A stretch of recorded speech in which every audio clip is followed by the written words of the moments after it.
The light filters in through a nearby window, curtains floating from the slight breeze. Sitting on his bed just by the window is Locke, our main character.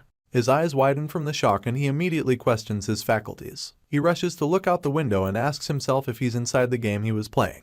3 years ago, our MC possessed a game character in the action-packed game, The Heroic Legend of Archon. It was about various kinds of dangerous events that went on in an academy and its endless incidents. Monsters of all kinds arise, even the end of the world comes up, with multiple humans turning into zombies. As bad as the story seems, our hero isn't the least bit worried. He concludes that the main characters of the game will come to his rescue and take care of everything.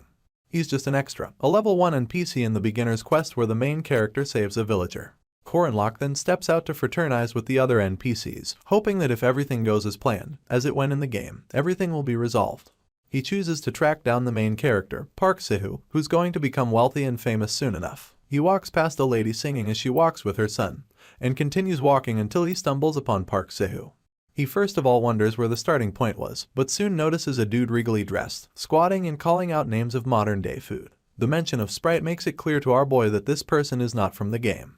He overhears Sihu telling himself that he will live for his own sake, and grabbing his face to strengthen his resolve. He then yells out efficiency, only for Locke to grab the knight by his hand and say that he, too, wants to live his life for himself. Sihu is confused at first. Apparently, he was also a regular person possessing a game character. He goes on to defeat monsters, enveloping them in the purple of his magic and cutting them down with his sword. Frankly speaking, I just love these tiny details in this manhwa. And speaking of details, one of the most detailed worlds I've ever explored was in the legendary comic, Tales of Demons and Gods.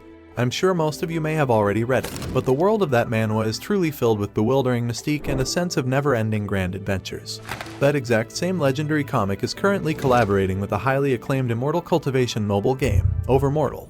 For the fans of my channel, you know that I love making cultivation manhwa memes. In fact, I even have a channel membership tier that's called The Cultivator. I have also covered plenty of these stories on the channel. But of course, none of those compare to the absolute scale of the Tales of Demons and Gods, and now is your chance to experience it firsthand with Overmortal. In this event, you'll be able to witness an exclusive storyline where Niai and Ezian cross over into the world of Overmortal. There's tons of new added gameplay, including exploring the Trials of Glory City via the Dimension Gate, unlocking exclusive world locations like the Heavenly Sacred Boar, and achieving legendary rewards like the Chrono Book, Nightmare Urn, and Avatar Frame Bucktooth Panda. You can also gain manhwa-themed skins for the characters. Experience what it's like to actually cultivate.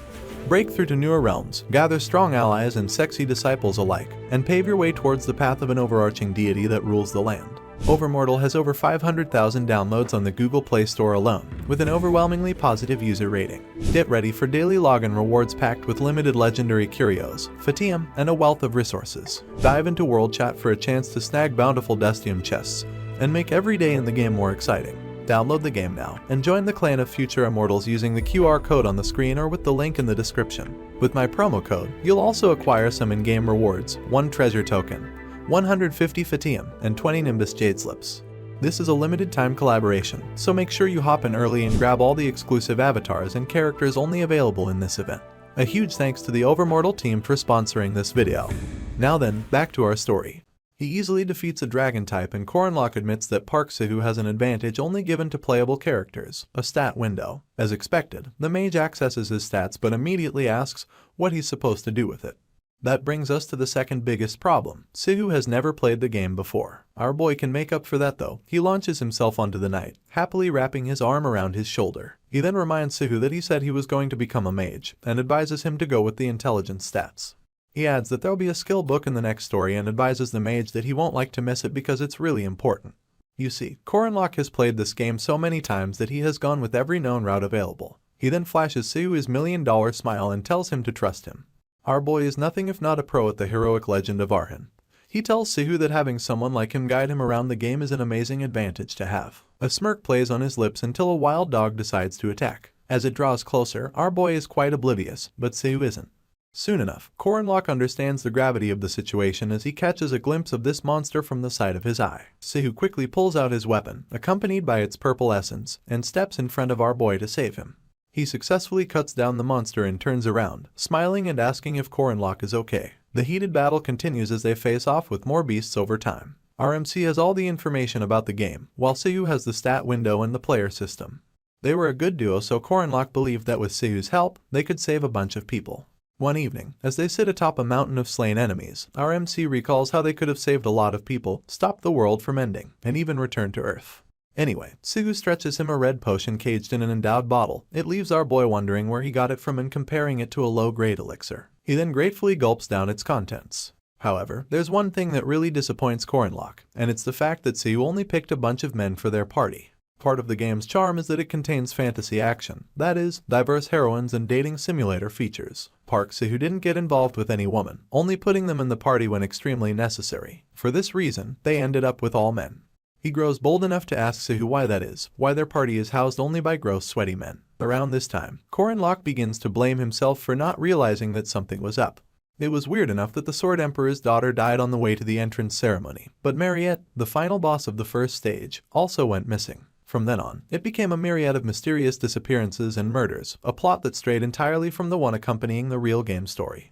Worse off, this plot never followed the way the game version of Park Sugu thought, the way he behaved, his real personality. Our boy beats himself up for not even doubting the hero a bit. It's unfortunate that he stumbles upon Sugu's lair. He then gets the biggest reality check and begins to ask himself what is going on. You see, Mariette Dunelif is one of the game's heroines, but neither Corinlock or Sugu was able to meet her because she went missing. This is now difficult to believe, seeing as our boy is staring right at Mariette's staff. He curses Sugu under his breath immediately. Our boy had tracked down this lair only because the mage kept sneaking out every night. Corinlock never expected this of all things, a place looking nothing short of a shrine, an inventory, if you may. It's an underground facility, with multiple show glasses containing different keepsakes like the Odachi, a sword that went missing when a heroine named Alicia went missing, Jaeger's mace, and even Lark's spellbook. The place was chock full of items that went missing as they progressed in the game. To worsen things, our boy comes across a girl chained up and passed out in a chamber. All he can do is stare in horror as Mariette Dunelif floats in liquid like a drowning sleeping beauty. His panic increases as he overhears Sugu curse from a distance. The mage asks why our boy is in his lair, but that's irrelevant to Corinlock as he questions everything in sight. He reminds Sugu of when he claimed to have gone after Mariette and lost her. The mage doesn't even deny it. He just refers to Mariette as just a demon, and then asks our boy if he would like to waste an elder-class vampire's blood. He claims to be using the blood efficiently and references the machine in the distance which distills the blood directly from Mariette's veins. He wastes no time reminding Corinlock that he drank quite a bit of the blood too, and the potion incident on the battlefield comes rushing into our boy's mind. He immediately feels like throwing up and grabs his cheeks in a feeble attempt to hold himself.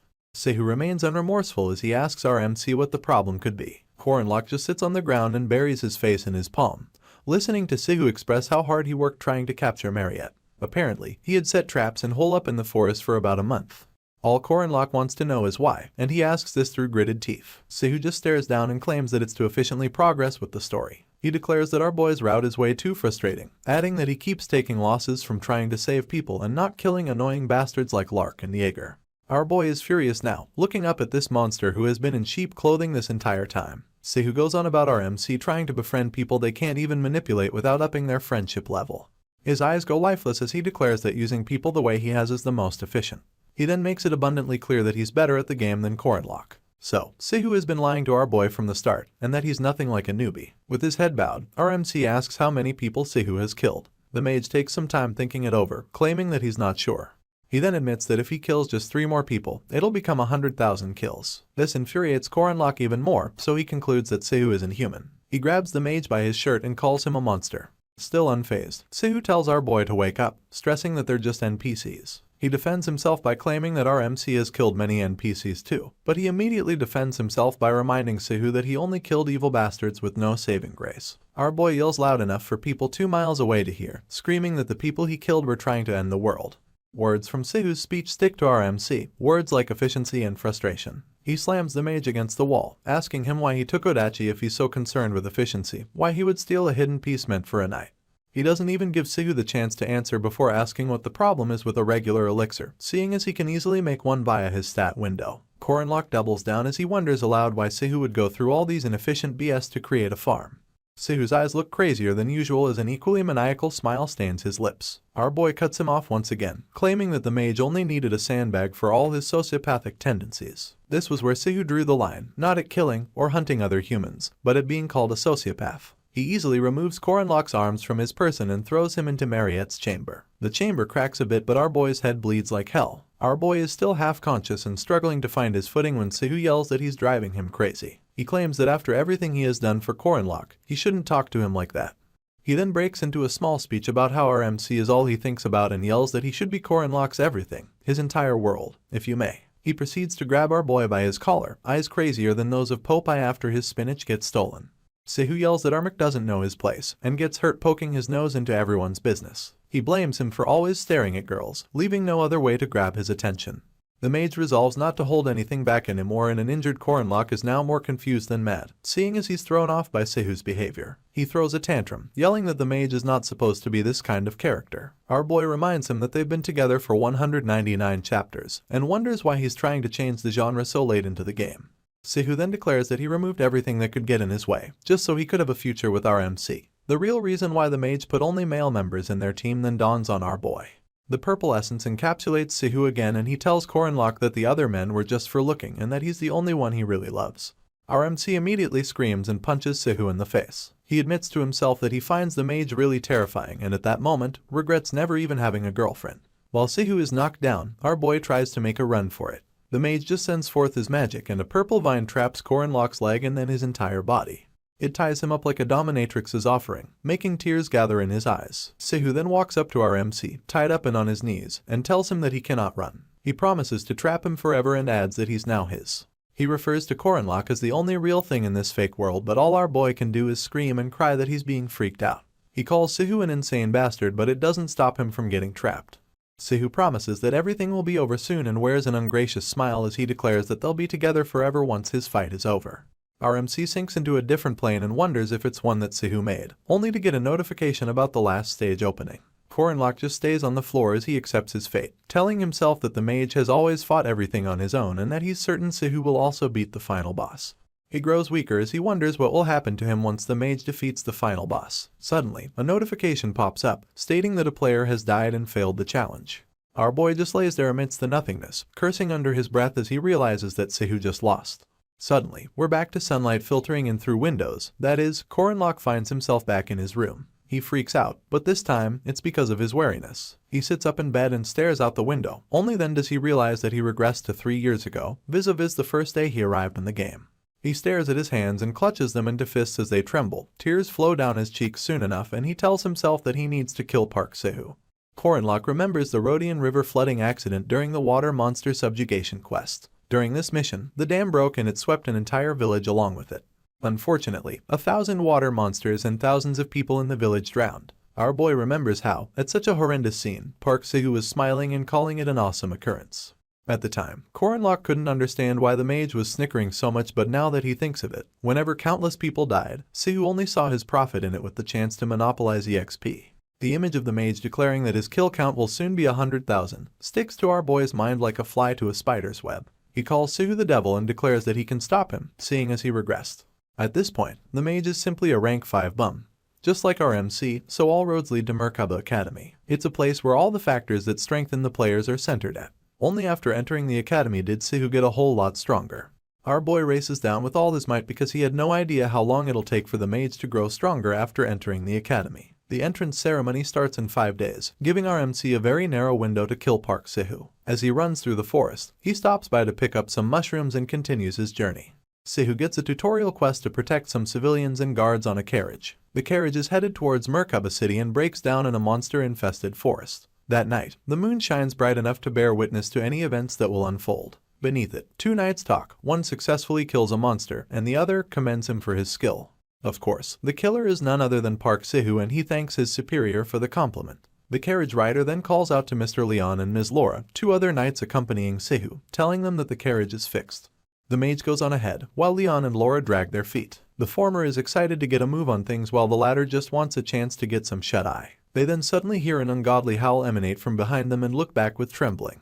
Out of the blue, a tree trunk comes launching towards them, but Leon is fast enough to push his comrade out of harm's way, yelling at her in accordance. He calls out her name as he hears up, only for her to have gotten the message before he speaks. She also wields her weapon close to her chest as they recognize the cries of a rank 2 werewolf monster. This beast huffs and puffs with its horns battle ready and fangs sharp as the tongue of a scornful woman. It lets out another howl for good measure, loud enough to draw Corinlock's attention. He wonders if the mission has already started and is surprised because he ran to the forest as fast as he could and still couldn't stop the mission. He wishes he had more time to prepare just so he can save the other knights.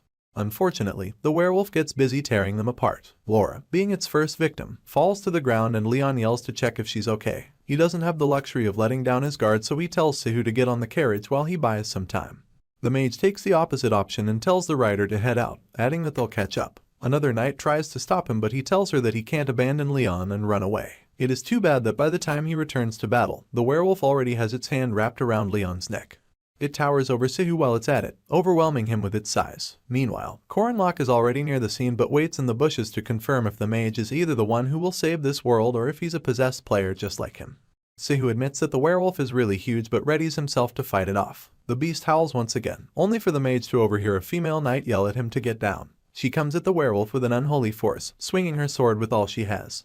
Unfortunately, the beast stops it with its bare hand, shocking the knight in the process. She lands close to Sihu but tells him to stand back while she handles the monster. It turns out that the knight is the second daughter of Arden, who wields Odachi, one of 6 king swords. She's not only a named character but also the most influential party member. She's Alicia Arden.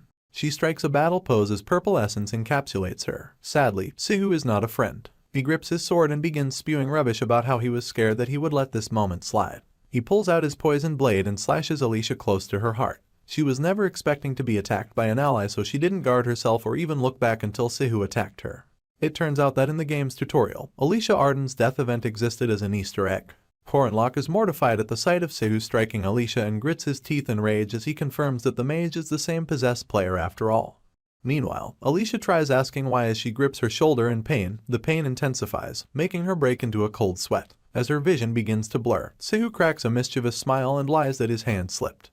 The werewolf howls once again, as if to remind the knights of its presence. Alicia then stares helplessly as the beast chooses to attack her. It takes a swipe at her and she manages to block it with her good hand. Our boy does the math. If Alicia should die on this quest, Sihu would get his hands on the Odachi and later join Lunia Arden's party. Meanwhile, the mage wonders why his victim is still able to hold her own against the werewolf. He then blames it on the fact that she's a named NPC. She continues to block the monster's attacks, telling herself to calm down even though her pain is painfully obvious. She reaches for her blade and closes her eyes to focus. She then shoots her eyes open and plans to use her perfect footwork skills.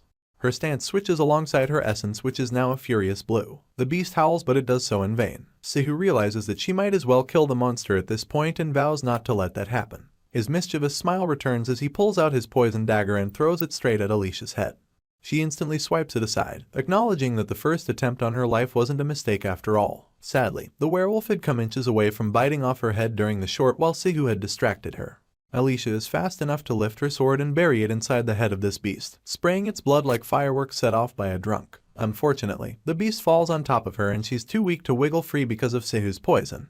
She just lies there, dazed, and the mage comes through and extracts the sword from the werewolf's corpse. He lifts it to the sky happily and declares that he has acquired the Odachi. He spends some time admiring the sword, seeing as the gear is only usable with a special skill. He decides to think about the second part later. For now, he's more interested in killing Alicia for the exp that comes with an NPC.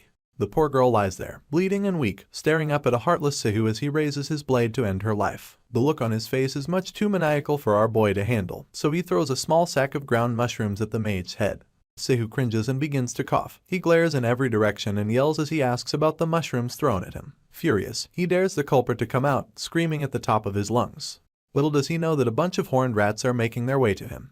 You see, Coronlock had thrown to panic mushrooms at the mage and they just happened to be the favorite of forest monsters. Sihu exclaims when he notices that he's nothing but fresh meat marinated in tasty powder in the eyes of these monsters. He tries fighting his way out but finds it really difficult.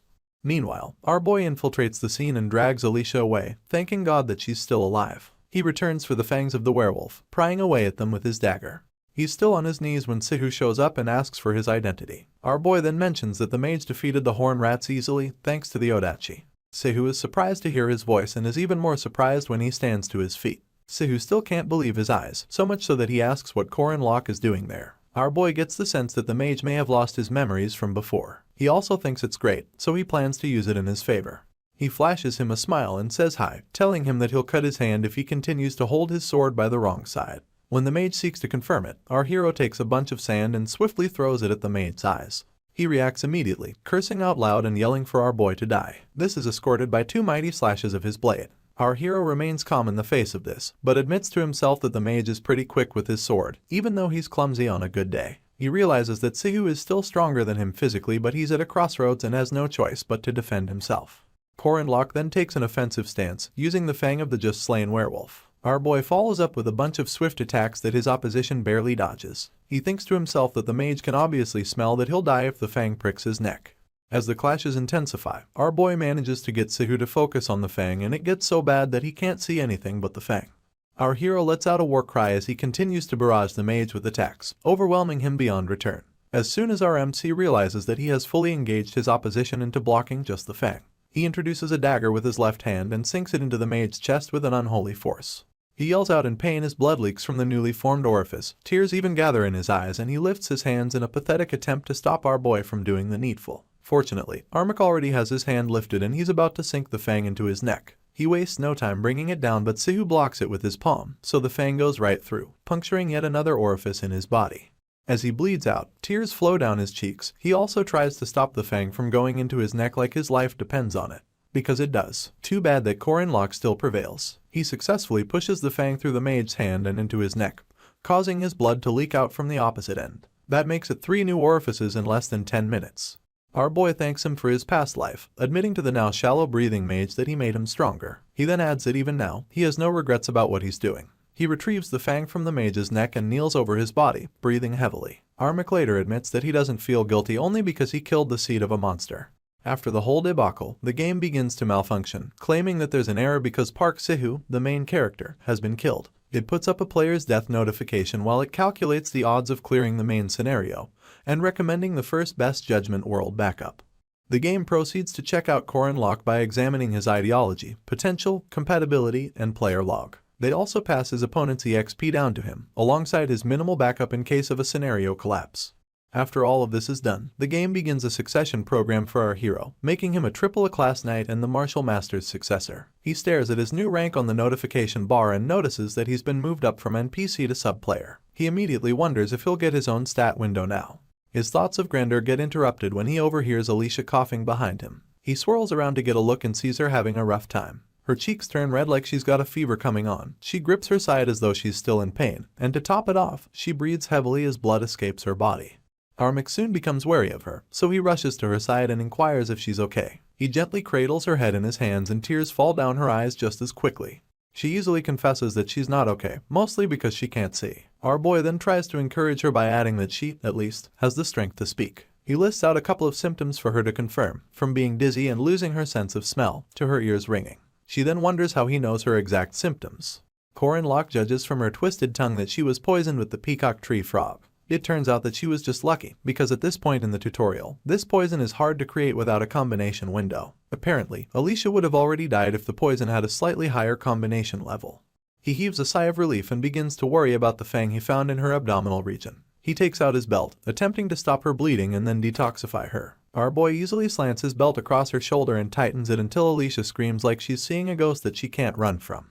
In a bid to calm her down, he tells her that everything's okay, adding that he's a master at detoxifying and stopping bleeding. He realizes that if she bites her tongue, it'll pose a huge problem, so he stares down, wondering something else that she can bite.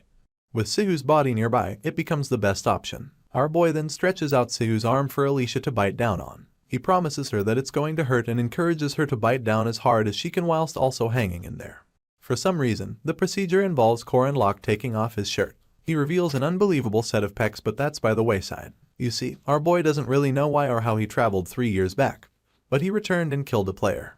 Meanwhile, he places his shirt on the exit wound in Alicia's back, grabs the fang, and swiftly pulls it out while still applying pressure to the exit. She may have died in his previous life, but he saved her in this one. Now, it's just 2 of them in the forest and of course, the beasts of the night. This doesn't bother our boy one bit. He's just glad that he saved a person. He then sets up a fire and gets to cooking an antidote. He had set up a makeshift bed for her and covered her up to her chest. He then tells her to hang in there once again, seeing as she's struggling for her life.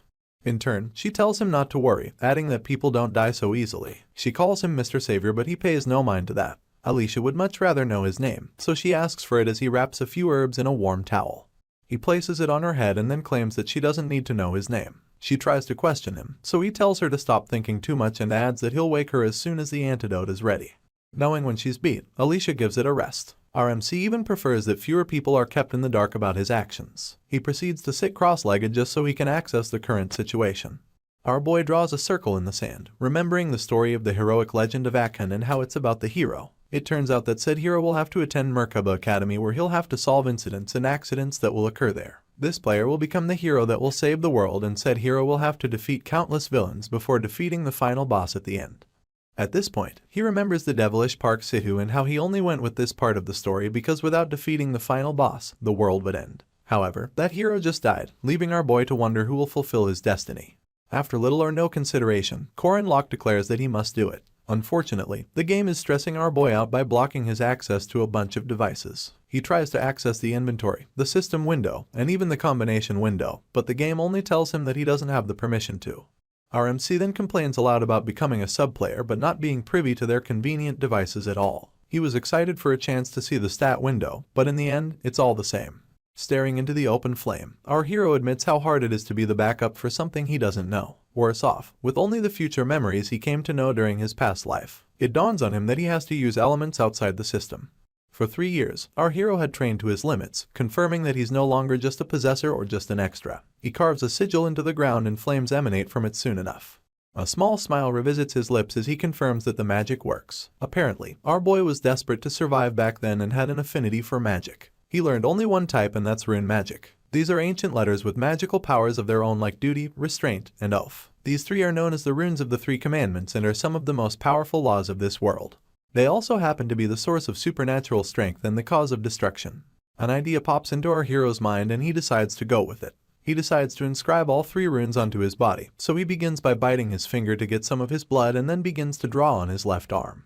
He starts with duty and tries to stifle the pain as the inscriptions begin to sizzle. This commandment grants the user extra strength when honoring a self-imposed oath. For example, you could keep doing simple duties like not eating chicken, but you won't earn reasonable stats because they're easy to adhere to. Even though this commandment is pretty demanding, our hero strengthens his resolve to make promises that he'll have to follow till the end. As the rune continues to sizzle on his arm, he declares that he will not turn a blind eye to the misfortune of good people.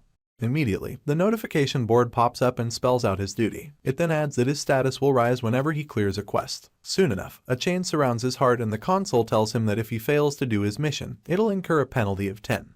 For the second commandment, our boy chooses restraint. He bites his left finger this time and draws the rune on his right hand.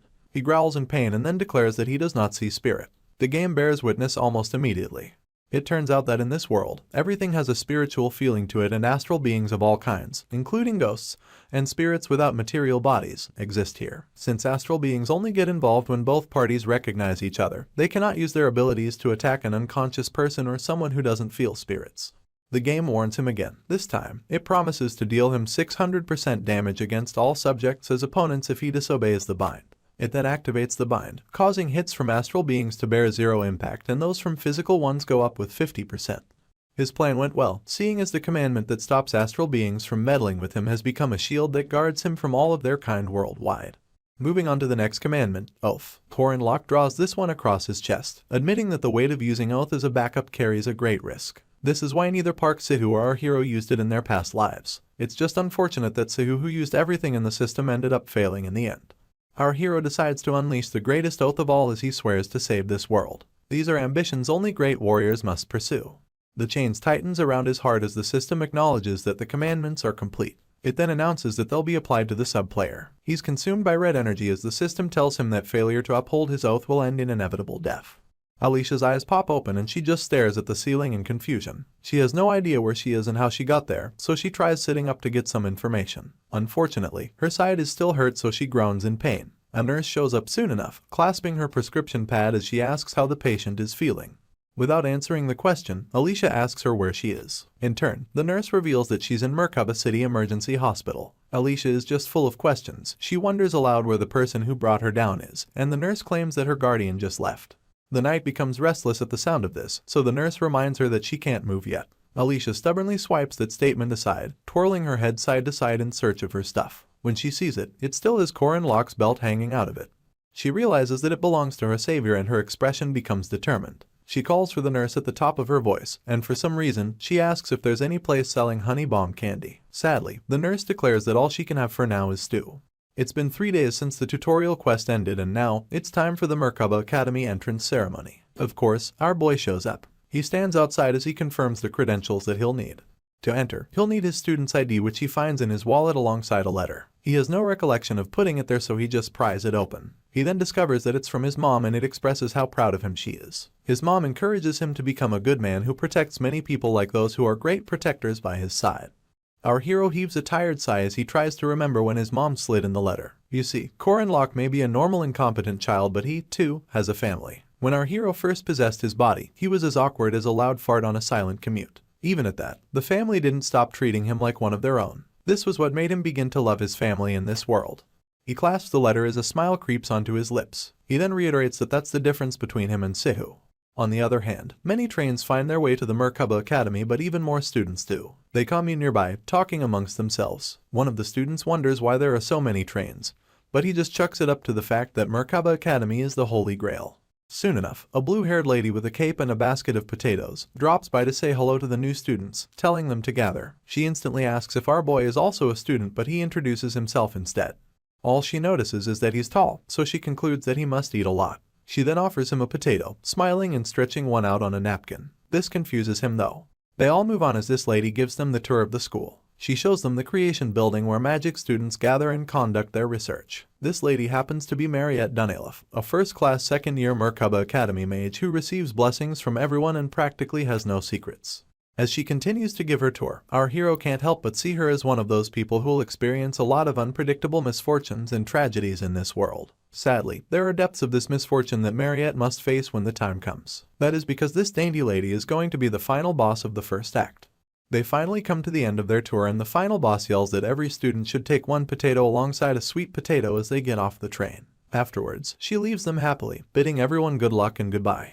In the radiant hall of Merkaba Academy, the new students roam free. That's until a magic circle suddenly appears above them. Our boy is unfazed and just acknowledges that the space expansion magic is starting. This is not the case for the other students, who immediately freak out when the area turns into a deep blue void. Some of the students even panic, asking if their mates can see in front of them. Suddenly, a vice bellows, telling the students not to be flustered. He adds that he's surprised that the Academy's new cadets are taken aback by such cheap magic. Anyway, while the others continue to freak out, Corin Locke is almost bored. He blocks one ear to get the cadence and almost immediately recognizes the voice as belonging to a certain old man, Heyman. Our boy feels like the old man's pattern is always the same and that it's basically like boot camp. Undoubtedly, this generation has a history of battle against the evil tribe. At the time, the best weapons against this evil were superhumans who could control mana and aura. The Guardian Academy in Merkaba was where these superhumans were trained. Back to it, a silhouette approaches the crowd and says hello. He then comes into the light before telling everyone that he's Professor Firmak Damon and that he's in charge of the new students' welcome ceremony. Our boy is in the back, smiling ear to ear as he remembers that it's been a while since he last saw the professor. Firmak goes on about how all the students have come to either be knights or mages and adds that they must have been issued certificates upon entry. The build-up was just to make it clear that all the new students aren't that great, even though some of them must feel like they are. He then gives everyone a chance to showcase their abilities. Everyone gets their stats out, including our boy, who by the way has 0 abilities, a low mana rank, a terribly low aura rank, and an overall rank of 6th. Corin Locke instantly admits that his stats are boring and that his physicals are even worse. Just then, the professor announces that what they're looking at is their own overall ranks, and beneath him there are numbers spanning from 1 to 6. He then instructs the students to stand in front of the number that matches their ranks. Of course, our hero starts the queue of 6th rankers, noticing that there's a total of 400 students. He also realizes that he's in the bottom 1%. At this point, Firmak grins mischievously and wishes everyone good luck in battle. The students then begin to glow as they are transported to where they'll be tested. Meanwhile, the higher-ups discuss how this year's freshmen possess some diamonds in the rough. A blonde-haired professor adjusts her glasses as she points out that there's no need to measure the 1st and 2nd rank students. She then suggests that they just wait until all the other students are assessed. The 2nd rank students include Alicia Arden, granddaughter of a sword genius, and someone lucky enough to be saved by our hero. Then there's Yule, one of Avalon's druids. There's also Drenworski, mercenary of sword control. Lastly, there's Cranel Ludin, a golem sorcerer. For this year's freshman there is only one 1st rank, blessed with power so immense it leaks out of her body in a red essence. She's the heavenly Yaksha, H. Warren. The blonde professor furrows her brows as she stares at the 1st ranker, confused as to what the director was thinking when he enrolled her. One of the professors cuts her off as he suggests leaving the 6th rankers out of the tests. He even thinks that the 5th rankers look like a waste of time. He doubles down and reiterates that the 6th rankers should simply be thrown out. Unfortunately, this pisses the blonde professor off. She snaps her whip and reminds the professor that the director wants every student to have a learning experience. She then rhetorically asks him if he disagrees with the director. The professor swallows his opinions moving forward and starts the test by snapping his fingers. In turn, a weapon's chest emanates and drops down in front of our hero. A warning then comes through, telling him that monsters will swarm out in 30 seconds and that he should do as much as he can. Korin Locke sees this as a bias test, one that puts you in a place with nothing and makes you fight monsters based on your level. His expression is one of disgust and he declares that the place is as unfriendly as ever. With 5 seconds left on the clock, our boy digs through the weapon's chest knowing full well that most 5th and 6th rank students will be anxious. This anxiety will push them to grab anything they can and it'll most likely be a sword. Our hero also picked a sword in his last life's rank test. With 3 seconds to go, monsters begin to forge. These monsters are called shorthounds and they're only 5th rank. They seem to have flames in their eyes and jewels encrusted into their heads. They begin to growl as though the timer is the only thing stopping them from tearing our hero apart. A gust of wind begins to surround our hero as he warms up his weapon of choice. He declares that swords are all good and fine, but it takes 100 days to use a spear, 1,000 days for a blade, and 10,000 days for a sword. At this point, the timer runs out. Our hero wastes no time as he takes in a deep breath and lifts his weapon for attack. He launches it with all the strength that he can monster in like a missile with optimum precision. It leaves a red trail until it takes out the first short hound. Our boy had chosen a spear and rightfully so. He apologizes to the other hounds ahead of time, but they chase after him anyway. Sadly, before they can reach him, the spear returns and takes the 2 of them out at once. Our hero simply flashes a smile as he announces that he has way too much experience killing off monsters. Korin Locke retrieves his spear from the guts of a short hound, using his leg for support as he announces that he used 12 seconds to take them out this time. In his past life, our MC had gotten himself eliminated by these short hounds and couldn't even kill any of them. Now, he's standing over the disintegrating corpse of the last one, swinging his spear in victory. Of course, this time is different. He then mounts his weapon on his shoulder, wearing an arrogant grin as he claims that he'll kill all the beasts until the next rank comes. Our hero declares that the next wave can enter, but nothing happens. 5 minutes pass and he's just standing there wondering what the problem could be. He begins to worry soon enough and asks himself why nothing's coming out. He breaks into a cold sweat as thoughts of the system being broken seep into his mind. Meanwhile, a 5th ranker is somewhere struggling with one short hound and losing. He screams upon seeing the beast, making a run for it as it howls at him. Ultimately, the poor student gets cornered, so he yells for someone to save him as he comes face to face with the exposed jaws of a short hound. The monster wastes no time aiming for his neck, only for this so-called warrior to curl up pitifully. Their professor just watches with disgust and he openly asks what the students are going to do if they can't handle common low-rank beasts. Apparently, the professor had set a record for killing 5th rank monsters in 1 minute and 22 seconds. The professor is deeply disappointed as he stares into the crystal ball. He then concludes that there's no point in checking out the 6th rankers if the 5th rankers are this underwhelming.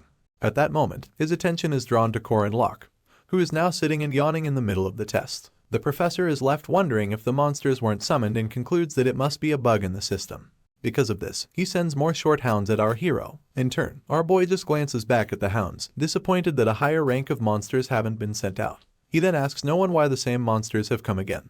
Back to the professor who's busy lording over the test, shaking his head in disappointment. As the losing students cry for help, he refers to them as pathetic bastards. Meanwhile, Korin Locke wastes no time destroying his monsters with the aim of his spear. The professor is distracted the whole time, thinking that he has finally found the first student to pass at 7 minutes and 20 seconds. He then deduces that the 3rd ranks will only need 2 to 3 minutes to finish up their monsters. As he asks himself what the 5th and 6th rankers are up to, he notices our hero again, sitting and yawning just like he was the first time. This gets the professor even more confused, so much so that he calls our hero a bastard and asks what's up with him. He tries touching the crystal ball to check if it is broken and yells that the monster summons keep malfunctioning. His much bigger colleague shows up and confirms that there's nothing broken about it, seeing as Madame Josephine, the test magic creator, has never made a mistake in 20 years. The professor then points at our MC, telling his colleague that he should have been eliminated a long time ago, but is still sitting bored in the middle of the test. He then adds that it is obvious the test magic isn't working. In turn, his colleague inquires if the professor witnessed the monsters not being summoned. His hand reaches his chin as he admits that he didn't, and asks if there's a need for him to witness such a thing. His colleague just repeats the question for confirmation's sake, but this time it annoys the professor into yelling that he's sure it is a bug. To settle everything, the professor agrees to summon the monsters again.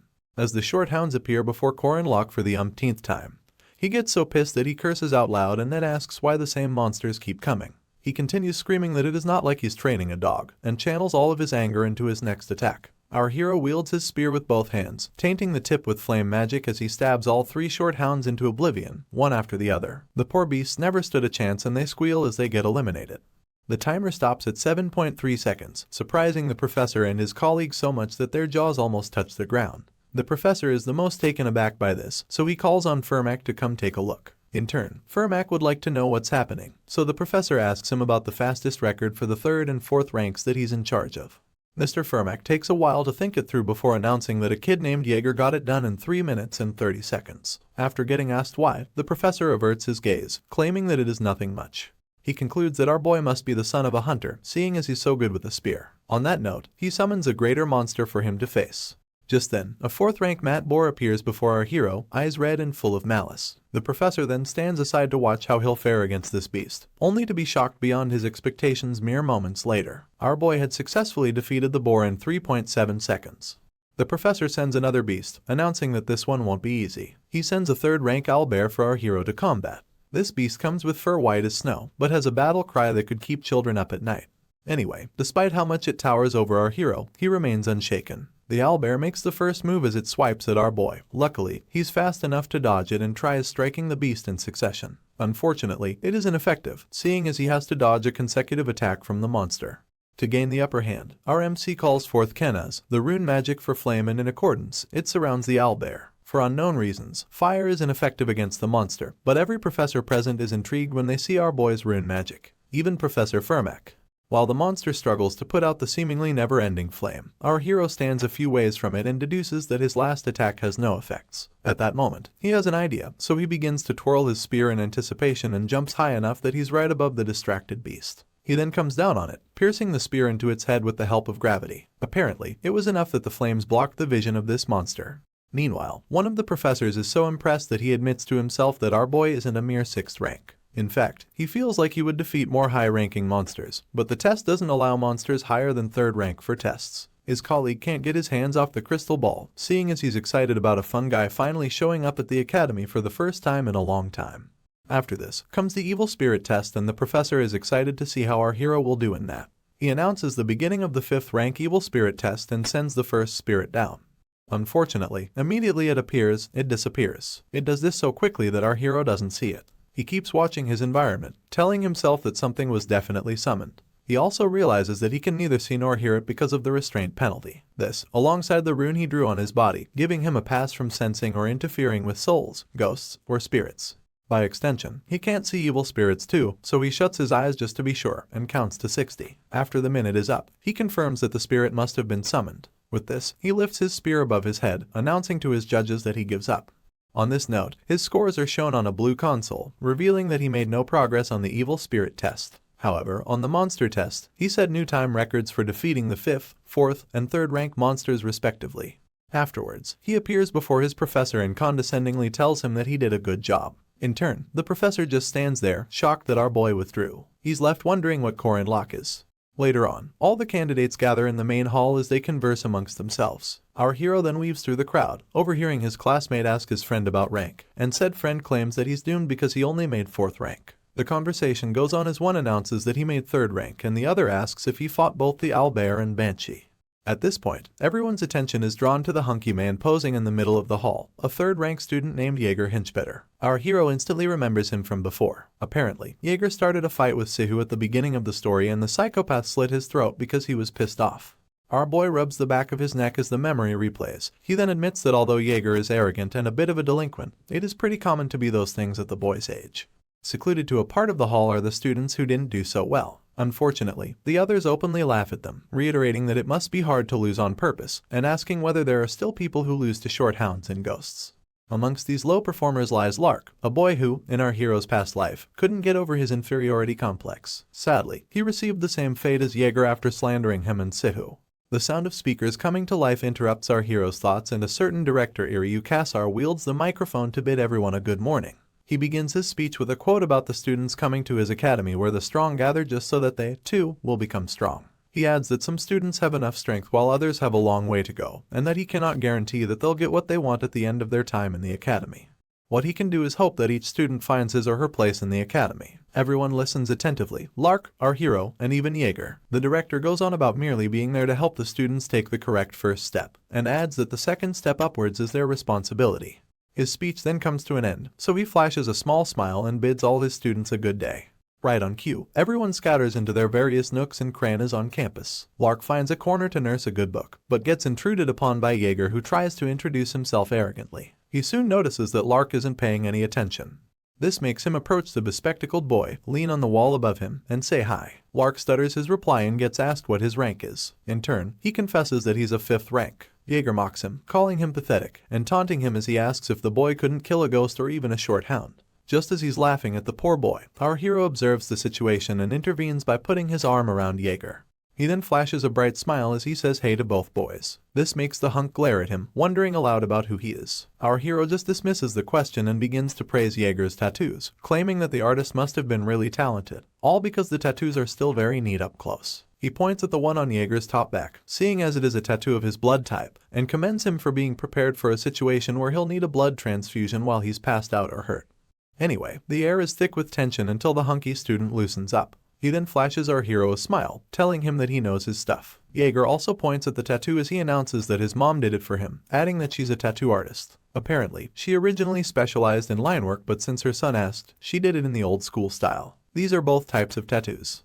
Our hero continues to play along, declaring that Jaeger's mom is awesome, and asking whether he has more ink anywhere else. This was a question he already knew the answer to. It turns out that in our boy's previous life, the hunk had gone missing, and this attracted his mother to the academy. She then revealed that all of her son's tattoos weren't meaningless. It was something she did out of worry for her son who had enrolled in the Guardian Academy. Back to the present, and Jaeger wastes no time showing off more of his body art, flexing his muscles as he explains that the flying chariot on his arm represents Merkaba Academy. Our hero just keeps playing on his ego, telling him that he's so cool. He then introduces himself as Korin Locke and gives the hunk a chance to introduce himself too.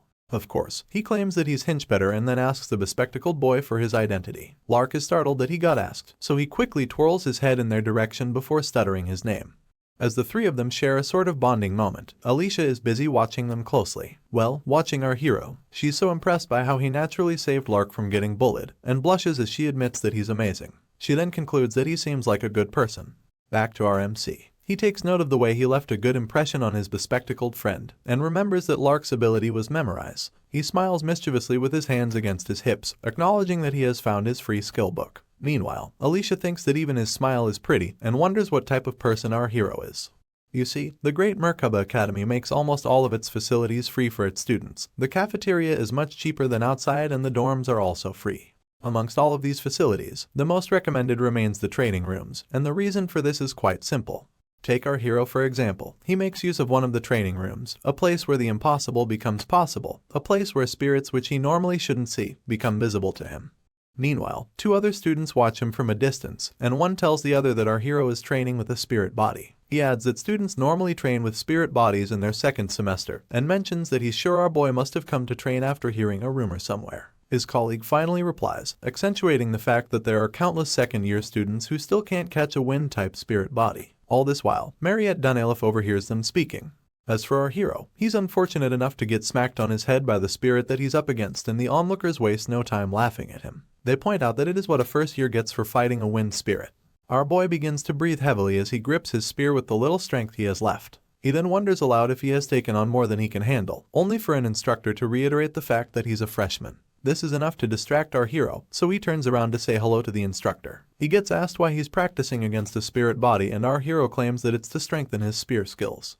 In turn, the instructor asks if he's confident he can do it, and our boy declares that he will. On the inside, he mulls over why the old man approached him out of the blue, and welcomes the possibility that something may have gone wrong during the entrance exam. The instructor just glares at our hero, only to suddenly burst into a wide smile and commend his take on life. As a reward, the old man presents our MC with 10 meal tickets, and adds that he should find him when he succeeds so that he can praise him.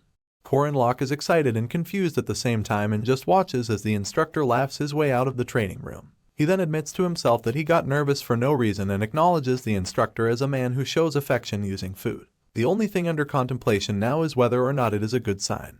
Anyway, he declares that he's going to start the training again, while Mariette just observes as he goes about it. He twirls his spear as he uses it to combat the wind spirit, but eventually gets struck in the stomach. He groans in pain and falls on his back, more groans escaping him. Our hero simply stays down, staring at the ceiling and heaving tired sighs. Suddenly, someone tosses a napkin at his face, asking if the training is hard.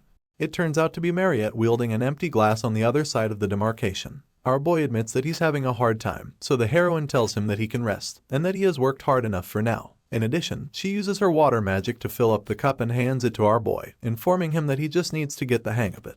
She proceeds to encourage to try again next time and declares that he'll be able to do it someday. Our hero simply peels off the napkin from his face and stares into the abyss in silence. He mutters to himself that he does not have a next time even though he had one 3 years ago. He stretches his hand to collect the water and then goes down memory lane. You see, back when he met Sihu, they had the player's stat window, as well as potions and skill books from the combination window. Unfortunately, Sihu is no longer around. Having gulped down the contents of the cup, our boy sits upright and recalls killing the former hero. It dawns on him that he now has to do everything on his own. He thanks Mariette for the water as he returns the glass. He then adds that he thinks one can always give up later. For now, he has to become the strongest. With this, our MC gets back on his feet and wields his spear, keeping in mind that he must first figure out his limits. As the spirit comes for him, he realizes that he must test how far he can use his abilities from the past even though it might seem a bit excessive. Our hero starts with the ominous serpent stab, twisting his blade in a slithering manner. Up next, he uses the tiger wind attack, which involves him using his fist as a claw alongside his spear. He goes on to the black capture plaque counterattack, making 2 quick and successive motions to make it seem like he's more than one person. After this, he tries his hand at the returning heaven spin, and then the pagoda tree mountain throw. Our hero decides to take a breather, reminding himself that he neither had a strong body nor vast magic power. He then realizes that all the information gathered on Park Sihu and the future was all useless in the face of monsters and geniuses. Anyway, in order to make it out against these monsters and geniuses, our boy had to work harder than anyone else. This was the only identity he possessed.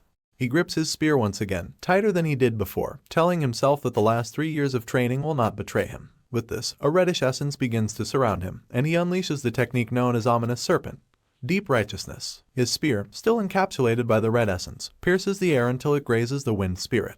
Mariette concludes that he just threw the spear because he's giving up, only for her to realize that he caught it once again. Her eyes widen as this dawns on her, but our hero wastes no time preparing a follow-up attack. As literal flames leak from his person, he gains sight of his opponent and summons Slithering Serpent, Calamity Serpent Intent. This attack meanders its way through the wind spirit, making it impossible for it to dodge.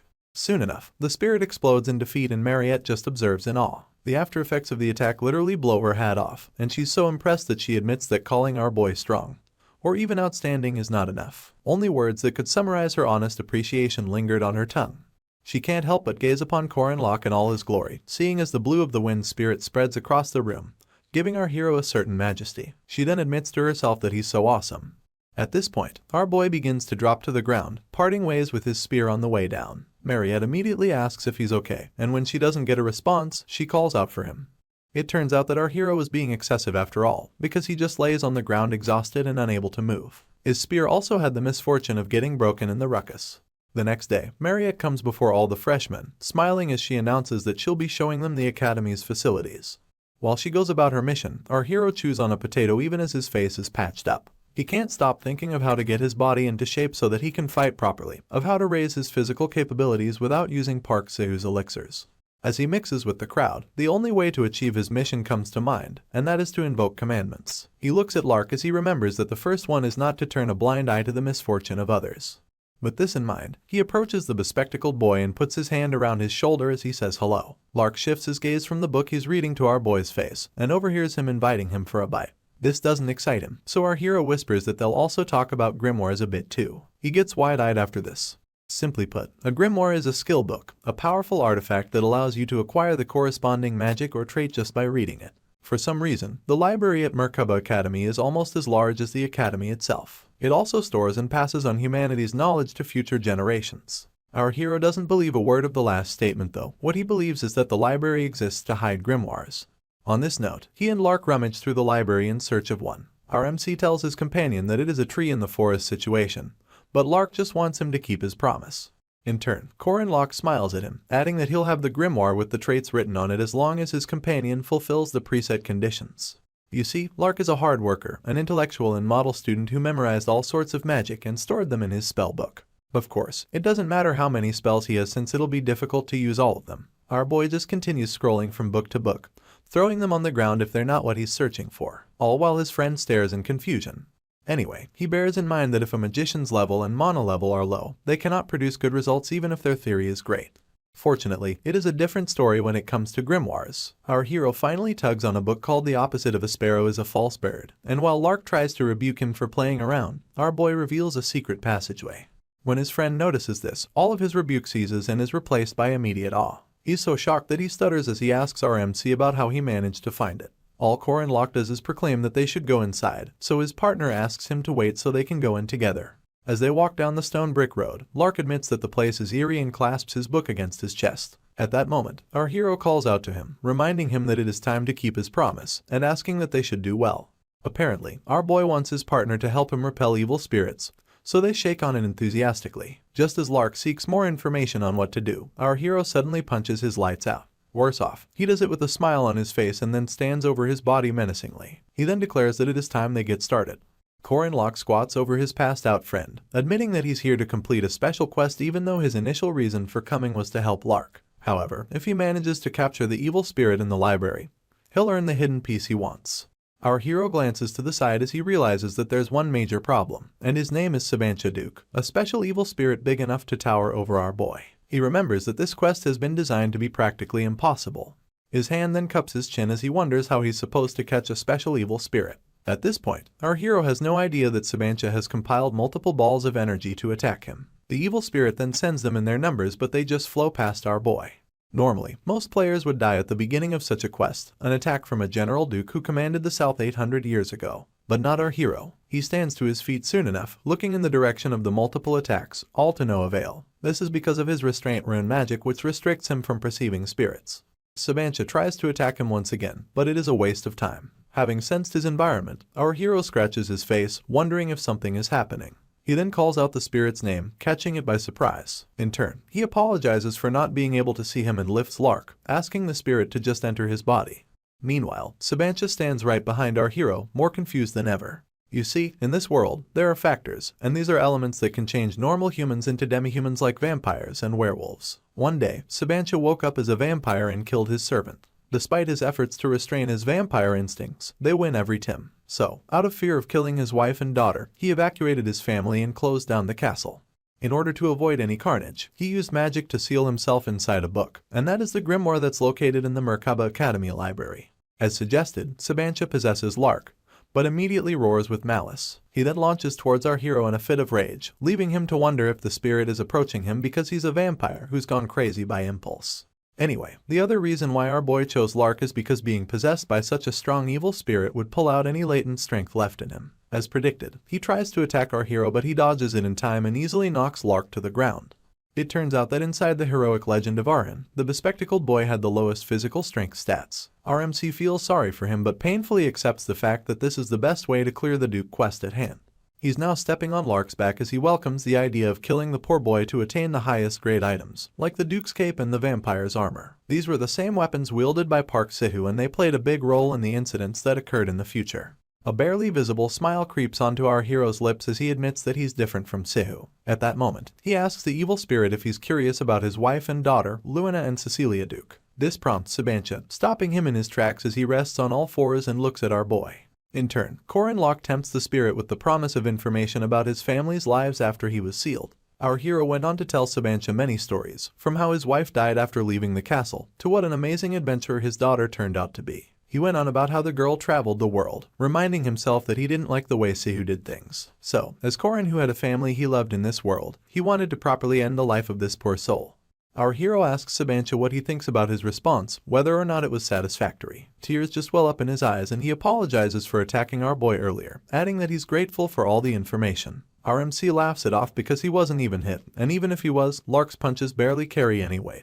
After this, our hero asks for one more thing, grimoires. It turns out that before Sabancha ascended, he and our hero had a long conversation, and the spirit bestowed a few things upon him. First off, some soul dust, and then a grimoire. This is the same book that the Duke's soul was sealed in, and it contains various abilities and spells which, when read, can be learned. During this process, our hero attains a new ability called Persistent Warrior's Regeneration. This ability works on the principle that the wielder's fighting spirit be maintained. If he can do this, he will continue to recover. Our hero lifts the soul dust as he stares at it, But all he can think about is his new ability and how Park Seo also possessed it. The only problem is that he doesn't know how much he can recover, mostly because he never saw Seo get hurt. At this point, Lark regains consciousness, groaning and rubbing his face as he sits upright. Our hero turns to him, asking if he's okay and telling him not to push himself. He then adds that an evil spirit possessed him until just now. In turn, his bespectacled friend asks if chins are supposed to hurt when evil spirits possess people, and our hero quickly averts his gaze due to all the guilt he's feeling.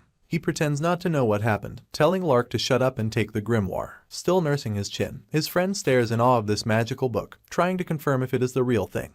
Our hero then squats so he can be on eye level with his colleague, and the boy asks if he can really have the grimoire. You see, there's another reason why our MC chose Lark, and it was because he wanted to see how sometimes the ones who try hard receive a reward. As expected, the bespectacled boy is overly excited as he flips through the grimoire's pages. Just then, our hero's console pops up, revealing the rule accompanying the duty commandment, the one obligating him not to turn a blind eye to the misfortune of those who are kind. For executing a difficulty level B duty, our boy gets 80 points equally distributed. He's giving Lark a hand when he discovers this, and it dawns on him that based on the game logic, if one can get 5 stats from leveling up once, he just got the point equivalent of leveling up 16 times. For some reason, he didn't get a level up notification, so our hero concludes that the first level quest rewards must only be points. He continues to carry his friend out of the secret passageway, asking himself if the total is compensating for the fact that he can't gain stats directly. He's still impressed by the amount of EXP he got though. Soon enough, another commandment duty pops up, the one requiring him not to turn a blind eye to the misfortune of others. It then details how he got 40 points for not turning a blind eye to Lark's misfortune, and another 40 for not turning a blind eye to Sabanch's. Back in the stamina training room, Mariette asks the students if they want potatoes, and many of them scream that they do. In turn, she waves one while she wields the rest in a small basket on her arm. Later on, she walks up to our hero as he does his stretches and inquires if he's going to catch spirit bodies today too. Our boy replies positively, only looking at her through the side of his eye. Mariette then declares that she believes he can do it, and smiles widely as she promises to cheer him on.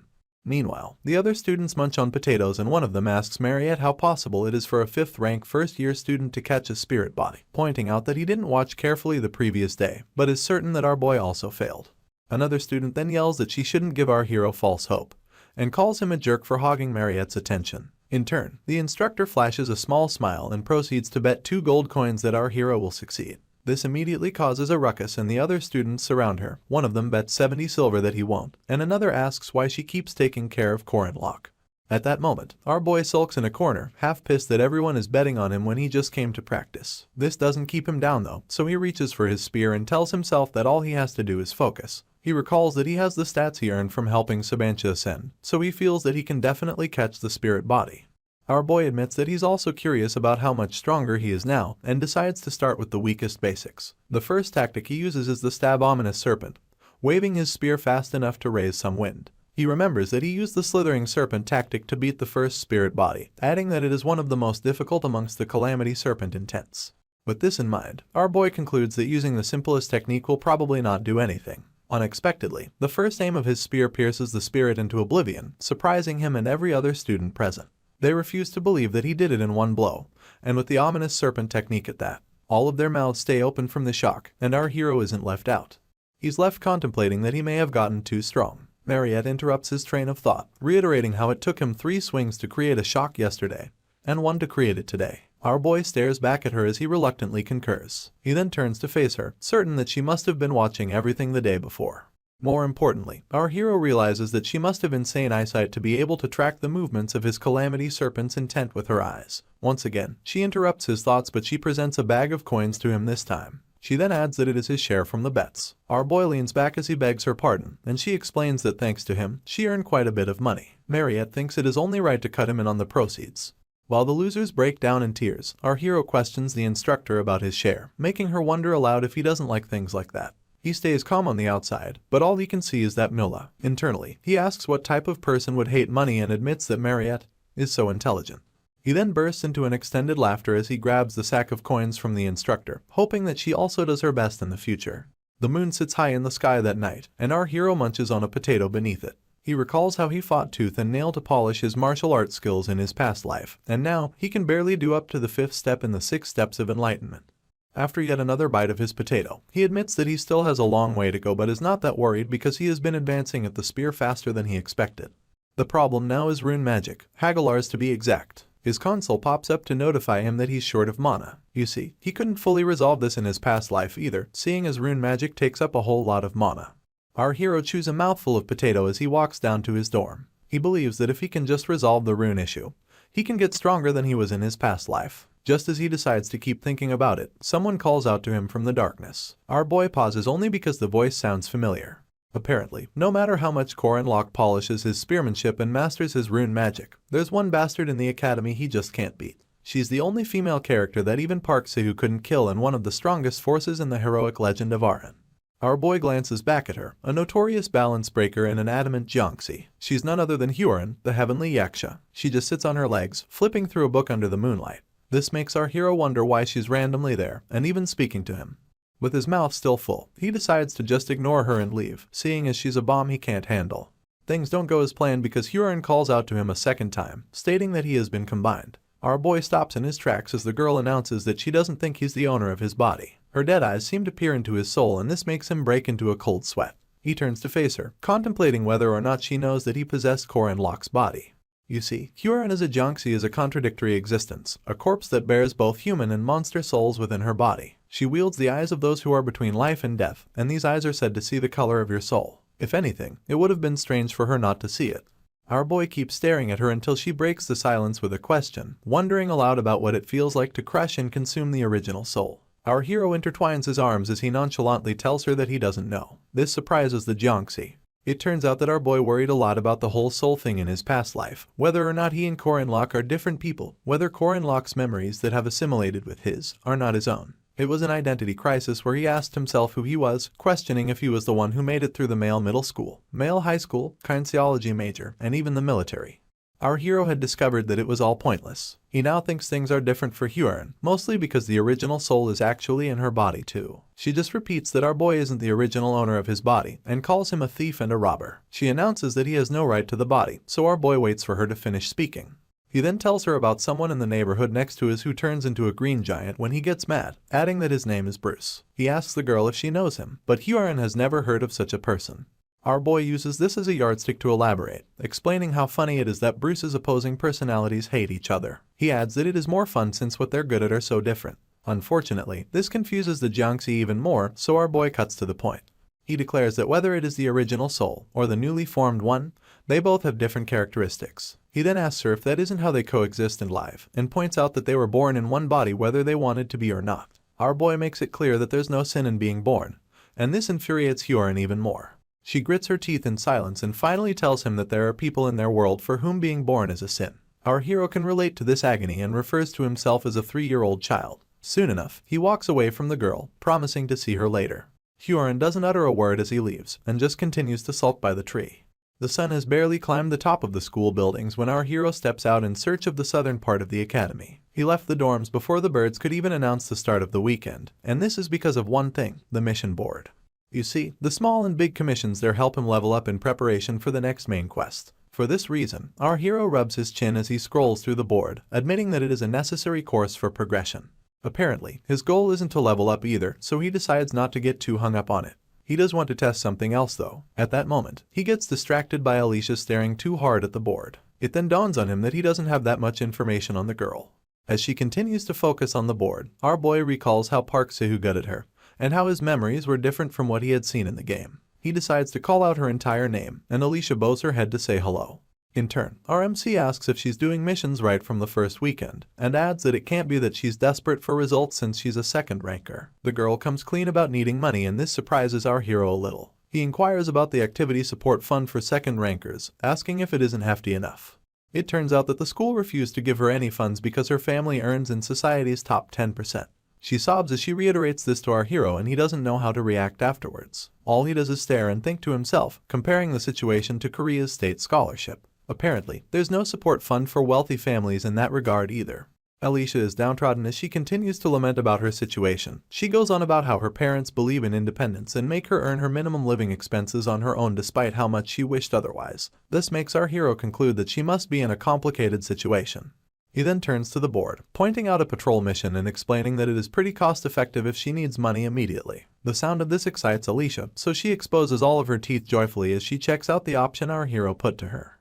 She discovers that they'll accept up to 3 people, so she asks if he would like to do the mission together. He almost instantly turns her down, claiming that he has something that he needs to do. Afterwards, he picks up a rough sketch of Butterfly, a missing 2-year-old cat with a reward of 5,000. Our boy decides to give up his weekend as he chooses the cream of the crop, promises to finish the mission, and then to spec up.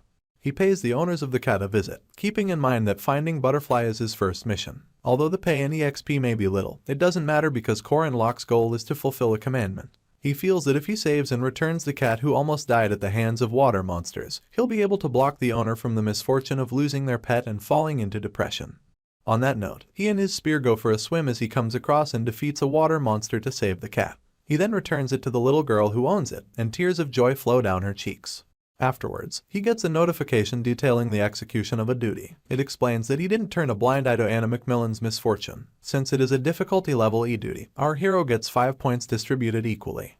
Our boy laughs maniacally after realizing that the commandment is activating. The thought that even the most trivial missions will give him incredible spec-ups drives him to the edge. So much so that it gets scary for little Anna to watch. She runs in search of her mom, yelling that our boy is weird. After this revelation, our hero goes on a spree of good deeds with misguided intentions. He saves a crying youngster from getting bullied by 3 men. He even helps a couple retrieve their ring from the rooftop. Korin Locke gets an epiphany immediately after completing the ring mission, telling himself that there's one mission more important than points. Our boy even wrote a memo about it before coming out that day.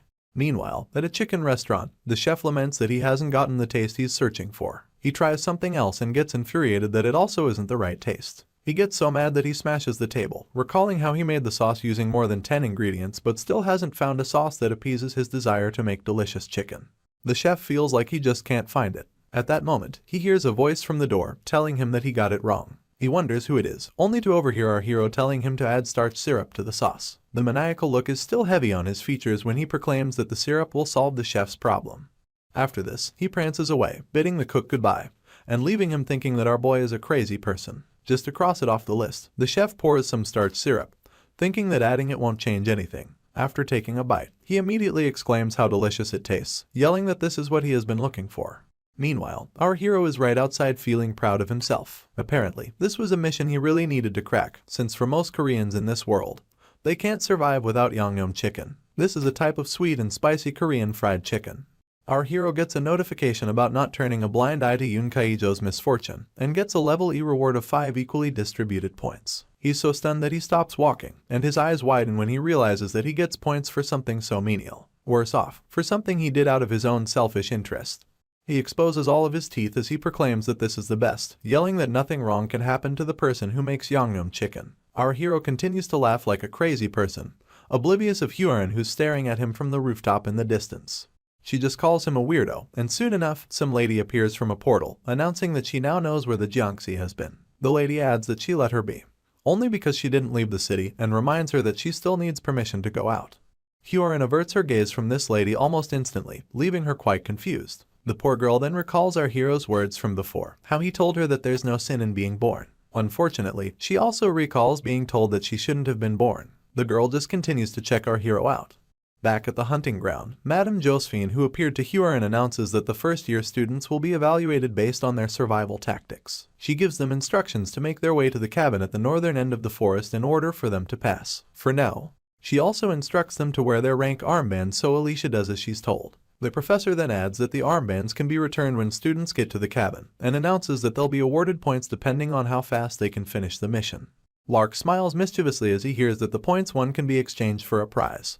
Afterwards, our hero searches the crowd for Hyorin and realizes that she's not present. He then recalls that she's forever exempted from practical to even the playing field. At that moment, someone calls his name, so he twirls to answer and his gaze matches that of Alicia. He asks her about her previous mission and she thanks him for his help in helping her acquire some living wages. In turn, our boy is relieved that he could be of help. He then proceeds to stretch out a piece of candy to her, admitting that he had bought it for his sister but it's too sweet. Alicia's eyes glisten with excitement as she calls the candy a Hyok honey bomb. She has to ask again if it's okay to eat such a precious thing. But before she can get a response, the professor resumes her announcements. She summons some magic using her whip as a catalyst, and declares that the hunting ground test will begin soon. In accordance, a bright purple magic circle emanates from thin air, and all the students stare in awe. Well, except Korin Locke. Our boy just smiles softly as he thinks to himself that Madame Josephine is the only person he knows can create space magic for such a large number of people. He then admits that she's indeed a great witch. Soon enough, our hero is transported to the middle of the forest and wields his spear in expectation. As he begins his stroll through the bushes, he overhears two students fighting and is surprised that they're going at it so soon after the test began. You see, the hunting ground is an important event where even the professionals have to do countless retries. He watches these two students clashing swords and recalls that the event is a battle royale system where you start at random locations and have to gain points by stealing the armbands of others. Our hero simply leaves the two to keep fighting, admitting that he has no interest in them. This is because he considers Alicia, who's second rank with a blue shoulder strap, to be the most dangerous. Some sort of flame exudes from his finger as he concludes that all he has to do is handle Alicia for the other students to become free points. Our hero races through the forest in search of his target. Apparently, he has planted a tracking rune on the candy he gave her and is now following it to her current location. Our friendly neighborhood freak puts up the creepiest expression as he declares that the rune will make them meet again. It gets worse as he wields his spear, running, laughing, and calling out the poor girl's name multiple times. Meanwhile, Madame Josephine tells the chairman that she'll also enter the forest, adding that it's best to be careful even though she dispatched professors throughout. At that moment, he turns around with a mortified outlook, wondering where Huron is. She even asks the chairman if he knows anything and he explains that he didn't send her. Director Kasser then reiterates that the girl stepped out on her own and Madame Josephine is so shocked that she asks again. Back to our hero who, at the moment, has the misfortune of being chased down by Huron. As he tears through the forest searching for Alicia, the Jonxie tears through the forest after him. Fighting sounds emanate from a certain part of the hunting ground, with other students yelling at themselves to catch Miss Arden. As sweat drips down her face, she wonders aloud why they're being like this and asks if they don't think they're being unfair. At this point, she has defeated a staggering number of her mates, and is still screaming that it's unfair for so many of them to attack her at once. They claim that her abilities are unfair and yet another student tries attacking her from behind, calling her a monster and wishing that she just gets knocked out. Before she can defend against the attack, a big rock takes out this student from the side, confusing Alicia even more. A quick look around reveals a fired-up Corin Locke and the girl asks if he just saved her, thinking he did it out of kindness. In turn, our boy professes that she's so pretty and a little blush appears on her cheeks as she begs his pardon. He then uses his spear to attack her, clarifying that he meant her armband is so pretty. She manages to dodge his first strike and tears gather in her eyes as she yells that she trusted our MC, adding that she thought he was a good person who gave out candy. Meanwhile, our hero just breaks down her abilities. He recalls Alicia being a second-rank knight, the pure fighting type, and she can't use her Vigilante Eyes ability yet, so when it comes to fighting power, she's mediocre among the other second-rankers. Our boy just let out this crazy smile, pointing his finger and announcing that the girl can also be a good person by giving him her armband. He realizes that his opponent may be incomparable to her genius sister, but that doesn't remove her from the top 1%. This is the same girl who handled 7 students who forge an alliance made up of 3rd and 4th rankers, and now she doesn't feel threatened by our 5th rank hero. Until 30 seconds ago when he attacked her, Alicia brings the full wrath of her sword, using it to block our boy's spear. She wonders what his problem is and admits to herself that he's so strong. Corin Locke spins his spear in anticipation of another attack, leaving his opponent in awe of his close sword wrestling and his strategy to penetrate the outer range. With each clash of their weapons, Alicia becomes more weary of our boy, confessing how much he is counterattacking and pressuring her. Luckily, she also realizes that he has gaps and plans to strike during the slight intervals between our hero's stabs and cuts. Miss Arden finds one of these windows and thrusts her sword through it, almost piercing our boy's chest. In turn, a smile of mischief revisits his mouth and he points out that she lacks practice because she's over-reliant on her talent. As a counter, he begins with Lan, the deflection of incoming attacks, and pushes aside his opponent's sword. Up next he uses Na, the pushing down of his opponent's weapon, and follows up with Chow, the art of striking in a straight line. All the girl can do is gasp as our hero combines all of these basics to create the most basic and extreme counter. He repeats them until he creates a window large enough to rid his opponent of her weapon and send her flying into the distance. He calls this technique Spear Intent Ultimate Essence, the 6-step block, capture, plaque. Anyway, his spear stays outstretched even as his opponent is pushed back. She barely manages to stick her landing, and just slides herself to a halt. Multiple coughs escape her after this and she acknowledges that she would have been in danger if she hasn't used her aura to immediately protect herself. It then dawns on her that our hero is neither fast nor strong, it's just that his level of mastery over each skill is no joke.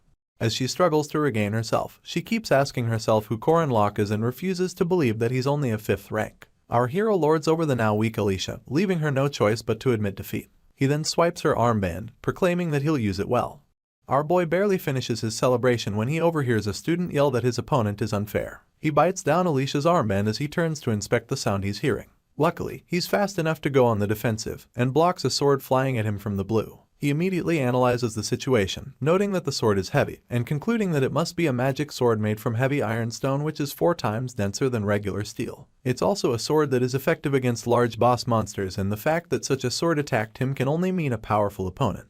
As the sword goes flying in another direction, its wielder announces his surprise that our hero blocked it. He admits that our boy is pretty good, and catches his sword as many others float around him. He then tells Korin Locke to put down the armband and leave. Our MC immediately recognizes his opponent as Dranworski and is irritated because he never wanted to meet him. Even after slaying countless students, Dran doesn't have a scratch on him. If anything, he seems more at ease, truly showing that he's different from Alicia. With the armband still in his mouth, our hero declares that there's no helping it, and makes a run for it almost immediately. He admits that there's no point in fighting now, and Dran just watches him flee in bewilderment. At this point, he gets fired up, remembering that our hero had a blue armband in his possession. Master Worski then attacks with multiple weapons as explosions go off one after the other. Meanwhile, our fleeing hero yells, asking what Dran's problem is. He thought the young master wasn't into things that wouldn't bring him money, but before he can continue this train of thought, he asks Alicia why she's running behind him. The poor girl then admits that she doesn't want to die, adding that she actually doesn't know the way out. Our hero switches the armband from his mouth to his hand, admitting once again that fighting is pointless now, seeing as all he has to do is take the armband to the cabin. Good news is that he finds the cabin soon enough. Bad news, it's mounted by some spry kid with a mighty golem. This kid smirks and then announces that our hero has to give him the armband if he wants to get past him. This is none other than Cranel Ludin, a named first-tier golem sorcerer. Alicia screams that the guy is being unfair by blocking the exit, and our hero admits that things just got difficult, seeing as Cranel is in front, and Dran is closing in from behind. It becomes clear that while trying to avoid a fight, our MC may have to fight 2 named characters at the same time. He cracks his neck in preparation, and a very surprised Alicia wonders if he plans to fight both boys. Our hero readies his spear, looking danger in its eyes and proclaiming that if he can't avoid a fight, he has no choice. Right on cue, Cranel's golem reaches out to grab our hero, just as Dran's swords come flying. Some time passes and silence falls upon the forest. Our hero knocks on the cabin door and a lady inside it exclaims as she wonders who got to the cabin first. She opens up the door, only to see our hero biting down 3 armbands and asking if he can choose his prize. She's really impressed that our boy got 3 blue armbands and doesn't bother hiding it. In turn, Korin Locke just claims that he was lucky. Alicia had the front row seat to how our hero defeated both Cranel and Dran. She thinks it's nothing short of incredible. You see, he began by piercing the sword's magic core before it was able to reach its maximum output, while simultaneously ramming another one into the ground to make it impossible to be pulled out using telekinesis. Using as little movement as possible, our boy dodged the swords he couldn't block, guided them to the golems, and moved behind Dran. This leaves his opponent no choice but to defend against the golem's attacks, and while he was busy defending, our hero shattered the core crystals of the golems, thus neutralizing them. Afterwards, he dealt with the powerless Cranel. Alicia is still in awe of our MC's speed, judgment, and even psychological warfare. She now perceives him as someone who has fought on the battlefield countless times, seeing as he organized things in a single moment. From the basics of the spear to the techniques used to cover his weaknesses, our hero gave this girl the impression of watching her big sister fight. She even recalls when he taunted her for relying too much on her talent and not practicing enough. Alicia heaves a calm sigh, balls her fists, and resolves to try working hard too. Meanwhile, the defeated Dran just bows his head, remembering how he was attacked before he could even demonstrate his power. He wonders who our hero is, and perceives him as someone who already knew his abilities before they fought. As for Cranel, he's still nursing his arm as he lays on the floor, recalling our hero's words. He had told the boy that golems are big targets for small but powerful opponents. He had advised the youngster to find a friend who would stand guard, but Cranel revealed that he doesn't have any friend. This took our hero by surprise, but he quickly brushed it off and wished the boy good luck. In turn, Cranel cursed him in his heart as tears gathered in his eyes. On the day of the hunting ground exercise, 3 named characters came to remember Korin Locke in their own ways. Back to the present, and our hero sings happily in the cabin. He recalls that the strongest person left to beat is the druid who receives the protection of the forest. This is none other than Yule, a petite green-haired girl with amazing powers. However, participants are not the only ones on the hunting ground. The strongest person there remains the greatest mage Merkaba Academy has ever seen, Mariette Dunelif. She summons a mighty wave of water and drenched the life out of Yule. This is because the seniors were taking on the role of monsters and helping with practice training, leaving poor Yule with this unfortunate matchup. With her defeat, the hunting ground training came to an end. Mariette squats down to introduce herself to her defeated opponent, and the girl returns the gesture, only for her to notice Huron lurking behind her. Miss Dunelif doesn't freak out. Instead, she asks the Jonxie to identify herself. Mariette glances at Huron and realizes that all the boys she defeated resemble Korin Locke. She then announces that the girl seems to be looking for someone. In turn, the Jiangxi just bolts past her, only to be obstructed by a mighty wall of ice. Miss Dunelif apologizes for her behavior and explains that she cannot ignore Hyorin because she's a monster for the duration of the training exercise. The first year finds her senior annoying and doesn't hesitate to tell her. On the other hand, the instructor at the cabin exclaims when he calculates our hero's total score and announces that he got 117 points. He adds that it's been a while since he saw a score like that, but our boy just wants to get his prize. He scrolls through the mat boar molar knife, a leather protective coat, and even a shark bear's bile. His hand meets his chin in contemplation as he admits that the shark bear's bile is the most valuable item present. However, he came into the exercise with something in mind. Our hero proceeds to collect a mandrake seed and flashes the instructor a smile, revealing how satisfied he is with his choice. In turn, the instructor confesses that our boy has an eye for things, and then asks what he's going to get with his remaining 17 points. After mulling it over for a few seconds, Corin Locke picks nutritional plant supplements and earmuffs, worth 6 and 10 points respectively. Later on, he and his spear exit the cabin and he admits that he did some good shopping. As he makes his way through the ruins of his most recent battle, it dawns on him that in all his retries of this game, things have never worked out this well. In addition, it's also his first time seeing Hinchbetter and Lark complete this mission. Jaeger screams happily because he came in second place with 19 points, while Lark awkwardly staggers to the cabin with his 15 points. They both stop to talk to our hero, and he commends them for working well together, only for Hinchbetter to request that they return to the stamina training room that night. Our boy sights Cranel searching for something, so he asks that they help him find his golem's core since they have enough energy to visit the stamina training room. Cranel overhears this and is shocked. Upon glancing in our hero's direction, he confirms from the ginger that the golem core is important and reiterates that they'll help him find it. His colleague claims that it's fine, but our boy corrects him, telling him to just say thanks at times like these. Apparently, our MC worked a lot with Cranel in his past life, seeing as there aren't many aggro tanker dealers as good as golems for the semi-large monster battle. Our boy then exhales loudly as he realizes that things are slowly ending. Cranel successfully recovers his core. Alicia is still injured. Drin just plays around because he's out of fighting power. And lastly, Yule. Well, our hero finds her in a state so despicable that he wonders if she's dead. Upon closer inspection, he discovers that she's not, so he helps her up, still scared at how far Mariette was willing to go. As they drag their feet through the forest, our hero senses a disturbance and asks what the problem could be. Suddenly, animals of all types seem to be fleeing in the opposite direction. Yule then musters enough strength to warn our boy to run away, blaming it on Mariette. She doesn't finish her sentence, so Corin Locke is more confused now than he was at the start. Miss Dunelif is a genius to say the least, with the natural ability to analyze magic, and blessed with a large amount of mana. She's a mage who seems to have never experienced despair, frustration, or even failure, the one talent rumored to continue Madame Josephine's path in future. To this mage, the hunting ground is like a playground, seeing as she just has to manage the difficulty moderately and help her juniors grow. Well, this same mage is getting overpowered by Hyorin. She holds herself as she feels pain everywhere, and all she can mutter is that she needs to analyze. The raging first year comes launching towards her senior with intense malice, leaving Mariette no choice but to fire ice bullets at her. Unfortunately, Hyorin just breaks through them like they're cotton, forcing Miss Dunelif to increase the intensity of her attacks. She then stutters that she can't just block with elementary level magic and asks herself what type of magic to use. Apparently, she had made a promise to the senior professors that she wouldn't use attack magic above the intermediate level, but in truth, she had already begun to use advanced magic. Sadly, Hyorin still kicks the heck out of her. Mariette wouldn't admit it, but despite using her full power, she gets launched into a nearby tree with the force of a speeding bulldozer and drops to her knees afterwards. The after effects leave her weak and wary, and she begins to yell at Hyorin not to come any closer to her. What was standing before her wasn't a knight, a mage, nor was it played. It was just a natural disaster in human form. This natural disaster exudes so much malice as she continues to approach her senior, leaving Mariette to continue yelling at her not to come any closer.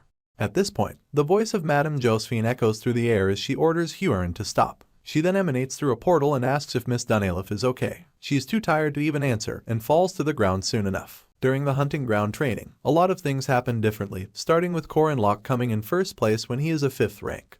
Then, there's the conflict between Hyorin, the first-year ace, and Mariette, the second-year ace. The result of this ended with the latter in the infirmary.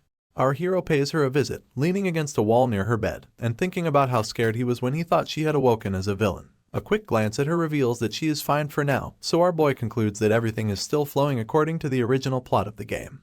He brushes it aside, telling himself that he'll think about it later because she still has about 3 weeks until she awakens. For now, there are things to prepare for. Our hero makes his way out of the infirmary and over to the outskirts of the hunting ground forest. He moves his head side to side as he searches for the being that dwells in it. In preparation, he tilts his head upwards and administers a lot of eye drops. He then pretends to miss his step and announces very loudly that he slipped, asking what he should do in the same loud octave.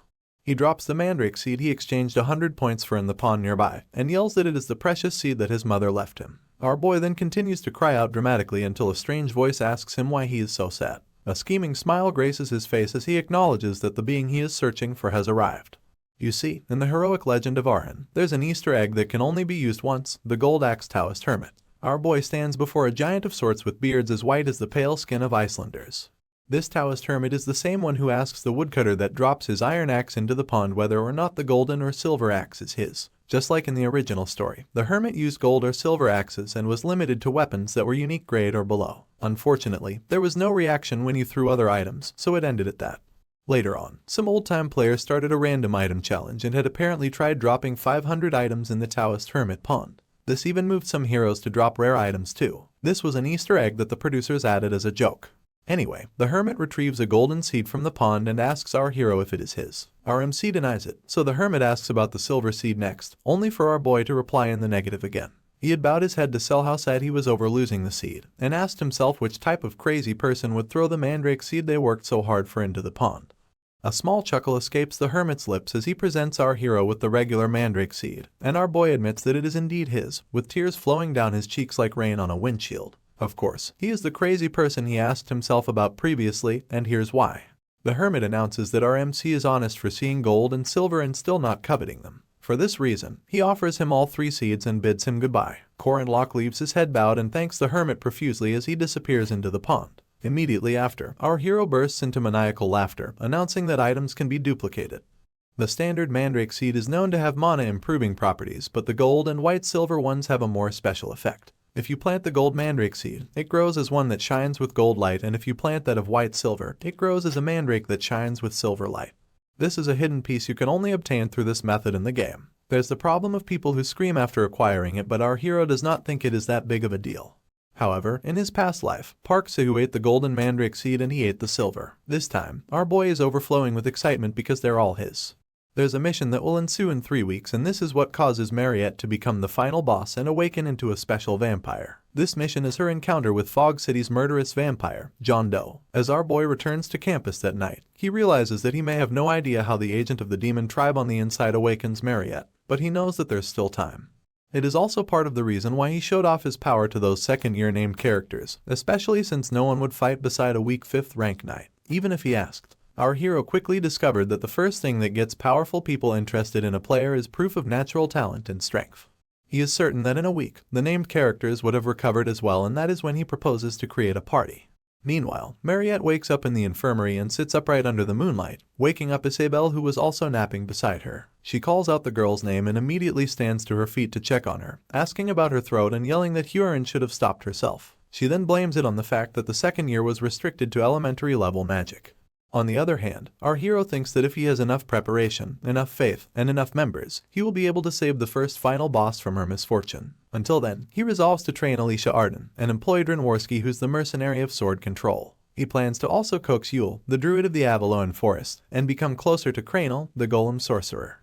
He slams his fist against his palm as he declares that the plan is perfect, adding that the mission will be a piece of cake if he just prepares well. Well, as long as there are no unexpected variables. Meanwhile, Mariette's eyes begin to glisten red and the first person in her sight is Isabelle. She instantly grabs her shoulders and opens her mouth to reveal 2 sets of fangs, claiming that she is thirsty. Huron taps her fingers on the textbook before her, lamenting about how boring things are. She then recalls the time when Madame Josephine regretted sending her, and added that moving forward, she'll teach the girl whatever she wants to know. After this, she stationed the Jonxie in a secluded room to reflect on her actions. Present day, and Huron just stares out the window with lifeless eyes, wondering if she should jump the wall. Suddenly, our hero appears upside down, smiling and announcing that he knew she'd be in that room. His sudden appearance scares the heck out of her and she yelps from the shock. Our hero is hanging from a tree just outside her window as he reintroduces himself to her. He then asks her if she can open the window, and presents her with a small cake, admitting that he knows how random it seems. He also quips that he did it because he didn't want to come empty-handed. Huron stares at him for a while and then opens the window just so she can tell him that visiting her is against school rules. Our hero flashes her a smile as he claims that he is not breaking any rules by hanging out on a tree. He then implies that it does not even matter if he enters, seeing as Madame Josephine is not around at the moment. Our boy had just come by to check on her, and he was right to suspect that she would not have any scars whatsoever. He segues into wondering if she is now banned from going out and getting visitation because of what happened at the hunting ground. He begins to judge Madam for locking up the girl for more than 4 days despite her concerns about the girl being a special demi-human. To worsen things, Huron laments that the professor didn't just leave, but hasn't come by in all 4 days. This revelation jolts our hero so much that he snaps the branch he has been hanging from, yelling to confirm if the madam came by at least once. Huron has barely finished confirming this when our boy lands roughly on the floor beneath, groaning every step of the way. Luckily, his persistent warrior's regeneration activates, so the first-year ace just stares down at him as he admits how much the fall hurt. Seeing as he also lost her cake, our hero promises to buy her some food later and then bids her goodbye. As he makes a run for it, the fact that Madame Josephine left the most dangerous person in Merkaba Academy unattended lingers on his mind. It makes him conclude that something abnormal must be going on. Meanwhile, Professor Dana questions Mr. Fermack if he has found a certain girl. In turn, the man replies negatively and tells her that he is going to go check the outskirts. Our hero sees these two former guardians scampering in search of someone, the representative martial artist of the magic faculty, Professor Dana, and the night faculty professor, Fermack Damon. He crosses two of them and arrives at a guarded infirmary entrance where the knight on duty immediately recognizes our hero. He asks what he is looking for and reminds him that his visitation request was rejected. In turn, Corin Locke pretends as though his mission is not to enter and with a faux smile on his lips, refers to the knight as third guard Kron. He then presents Mr. Kron with a slushie and a sandwich, lying that Madame Josephine told him to bring the guard something to eat and drink. Mr. Kron actually falls for this as he accepts our hero's token. He then admits that the madam really takes care of those below her. You see, our boy's request to visit Mariette was rejected and Isabelle, who was put in charge of protecting her, has gone missing. He deduces that it is weird enough that a guard is stationed in front of the infirmary, and the more he thinks about the situation, the more his suspicions seem right.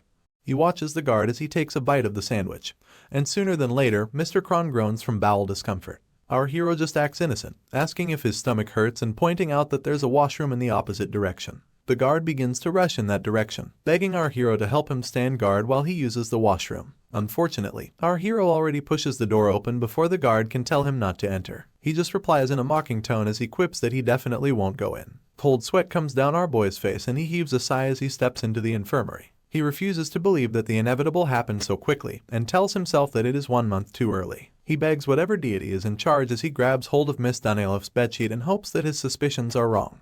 He then calls out her name and pulls away the sheets simultaneously. Unfortunately, the only person beneath them is Isabelle. Our hero grits his teeth as the discovery begins to bother him. He soon notices the bite marks on Isabelle's neck and concludes that this is what the professors wanted to hide.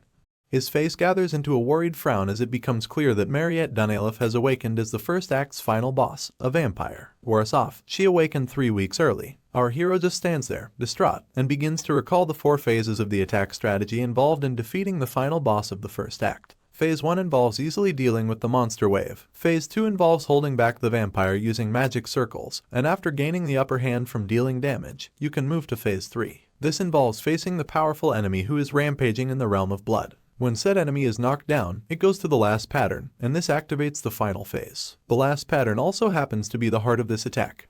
Apparently, even without the main player, a combination of named first-year characters are capable enough to reach Phase 3. Unfortunately, our hero injured Alicia Arden, destroyed Drenworski's weapon, and also obliterated Kranal Luden's golem core.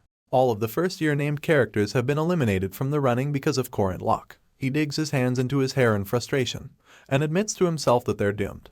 In the original story, after encountering Fog City's murderous vampire, Mariette attacks her roommate and goes on a rampage. In our boy's last life, he and his team had been waiting below the dorms where Mariette and Isabelle were, just so they could quickly defeat the murderous vampire. Although Park Sihu purposely let it go that time, this time, our boy feels like he has messed everything up. Alicia has 8 broken bones, Kranal is basically useless with his broken golem core, and this makes Huron come to mind. The only problem is that our boy has no idea how things will turn out if he introduces her into the situation.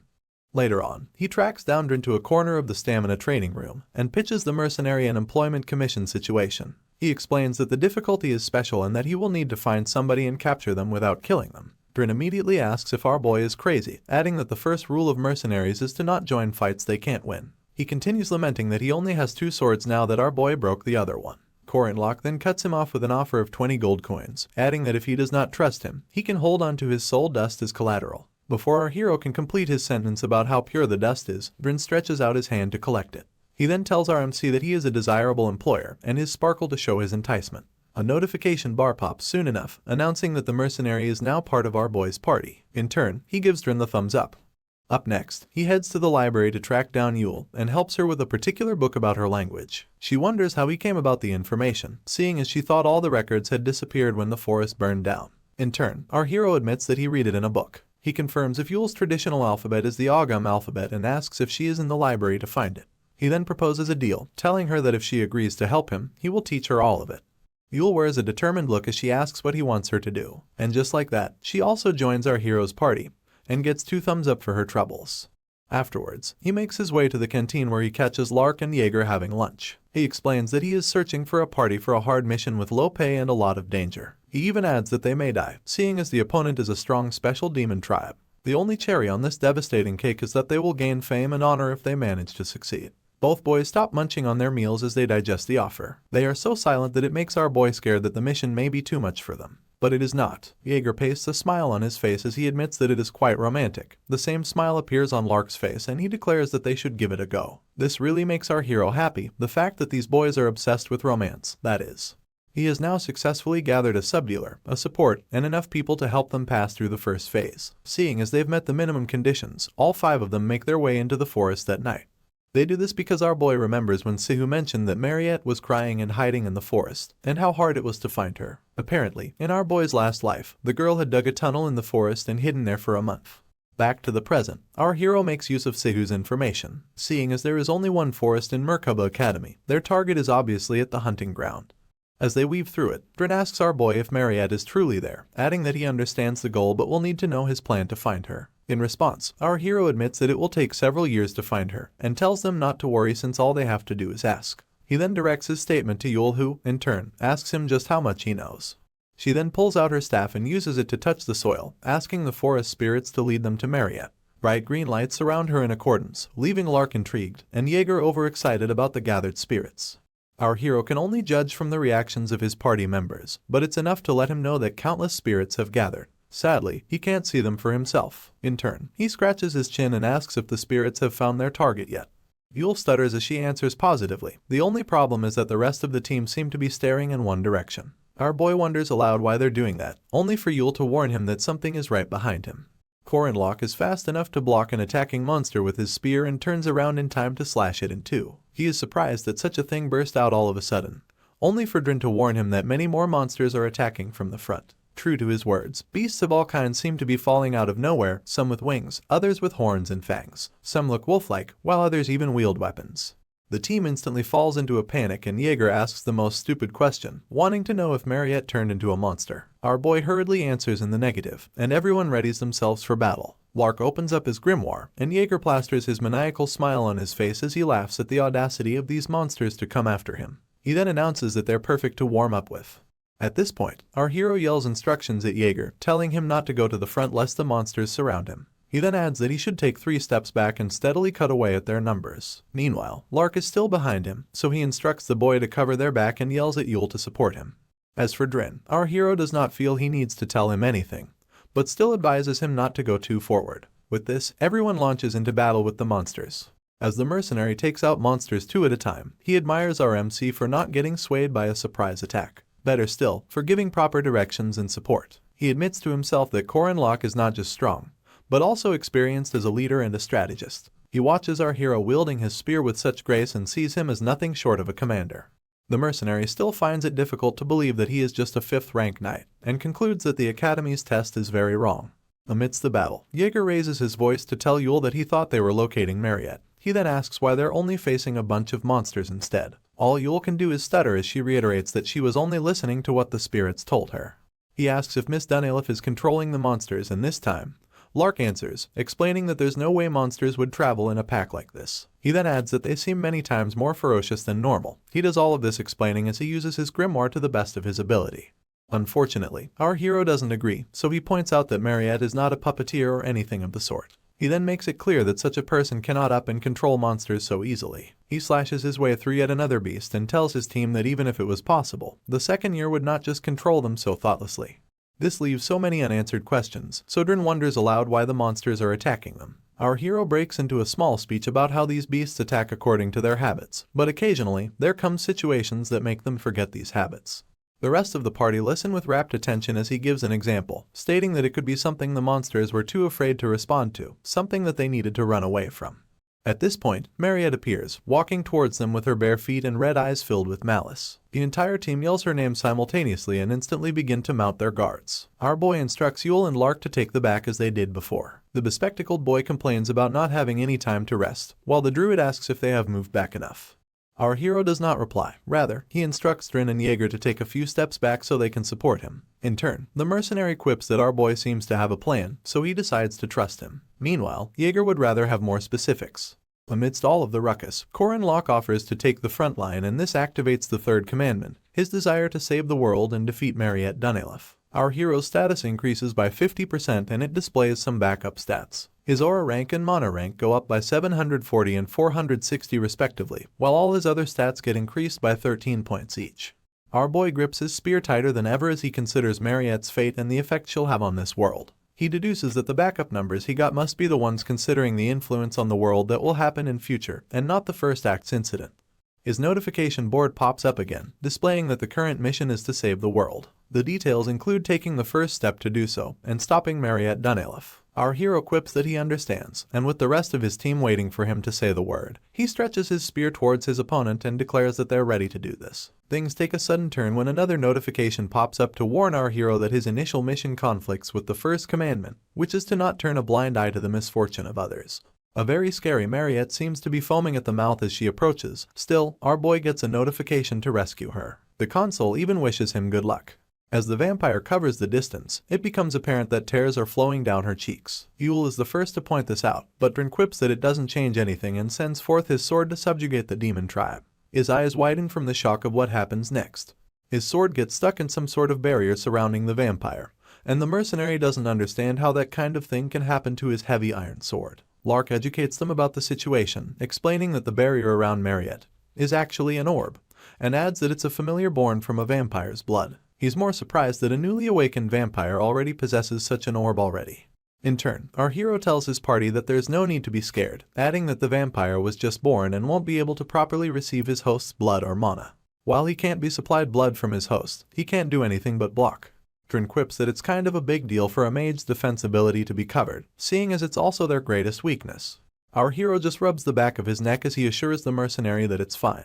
The demon tribe continues to speak through Mariette as he screams that all his opponents should disappear. With this, the orb disintegrates into small pieces of blood and head towards the team as though they're spears. Our boy quickly warns everyone that a wide-range attack is approaching and yells out Yule's name. She understands immediately, so she begins to activate a protection spell. The druid claims that she may not know about anywhere else but they're in a forest, and that this is her stage. With this, she activates Rapid Development Spirit Protection, a spell that raises trees tall enough to encompass the entire party and thick enough to block any attacks. The disintegrated blood chips away at the makeshift shield and Yule grunts as she tries her best to keep it up. At this point, Jaeger is so scared that he imagines a situation where the shield breaks. Lark quickly tells him not to say things like that. Meanwhile, the druid is putting all of herself into maintaining their shield, and admits that raising it took out half of her mana in the first place. As an after effect from the training practice, her mana heart is still throbbing. Despite the difficulty, Yule tells herself that she needs to keep going because Corin Locke made her a preposterous promise. Just then, our hero asks if she's nearing her limit, and stares back as he beseeches to just keep it up for a little longer. He then announces that he will turn things around in 5 moves. As heavy breaths escape the druid's lungs, she confirms if he can really pull it off. In turn, our hero tells her that it's possible. Meanwhile, their opponent readies herself for another attack. You see, the first act's final boss round is divided into 4 phases, and the first phase is where the monsters surround the main character's party. The second phase is where you defeat the monsters, so Mariette comes out herself, and you need to go from phase 2 to phase 4 to enter the final boss's attack pattern. Simply put, until the final phase, she's not using her full power. It's the same in the game and in our boy's last life. As more blood chips away at their wooden shield, Corin Locke advises Lark to leave before Yule, seeing as he can only use beginner's magic a maximum of 2 more times. The youngster is surprised that our hero was able to calculate that, but obeys soon enough. As he walks away, our boy tells him that he's doing a good job, and instructs him to run as far away as possible. Immediately Yule joins him. Until now, the number of attacks and their scale were big, but they weren't that powerful. The real problem is the alchemy that happens after. All of the blood that got stuck in the shield begins to crystallize and eat their way through it, making our hero conclude that his opponent is coming. The crystallized blood continues to grow bigger with every passing second courtesy of freeze, a type of alchemy magic. It successfully shatters the shield and huge chunks of it begin to descend. Jaeger is the first to scream that the shield is collapsing while Yule, although almost out of strength, begins to chant a new spell.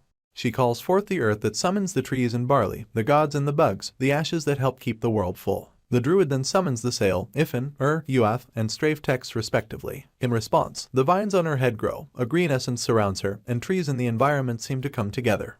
Our hero is impressed that the trees are responding, and although he's the one who engraved the texts, only a pure-blooded druid has the ability to activate it. It may seem similar to rune text, but it's actually an ancient text with a system and methods that belong to another ancient time entirely. In the game, you can only obtain this secret text after finishing the Yule scenario, mostly because she always works to grow as a sage of the forest.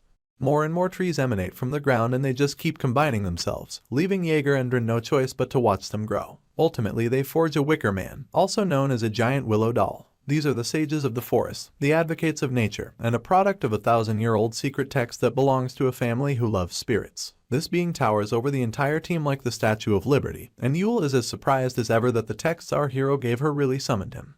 Corin Locke just smiles as he thinks to himself that it's kind of considered cheating for him to help her with summoning it, but in their current situation, there's no other way. Our boy instantly switches back to battle mode as he commands Jaeger to throw an owlbear that survived amongst the monsters to the Wicker Man. The hunk is more surprised about an owlbear surviving than about throwing it to the Wicker Man. After looking around, he discovers that one of them is actually alive just like our boy said. In turn, our hero flashes a smug smile. Apparently, he had prepared everything beforehand, even if his party didn't notice because they were all busy fighting. Our hero yells at Jaeger once again, telling him to hurry up and throw the owlbear. In turn, the hunk obeys and throws the beast. It lands on top of a fixture in the Wickerman's chest and immediately burns to a crisp. It turns out that while the Wicker Man is burning a sacrifice in its hollow wooden prison, it becomes a golem-type magic weapon that moves until it completely burns out. Its once red eyes turn green as it approaches Mariette. In turn, the vampire fires multiple attacks at it. As it takes on more damage, Yule grips her chest in pain, grunting as she tries her best to hold on. Our hero soon realizes that it's too much for the druid to handle, and that at this rate, it'll be hard for her to maintain it for even a minute.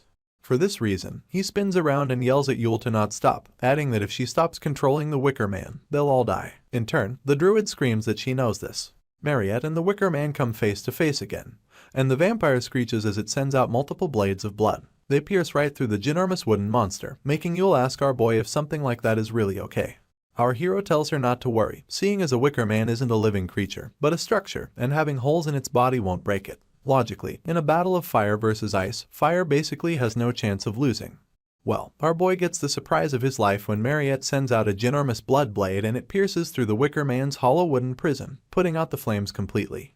Corin Locke remains in shock as he watches their last wooden hope drop to the ground in defeat. The entire party shields their eyes as the Wicker Man raises an enormous amount of dust. As for our hero, he grits his teeth as it dawns on him that the common sense he thought he had is flipping over and collapsing. Mariette emerges from the ruckus unscathed, proving to them why she is a special level difficulty mission. Yule drops to the ground in pain and our hero tells her to back off. She tries to argue with him but he makes it clear that her hanging around will not change anything. She quips that she understands and runs in the opposite direction immediately.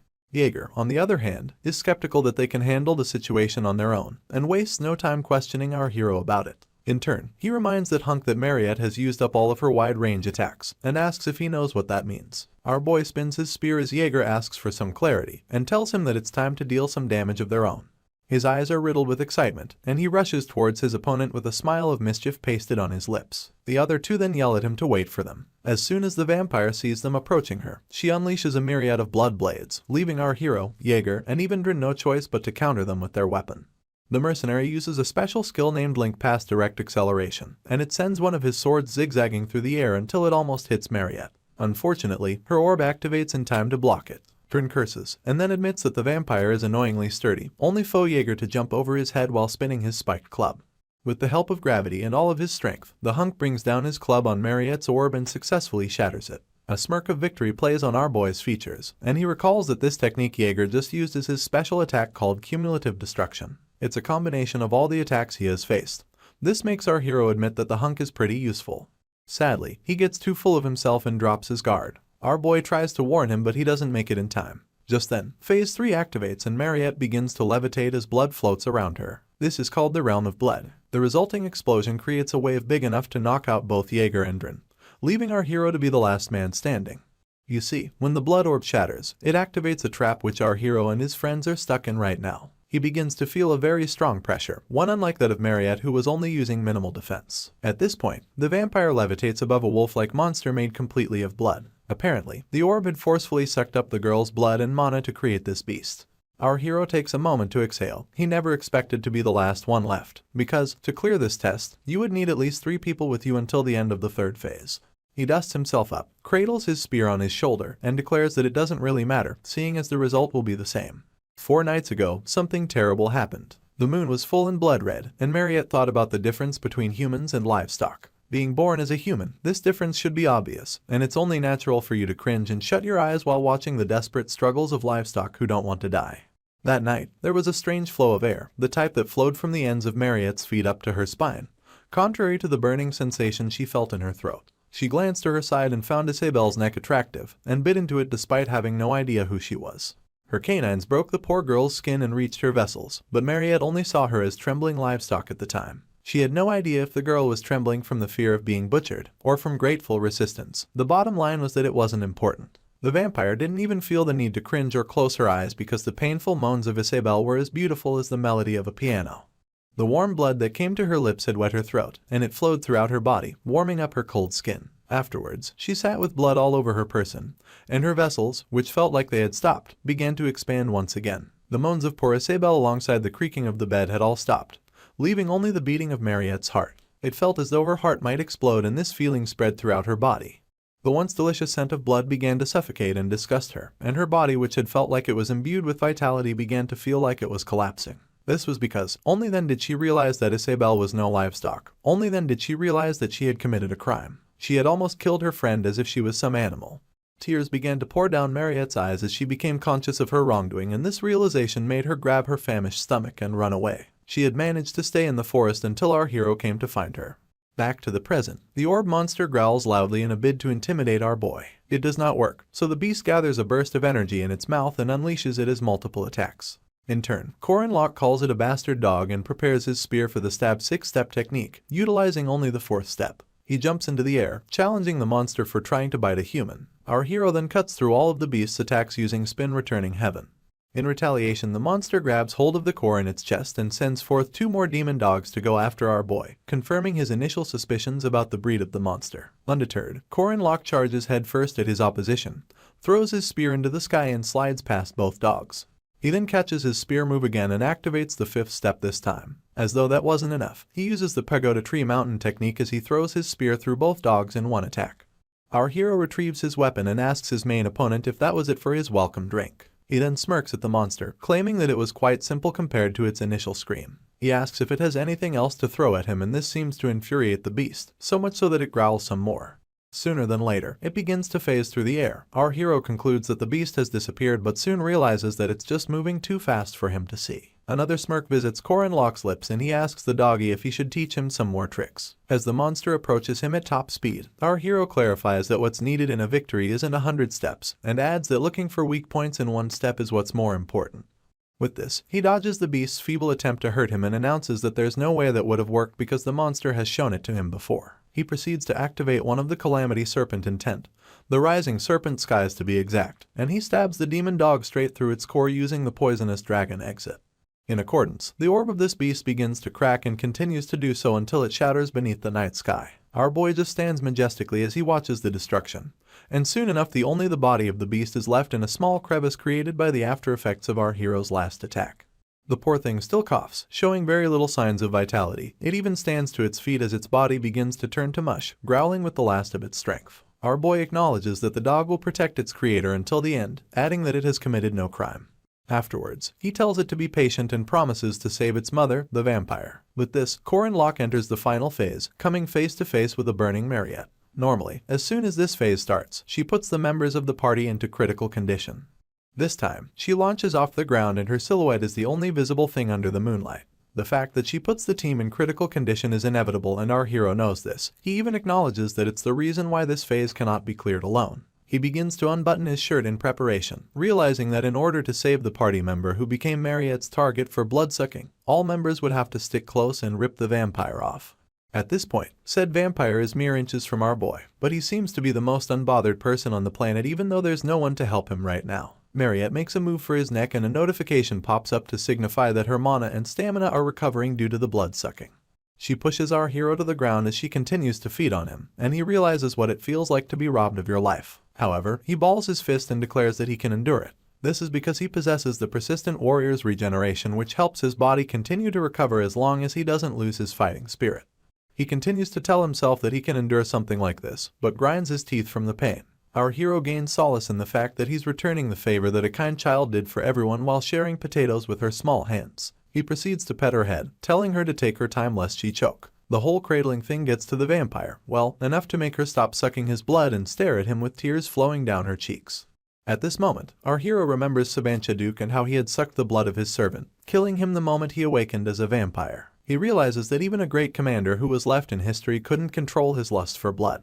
As for Mariette, our boy remembers that it took Park Sehu about a month to find her in his past life, and by feeding on monsters to quench her thirst, the thirst became worse. Even at that, the girl didn't kill people. Instead, she endured her urges through superhuman willpower. Our MC just feels like this is an unnecessary setup for a final boss that only has a bad ending. This is why he has always believed that there must be another ending. At this point, Mariette's tears drop down on his person, and she begins to apologize profusely. To Corin Locke, it doesn't matter how many times he almost died, or if the girl is a first-rank mage. The fact that she's a vampire is also a trivial issue. He unveils a pitiful smile as he realizes that he may have looked at the girl as just another character, like Sehu did. Luckily, the teachings of the master he met in this world have made him into a different person. She had called him a child and declared that her being an adult leaves her with the duty to protect him. He looked down on her as a game NPC until she protected him. Now, he decides to make it a little bit obvious that he's an adult, seeing as he's her disciple who studied all of her teachings, her successor, and also the one who witnessed her final moments. He smiles with all his teeth with Mariette still on top of him, and later on, declares that he's going to walk a different path from Park Sehu. At this point, the notification bar pops up to show that he cleared the difficulty level S mission. His mana and aura ranks rise, and he gains pain tolerance alongside 100 points equally distributed. Madame Josephine, a master at space magic, had made a special prison for Mariette, and our hero decided to pay her a visit. Upon getting there, he sees her feasting on a steamed potato and admitting how much she missed potatoes. Unfortunately, the poor girl was so lost in her feast that she gets the shock of her life when she realizes that our boy is mere inches from her cell, so much so that she begins to cough. In turn, Corin Locke asks the madam if he can go in and she asks if he will be okay. Our hero claims that he will be, adding that he trusts Mariette. Upon entry, he meets the girl still coughing and tapping her chest vehemently. He then tells her to eat slowly so she won't choke, and wonder aloud about who would give someone potatoes without any water. She finally calms down, so our boy confesses that he thought her taste buds would also change, and explains how unexpected it is to see her enjoying potatoes. She flashes one of the brightest smiles as she admits that potatoes will always taste good, adding that it's a happy plant that tastes good no matter how you cook them. At this point, our boy comes so close to her face that she goes red in the cheeks. She immediately freaks out and begins to rain mock punches on him, telling him to give her space because she smells. All our hero can do is block the punches as he asks her if she's still self-conscious after everything they've been through. He even points out that he hadn't washed up when she bit his neck. This only makes her yell at him to stop it. Afterwards, she goes to the opposite corner of the cell and curls up. Our boy then makes it clear that she doesn't smell. In response, Mariette admits that she was scared. Corin Locke didn't get her the first time, so he begs her pardon. The girl proceeds to explain how scared she was when she fought Huron, adding that she thought she would really die. Mariette continues to lament about how scared she was, claiming that she couldn't do as our hero did. Meanwhile, Corin Locke remembers his initial meeting with H. Warren and blames himself for invoking something in her that pushed her into participating in the hunting ground practice. That was where the Jiangxi coincidentally ran into Mariette, and in order to face the first-rank mage, she used her actual power. In turn, this provoked Mariette and awakened the vampire inside her. The second-year ace wonders aloud about how our hero doesn't give up, adding that it was the same thing when he was training against spirit bodies. She reiterates how everyone mocked him, claiming that he won't succeed. But in the end, he did. Mariette then admits that our boy is so cool, and this leaves him stunned. He just tries to be modest and proclaims that it wasn't that impressive. Apparently, he keeps fighting because he likes happy endings. When the girl overhears this, she just signals her confusion. Our hero then explains that he loves situations where the good guys get rewarded and the bad guys get punished. That kind of obvious yet touching story. He goes on to tell her that she's a good person, and with a smile on his face, he adds that she's also nice and pretty. He then rounds up by saying that he wants Mariette to be happy. This gets her red in the cheeks, so she claims that she wants to wash up and finish her potatoes, just to get our boy to leave. He begs her pardon, trying to explain that he only just arrived. He ends up agreeing to leave and waves her goodbye as he promises to see her later. Mariette can't stop smiling as she thanks our hero for comforting her. Unfortunately, she doesn't feel like she has the right to be happy. As he makes his way back to campus, the vampire comes to mind. He feels like she will only be isolated temporarily, seeing as it'll be difficult to go back to normal immediately after such an incident occurred. He also believes that the isolation will end soon because H. Warren, who's the definition of demihuman, is going to school without problems. Should Mariette awaken as a demihuman, our boy is certain that most people won't feel threatened by the fact she's one. Someone calls out Corin Locke's name as he makes his way down the hallway. He instantly glances in the direction of the voice, only to see Director Kassar asking for a moment of his time. The director admits that it's his first time meeting our boy personally, and asks him how he's feeling. Rubbing the back of his neck, our hero claims that he's alright. He then follows up by asking what the chairman wants from him, only to discover that it's about punishing Mariette. His face scrounges up in shock as he stutters the chairman's last words back to him to confirm if he heard right. You see, our boy didn't even think that the vampire would get punished, and is shocked about the story not leading to her happy ending. He instantly bursts into defense, raising his voice as he tells the chairman that he can explain everything. In response, Director Kassar tells him that there's no need, because the girl's punishment has been decided already. This doesn't deter our hero from defending her, mentioning that the director should hear from someone who actually fought the vampire. He then inquires about what sort of punishment is decided this quickly, yelling as he continues to prove her innocence. The director just cuts him off, revealing that he expected things to go this way. He then flashes our boy a soft smile and tells him not to worry because there's no punishment. Our hero is confused, so he begs Mr. Kassar's pardon, listening with rapt attention as he reveals that he also doesn't think Mariette is dangerous. He had only stopped our boy just to see the attitude of someone who fought her himself. Now that the director has no doubts about his decision, he declares that the girl's isolation will in fact be ending soon, adding that they just need to confirm that she's stable. He doesn't stop smiling as he reveals his curiosity about the details of their battle, despite hearing about it from other students. Meanwhile, our boy exhales loudly to ease himself from the initial shock he felt. At this point, the chairman tells him that it's okay to explain in simple terms. As expected, our boy explained only what was okay to be exposed, that Mariette was safe, and that H. Warren was not a monster. He is uncertain about how much of his story the director bought, but he was sure to send a clear message. Mr. Kassar rubs his chin as he thanks our boy for taking out time to explain, adding that based on recent events, they'll need to make an official announcement. The director also thinks that they can't say everything transparently, and proclaims that he needs to do his job now that he has heard everything. This surprises Corin Locke so much that it's obvious from his features. He is even more surprised when the director bows to thank him for his help. This is because our hero was able to prevent the danger caused by the inexperience and complacency of the adults. Madame Josephine simply adjusts her glasses as she listens to the chairman promise to repay our hero should he need anything. Our boy is in awe of Iryu Kassar, and now sees him as a man worthy to be the academy chairman, a man who always acknowledges his weaknesses, and a man who always tries to take on more responsibilities. He reminds our hero of his teacher, and how she admitted to having experienced many failures, but never counted him as one of them. At this point, our boy also recalls the words of the director from his past life, and this makes him trust the man's goodwill. He pastes a smile on his lips and begs the director to raise his head, adding that it's his one request. In response, Mr. Kassar lets a small grin slip. Meanwhile, Mariette is lost in thought as she pulls the sheets over herself and crosses both arms on her knees. She remembers how Corin Locke cradled her head when she was feeding on him, and how he told her not to choke. She remembers his hand to be soft and his embrace to be warm. He kept telling her that it was okay, and her rationality, which had drifted away, was pushed back by the waves of feelings. When she vomited the cold beast out and found her humanity, the only thing that came to the girl's lips were apologies. She had bawled her eyes out as she kept saying how sorry she was. Now, she digs her hands into her hair as she wonders if she has the right to ask for apologies, if Isabelle is safe. Because Mariette is a person who likes people more than anyone, her guilt keeps eating away at her. It's also why she never resisted when Madame Josephine used her magic to imprison her. Instead, she just accepted it and locked herself up within the iron bars. When our hero visited her, she pretended otherwise, but in truth, she was exhausted. She only saw herself as a beast, a monster, a demon. She saw herself as an enemy of the human race for yearning for their blood at random times. At this point, the girl remembers one sentence from our boy that sent all her concerns flying. He had said that he would like for her to be happy. His words ring with more honesty than anything the girl had heard until now. Tears roll down her cheeks as she remembers our hero's devotion in throwing his body to her in order to save the same girl who had turned into a monster. That strong and hot moment, alongside his goodwill and devotion, makes Mariette realize that a piece of her life will forever be immortalized in her memory. She then pulls the sheets up to her now red cheeks as she calls out our boy's name in his absence.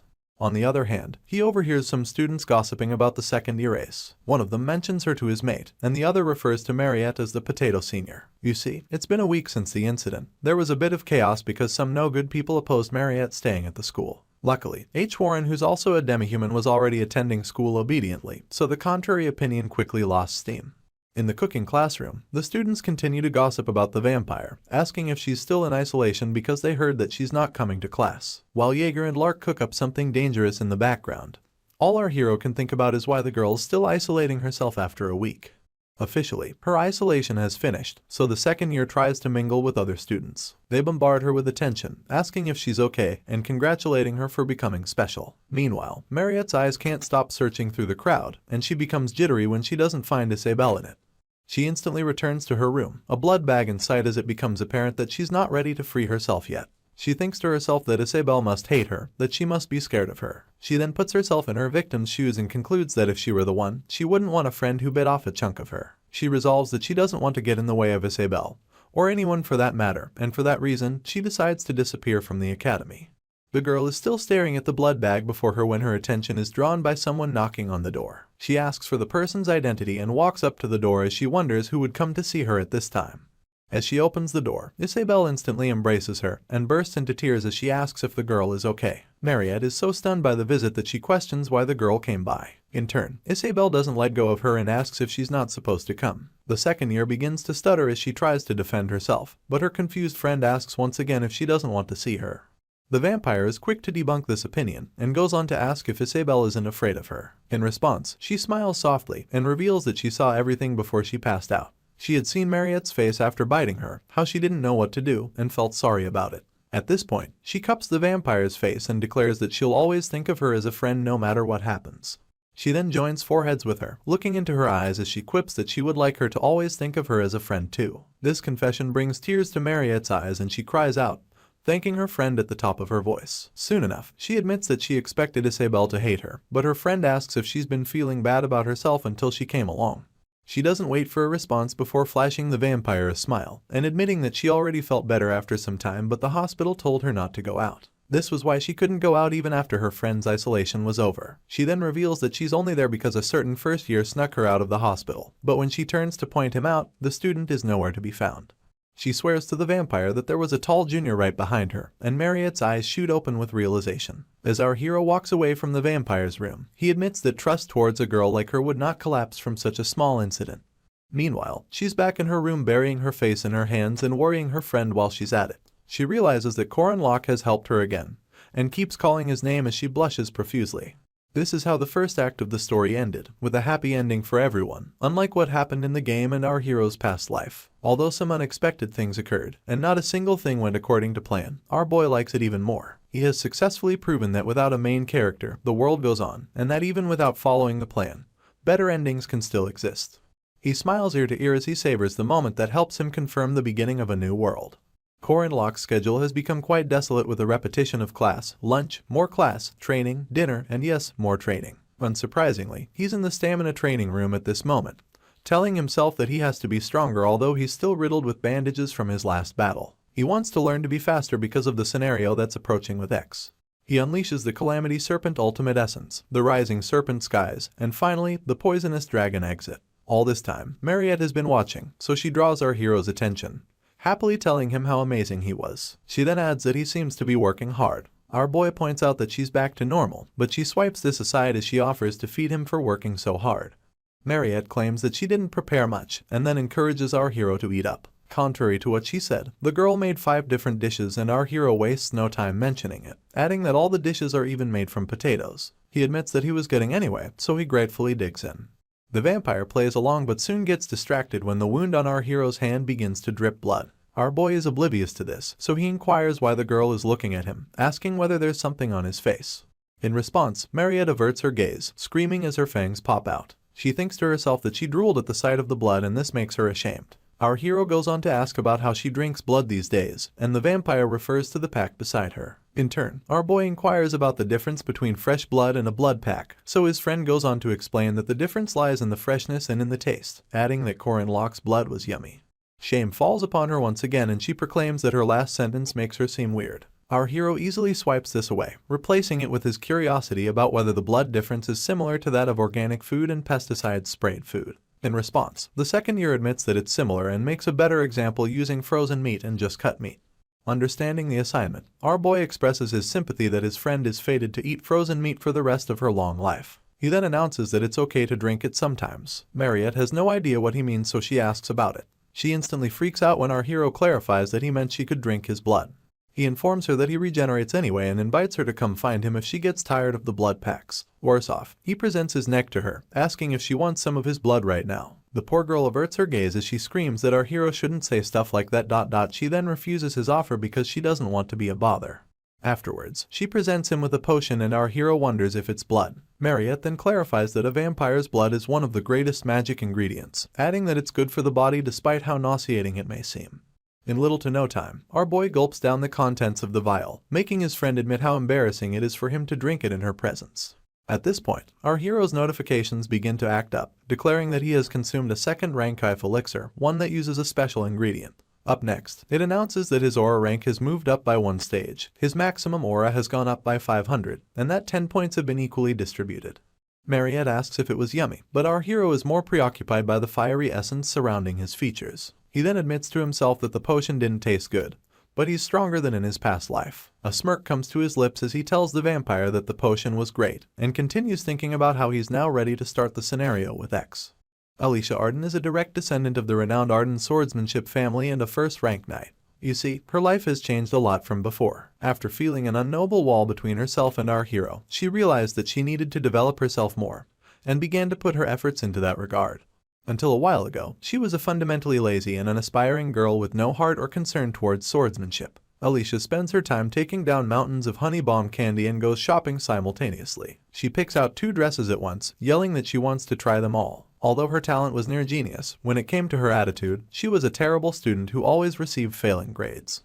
The only thing she thinks about at the mall is how she doesn't need to wave her sword 10,000 times every day, get examined as she repeats her basic moves, or duel with her sweaty and brutal martial brothers and sister. Her eyes then fill up with excitement, mostly because her big sister is nowhere in sight. Just as she declares that she should enjoy times like this, Corin Locke pops up and asks what she means.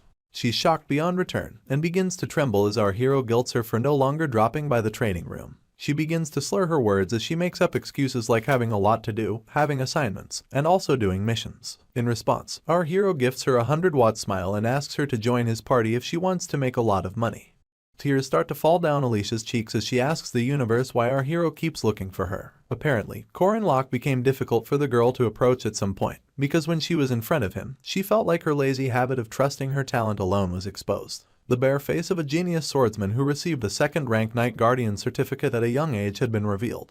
She just stands amidst the honey bomb candy and dresses, balling her fists as she stares at our hero. She can't help but regret his tactics, and how his methods are too difficult. She hates that he keeps talking about the basics and wonders if it's not normal to try to make cool lethal moves at this age. Alicia's outlook instantly changes when our boy mentions that the reward for the second-rank mission is 2 gold coins. She begins to calculate how many honey bomb candies and dresses she can get with that much money. Our hero intrudes on her thoughts, asking if she's interested, only for the girl to give him an enthusiastic yes. G then tells her that they'll leave in the middle of the following week and adds that she should prepare her stuff. He remembers at the last minute that he has a 20 silver coin short-term mission to handle that day, and asks the girl to do that with him too. The mention of more money pushes Alicia into instant agreement. An evil smirk revisits our boy's lips as he realizes that she just needs money. He then admits that it'll be just enough for the next scenario. He's not certain, but based on his predictions, it's supposed to happen today.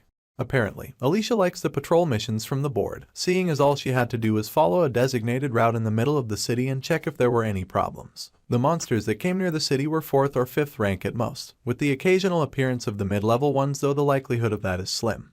Meanwhile, they come across some monsters during their patrol and the other men with them tell Alicia that they're done with things on their end. In response, she suggests that our hero, who's their captain, takes the claws and leather and sells them later. There wasn't much to do and one could make enough money from it. This was the swordsman's favorite type of mission. The other men begin to rain encomiums upon Alicia's name, telling her that she's amazing for defeating 10 monsters instantaneously. She just wears a smug look as she claims that it's nothing much. This brings about another round of praise, seeing as the men consider defeating an owlbear to be a great deal. As they praise her, she smiles ear to ear. All the talk from her family members about how her big sister achieved the supreme stage at her age, how they'll finally have an heir to the Arden name, and even how they talk down on her for being an illegitimate child compared to Lunia Arden. All of these get wiped away by the praises, and she tells herself that she's not that bad. At this point, our boy interrupts her thoughts as he announces the presence of an owlbear nearby. In response, Alicia just laughs and reveals that she already took care of it. Our hero admits how amazing that is, and soon enough, nightfall arrives. He quips that nice it is that their patrolling is done. It's supposed to have ended easily, safely, and happily as long as no sudden changes occurred. Unfortunately, things don't always go as planned. A green signal gets shot into the sky and one of the men with them announces that it's from the preceding patrol group indicating a nest of second-rank monsters. Alicia declares that she can't see it, so he clarifies that it's a magic signal that can only be seen using the special goggles that they're wearing.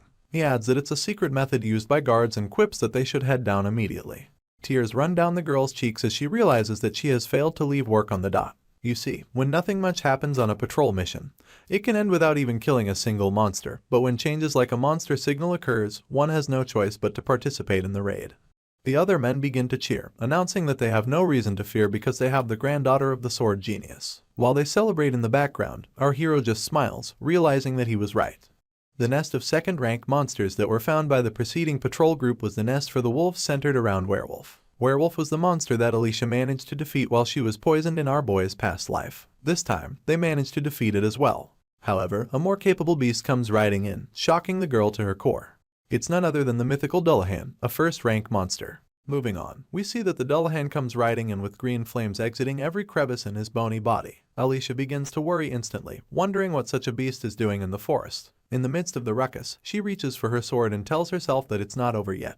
As she pulls it out, it's escorted by a blue essence and she administers the one slice Arden style, and follows up with the territory cut which sends mighty waves towards her opponent. Her eyes pop open as she witnesses Dullahan bend over in such a way that her attacks just fly past him. She's left wondering how he's so flexible and compares him to a mollusk. Scaly tentacles suddenly extend from this being and they grab hold of Alicia soon enough, causing her to scream from the shock. As the tentacles elevate her, she admits that Dullahan is fast and experienced, and deduces that he's at least a first-rank monster.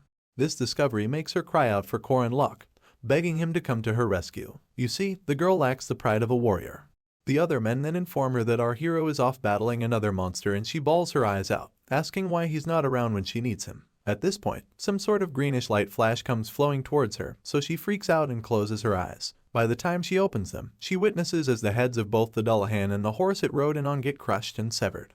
Still wrapped in tentacles, she and the beast fall to the ground, and she immediately thanks Corin Locke, thinking that he's the one who saved her life. She stops mid-sentence when she sees a familiar sword, only for its wielder to lambaste her for still being as weak, lazy, and cocky as ever. Alicia elevates her gaze to see who it is, and realizes that it's the eldest daughter of the Arden swordsmanship family, and the most likely next-term heir, the greatest swordsman of the new generation, and the one who will continue the path of the sword genius. She realizes that it's none other than Lunia Arden, her older sister.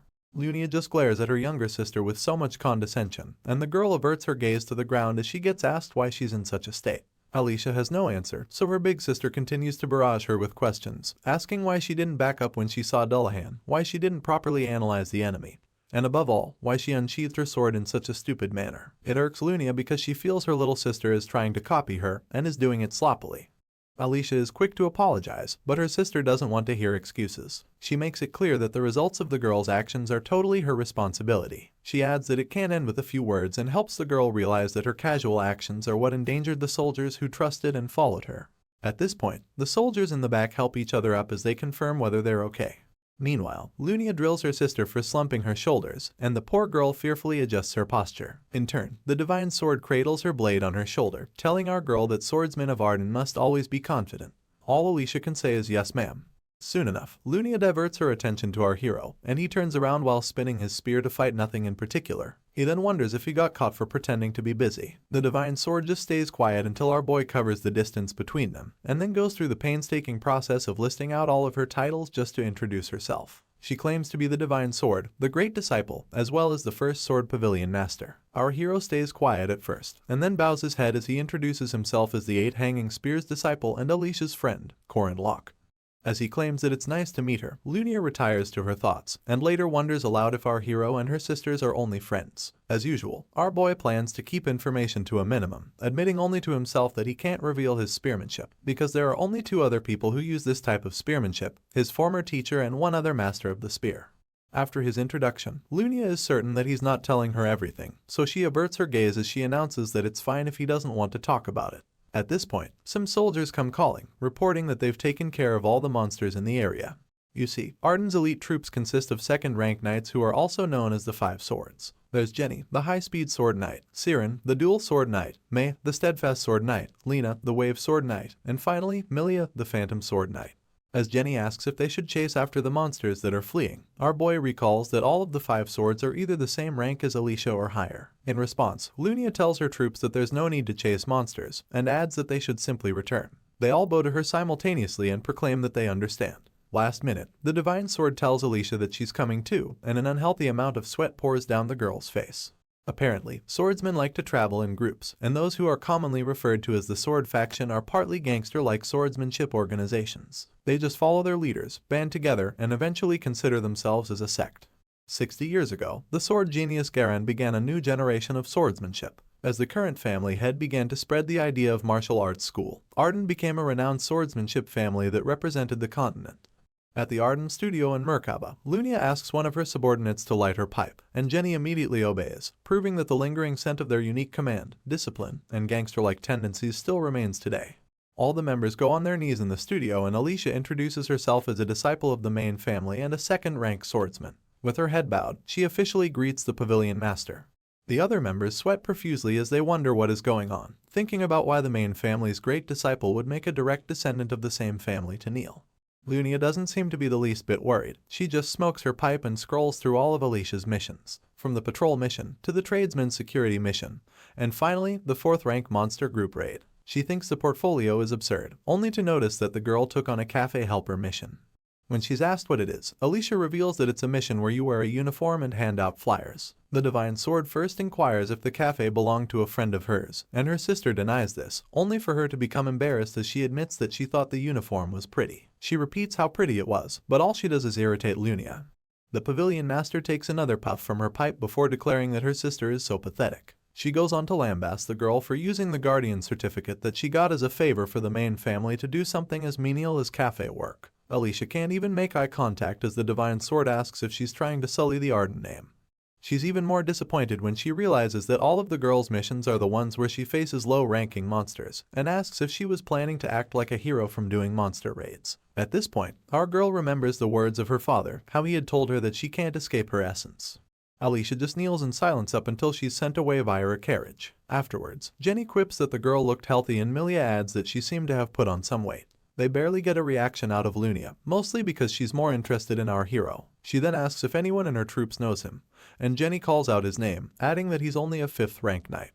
The pavilion master doesn't believe this, so she wonders if the Merkaba Academy rank test is that unreliable. As she takes another puff from her pipe, one of her girls begs her pardon. In response, the divine sword explains that the whole time our hero was fighting, his gaze was on Alicia, and in such a situation, he didn't even give the monsters surrounding him 20% of his attention. Lunia is certain that his type of experience isn't ordinary and that it wasn't just a level of practice. She thinks that it's a type of sensitivity and obsession that one could only gain from polishing their skills from the real deal. Not to mention his impeccable spearmanship, which looks simple at a glance, but for someone who has mastered the Arden style, she could tell the destination of that spearmanship. A small smile creeps onto the lips of the divine sword as she admits to herself that although their encounter was short, she was quite satisfied with our hero. She would have no problem with him staying next to her younger sister. At this point, she announces that she has a request that she received from the academy, so she might be able to see our boy again when she stops by to fulfill it. The next day, after our hero rounds up his training, Mariette, who's now popularly known as Potato Senior, stops by with a lot of treats. She goes on about how one of the treats is a potato pie, and adds that she put some minced mutton inside and baked it. She tells our boy to eat it whenever he's hungry. One bite and our hero hides his face, asking the senior if she put some mutton inside it. In turn, Mariette flashes a shy smile as she commends him for catching on. She reveals that it's fresh meat that arrived today and mentions how Madame Josephine asked her to help with the slaughter process. With his face still hidden, tears fall from our boy's eyes. He's very emotional because he pities Mariette for missing out on such a delicacy because of the vampire life that she has to lead. She interrupts his thoughts to ask how the pie tastes, but doesn't wait for an answer before promising to bring beef when she comes again. She then inquires if he likes braised oxtail, and this moves our hero so much that he clasps Mariette's hands with his, staring into her eyes as he admits that he likes it very much. She's flustered beyond words and has to confirm whether or not our boy is still talking about the oxtail. It's now her turn to hide her blushing cheeks as she promises to bring the braised oxtail next time. She then segues into complimenting our hero, confessing that he has big rough hands that are covered in scars. She proclaims that they're hands of effort and adds that they're so cool and mature. At this moment, someone yells out the vampire's name and she reacts as though she was caught doing something heinous. She immediately lets go of our hero's hands and runs towards Isabelle, asking her if she has had anything to eat. Her friend doesn't take the bait and brings up what she just saw, only for Mariette to quickly deny doing anything. She then bids our hero goodbye, promising to see him later. Meanwhile, Corin Locke has his mouth full as he recalls that unlike kids this age, he couldn't date once in the 3 years of his past life, mostly because of Park Se-hoo's interference. He vaguely recalls having situationships, but blames Se-hoo once again for not giving a chance to date. His attention returns to the banquet before him and he wonders when he'll have time to eat all of it. In contrast to our hero's past life, his platonic relationships in this one are quite different. Sometimes, Yule brings rare and precious mushrooms from the forest, after which they go straight to the library and begin lessons on the Agam alphabet. Other times, Drin comes looking for our boy, and frequently too. Rather than a friendship, Corin Locke thinks that the mercenary considers him as a somewhat useful colleague. If there are any difficult missions that'll make some money, Drin asks our hero to join his party. Then there's Lark and Jaeger, who our boy is usually with most of the time because they take classes together. At this moment, they're both freaked out by the sight of someone. They scream so intensely that it gets our hero worried, and makes him ask if there's a monster nearby. It turns out that Hyorin just dropped by to remind him about his promise to buy her some food. Our hero heaves a sigh of relief when he notices that she's the one, but realizes that she's also a monster in a sense. He brushes this aside as he recalls when he hung by her window and promised to buy her a meal later. It also dawns on our boy that it's been a month since that happened, and he finds it impressive that she remembers. He hasn't even given Lark and Jaeger his reason for not being able to hang with them, but they both clasp their books and run, lying that they have some assignments to finish up. Later on, our boy takes Hyorin to a fish restaurant and jokes that he brought her there because she kinda looks like a cat. He proceeds to ask if she likes fish, only for the Jiangxi to almost swallow one whole. Corin Locke quickly stops her, questioning her sanity, and asking if her throat is equally stubborn. He then tells her that what she was about to do is not respectful to food. Hyorin quips that you just have to chew and eat, but our hero prepares a plate for her, and laughs as he tells her that she won't be able to say that after he's done. He peels the skin off the fish and balances it on top of a plate of rice. He then stretches the plate towards the Jiangxi, asking for her opinion and declaring that the meal looks more tasty now. Our hero would like her to look at the meal and feel its scent rather than simply consuming it. He declares that that's what it means to respect food. In response, the girl stares at her plate with a little more purpose and digs in with chopsticks this time. She eats way too fast, so our hero tells her to slow down. Meanwhile, he thinks to himself that the weapon production is almost complete, adding that it may be a bit early but the second act is starting soon.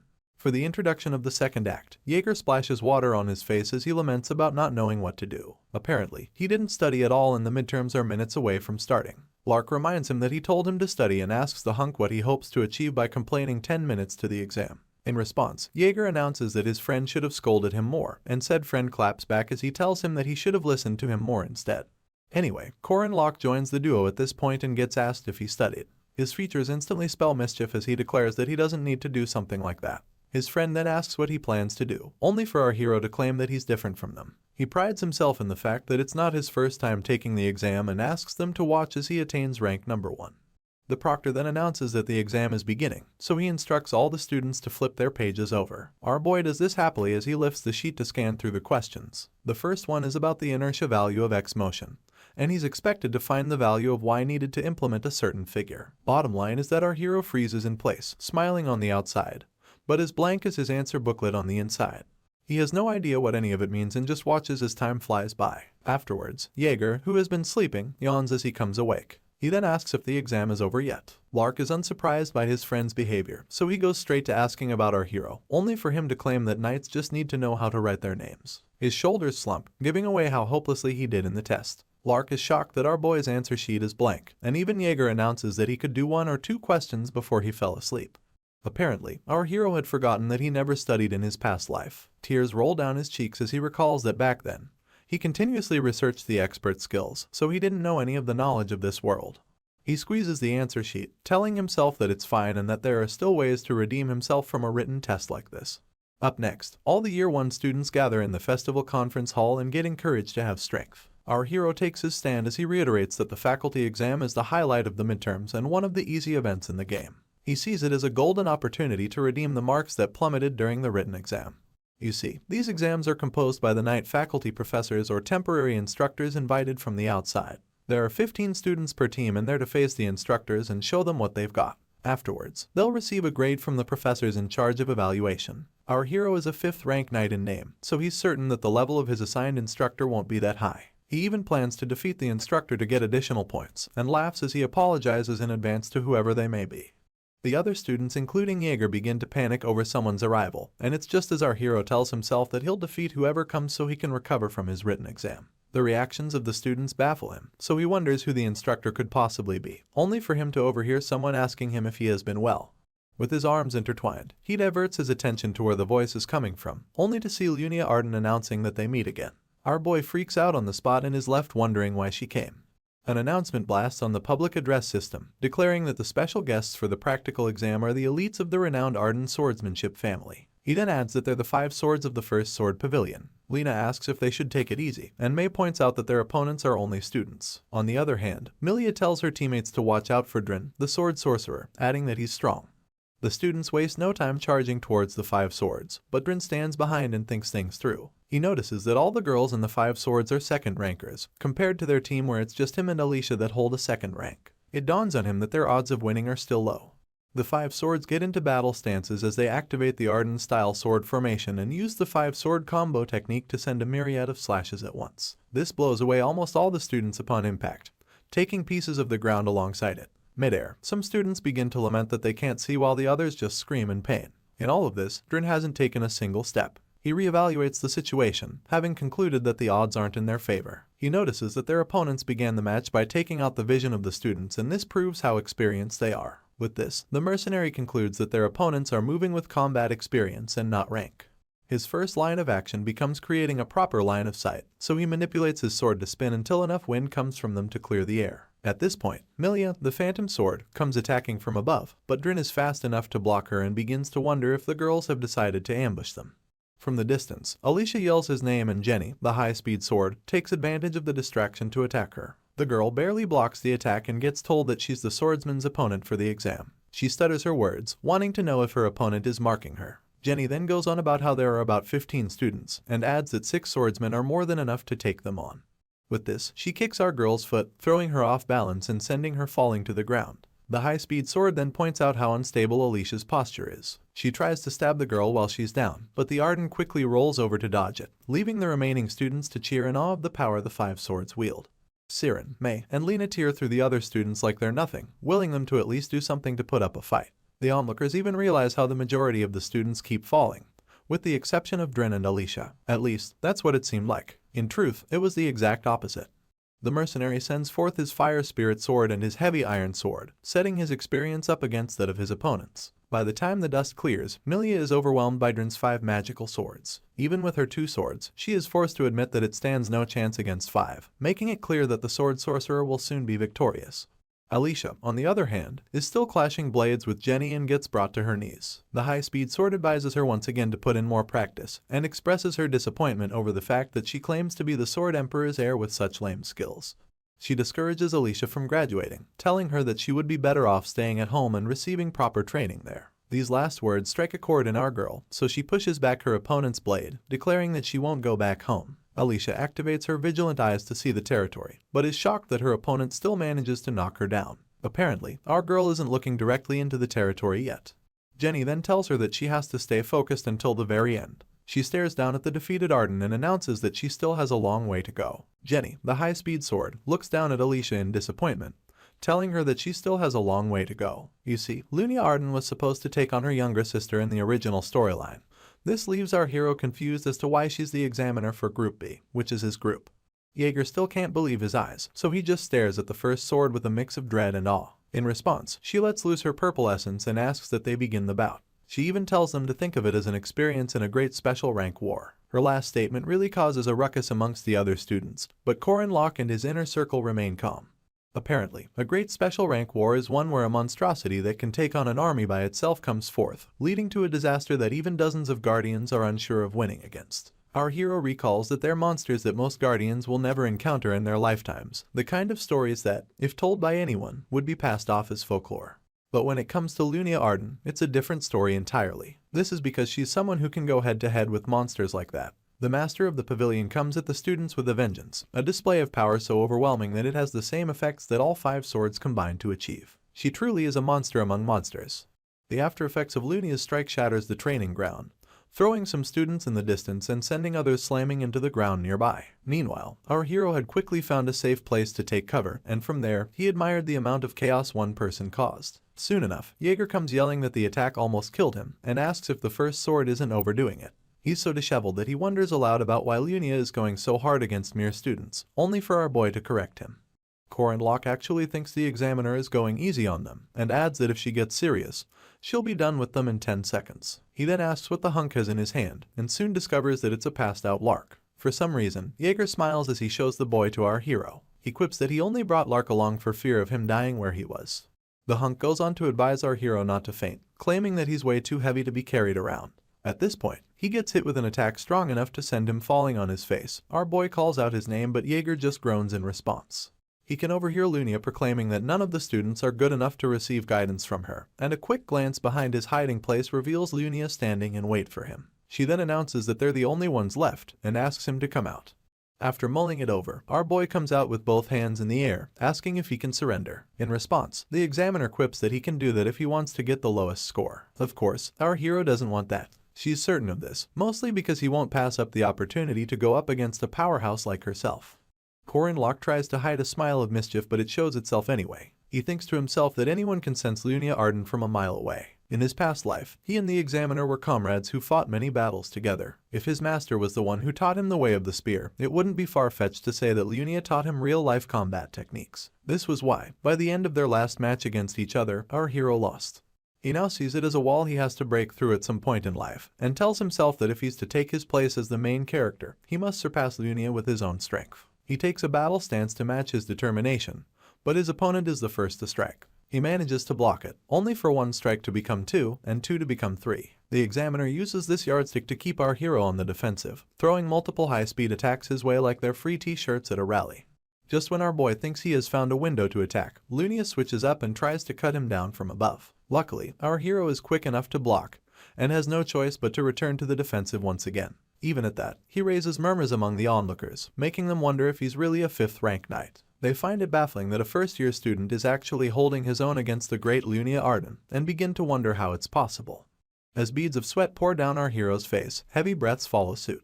He continues to gasp for air as he leans on his knee for support. His opponent, on the other hand, just stands there, pointing out how sad it is that he has run out of energy. After this, she returns her sword to its sheath, making our boy wonder if she thinks he did enough hard work.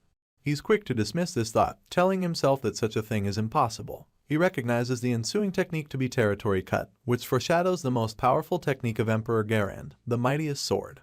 Lunia grips the hilt of her blade, ready to unleash hell on our hero. She then tells him that she wants to see him counter it and show her a worthy response with his spearmanship. As soon as she activates lethal intent, her aura ripples throughout the area, pushing back our boy and leaving the other students to wonder what is going on. Some of them even fear that the first sword's technique may be too dangerous. The exam evaluators scream at her to hold on, asking if she's trying to kill our hero. They try to stop the test and continually yell at her to quit it. Unfortunately, Lunia is too stubborn to listen. She goes on to activate the Arden Style 1 slice alongside the fake territory cut. This instantly brings the world to a standstill. The only thing able to move through this stationary world is the Pavilion Master's translucent reflection. Her blade seems to be moving in slow motion, while our boy tries to move his spear at full speed towards his opponent's sword that's as clear as day to him. Sadly, the spear doesn't move an inch.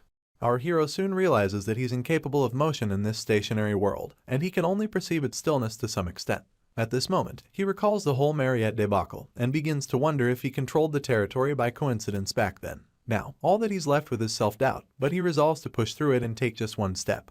As he stretches his spear to counter Lunia's blade, he tells himself that it doesn't have to be perfect, and adds that he just needs to take one step forward. His spear successfully touches her blade, but the after effects unleash another wave of power that blows the surroundings away. The evaluators gasp in shock. While our hero admits that he moved on instinct and not knowledge, he also quips that territory gives a feeling of omnipotence, one that makes you feel like you're the center of the world. Anyway, Lunia's blade remains outstretched as the dust settles. She then confesses that our boy was able to react to the territory in the end. As he stares her down, she announces that they'll conclude the test at that point, and then turns around to leave. She makes sure to advise our hero to get himself a better spear, quipping that his gear is too weak for his skills. True to her words, our boy realizes that her blade had split his spear down the middle. Soon enough, the pavilion master catches a glimpse of her sister sitting defeatedly amidst the rubble. She then confesses to our hero that the test wasn't even that important, and proclaims that the reason Corin Locke didn't avoid the fight was to showcase the territory. This informs Lunia that our hero also knew about her sister's talent. A sly smile graces his features as he stays silent. He then thinks to himself that the pavilion master isn't wrong, seeing as he lost the fight but achieved his goal. Afterwards, Lunia tells him that she's staying in town for a while because she has work to do there. Anyway, she warns our boy not to be arrogant enough to interfere, and adds that nothing is going to change no matter how hard he tries. She then continues to walk away, only to declare that she will crush Alicia with her bare hands. More determination pours into our hero, making him certain that things won't go as Lunia planned now that he has shown her the territory. The instructors are so impressed by how our hero did on the test that they announce over the public address system that he got full marks and maximum additional points. Meanwhile, the other students sit on the steps as they nurse their wounds and bruised egos. They begin to gossip about our boy for getting full marks in a bout with Lunia Arden. Worse off, he did it alone. One of the professors is outraged. He quips that it just doesn't make sense that our hero could face the pavilion master in a one-on-one. This makes him reevaluate his position as a 5th rank. On the other hand, his colleague intertwines his hands and rests on them as he falls deep in thought. He remembers our boy as the student who attempted to capture the spirit bodies back in the stamina training room. Even Professor Firma can't believe Corin Locke's ability, and ends up breaking his glasses as he wonders how our hero is using his techniques. A few days pass and our boy pays the blacksmith a visit. Even before Lunia advised him to change his weapon, he already felt the need to get a good one. Just like everyone else, the blacksmith asks who our hero is, seeing as the academy readily provided him with precious and rare ingredients. The blacksmith is even more cautious because our boy happens to know his family's secret methods. In response, our hero just tells him not to worry about it. In truth, he did a lot in his past life and finds it quite annoying to explain it all now. Anyway, to acquire such super expensive ingredients, one would need at least several hundred gold coins, and there are no high-stake players who are ready to pay for them in cash. Typically, these ingredients are made using more ingredients obtained from scenarios or quests. Then there's our boy who already has some special soul dust from Sibantia, a 2nd rank runestone, a 1st rank silver stone, and the wholehearted support of Director Kassar. Put all of these together and you can make one of the very few weapons capable of handling the territory. The sight of it brings a smile to our hero's lips. The legendary grade weapon, Shadow Kingdom Silver Knight's Spear, also known as Silver Spear. On its own, this weapon already exudes power, and our boy reaches out to grab his new baby. Later on, in another part of Merkaba, Alicia is on a temporary mission. Sadly, all that comes to her mind is the bloodshed from when she was little. She keeps remembering how it didn't stop despite striking a non-lethal blow. You see, when she was much younger, she went out in a real battle for the first time and she cut down a 5th rank monster. She recalls the disgust, and how she winced at the sight of its blood and intestines spilling out of its body. However, it made her distinguish it from the smell of human blood, and despite it being her first time, she grasped it instantly. Sweat poured down the poor girl's face as she shook on the spot. The scent of human blood was too intense. It was the scent of the death throes of a fading life. She had stared at the blood on her sword back then, and now she stares at her sword once again. Alicia quickly exhales to brush all these memories under the rug, and realizes that she also has to work that day. The mission at hand is to capture werewolves and it'll pay the girl 70 silver coins. Although it's tiring, she thinks it's much better than her other option, which was to search for Fog City's murderous vampire. When she came across it, she instantly yelled that she doesn't like dangerous things. Apparently, the Arden had taken up the werewolf capturing mission because of an underlying reason, and she just stares at the piece of now bloodied cloth that our hero had used to tie up her injury the day they first met. She begins to wonder where her savior is at the moment, only for her to overhear someone talking smack to a 5th rank and telling him to do a good job as the porter. She glances in the direction of the voices, and yet another soldier complains about having to pick up after some brats at his age. Our hero just waltzes in with his good energy and waves at Alicia from a distance. He claims that it's a coincidence, and proceeds to cover the distance between them. The other guardians gather their faces into frowns of various intensities. They even hiss and suck their teeth to express their dislike for the quota system. This system leaves the Guardian Association no choice but to tolerate students being involved in their missions. It's worse in this scenario because they didn't anticipate a 5th rank like Corin Locke showing up. On the other hand, our hero is quite relieved that he has Alicia there with him, and grabs her hand as he tells her that they should do their best. Obviously, these guardians can't say anything to our boy because the Sword Emperor's granddaughter is right there, but this doesn't stop them from glaring daggers at him. It gets so bad that our hero wishes that they would stop, just so the back of his head won't burn. He proceeds to wrap his arm around Alicia's shoulder as he asks her how her eyes are. She claims that her eyes are fine, but our hero makes it clear that she knows which eyes he's talking about. Alicia then gives in and asks if he heard about it from her sister. Our hero implies that he did, when in truth, Lunia didn't say a single thing to him. He goes on to encourage the girl, telling her to hurry up because her sister is serious about destroying her to the point that she can no longer wield a sword. Alicia stares blankly at the ground and proclaims that when that happens, she can just stop wielding a sword altogether. This stumps our hero into silence and he heaves a tired sigh as he thinks to himself that Alicia won't be able to part ways with her swordsmanship. By dusk, the team arrives at the werewolf nest where they encounter 2 werewolves and about 20 short hounds. The capturing party skillfully handled the short hounds and even hunted a werewolf which they held bound in the cargo department of their carriage. Unfortunately, the situation gradually took a strange turn. More and more monsters seemed to crawl out from every crevice in the woods, throwing the guardians into great panic. They keep yelling as they ask themselves where the beasts are coming from and why there's a fog accompanying them. As the battle gets more intense, Charlie, one of the guardians, asks Hansen, his colleague, about our hero's whereabouts. In response, Hansen screams that now is not the time to be worried about someone else. They're just grateful that Alicia is around and doing so well. In truth, the girl cuts her way through the monsters like they're helpless mannequins. Things get worse when ghosts begin to join the mix, and the guardians yell that the area is not even known to house so many evil spirits. Alicia then recalls that places without many humans don't tend to attract evil spirits. This makes her feel like the scenario is man-made. At this point, a hunky opponent with glaring red eyes slowly makes his way to the swordsman. Before she can regain her balance, he brings down his axe with the force of 3 men, leaving the girl to block it with both her hands. She realizes that the weight of the axe is not that of a ghost, but a knight. For this reason, she yells at her opponent, asking him why he's attacking her and telling him to stand back lest she cut him down upon his next attack. Sadly, another hunky knight comes running from behind and Alicia catches a glimpse of him from the side of her eye. While she's distracted, she gets struck so hard that she screams. The girl is now stuck between 2 opponents and one of them raises his weapon to attack her again. Alicia refuses to err on the side of caution, so she glares at her enemy and strikes him down with 2 slashes to the chest. At this point, his blood sprays every which way and his severed mask comes falling to the floor in front of the swordsman. Once again, she's reminded of how different the smell of human blood is, the intense scent representing the death throes of a fading life. She freezes in place, mortified that she just took a human life. Unfortunately, the other knight doesn't care about her existential crisis and jumps in an attempt to cut her down. Suddenly, someone bursts a hole through his head and yells at Alicia for just sitting there. It's Corin Locke and he wastes no time informing the swordsman that her opponents are not people. She spins around in a frenzy as she asks what he means by that. Our boy first beheads the knight before explaining that they are corpses raised from the dead using black magic. It turns out that it's all part of the main event of the opening act of the second part, the subjugation of Fog City's murderous vampire. According to the storyline, the lunatic serial killer that Mariette didn't catch in the latter half of the first act would start chasing down the main character's party. Things would be different if one chose the capturing werewolves mission. You see, while playing this mission, it's inevitable to meet John Doe, the murderer, and after fighting, you'd be able to fend off his attacks. Soon enough, Hansen and Charlie come running to check on Alicia and our hero, only for the girl to point out a beast in the distance. True to her words, some skeleton in a tattered hood floats above them with malicious intent. They begin to wonder what it is, and Alicia even wields her sword in a fighting pose. In turn, our boy tells her that it's fine, and warns her to prepare to run. The girl doesn't know what to do with this information, but our hero is more preoccupied with attacking their most recent foe. He activates the 5th of 6 steps in spearmanship, the Pagoda Tree Mountain. The spear goes forth with enough power to burst through the hooded villain and pin it to a tree nearby. Amidst the fog, Alicia commends our hero, calling him incredible, while one of the guardians concludes that their foe must have been weak enough to be defeated by one strike. Our boy doesn't believe this, but he just stays quiet, thinking to himself that if John Doe were to die there, then there's no way it would be the final boss in the opening act. Based on his characteristics, it would be impossible for Corin Locke to catch him alone. Just as our hero thought, the villain whispers amidst the fog as he commends him for destroying his doll. He then proclaims that he'll end things there today, and adds that he looks forward to seeing our hero again. It becomes obvious that the issue isn't John Doe's strength or synergy, but his stealth. Suddenly, the corpse our boy pinned to the tree begins to emanate some sort of red fog, raising questions among the onlookers.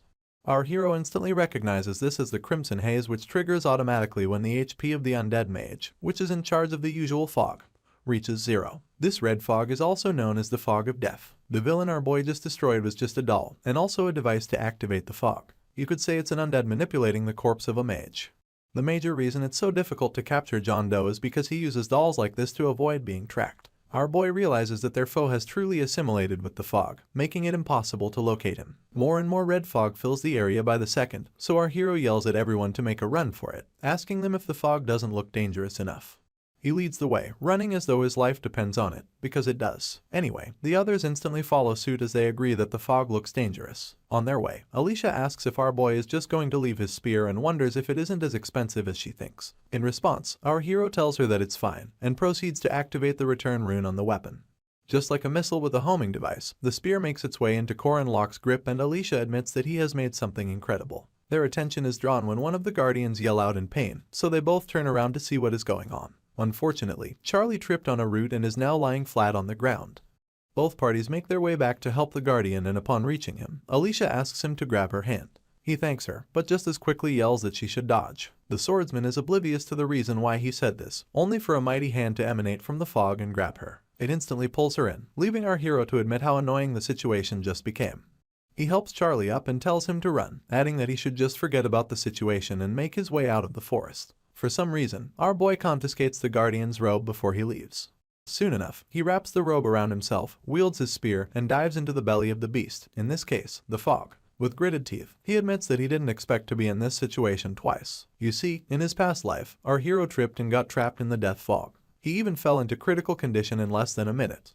This time, he's lucky enough to have regeneration, so he'll be able to last much longer. But of course, the real problem now is Alicia. Alicia swings her sword over and over again in an attempt to cut the hands coming at her, but they just seem to be endless. She keeps screaming for them to let her go, but John Doe pays her no mind. Just like our boy fears, blood begins to exit Alicia's body and she screams as it becomes obvious that she will not last long.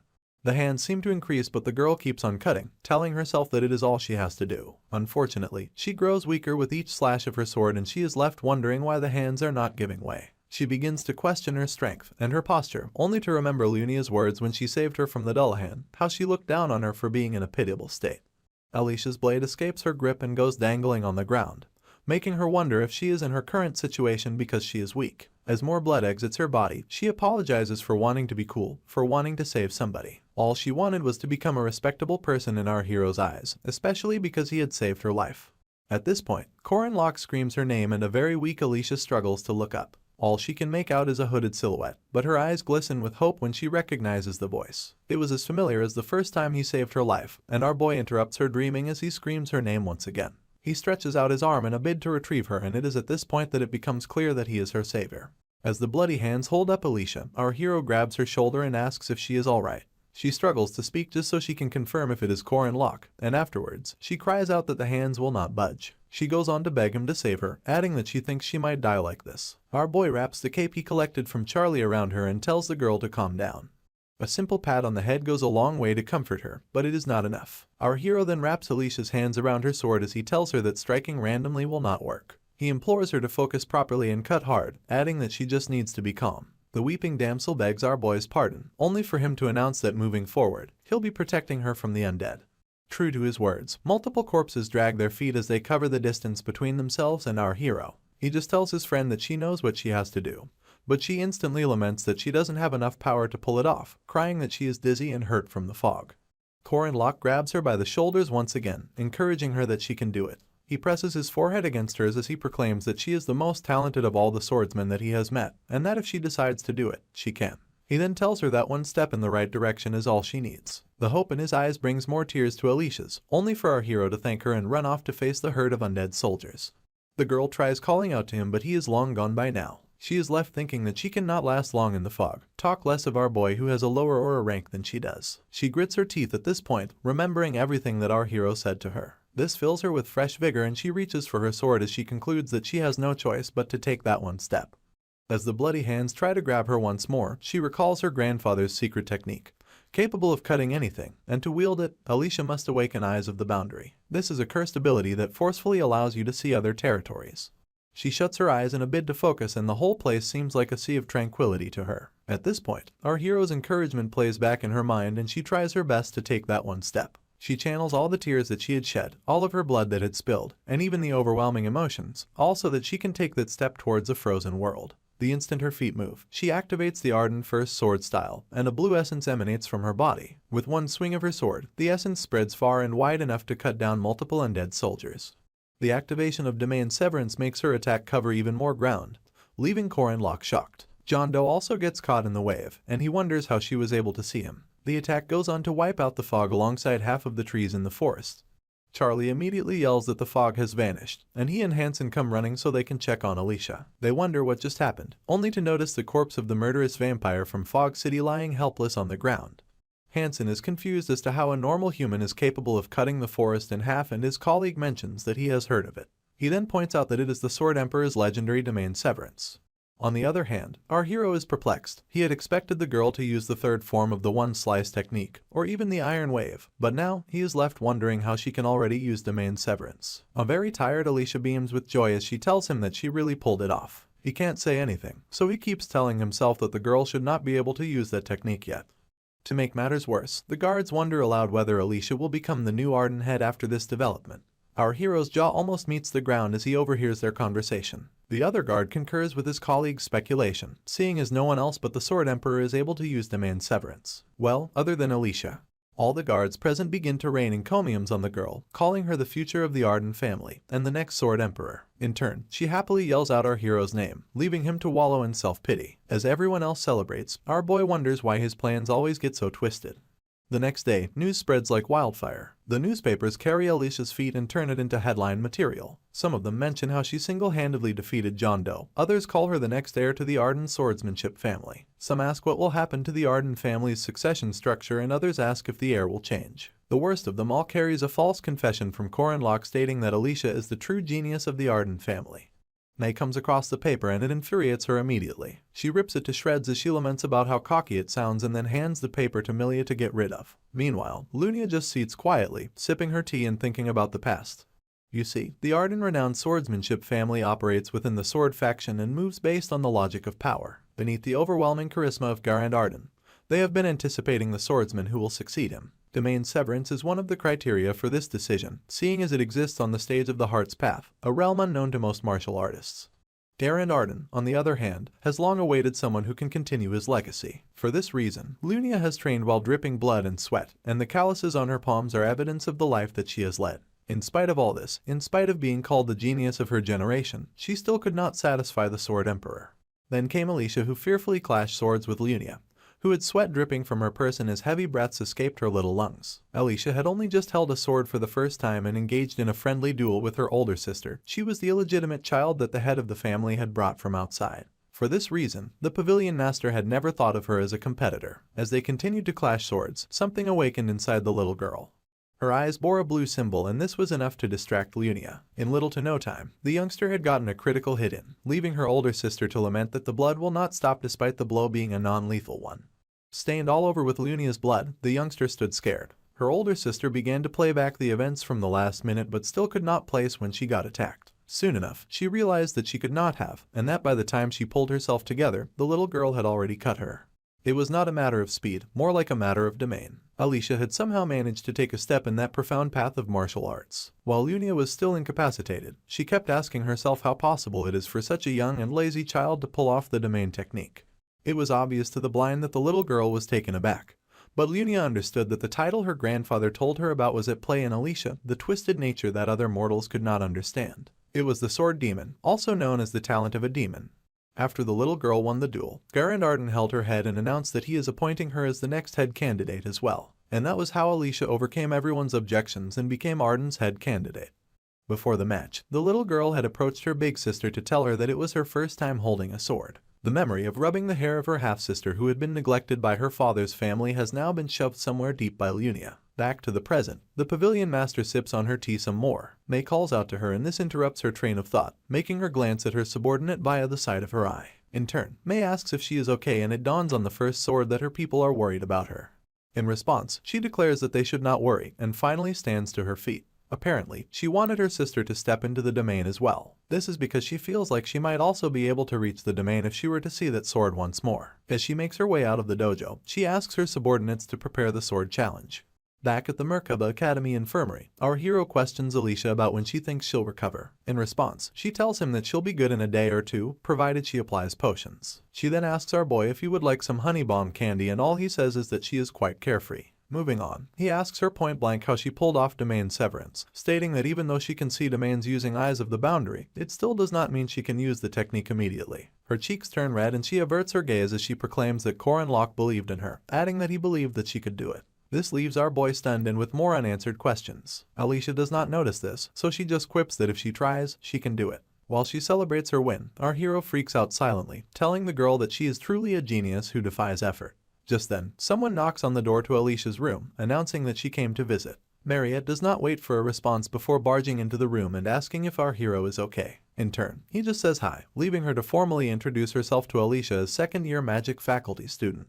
The swordsman then returns the gesture, announcing that she is a first-year student from the night faculty. Our boy goes on to inquire whether Mariette came to pay the swordsman a visit, only for her to laugh nervously as she claims that she was worried about the girl. She then segues into asking our hero if he and Alicia are close by any chance, and she says this with the most ominous tone on earth. Our boy wants to know why she is interested, but he is also worried by how scary her expression suddenly became. None of them get a chance to answer because someone knocks on the window at that moment. A quick glance at the window reveals Huron hanging upside down outside the window. This scares the heck out of our hero, only for the Jiangxi to calmly request for the raw fish that he gave her before. His shock subsides when he notices that Mariette is now shaking. It gets him wondering whether the second-year ace finds Huron uncomfortable. Of course, anyone would be scared to witness such a sight even if it was not the Jiangxi. Soon enough, Mariette begins to shake again, forcing a smile as she asks our hero if he has eaten food with Huron too. In response, he just begs her pardon, but in his head, he realizes that Miss Dunaliff is uncomfortable for the wrong reasons. To adjust this, he smiles heartily and announces that he will prepare a wonderful meal with the second year too. She goes red in the cheeks, balling her fists as she tries to confirm that he is not playing with her. At this point, our hero's hand meets his chin as he realizes that this is a rare gathering of incredible all-star members of the game. This gives him an idea. He begins by informing Alicia about the spread of the whole Domain severance news and adds that her big sister will probably come at her with the sword challenge. The poor girl freaks out like she just saw a ghost,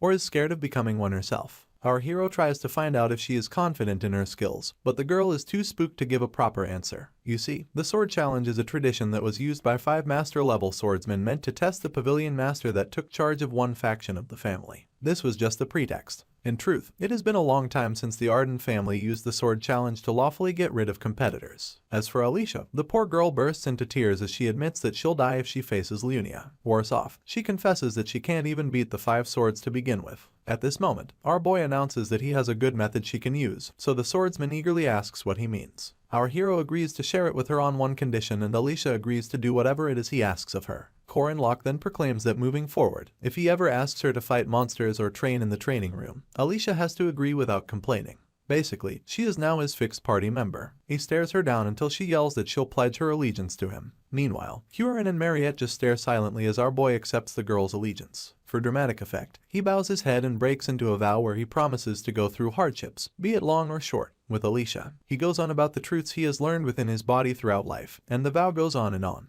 Later that night, May walks back to the pavilion alone, only to see a blade thrown into the wall in front of her. She is instantly startled and begins to wonder what is going on. Soon enough, Huron steps into the moonlight, and when asked who she is, she declares that she is a challenger. This makes May immediately reach for her sword, but she is still confused as to why the Jiangxi is coming after her. In turn, Huron wields 2 knives and declares that she is using the knife style from Alicia's dojo. She wastes no time launching herself towards May, but the steadfast sword is hesitant, so she questions Huron's motives for behaving like this. In response, the first-year ace admits that our hero promised to get her sushi if she catches May. On the other hand, Koren Locke battles it out with Lena, raining attacks so intense on her that she has to scream in a bid to find out why she is even being attacked. Our boy also claims to be from Alicia's dojo, but adds that he is a Guando-style master. This refers to a type of Chinese pole weapon, and our boy's motto for the sword challenge is to hit before you get hit.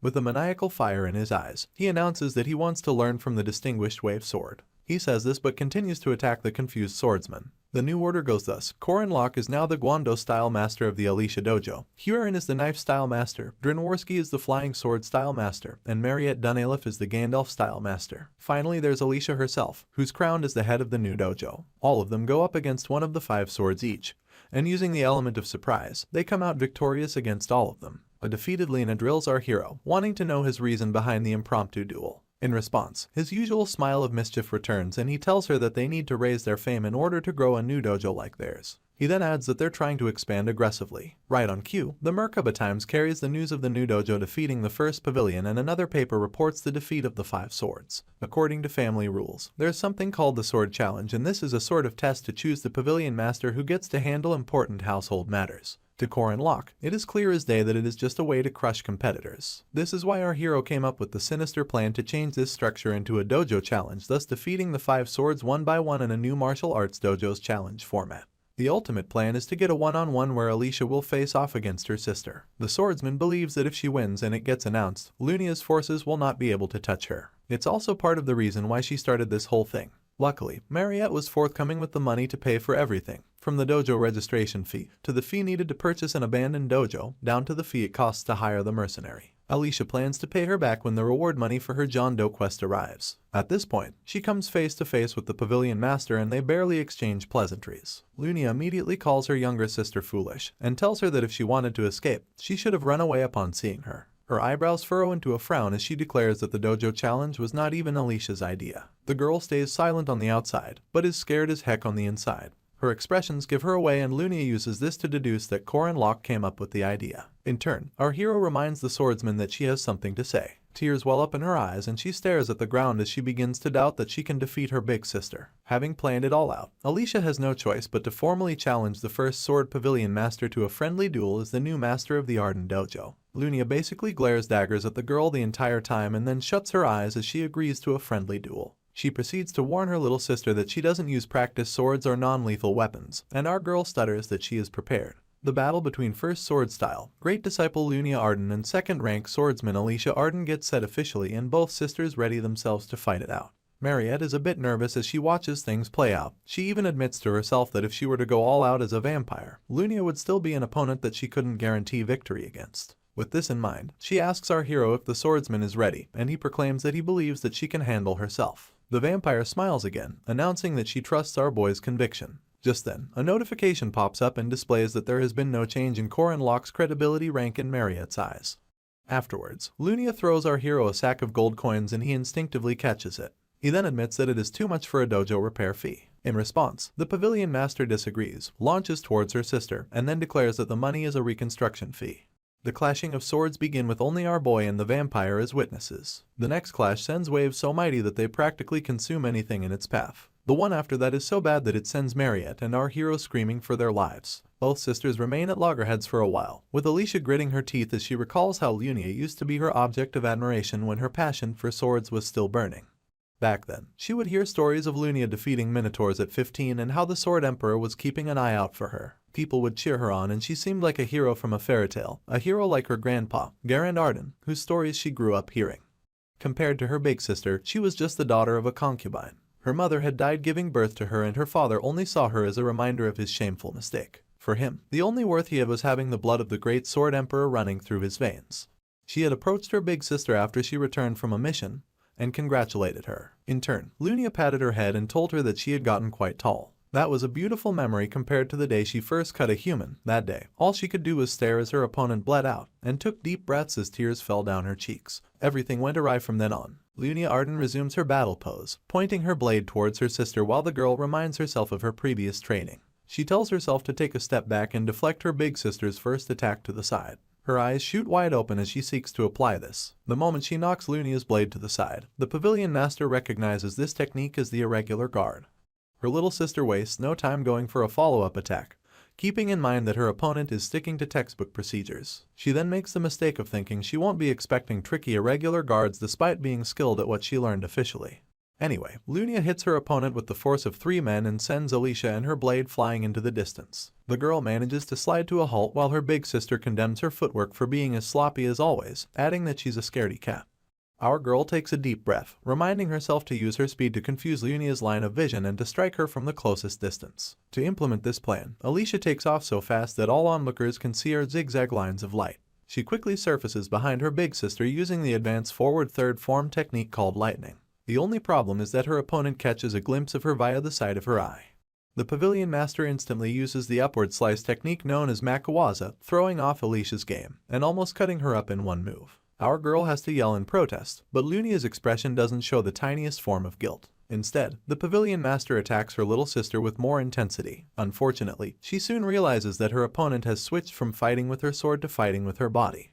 In retaliation, Lunia tackles our girl and successfully throws her to the ground nearby, while she lands on her own feet. She calls out her sister's name with the fury of the gods, and proceeds to kick her chin into oblivion as she calls the girl an idiot. She raises her sword to cut her opponent down, asking if she thought she could defeat her with such cheap tricks. As she brings her blade down with a vengeance, it's all Alicia can do to block it. Literal sparks fly as their blades clash against each other, only for our girl to use Makuwaza. She notices that everything is going just as Corin Locke said, so she uses a combo strike to push her sister back. This gets Lunia to admit that our girl is countering well against an attack that almost brought her to her knees, adding that it can't be too easy. One would think she was complimenting her, but the pavilion master proceeds to kick Alicia in the gut with an unholy force as she tells her that she's still inexperienced. Our girl barely lands on her feet as she grips her stomach to stifle the pain and wields her blade with her less dominant hand. During this window, Lunia jumps into the air, surrounded by blue essence. She then attacks from above, leaving Alicia to defend once again. This time, the swordsman manages to fight back, delivering an attack of her own. In turn, the pavilion master literally bends over backwards to dodge it before striking back. After our girl blocks this, she puts some distance between them to catch her breath.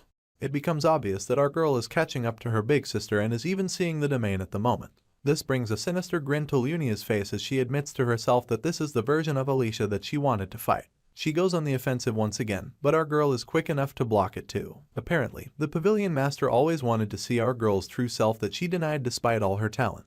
At this moment, Alicia takes heavy breaths and then proceeds to sheath her sword, putting her hand on the hilt. In turn, her big sister notices that our girl's victory is just one step away. So, in response, Lunia sheaths her sword too and dares her little sister to come after her.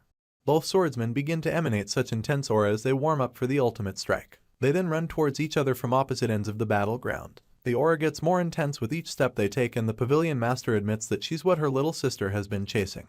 The aura only gets more and more intense, until both girls cut each other in what seems like a double activation of the domain severance technique. The resulting light alone would make passersby think it was the rapture, but the fear of God certainly falls upon Corin Locke and Mariette as they watch the resulting destruction.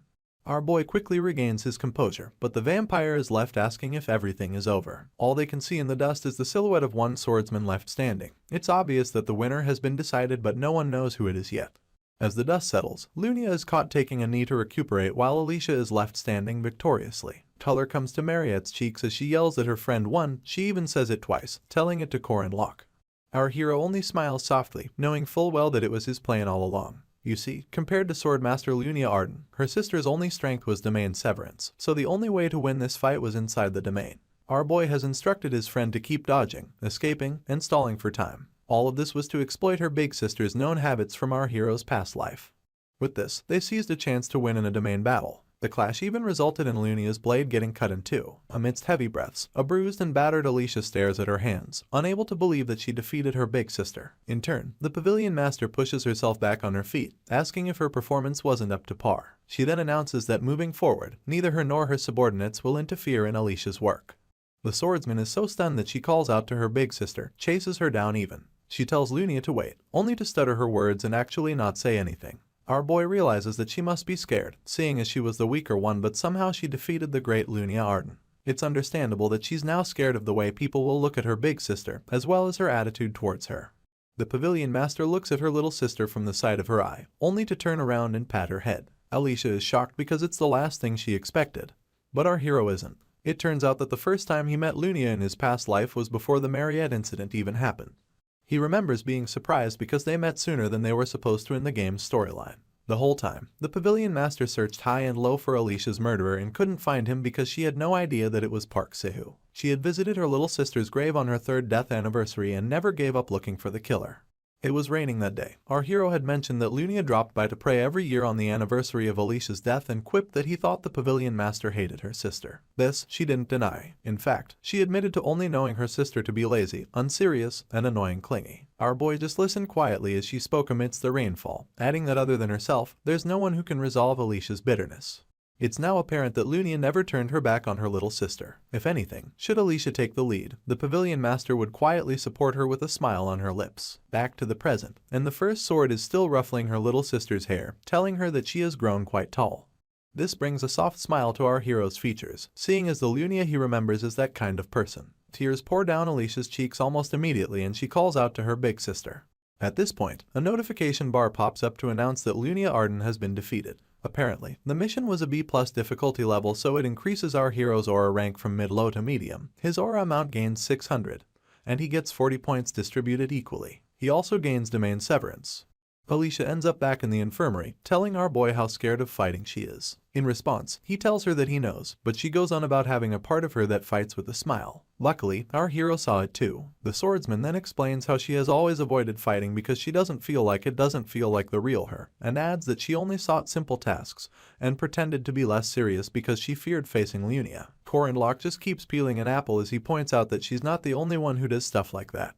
The thing is, Alicia looks a bit overwhelmed as she announces that she'll become an official heir of Eden now that she has defeated her big sister, not to mention the Pavilion Master and her followers being wary of the swordsman. She fears that if she runs away, her ties with Lunia will truly be cut. Our hero is quick to debunk this assumption, staring at his apple while he's at it. The swordsman begs his pardon, so he explains that there might be more distance between them and that their relationship might even become awkward. But relationships aren't something that someone can cut so easily. This is because at the end of the day, both girls are still sisters. His small speech leaves Alicia emotional, but he doesn't stop there. He commends her for doing a good job and narrates how he got beaten up by the neighborhood thugs every time when he was younger. He later realized that his anger towards himself for not standing up for himself was what made it hard. He tells his friend that she's much stronger than the child he was back then and that he hopes she can always be proud of herself.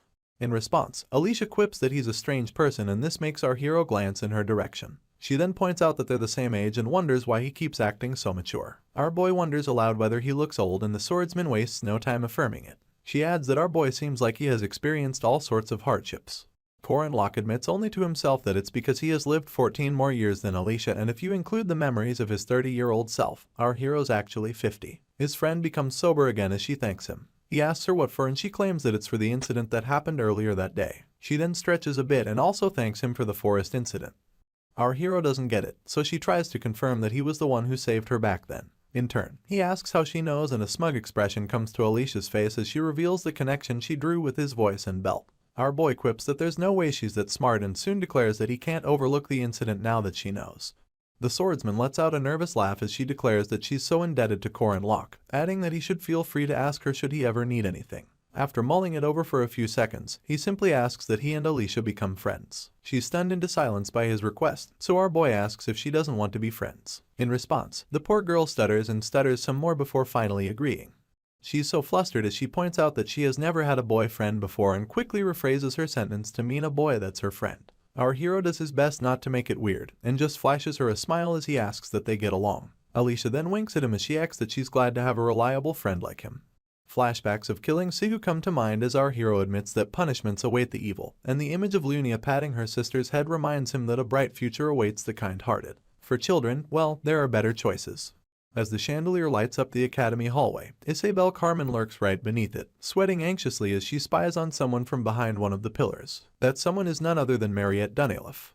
Isabel watches as yet another admirer stops the vampire in her tracks, taking a knee and pleading with her to take a blood bag from him. He tries to get her to accept his feelings but chickens out and begs her to take his blood instead. This leaves Mariette flustered and it gets worse when this boy offers to let her have his neck.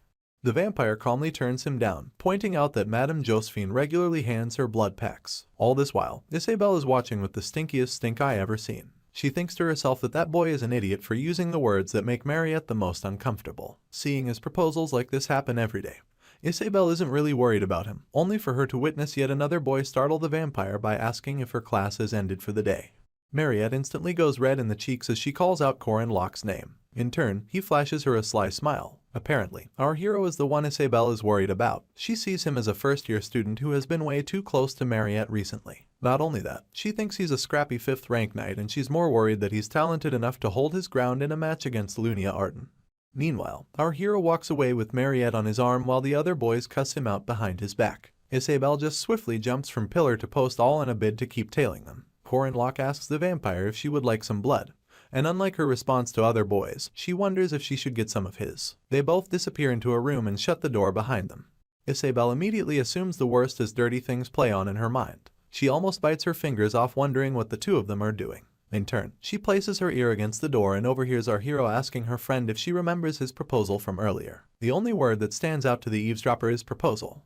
Anyway, our hero reminds Mariette about the land they acquired for Alicia's dojo, adding that he would like to add an inn, seeing as it's under reconstruction from all the damage caused during the ardent face-off. The vampire is skeptical, so our boy asks her to consider investing in it and guarantees that it'll turn up at least 3 times the profit. Isabelle gets more pent up thinking of our hero trying to make a business off of her friend and wonders who he thinks he is. Later on, Corin Locke visits the training room, only to see Alicia already there. She asks if he's training again that day and he opens up about doing just basic stamina exercises. Of course, he has no idea that Isabelle had tailed him here and is now spying from the deck above. Anyway, the swordsman points out that our boy is quite dedicated and he reiterates that the basics are crucial in everything. This makes her announce that she'd like to join him. At this point, the eavesdropper realizes that the girl is the second daughter of the Arden family. Down below, our hero hands the swordsman a coupon to a restaurant, telling her that he has eaten there multiple times and that the food is always delicious. She gets excited instantly, telling our boy that the place is called Holy Panda and that it's known as the most delightful restaurant. Isabelle gets even more pissed, balling her fist as she announces that Holy Panda is one of the most renowned spots for a date. She is even angrier because she thinks our hero was out seducing Mariette until a moment ago. She gets so mad that she loses her grip on the deck and comes falling down. Alicia glances behind her and asks her training buddy if he heard anything. In turn, our boy claims that he's not sure and quickly switches the topic to how much money the swordsman has made. Meanwhile, Isabelle continues to grit her teeth, seething with anger as she concludes that our hero not only hit on 2 girls, but is also talking about money once again. The next day, at a nice restaurant, Corin Locke sits to share a meal with H. Warren. He asks what she thinks about the meat, pointing out that not only the sushi is good. The junks he just agrees seeing as she still has her mouth full. Soon enough, our hero asks if H. Warren has any money and adds that he has an investment. The girl just tells him to do as he wants.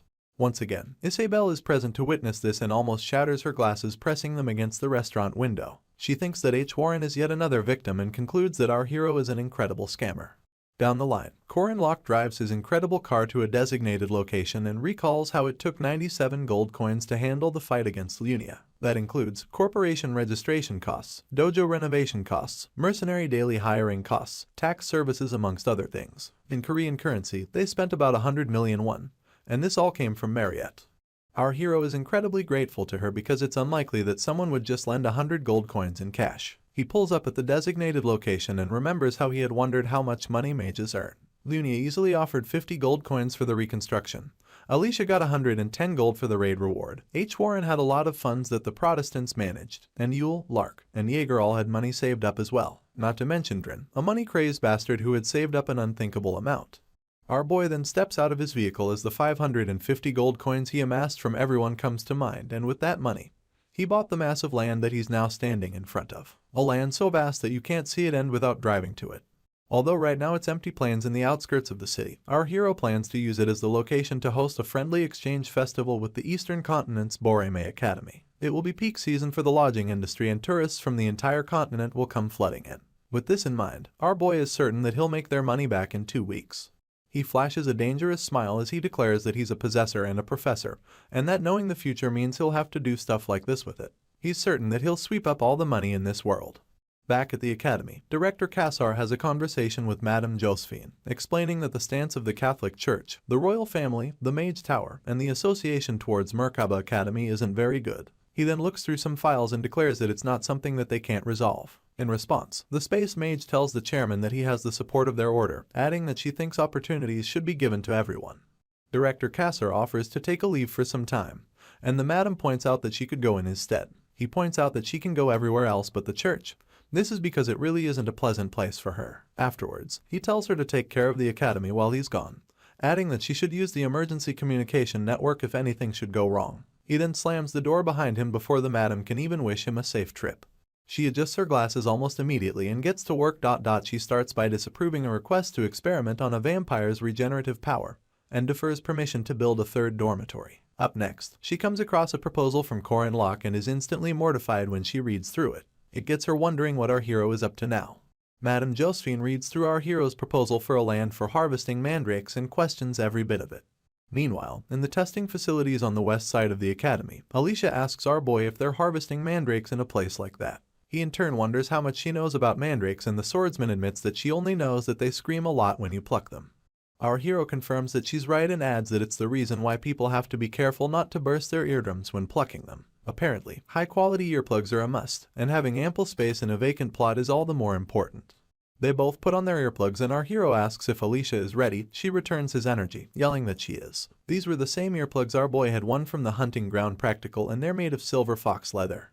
Corin Locke admits that he can't harvest mandrakes on his own, seeing as someone has to hold the flower and pluck it by its roots, while another person cuts off the roots and stem. The swordsman holds a hand trowel in preparation while our hero gets to pulling. In a situation where one doesn't separate the roots from the stem, the mandrake will continue to scream endlessly.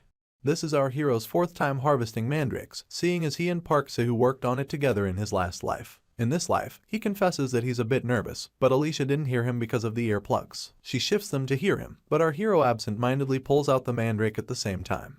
The plant takes a few seconds and then begins to shriek in an unusually high tone. With veins pulsing on his forehead, our boy yells at Alicia to cut the roots and showcase her exceptional swordsmanship. Before he can finish his sentence, he notices that the swordsman is foaming at the mouth and it becomes clear that she didn't wear her earplugs properly. Our hero curses, seeing as he now has to do this alone, and grabs a dagger to finish off the screaming plant. The noise annoys him so much that he begins to scream too, successfully subduing that of the mandrake. At this point, he quickly cuts off the root, throws it into the air, and cuts off the stem. Finally, silence returns to the X. Moving on to the next episode, the veins on Corin Locke's head begin to pulse as he screams at a passed-out Alicia to wake up. As his ear bleeds, he goes on about how he brought her to the farm, only for her to be absolutely useless. In turn, the totally dazed swordsman asks our hero if he slept well. He follows up by angrily questioning her if she wants to die. Soon enough, our boy cleans up his bleeding ear with a handkerchief, recalling how he wanted to continue harvesting mandrakes until he came across the silver ones, but now he feels like he'll collapse if he uproots another mandrake. At this point, someone calls out our hero's name and he turns abruptly to see who it is, leaving Alicia to follow suit as she perks up. Our boy is quite confused because he put up a no entry sign, only to realize that Mariette is the one visiting. He wonders aloud if she didn't have some tests scheduled at the testing facility that day, and the vampire doesn't deny this. Instead, she just admits that it was too noisy, so she jumped down from the facility.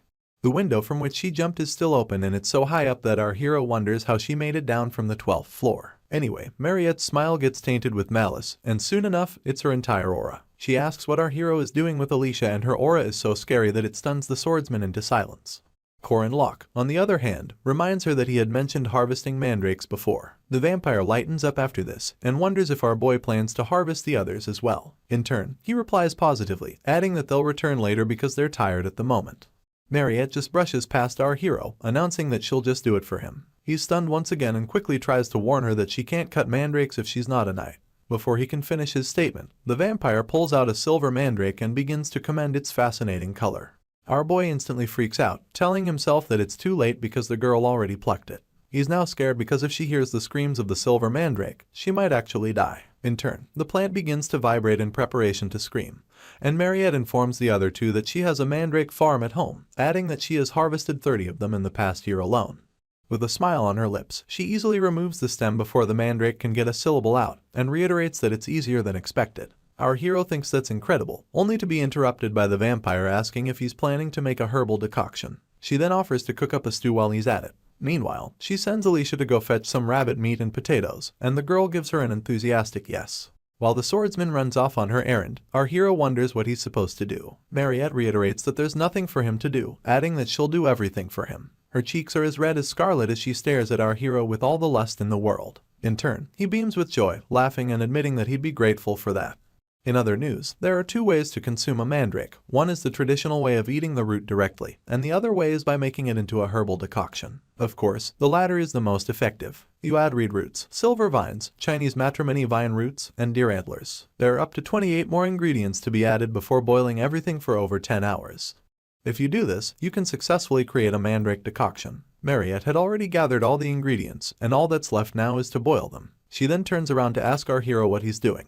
He pauses his scribbling on the soil to tell the vampire that he got bored waiting, so she covers the distance and crouches over his shoulder. She recognizes his scribbles to be rune characters, and our boy is surprised that she knows them. She soon opens up about not knowing what they mean, stating that she has only seen them before in her liberal arts class. Mariette is curious about where our hero learnt this stuff, seeing as rune characters are basically a dead language these days. He falls sober as he admits that his master taught him. Until a year ago, our boy learned about runes and spearmanship from his master. She had left behind martial arts and original runes, and our hero achieved methods to learn the former, but found the latter to be quite difficult. This was because knowing the letters didn't mean you could use them.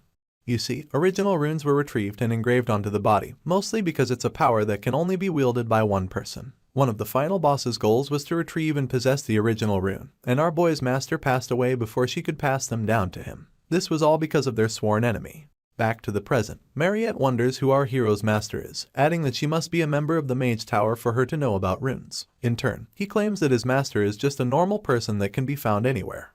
He recalls her being normally kind, being a person who does her best. The vampire then points out that Corin Locke seems kind of affectionate and springs up to ask if he wants some potatoes. He signals that he won't mind some, quipping that he actually did not eat. After this, she states that she brought some and calls forth Otaku to bring them to her. The mention of this name worries our hero, seeing as it belongs to the highest form of familiars. The huge red dog from the initial battle against the vampire appears with a basket of potatoes, and it's none other than Otaku, the vampire's orb.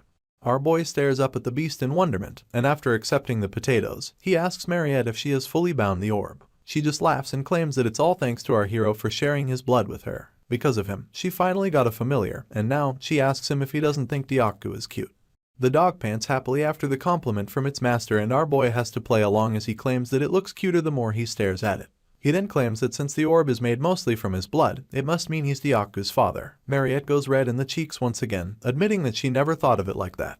Right on cue, our hero pets the beast and the vampire asks him to play with it. The request seems weird to him, so he points out that the orb is not a real dog, only for the beast to shrink into the size of a regular dog and roughly play with our boy. Mariette just stands by happily watching things almost go wrong. Apparently, the one-year-old vampire-type dog was too active and it had our hero rolling until his limits. Later on, he announces that the decoction looks good and immediately gulps some of it down. At this point, he looks rough-handled, so Alicia whispers into the vampire's ear, asking about what happened to him. In turn, she admits that it's because he played with Otaku. The swordsman doesn't know who that is, so she asks about it.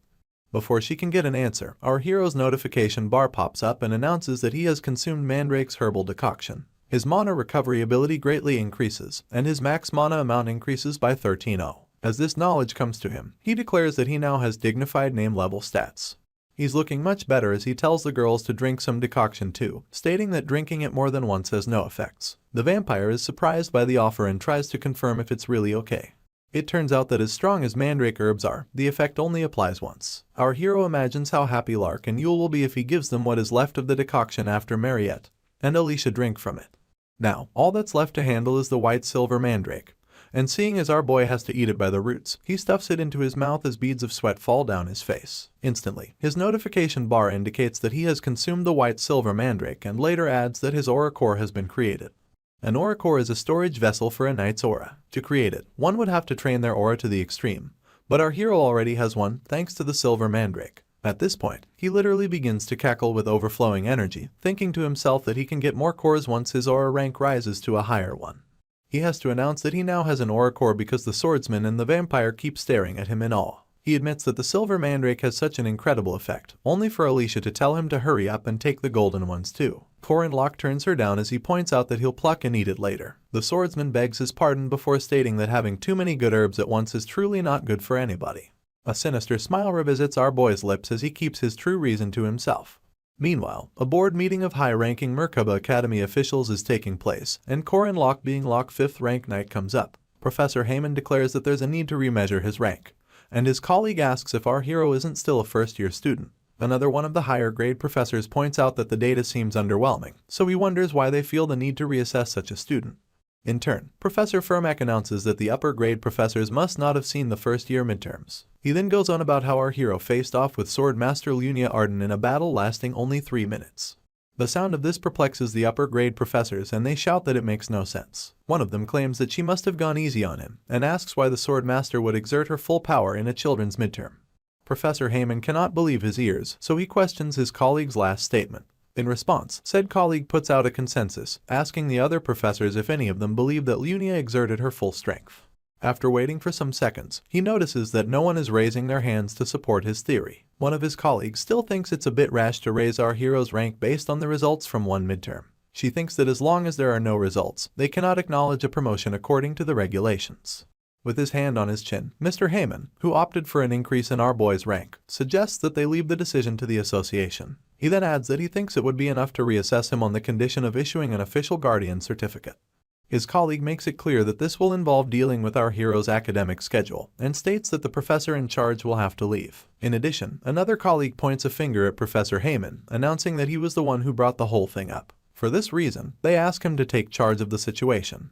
In turn, Instructor Heyman admits that that's what he wanted all along. After the ruling on Korin Locke is complete, the board moves on to other matters, but Professor Firmak is stuck thinking about our hero. He thinks that him being a 5th rank seems excessive judging from his stats, but his battle against Lunia was undeniably remarkable. Not to mention his spear technique which, no matter how the professor looks at it, reminds him of an ancient hero. He adjusts his dark shades as he concludes that our boy needs to be remeasured.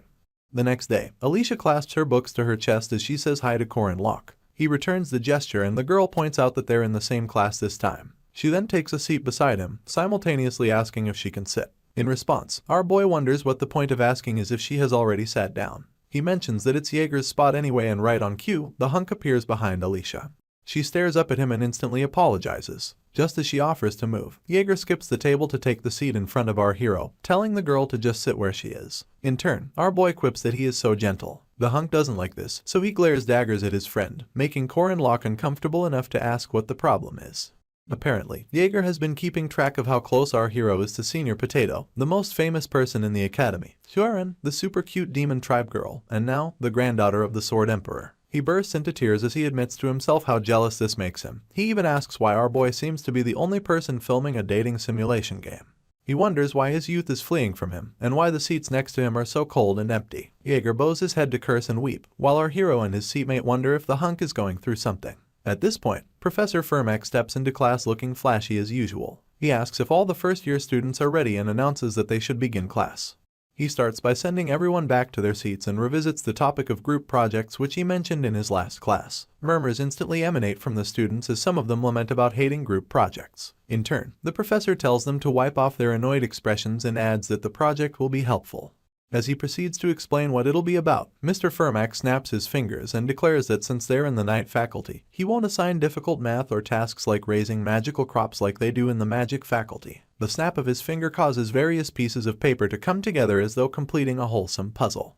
He asks the class to watch the papers and our boy stares intently as the professor declares that the topic of this group project is spearmanship. Right on cue, the papers reveal a man wielding a spear as he strikes a Zen pose. The sudden mention of spearmanship surprises the students, but Alicia just points out how easy it will be for Korin Locke. Meanwhile, our hero wonders what's going on, seeing as in his last life the project was about boxing. You see, Mr. Firmak is a boxer represented by range adjustment and dash, as well as shadow, which is his special technique. He's also a first-rank knight from the North Zverkut Academy and is famous for the rune magic engraved on his gauntlet. Our hero smiles mischievously as he questions why the professor is suddenly teaching spearmanship. He admits that he's quick-witted and stares him down as he asks if the man is trying to test him out. The instructor goes into detail as he claims that the project will be about choosing and researching a specific type of spearmanship with their groups. He then adds that a time will come when they'll demonstrate the different techniques of spearmanship that they studied. One of the students asks if this doesn't favor those who are already spear users, and Professor Firmak promises to take that into his evaluation by adjusting the assessment criteria and offering bonus points. He presents the class with a cup full of short sticks, announcing that each group will consist of 4 members assigned randomly. A group project is said to be a way to foster and evaluate student cooperation, but in reality, the hardest worker loses. It's a merciless game of chicken. In our hero's real life, he got texts from his group members, one about a member going to Apgujeong rather than coming to group meetings, another from a lazy teammate who just copied and pasted from Wikipedia, and the last group member lost a grandparent and couldn't come for meetings. Tears roll down his cheeks as he recalls the sort of useless teammates he had been stuck with during his 4 years of being an education major in the university and 3 years at the academy. A smile replaces his tears because this time, things turned out differently. On his team, he is Jaeger Hinchbetter, a 3rd-ranked knight with physical abilities in the upper ranks. His judgment is on point and he's also good at doing what he's told. The hunk is so happy to be in the same group with our hero but does everything possible to hide it, including idle whistling. Then there's Alicia, who's an incredibly strong swordsmanship prodigy and will easily be able to learn anything physical. She's quite emotional at the moment, seeing as Dren offered only 20 pieces of silver to exchange groups. Anyway, the last member of our boys' group is Huron. Even though her attitude is a tad bit rough, the girl is pretty hardworking. Watching her concentrate in class lately has been the source of our hero's smiles.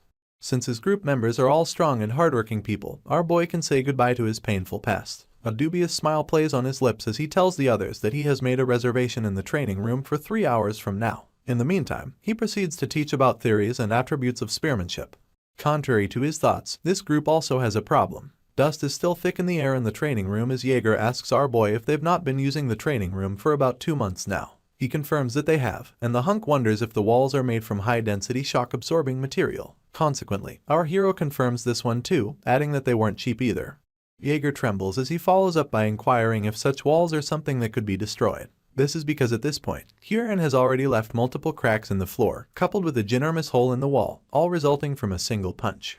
Her sparring partner, Alicia, shrieks when she realizes this. Apparently, our hero had asked her to have a light sparring session with the swordsman to work on spearmanship, and he's now left to wonder why she had to up and wreck everything. The worst part of it all is that Huron is completely oblivious to what she did wrong. Sooner than later, the whole group gets kicked out of the training room and our boy yells as he asks where they're supposed to use for practice. The next day happens to be Sunday, so the group meets each other in church. As the sunlight filters in through a nearby window, our hero declares that it's their first reflection session for the group assignment. He then opens the floor for the other members to share their thoughts openly, only for Jaeger and Alicia to stay quiet. After a few moments, the swordsman apologizes for the day before, explaining that she's not good at controlling her power. In response, our boy tells her that she did well and adds that it's a good thing that he has helped her practice all this time. The girl just bows her head as she praises Corin Locke's spearmanship and claims that just copying his movements make her feel like she has become a true spearman. Our hero just attributes this to her good eyesight.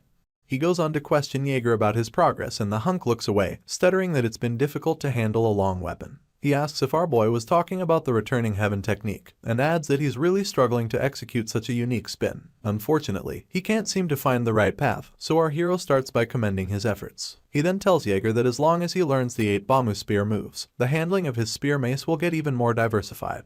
He abruptly spins around to ask Huron about her progress, but sees her approaching with some red wine and bread. She just presents it to them and tells them to eat. Our hero thinks this is happening because he selected several of Earth's religions and put them into the game, but gains solace in the fact that they have similar customs. Moving on, he asks if it's Holy Communion and Huron declares that it's the blood and flesh of the saintess. This makes our boy inquire whether she's doing it as voluntary work, but the Jiangxi proclaims that weekend services are mandatory. This helps him deduce that the girl is being forced to attend, and he exploits this fact, asking if she's training to be a nun with the Protestants. Huron averts her gaze in irritation and announces that she's not training because she wants to. Corin Locke thinks she should read the scripture though, adding that there's still something to learn from the stories of the saints and saintesses. He proclaims that the Catholic Church may have some outdated views, but Protestant teachings often talk about the same thing, and that thing is love. Our boy tells her to love herself, love those around her, and also to love her neighbors. Basically, he wishes for her to love and be loved. Alicia picks it up from here as she declares that love is a great thing to teach and that it's pretty important. None of this seems to get to Huron, who's still averting her gaze to prove her disinterest. The only thing that makes her look at them is when our hero asks if she knows the source of yesterday's failure. She then makes it clear that her teammates are all too weak. All 3 of them shoot questioning looks at the Jiangxi. This doesn't stop her from repeating how weak they all are. She thinks it's a problem because no matter how little the strength is that she puts into training, they break anyway. Basically, she feels that no matter the amount of training, the weak will be weak and the strong will be strong. Our boy gets on his feet, tapping on Alicia's shoulder as he tells Huron that she isn't wrong. He then looks her in the eyes as he proclaims that she made a sentiment that only the strong can express. She begs his pardon, so Corin Locke asks if she wants to make a bet. He proposes that he can make her kneel in 1 minute, and if he pulls this off, she has to pay for dinner that night. The Jiangxi has no problem with this, and doesn't even want anything in return for her victory, seeing as something breaking is enough. With this, they both find a suitable location for their duel. As they ready themselves for the duel, Corin Locke announces that they'll begin on Jaeger's signal. The hunk and Alicia are dumbfounded as they stay struggling to wrap their heads around how fast things escalated. Being left with no choice, Jaeger accepts his responsibility and signals to both parties to prepare. Huron glares daggers at our hero and he glares daggers right back. The moment their teammate gives the signal, our boy springs into action, keeping in mind that he'll use his highest ranking techniques from the very beginning. He unleashes his Calamity Serpent intent, only for his opponent to block it easily. The resulting reaction is enough to push our hero back and make him admit that Achuara is as good as she's known to be. The sleeves of her cloak are the only things that seem to be destroyed, but our hero doesn't relent. He leaps into the air and hits her with the Tiger Sweeping, second step. Unfortunately, his spear breaks in the process, surprising him more than he's ready for. His opponent stares down at him condescendingly as she points out that his hands are empty and his fists are naked. In turn, Corin Locke flashes a smile as he quips that she loves destroying things. He activates his playing tool from the 8 Trigram steps and dodges every single punch that his opponent tries to deliver. As our hero gets her to chase after him in vain, He mocks her for not being able to land a single blow. In turn, Hyorin just gets so irritated that she declares through gritted teeth that he's annoying. She then tells him to dodge her next attack if he doesn't want to die, and proceeds to unleash a right fist. It's obvious to our hero that if he gets hit he'll spend the month in the hospital, but instead of dodging it, he decides to try and block it. He gathers a sort of blue essence between his palms and points it towards the incoming attack. He calls this one linking chains, and it's also from the 8 trigram steps. Our hero's face scrounges up as he puts his best into blocking this attack, and despite doing it absolutely well, he still feels like all his muscles are going to rupture. Hyorin is shocked that he didn't dodge, so much so that she loses focus afterwards. Our boy is quick enough to exploit this window and knocks her down by her knees. Alicia instantly asks how he managed to get behind his opponent so quickly, and Jaeger declares how incredible he is. Meanwhile, a sinister smile returns to his lips as he looks down on Hyorin, telling her that she kneeled. She turns abruptly to ask that they go for another round, but Korin Locke is quick to turn her down, asking why he should fight again when he already won. The Jiangxi repeats her request, but with an angrier tone this time, only for our hero to reiterate that he doesn't want to. He gets smug about it and mocks Hyorin for getting angry, adding that he can hear the sound of her trembling. She sucks her teeth in response and stares him down. A few days later, he gets a note from her, and admits to himself that he managed to apprehend his group members' revolt even though it took a bit. With this, he thought he could get to slowly teaching spearmanship in preparation for their presentation. Unfortunately, in the note, Hyorin claims that she's sick and asks him to train without her. He instantly concludes that she's lying and asks no one why she would be sick. He's so annoyed that he squeezes the note, asking himself if this is how she wants to do it. Now, he has no choice but to use his secret weapon, seeing as he's the troubleshooter of their group project. Later on, he and the Jiangxi meet up at a restaurant and he welcomes her emphatically. He then has them serve her a fish course, and points both hands at it as he tells her to dig into the meal. The mischievous grin doesn't leave his face as he tells her that he won't accept that she's sick if she eats. Hyorin stares lustfully at the banquet before her, saliva leaking via the corner of her mouth. Our hero continues to emphasize the meal as he asks if she thinks she can refuse. After a few moments of mulling it over, she grabs the fish with both hands and replies with a mouthful that she's not sick anymore. Our boy just laughs victoriously as he announces that it's no surprise. As his colleague continues to chow down, he asks her if she knows how long it takes a chef to work on one meal. She quips that it didn't even take 30 minutes, only for our hero to tell her that it takes 10 years, from finding good ingredients to dealing with those ingredients, down to prepping everything. He then declares that it apparently takes most chefs up to 10 years to show their cooking to customers. Hyorin wonders what he means by that, so he explains that it took him 3 years to get good enough at martial arts to make her kneel once. He then balls his fist as he adds that her favorite fish and his martial arts share similarities, from selecting the right ingredients to the posture he takes before striking. At this point, he remembers going at it with his teacher and tells his colleague that it all begins with the little details. Hyorin doesn't utter a word in response and just sits there holding her fish. Finally, our hero breaks the silence, leaning in to ask if they've made up. She just signals that they have and proceeds to slam a notebook in his face. He almost curses until he realizes what it says on the cover. Apparently, it contains the positions of spearmanship. The girl continues munching her fish while our hero wonders aloud if X isn't the research he gave her to do. He gets so excited that he pats her head for doing all of it, and even calls her a cutie. She instantly tells him to get off of her though. At this moment, he realizes that Jaeger and Alicia are also practicing their spearmanship diligently, and thanks to Hyorin, there's no need to worry about the research aspect. Now, they have enough to prepare for the presentation. Time flies right by and the team finds themselves in the middle of May, the first week of project presentations to be precise. Professor Firmak stands before the first group to present, wielding his notepad and staring them down. It turns out that the order of presentation was based on numbers, and the group that comes before Korin Locks go ahead to present. As he and his friends watch patiently, the team before them announce that they're ready to present.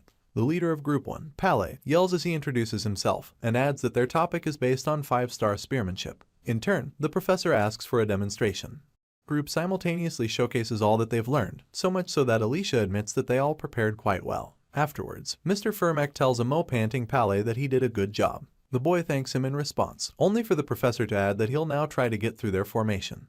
Sweat drips down the poor boy's face, seeing as he didn't expect this to be a part of the presentation. Meanwhile, Professor Firmak Damon, a distinguished graduate of Northern Guardian Academy Virtute, and the former El Lost Kingdom first-ranked knight, fires up his gauntlet. As a haunting essence surrounds him, he tells Pale and his team that if they last 10 seconds, he'll give them full marks for the project. Apparently, the real group project starts now. All of Group 1 just stare helplessly as their professor announces that they should block. He throws his notepad in the air and it's enough of a distraction for him to pick off the first group member, and then the second, third, and finally the fourth. He had used the Southpaw Boost combination to uphurl all the students within mere seconds. Jaeger is so moved that he exclaims that the professor is so fast. Our boy just thinks to himself that Firmak is really not holding back. In turn, the professor catches the notepad he threw as a distraction and announces that it's good they chose group spearmanship, adding that they may have lacked practice, but it wasn't terrible. He then grades them a B- and asks if they have any objections. Of course, all 4 students are still groaning on the floor as they announce that they have none. Up next is Group 2, and some other students are already having doubts about facing the professor. They even wonder if they should just give up from the start. The leader of Group 2 yells that they chose the deadly spearmanship of the North 9 deadly dragons because it looks like 9 dragons flying. In no time, Professor Firmak pummels Group 2 and tells them that their technique is not only uselessly elaborate, but they also haven't learnt it properly. For this reason, he grades them a C-. Next is Group 3, so he asks Korin Lok to step forward. With a smile on his lips, our hero asks his team if they're ready to go. They all step forward soon enough, and our boy declares that they'll be showcasing the 8 trigram spearmanship's Lan Naja. In turn, the professor asks them to demonstrate. Jaeger is the first up, so he demonstrates Lan, which is the deflection of incoming attacks. Alicia handles Na, which is the pushing down of an opponent's weapon. And finally, Huron demonstrates Sha, which is the stabbing of an unguarded opponent. Tears of pride roll down Korin Lok's cheeks as he declares that his team has done an incredible job. He's particularly proud that the Jiangxi worked harder than expected. Professor Firmak also thinks they did incredible work, and points out that they removed all redundancy. He thinks that the principles were excellent, but simple. As he scribbles into his notepad, our hero announces that he'll get the rest of his team to prepare for the second part of the evaluation.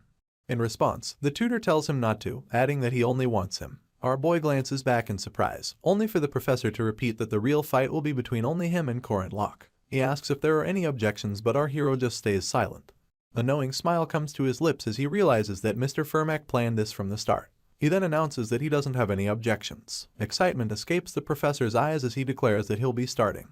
Without wasting time, he launches himself towards our boy and attacks using a technique called Rado. All our boy can do is stare down at his opponent as his gauntlet powers up for his southpaw jet boost attack.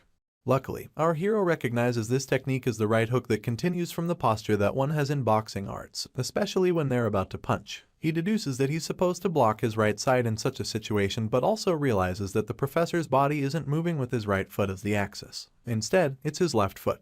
The advantage comes from our hero's knowledge about the professor being left-handed, and with this, he blocks his opponent's first strike using the second of the 6 steps of Lan Naja.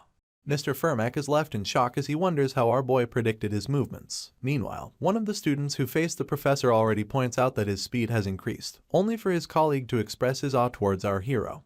Back to the duel. Each and every sped-up attack from the professor meets the body of our boy's spear as he blocks them. This does not dissuade the instructor from coming at him with all his might though. At this point the students are left wondering how our hero is keeping up with Mr. Firmak. Even the professor himself welcomes the thought of our boy having surpassed the level of a mere student. He wants to see it all, and not just the basics, so he packs quite the loaded punch and brings it Korin Lok's way, all in a bid to test how far his spearmanship has gone. Our hero watches the attack come at him, and to everyone else, he gets hit by the overwhelming force from Firmak's punch. The students worry on his behalf as dust rises into the air. In truth, the professor's bald fist stops mere inches from our hero's face and he still doesn't flinch. Firmak is all but confused and asks our boy why he's standing still. All he does is remind his tutor that he already survived 10 seconds and this stuns the man into silence. You see, our hero deduces that his professor must be suspicious, seeing as until now, he only dealt attacks using his right hand. He showed off that he's right-handed, but our boy's response was due to the fact that he already knew about the man's left-handedness. At this point, Firmak turns around and our hero asks him what this signifies. In turn, he asks him what he thinks, calling him his martial nephew. The professor goes on to address Group 3, telling them that when it comes to secret arts, many blindly choose only elaborate techniques when in truth, the basics are the true secret art. He calls forth Group 3 and declares that they get an A+. With this, the whole group begins to celebrate, well, except Huron, who probably expected to win from the beginning. Our hero prances around, raising his spear and announcing that he's a plus Korin Lok. Mid-celebration, Mr. Firmak asks to see him for a moment, and as he walks forward, he tells our hero not to feel too pressured because it's just a casual one-on-one meeting. They both find a secluded place to talk, only for the professor to ask our boy if he's truly a 5th rank knight.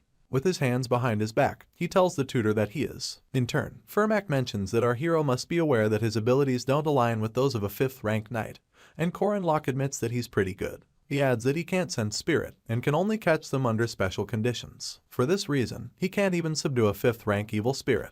The professor pauses his speech, only to bring up how the knight faculty recently met and debated about our hero. He continues to keep a straight face as the tutor announces that they've decided to reevaluate him. He then adds that our boy will be assigned several missions which will be used to reassess his rank.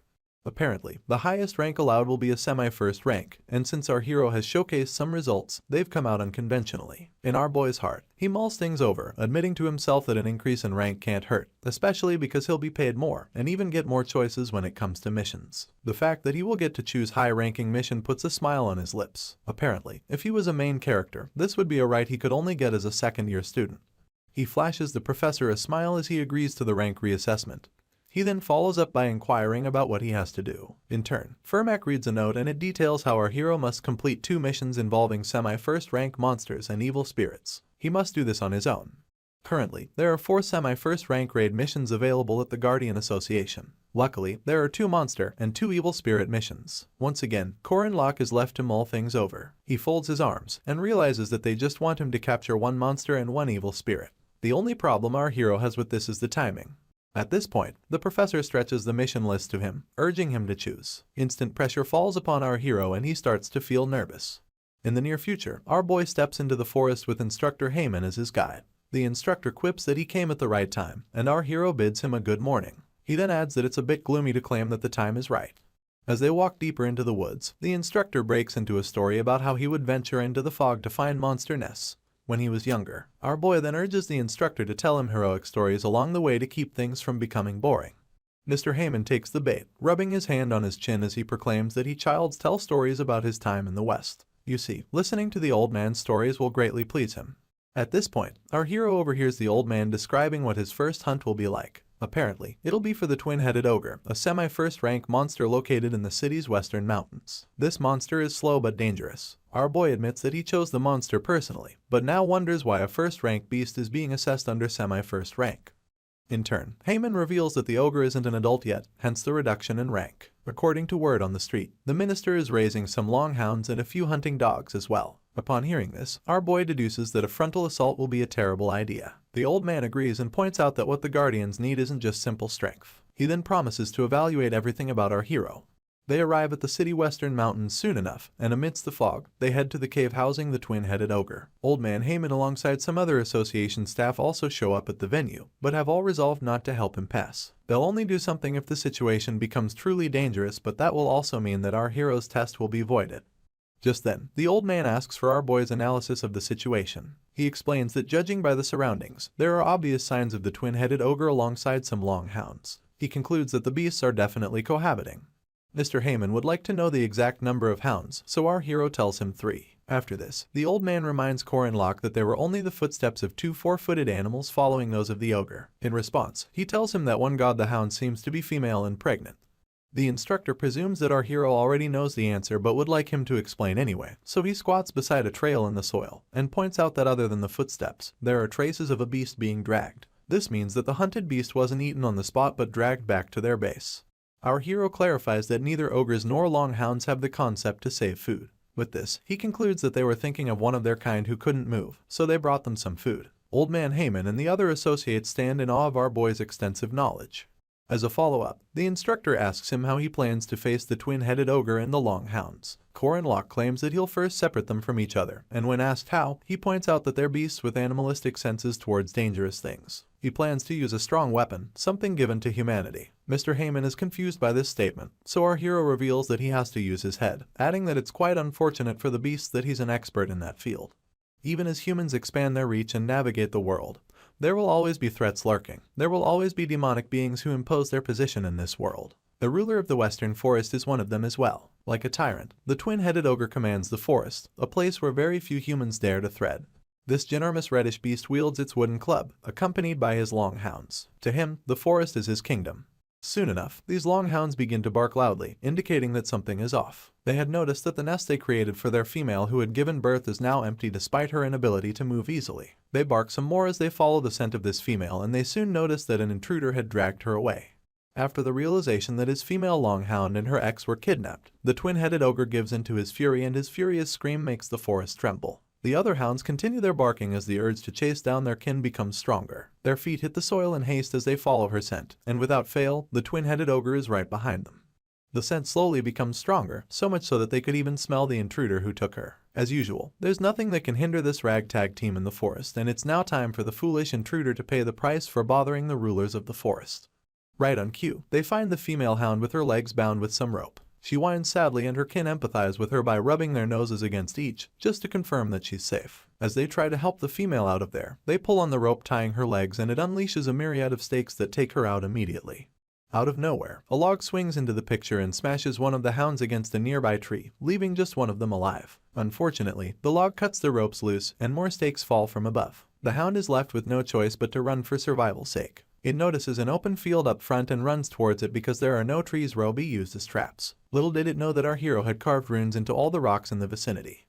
In no time, a mighty inferno arises and consumes this hound. The two-headed ogre then emerges from the flames, only to witness the last of his hounds still burning to a crisp. He grits his teeth in anger for he had lost his loyal subordinates, and howls so loudly that it rings throughout the forest. At this point, the flames burn up the ropes holding back more logs, and they get unleashed on the tyrant. As the flaming logs make their way to him, he swipes them aside one after the other. Nothing can touch him, with the flames doing nothing but warming up his skin, and his eyes as red as scarlet. This creature is truly the ruler of the forest. Our hero lurks in the shadows, spear in hand, ready to take on this beast. Unfortunately, the twin-headed ogre has no idea that the hunt has just begun. The ruler of the forest, which is none other than the twin-headed ogre, is a natural-born hunter with his first head having good vision, and the second having an excellent sense of smell. Together, both heads work to avenge the death of his long hounds by chasing their trail. The beast comes upon footprints of the intruder. If anything, there are so many traces of him that it seems absurd. The ogre sees our hero as a bastard who can't even hide his footsteps or scent, and wonders how the long hounds lost to him. Unfortunately, throughout his first day of chasing this intruder, he ends up not finding him. The beast sits dejected, resting his back on a nearby tree trunk. You see, even though the traces were abundant and he chased them down diligently, this intruder always slipped away, leaving the impression of almost getting caught. Now tired, the ogre puts his unfortunate feelings aside and sets up camp for the night. Sadly, it's at this point that he gets ambushed by rocks with the rune Hagalars carved into them. This attack would have caught the beast off guard if one of the heads wasn't alert. The head had awakened to see hail raining down from the sky, and prompted his entire body to make a run for it. As the ogre navigates the forest, hail continues to cause destruction in its wake. Luckily, the beast ends up with a few grazes from pieces of hail, and at first sight, it seems like a coincidence. He soon realizes that it wasn't, because day after day, just as he's about to fall asleep, hail falls from the sky, leaving the monster frustrated. After some time, he decides to ignore the hail completely, seeing as he has no idea about its source. Unfortunately, things get worse. Rocks which had been set on fire fly near the ogre and begin to burn everything in sight. Come daybreak, a scarred and battered ogre trudges his feet along the forest. He realizes that despite his pursuit and all the chaos the intruder caused, his only plan was to leave ambiguous traces and not actually show himself. After 3 days of what seems like torment, the beast realizes that he's being hunted. The once furious look that graced his features melts into a wary one as it dawns on him that his role as a hunter has been reversed. At this point, he hears a voice behind him and turns to see that it's the source of all his frustration and torment. It's Corin Locke casually yawning with his spear cradled on his shoulder. Our boy then asks that they put an end to things, mostly because he's tired of all the effort he has been putting into catching the beast. Right on cue, the ogre's fury returns and he roars as flames begin to emanate from his skin. He launches himself towards our hero soon enough while he calculatedly waits for the right time to move. A mere second later, he also charges towards the ogre and makes the beast expect a head-on battle. Suddenly, Corin Locke leaps into the air and twirls his spear in preparation for his next attack. The poor monster never expected him to jump but quickly brushes off his shock as he plans to smash our boy into oblivion using a 2-meter-long birch tree club. The beast angrily wields his weapon of choice, waiting for our hero to land. Unfortunately, our boy attacks from above. He summons the pagoda tree intent and throws his spear with all his might using a macro hit technique. The spear goes where it's sent, piercing through the abdomen of the ogre with enough brute force to take out a chunk of his right side. The beast roars once again, finding it difficult to believe that such a small man is one-upping him. As he's still on his butt, our hero comes mere inches away from his mass, only to activate one of the 8 trigrams. He summons the primordial chaos palm and slams it into the chest of this beast. To the mere man, it seems as though his soul is leaving his body, and the sunken eyes alongside a hollow scream support this notion. And with that, the tyrant who once ruled the forest comes crashing down as he becomes Corin Locke's prey. Our boy locates his spear and laments about filling his aura core and not getting to use it. He yawns as though he didn't just take down a beast twice his size and declares that he's done with the ogre. He then wonders if Mariette is doing okay. You see, 3 days ago, he had asked her about how much she trusted him. As he gulped down his soup, the vampire announced that she would trust him even if he said he was going to make kimchi out of potatoes. After pointing out that it's actually possible to make kimchi from potatoes, he asked his friend how far she was willing to go with him since she claimed to trust him. In turn, Mariette spilled blood from the pack all over herself, blushing as dirty questions escaped her lips. She instantly got on her feet to declare that she would follow him till the very end, making a show of it by swinging her hands for emphasis. Our hero simply handed her some cloth to wipe herself with and told her that he needed her help to fulfill his plan. This excited her so much that she repeated his words back to him. Our boy then went on about how he needed Mariette and Alicia to do something for him. After outlining the plan, the vampire gripped the bloodied rag even tighter as she asked why he would include the swordsman in their plan. Our hero didn't even know how to react. Later on, Mariette dumped her bloodied dress in a hamper and turned on the shower. Apparently, she's still a girl in her youth despite being a veteran guardian and a vampire who has been having an eventful life. Our boy's choice of words easily caused a misunderstanding, and in turn, it caused her heart to tremble. She got into the shower and admitted that our hero's plan was bigger trouble than she expected. She wasn't an idiot, although it seemed like Corin Locke was always one step ahead, planning and reacting before anything happened. As she washed her hair, she recalled the time he saved her, and even when he helped Alicia. The vampire wasn't ungrateful for his dedicated efforts, but was left wondering how much he knew. She was left with so many questions, but was already blinded by the love she has for him. In spite of her better judgment, she decided to listen to the request of her one-sided crush. Apparently, mages want to become professors at the academy not because of Merkaba's library of incredible books, but because of the huge research building at the academy's west end. This, coupled with the best of ingredients it wields, makes it every mage's dream. At this facility, room B306 to be precise, two professors converse about a wild boar. This is one of the special monsters that can't be killed, so it ended up getting sealed with enormous golden chains. Professor Dana tries to remind Mr. Firmack that he has seen such a wild boar in a textbook, adding that it's the same monster that ate an entire iron mine alongside the origins that were engraved deep inside it. In turn, the professor asks her if the research is based on the special entity's alpha characteristics. Dana admits that she wanted to write a thesis on the influence of the special demon tribe on low-rank entities and the unique alpha energy. Firmack wonders if all he has to do is engrave a rune on the special monster, and his colleague excitedly confirms this. She goes on to express how much of a relief it is to have Firmack because of how rare it is to find rune mages these days. In turn, the professor declares that such a thing is common with dead languages and adds that they're also difficult to use in real battles. He draws the rune in the air, only to overhear someone proclaiming that the only exception to his previous statement is when the mage is a knight with lots of mana, just like herself. Both professors spin their heads to see who it is, and Dana quips that it's obvious that their academy has more special monsters. She then goes on about never expecting a special vampire to volunteer to help with the experiment, and soon feels like she just spoke rudely. Mariette tells her professor that it's fine and pastes a smile on her face as she announces that Dana isn't exactly wrong. This becomes an encounter between two specials, the meeting of the first act's boss, Mariette Dunelif, and the second act's boss known as the King of the Iron Mountain. The moon is full and high in the sky as it marks the launch of the Haunted House mission, a simple mission that can be chosen during one's second semester in the original game. To defeat the first-rank evil spirit possessing this haunted house, one must navigate through attacks from several household items and destroy the hidden magic circle in the basement. As objects float within this house, it becomes apparent that the difficulty level of this mission is far beyond what one would expect. This mission has been used by players as a challenge to prove who is an expert.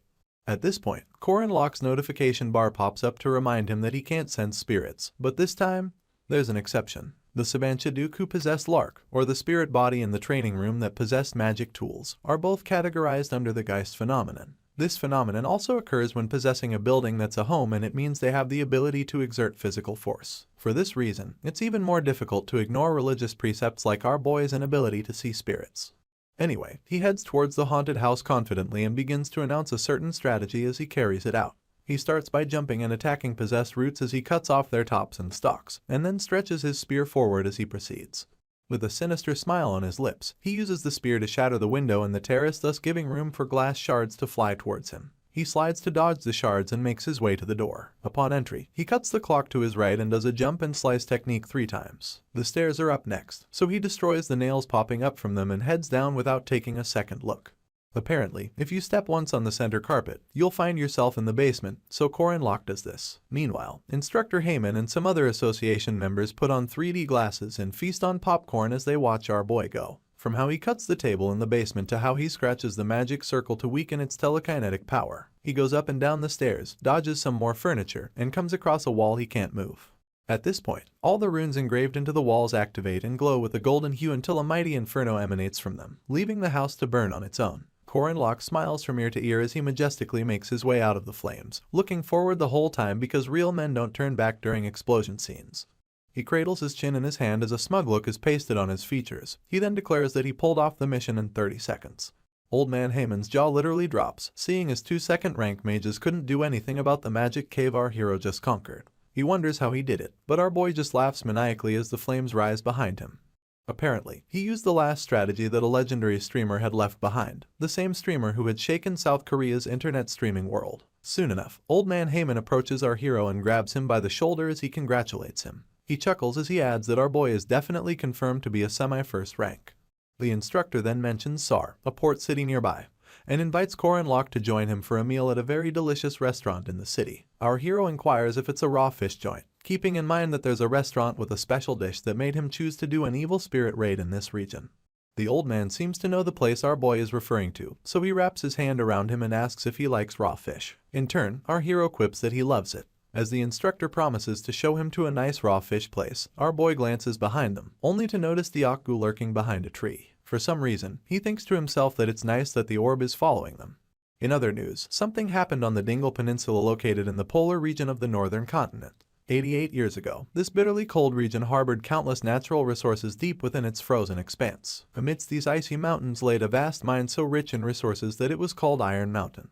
The miners who pioneered in this region to search for iron or gold witnessed something unbelievable. It was a massive boar greedily devouring the iron ore. It was Dingle Peninsula's demonic king, a beast also known as the King of Iron Mountain. This was the first sighting of him, and he stood meters upon meters taller than any of the miners. Present day, Alicia's feet hit the ground as though they're angry at it as she hurriedly makes her way to the Academy's research facility. She wonders why she slept in on a day like this and struggles to remember if our hero said the testing facility was on the 4th floor. She picks up her speed as she tells herself that she can't be late, mostly because it was what our boy asked of her. A few days ago, Alicia had met with Mariette on the 1st floor of the testing facility. She had slipped in too quietly, so the vampire admitted that she was startled. In turn, the swordsman apologized and asked if the experiment Mariette was so focused on is an important one. The vampire just laughed it off and told the girl that it's something she's trying out during the rest period. Alicia cut straight to the point as she asked why Otaku summoned her to the facility. The vampire laughed once again, explaining that she was going to pass on a message on Corin Locke's behalf. The swordsman blushed upon hearing this, only for Mariette to stretch her a vial, asking if she wanted to try it out before they start. In turn, she stared down at it and wondered if it was an elixir. The vampire only gave a vague reply to this, but Alicia took the entire vial and gulped it down. She happily chugged it because she thought it would be good for her body. Mariette tried to get her to slow down because of how hot the elixir was, and also because she wanted to check if it was safe. The swordsman had drunk too much of it before she heard the last statement, so she asked the vampire to repeat herself. Unfortunately, she began to react before she could get an answer, leaving Mariette to ask what the problem was. Alicia just lifted her head, abruptly announcing that the elixir is tasty and that it somehow tasted like home. Her eyes continued to glisten with excitement as she took in the entire experience. Meanwhile, the vampire checked off her list that the taste, safety, and toxicity of the elixir is good.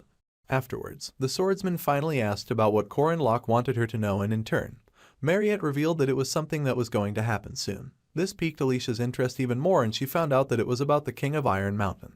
Back to the present, the swordsman begs the pardon of multiple passersby as she weaves her way through foot traffic. She recalls the whole demonic pig warning and picks up her pace, telling herself that she has to go to the facility quickly despite not knowing why our hero chose her. Meanwhile, in the 4th floor basement, Professor Dana asks the vampire what she thinks distinguishes special demons from monsters. Mariette suggests that it's because they're strong, and in response, the professor declares that strength is a given among the specials, adding that one of their special abilities is the power of domination. Our girl doesn't understand what she means, so the professor opts to explain. At this point, Fermac is left wondering if his colleague was the one who summoned the vampire. Anyway, Dana goes on about how some demons emit a different energy than normal demons and stares that they're theoretically called alpha entities. She waves her finger around as she proclaims that these demons are stronger and give commands, unlike their normal kin. It turns out that they can easily dominate their kind of monsters, but their domination ability is ineffective against demons that are different from them. For some reason, it works for special demons. Mariette takes over the conversation from here, pointing out that special demons can command any demons weaker than them. The professor instantly concurs with her logic and asks if she has had any experience with the concept. This takes the vampire down memory lane, back to the time when ran away from the hunting ground. Crazed by her thirst, she controlled the monsters and had them bring her their blood. Back to the present, the girl tells her professor that she thinks the concept is a bit different from domination. They both fiddle with their chins as the vampire announces that she used the fear of monsters rather than dominating their minds back then. Dana then reveals that it's based on Mariette's species. She goes on about the existence of 3 types of demons: the monsters, the evil spirits, and the demihumans. She adds that these 3 types are simple but possess different influences of alpha traits. This is news to the vampire, so she wonders aloud whether it means that she can control other demihumans. In turn, the professor clarifies that they need to do more research on the subject and states that she doesn't think it's generally possible. Apparently, the intellects of demihumans are greater than that of humans, thus nullifying the effects of that kind of domination. With this, Professor Dana announces that they'll be stopping all talks about theory and getting into the real deal. She then instructs the lab attendants to bring in the fang boars, and right on cue, they roll in various cages containing these beasts. The professor declares that the core point of the experiment is to see how far the alpha traits of a special monster can go, to see if Mariette can freely use this alpha trait. This is because, according to theory, humanity should be able to control most monsters and evil spirits. The vampire discovers that the experiment is much bigger than she thought, and that it's also a topic that she has genuine interest in as a mage. It dawns on her that should this experiment succeed, humanity can preemptively block the dangers of demons. Suddenly, the professor whispers to her, asking if she succeeded in making the elixir to be as yummy as she wanted, adding that she's referring to what the girl asked her previously. In response, the vampire admits that it turned out deliciously, thanks to her. The professor heaves a sigh of relief and apologizes for the sudden curiosity. She moves past the topic just as easily, asking Mariette to try and dominate the fang boars. She just stares at these monsters as they growl from behind their cages and steadies herself. She then commands all of them to come out, and a sort of reddish hue spreads all over the place as these beasts calmly exit their cages. They take a few steps toward our girl before she commands them to stop. Right on cue, they all halt their movements as though they're under hypnosis. The vampire takes things a little further, raising her hand and commanding the fang boars to lie down. From her mouth to their ears, they all lie on their backs simultaneously. She's flustered because it wasn't the instruction she gave, and wonders why they're not listening. Professor Dana steps in at this point, explaining that this must be the limit of communication between a demi-human and a monster, seeing as lower-rank monsters lack the intelligence to understand the girl's command. She announces that they should check the effects of alpha traits in the same beasts, and asks Professor Firmak to release the seal binding the King of Iron Mountain. In turn, Firmak declares that he understands. He begins by scribbling the rune of banishment, telling everyone that he's only going to release the first seal. Upon doing this, the king growls so loudly that it emits waves, and these waves seem to turn the wills of the fang boars. To ease Mariette, Professor Dana yells that the 1st, 3rd, and 7th resistance circles have been activated. She then instructs her colleague to strengthen the 4th and 6th seals. The king growls with even more malicious intent, and the fang boars instantly replicate it. They even go as far as charging towards Mariette, and she screams at them to stop. The boar in front doesn't slow down, so the vampire slams it back into the herd with a sleight of her hand. Afterwards, the professor voices her concerns about losing control over the beasts too easily, and wonders if it's because they're all boars. Just as Mariette claps back about being able to apprehend the monsters, a loud bang is heard in the vicinity. An announcement then comes through, declaring a state of emergency over the monster in cage 107 escaping. Dana panics on the spot as a scaly beast slithers its way out of holding.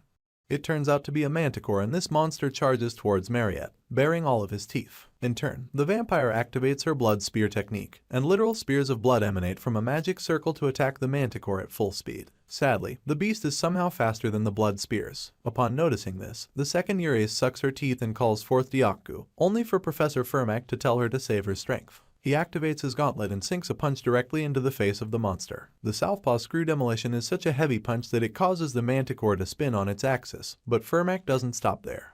He delivers a follow-up punch using the left straight technique, and it sends the monster flying in the distance. At this point, he tells Dana that something is strange. Screeching and hissing become audible to everyone in the lab, only for one of the attendants to announce that the monsters are escaping from their cages and throwing themselves against the bars. The professor tries to get her other attendants to activate large-scale monster resistance circles and sealing magic, adding that she's resealing the King of Iron Mountain for now. As soon as she gives the word, she declares that safety takes priority even if they'll end up losing some research funds. She hypes herself up, only to hear from Group 2 that the magic circles are not activating. Similar news comes about the sealing magic circle, and Dana discovers that someone has destroyed all of them. She's not done worrying about the problem at hand when the King of Iron Mountain begins to break off his chains. Her jaw drops in shock, alongside those of the other attendants, as it becomes apparent that the beast has freed himself. The water glistens under the afternoon sun as more boats dock at the port city of Sar. This city now hosts our hero, Corin Locke, and his instructor, Old Man Heyman, in one of its finest restaurants. Our boy mentions how much more refreshing things would be if he could get a drink, but his instructor just laughs it off, telling him that he sure knows how to eat. An elaborate feast lies before our hero, and it's all thanks to Mr. Heyman, who brought him to a famous raw fish restaurant to celebrate his promotion to semi-first rank. At this point, our boy lets out a laugh of mischief as he suggests ordering a bottle of soju to his professor. In turn, the old man points out their standing in society. Our hero licks his lips as thoughts of alcohol fled his mind. As Corin Locke, he's a third year and a minor, so he seldom has the opportunity to drink. He's just frustrated that all the pubs around are so thorough about checking ID. Because of the current worldview, all he can think about is the sadness of not being able to have chicken and beer together, especially from Chef Yoon, who created seasoned chicken. He's even sadder because he came from the nation that consumed the most alcohol daily and still couldn't drink it.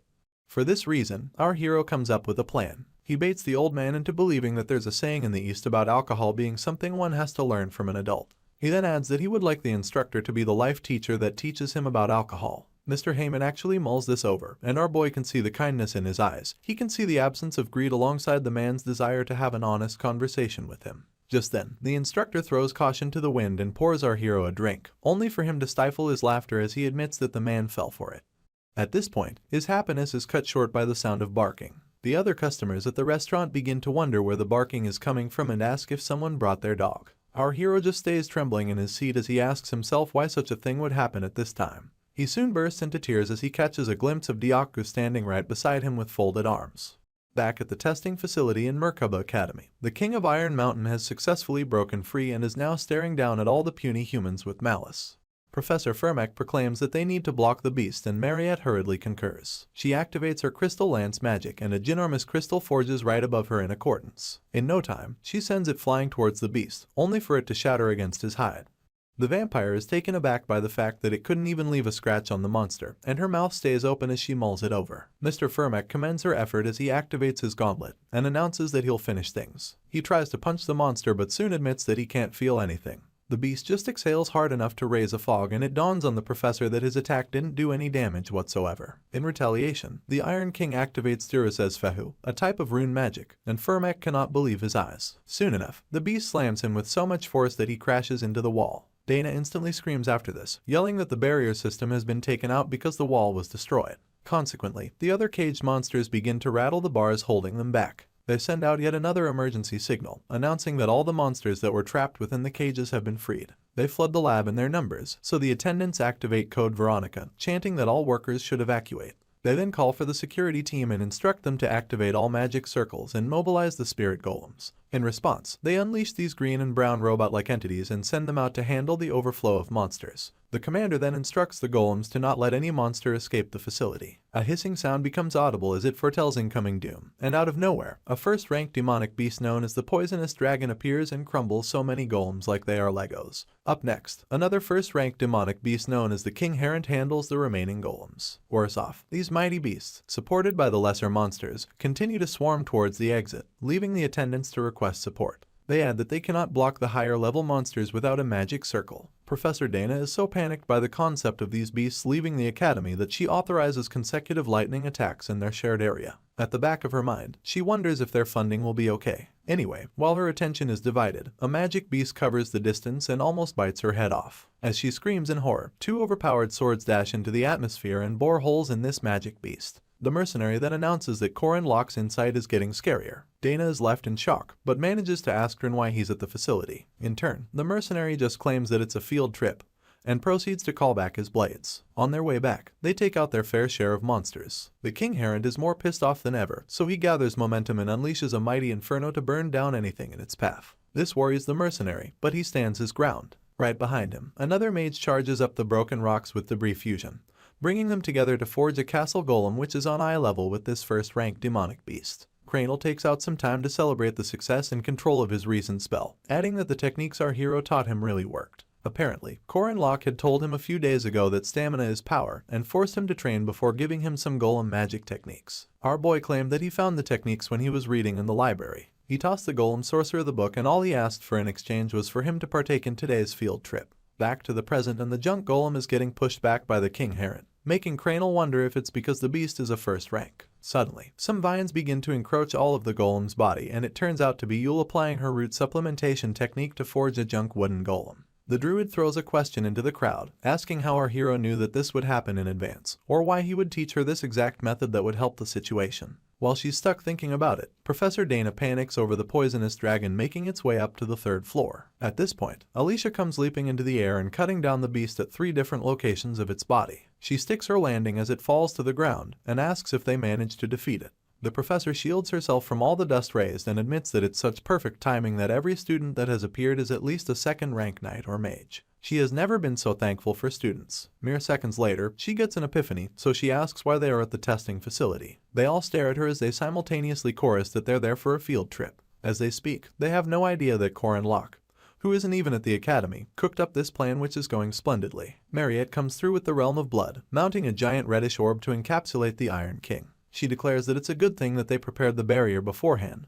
Just like our hero said, hopefully, this will make it harder for the Iron King to get to the ground. The vampire follows up with crystals big enough to keep the beast stuck in place. He looks so angry, but the inability to move keeps him still, while the lab attendants just watch in awe as Mariette does her thing. In turn, the girl screams that they shouldn't let their guard down, and then tells the Iron King that she's a special just like him. On the other hand, the King Herent is still a problem. This 1st-rank monster seems more like he would star in a monster movie rather than be a demonic beast. He roars so loudly that it shakes the foundation of the building, leaving Drin to lament about how it breaks everything in its axis just by moving. For this reason, Cranel yells at Yule to help him, and she asks if he really wants her to move the junk wood golem. Somehow, Cranel had managed to collect the bombs of the golems who had their bodies broken during the hunting ground practice and put their joints together using the magic techniques that our hero provided. All of this combined with Yule's mana powered the golem enough to unleash one hell of a punch against the King Herent.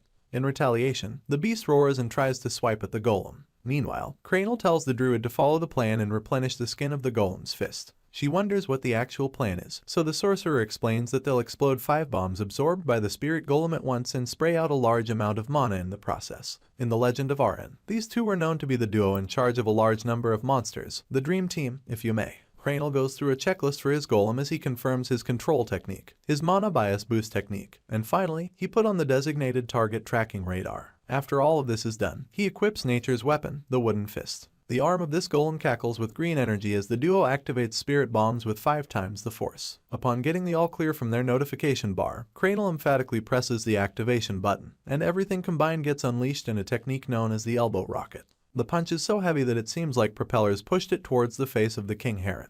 The beast comes crashing into the ground and Cranel screams victoriously, referring to the golem as the Luden Warrior. Yule just stands there wondering when he had time to name it. Back to the port city of Sar. It turns out that our hero chose to do the haunted house in that vicinity for a reason that had nothing to do with its cuisine. He arrives at a chapel in town just as the big bell signifies the end of another hour. The continuous ringing of the bell makes Diaku scared, or maybe it was the idea of a chapel. Anyway, our boy tells the demon that he has something that he has to do. He knocks on the door of the chapel and an elderly nun answers. Our hero immediately pastes a fake smile on his features as he tells her that he's an academy student dispatched from abroad. He adds that he hasn't been able to attend mass due to his dispatch tasks, and asks if it's possible to use the chapel's prayer room. In turn, the nun sympathizes with him and agrees. Upon entry, our hero takes a seat and tries to remember the last known location of the marker, telling himself that he hopes the lady on the other side can come as soon as possible because of how dire the situation is. He locates the marker on a cross nearby and presses on it. Within mere minutes, a portal opens up behind him and Madame Josephine emanates from within it.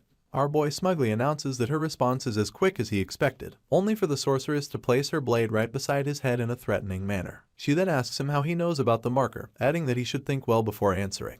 Our hero realizes that she may have many questions, but also that now is not the time. For this reason, he tells the sorceress that they have to deal with pressing matters. After Cranel celebrates the good work of the Luden Warrior, Alicia stares in awe and admits that she has never seen such a golem before. At this point, the poisonous dragon comes slithering in her direction, and it prompts her to not look away. As the first-rank beast hisses at her, she realizes that she has to face it alone, and recalls the time Mariette gave her a message from our hero to not use domain severance under any circumstances. She dodges the dragon's attack by flipping over it and chucks up our boy's instruction about domain severance to mean that he saw potential in her. The beast turns around for a second at its attack, while our girl is left thinking about whether or not she can defeat it. She suddenly hears a weird warping sound in the distance and wonders what it is. Soon enough, the air before her seems to pulse in the shape of an orb, and it continues to do so as cracks appear in it.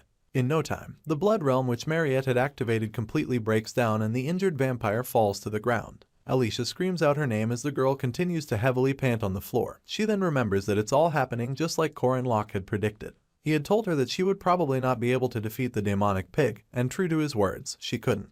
This is a monster who turned into a demonic pig after consuming the oldest steel and is now in possession of an original rune. This same beast has 100% resistance to both magical and physical attacks. The demonic pig roars after its victory against Mariette, although temporary because the girl gets back on her feet to face him. You see, his 100% resistance is the biggest reason why countless heroes were murdered and still couldn't kill him, hence his having to be sealed. The vampire knows this and still doesn't give up. Instead, she grips her staff even tighter, seeing as this is what our hero asked of her. She proceeds into battle once again, escorted by her blood spears and a dwindling life force. Alicia is so worried about her that she gets distracted from the poisonous dragon once again. With this window, the first rank beast snaps its jaws open in a bid to swallow her. The swordsman centers herself at the dying minute and tells herself that she also has no choice but to succeed. A blue essence then engulfs her entire blade as she readies herself for a destructive attack. Meanwhile, Professor Dana can do nothing but stand in awe of all that is taking place before her eyes. As for the demonic pig, he activates Thyrsa's Fehu once again. But Mariette counters it with a type of alchemy magic known as snow flower. Their attacks clash in a bright display of red and white. Surely, the King of Iron Mountain is being given a run for his money by the elder rank vampire. Although she seems to be struggling, the girl is definitely managing to hold her own against this beast. Dana, who seems to be the only witness aware that this would go down in history, can't seem to hide her emotions of wonder and fear. The demonic pig and Mariette ready themselves for yet another clash, so our girl gets the head start by firing the beast with multiple crystal lances. In turn, the monster easily dispels them. Of course, our girl doesn't give up. Instead, she activates a multilayer shield of blood and snow and attacks her opponent from both his right and left. Unfortunately, it's not enough to take him down, but just enough to keep him from unleashing an attack of his own. It's obvious to the blind that the students are fighting hard to prevent the demonic beasts from leveling the testing facilities. In all of this, every one of them can feel defeat drawing near. At this moment, the Iron King charges towards Mariette until he slams her into the wall of the facility. Or so he thought. A second glance at the rubble reveals that his prey is nowhere within or underneath it, and so he begins to twirl in search of her. As the dust settles, Dyaku comes forth cradling his master in his arms and her staff in his mouth. The first thing she does after seeing him is ask about Corin Locke, and a smile graces her features as she gets the assurance that he has finally arrived. Meanwhile, Alicia continues to battle it out with the poisonous dragon, racking her brain for a move that she can use to defeat it other than domain severance. She grits her teeth in the moment and tries to think about what our hero would do if he was in such a position. The dragon simply turns around to continue chasing after its prey, hissing and launching forward at incredible speed. The swordsman suddenly takes on a sense of calm, gripping her blade as she reminds herself that Corin Locke would not go for the high road. She leaps into the air to dodge immediate danger and recalls how strict our hero is about the basics. With this, she decides to cut and dodge and erase every other thing from her head. She peels out her blade and hacks away at this beast like it hurt someone she loved dearly. She just keeps cutting and cutting as she applies Rising Heavens, an ardent first sword style. The beast screeches loudly as it falls to its defeat, leaving our girl to shield herself from the aftermath. She laments about the amount of dust raised and wipes it off of herself. She then declares that she succeeded without using domain severance. A certain voice concurs with her last statement, so Alicia quickly twirls around to see who it is. Apparently, it's our hero with his signature smile, folding his arms and telling everyone that they did a good job. At this point, even Cranel is celebrating his victory against the King Herent but gets so carried away that he announces that he neither needs Corin Locke nor his friends to defeat monsters. He then claims that all he needs is the Luden Warrior. You'll waste no time reminding him that the Luden Warrior wouldn't have been actualized without the help of our boy and his friends. Our hero acknowledges the defeat of the King Herent but wonders where the injured poisonous dragon has slithered to. Alicia brushes off his question with one of her own as she asks him how it's possible that he's here. It's not a competition, but our hero also answers her with a question, wanting to know the location of the demonic pig. She then reveals that Mariette is still blocking it and adds that she needs to go help her. Madame Josephine interrupts their conversation to ask our hero what the plan is, seeing as he must have something in mind since he dragged her all the way from the church. In turn, he boldly declares that he does have a plan, and mentions that all she needs to do is help him catch the demonic pig. She's surprised by this, and points out that there are other monsters besides the Iron King. In response, our hero hits the edge of his spear against the ground and as it resonates, he tells her not to worry. Apparently, there was something that he predicted must happen while he was telling Mariette his plan days ago, and that was to feed rocks engraved with runes to all the monsters in the testing facility. After feeding these rocks to them under the pretense of giving them food, he planned to sweep up all the monsters using the rune resonance activation function. He had made it so the resonance activation could be possible with his silver spear made of runestone. At this point, he bolts in the direction of the demonic pig and calls forth Alicia to join him. Post-resonance activation, only about 30 mid-upper rank monsters survived, with the special demonic pig standing among them. Our boy smiles mischievously as he declares that there's no cause for worry. He then calls for Drin to join them and the mercenary acknowledges the arrival of his boss. Up next, he calls for Cranel and Yule, telling them to stop acting intoxicated and join the team. Of course, the sorcerer is so full of himself that he screams about not needing our hero. Yule shuts him down on the spot, telling him to get a move on. With this, all the named characters of the heroic legends of Arhan gather, and these are the heroes that will save the world in the nearest future. Our boy asks Mariette if she's okay, and despite her rough outlook, she gives him a positive reply. Corin Locke then declares that they should start again, so everyone powers up their weapon of choice in anticipation of their counterattack. Our hero realizes that the dream team isn't just for luxury, but it actually flows. It's now obvious that the only reason why the team's members cannot still be confident is because their opponent is the King of Iron Mountain. This same beast has only dominated and never been ruled, pulverized and has never been subjugated, and has ravaged without an ounce of mercy. Mariette calls out to everyone, urging them to split up, because at this point, the tyrannical beast who consumes everything is charging towards them. Still drunk with power, Cranel commands his Luden warrior to take on the demonic pig. Our hero tries to warn him that they can't take the beast head on, but the sorcerer doesn't care to listen. He just keeps hyping up the warrior, yelling that it's the strong castle warrior that defeated the King Herod. While a freaked-out Yule watches, Cranel points at the demonic pig like it's just another monster and orders the Luden warrior to apply 7 times the spirit nuke, alongside a forced explosion to deliver a flying knee kick. As expected, the leg of the golem shatters the second it makes contact with the hide of this beast. Cranel then screams in pain as he freaks out about the loss his warrior just took. In turn, Corin Locke refers to him as an idiot and asks him to just keep attacking the demonic pig no matter what. He then instructs everyone else to fan out, while Yule is to grow plants that will hold on to the beast one way or another. Cranel keeps sulking and lamenting that his warrior can't lose, but the druid thinks it's easier said than done. Anyway, she obeys our hero's instruction and summons mighty roots which emanate from beneath the beast and wrap themselves around him. As she asks if her technique worked, the demonic pig activates one of the original runes, and his hide takes on a reddish hue as he breaks free of Yule's roots. Cranel and Yule cannot believe their eyes, so much so that the druid wonders why the beast is so strong. Corin Locke, on the other hand, gets a move on it as he yells at Drin to flank the beast with 2 of his magic swords. The mercenary also makes his way to the Iron King and yells back that he knows what to do. In his mind, he pays our hero his respects for being a strategist who knows the right thing to do, and waits for the perfect timing to execute it. He realizes that there is no reason for a mercenary like himself to not listen to our boy. With this, he sends forth his flaming blade alongside the magic lightning blade. Apparently, these weapons were powered by the first-rank Mana Stone which he got as a reward from the Mariette incident.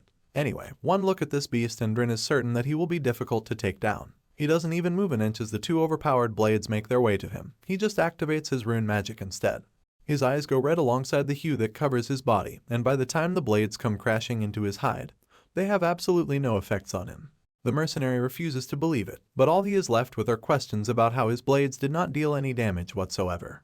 Just then, Mariette calls out to our hero and he signals her that he knows about Diaku. He then sends forth the beast to attack his fellow beast, and Diaku slams his full weight into the demonic pig, head first. The impact from this attack is so much that the Iron King gets taken off his 2 front legs. Corin Locke's sinister smile comes creeping back as he declares that in order to target the demonic pig, they need to split the physical and magic attacks half and half. Apparently, it is a fairly common attack method. You see, the original runes refer to the 8 texts needed to go to paradise, a paradox which existed but became something that did not. Through the original runes, these texts could give the demonic pig the power of an imperfect concept. Its red fur would deflect all physical attacks, and its blue fur would do the same for magic attacks. Together, they would forge absolute tolerance, not to mention its secret weapon, the gold fur. At this moment, our hero yells out instructions to Cranel and Yule, telling them to find a way to keep holding on to their opponent. He then tells Drin to keep coming at the beast from mid-distance, while himself and Alicia attack from the rear. Mariette interrupts our boy's instructing spree to ask for what she is supposed to do, and in turn, he tells her to leave all the attacking to Diaku. He then adds that she should only move according to his commands. As they continue to face off this monstrosity cackling with red-hot energy, our hero tells his team not to think about what'll happen afterwards, and declares that this battle is nothing more than a short-term one. He smiles at his team of named characters and yells at them that they'll definitely win if they pour everything they have into the battle. Our man was definite about victory against such a formidable foe. Said foe wastes no time charging towards them, galloping forward with a fury. Cranel and Yule are up first, so they get in the way of the beast. The druid wraps him with her thickest roots while the sorcerer uses the golem to block his path. Unfortunately, by activating his original runes, the fur of the demonic pig becomes more spiked and they rip apart the roots. He then follows up by knocking the golem off its feet.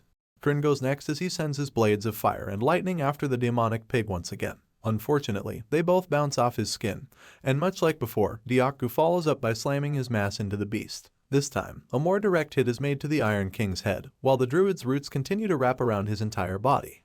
Cranial celebrates this small win, but before he can get too excited, he realizes that the beast isn't showing any signs of getting hit, and that Dyaku is barely on the surface of his fur. You see, the demonic king would have to switch between blue and red fur to have resistance to either magic or physical attacks, and the team soon realizes that the demonic pig never made that switch. He was faking the whole time. Also, he could attract Dyaku, his biggest threat. At this point, he activates Thuris's Fehu and hits Dyaku with his Titan rune known for destroying everything in its path. Mariette's underling is sent flying until he slams into the walls of the facilities with so much force that they crack from the after effects. Corin Locke has no time to waste, so he immediately tells the vampire to retrieve the orb and activate her blood spear spell. She concurs, and without hesitation, sends multiple blood spears flying towards the demonic pig. As expected, they all shatter as they make contact with his hide. At this moment, our hero smirks and rhetorically asks if she should get started. He then charges headfirst towards the beast and calls him a smurf to draw his attention. Just then, our boy powers up his spear, leaps into the air, and asks the demonic pig how he plans to dodge his attack. In turn, our hero utilizes the Pagoda Tree Intense macro hit and unleashes his spear on this beast with the same force that took out the twin-headed ogre. Unfortunately, the demonic pig is quick enough to dodge it, leaving Yule and Cranial shocked at how much damage the spear caused to the surroundings. Our boy touches down with regret, sucking his teeth as he realizes that his attack barely missed the target. He admits that the demonic pig has good reflexes, but immediately asks Mariette to use her blood spears once again. You see, if the Iron King manages to block the blood spears, which are magic attacks, there's no way he can make the switch in time to dodge our hero's spear, which is a physical one. The same rules apply vice versa. In turn, the vampire sends more blood spears flying towards the beast, while our hero goes behind him simultaneously, begging the question of how the beast will block both attacks at the same time. The Iron King just smiles as he pushes back our boy and shatters all of Mariette's blood spears. Cranial doesn't know how to react to this. Even Corin Locke is in awe of this new power that the beast has activated to block both physical and magical attacks at the same time. This power is none other than the indestructible gold fur. The beast has his lips upturned, seeing as he has finally played his trump card, which gives him 5 whole minutes of invincibility. In this state, no one can beat him, so he instantly charges towards his puny opponents. Our hero yells as he warns everyone about this, and then screams that they should run because no attacks will work on the beast for the next 5 minutes. At this point, Drin scrounges his face into a frown and points out that running is impossible, seeing as there's no place to run to. A quick look around reveals to our boy that the building's ruins have covered every possible exit, and he sucks his teeth as he realizes that the monster planned it all. Right on cue, the demonic pig smiles again because this time, he had successfully cornered his human opponents by ramming into the walls so many times. Left with no choice but to fight, Cranial leads the Luden warrior into battle, balling its fist for a punch and screaming that it is their time to shine. The beast easily flattens the Luden warrior, so Mariette activates her blood ice technique to slow him down. Sadly, he also flattens the demi-human's magic like it is nothing. All that's left is for the King of Iron Mountain to escape the prison that he has been confined in. Our hero stands still amidst the ruckus as he remembers how the final phase of the demonic king, and the 5-minute invincible pattern of the final boss of the second act, had led to despair for so many players of the game. He simply stares at the ground, concluding that there's nothing they can do. Just then, a smile creeps its way onto his lips as he remembers that they also have a trump card. Right on cue, Alicia releases the seal on her blade and fills the air above the beast with her blue essence. The demonic pig looks up as the swordsman prepares an attack with 100% penetration ability for both physical and magic defenses. She then seamlessly peels out her sword as she activates the Arden First Sword style, that which works best against all legendary opponents. The Iron King cannot stop staring up at her as she comes with unbelievable force and delivers her signature technique, the Demand Severance. As her attack continues to deal damage to the demonic pig, Alicia lands safely in the distance. She is in awe of her capabilities and just stares at the beast as it goes down. Her trance is broken when Corin Locke begins to sing her praises, chanting that a well-raised Alicia is better than 10 party members. Her cheeks gain extra color because of this and she screams as she asks him what he is saying. She then inquires about what will happen if the beast somehow gets back up. Our hero simply mentions that it is Madame Josephine's time to shine. In accordance, she activates an enormous magic circle which appears above the demonic pig and seals it in place. She just watches things ensue as the swordsman wonders how the professor managed to recalibrate such a huge magic circle in such a short amount of time. Meanwhile, our boy folds his arms as he recalls that as powerful as the beast's gold pattern is, once it is shattered, he can't use original runes for a while. It is basically a type of cool-down period. Just then, he gives Mariette the signal, and she declares that she is ready. The vampire goes on to gather all of her blood ice into a single enormous spear, making her other teammates run to safety. As they flee, Corin Locke pleads with Madame Josephine to shield them from the after effects herself. Even the professor stands in awe of Mariette's power. Back to the vampire. She just screams that she'll end things and unleashes a great blood technique called the Crimson Spear. And just like that, all of the blood eyes she had compiled impale the demonic pig with an unholy force. Consequently, the menace of 80 years, the hero murderer, meets his end, and the origin light that leaves his body as it disintegrates could not be missed by a spearman. As you know, or did not know, origin runes refer to the 8 texts needed to go to paradise. It was a remnant of the divine generation that couldn't be destroyed with any power, but its container, the rune stone, was sometimes destroyed. It turns out that 88 years ago, a boar on the Dingle Peninsula swallowed said rune stone and nobody dared trying to take it out because it granted the boar near immortal power.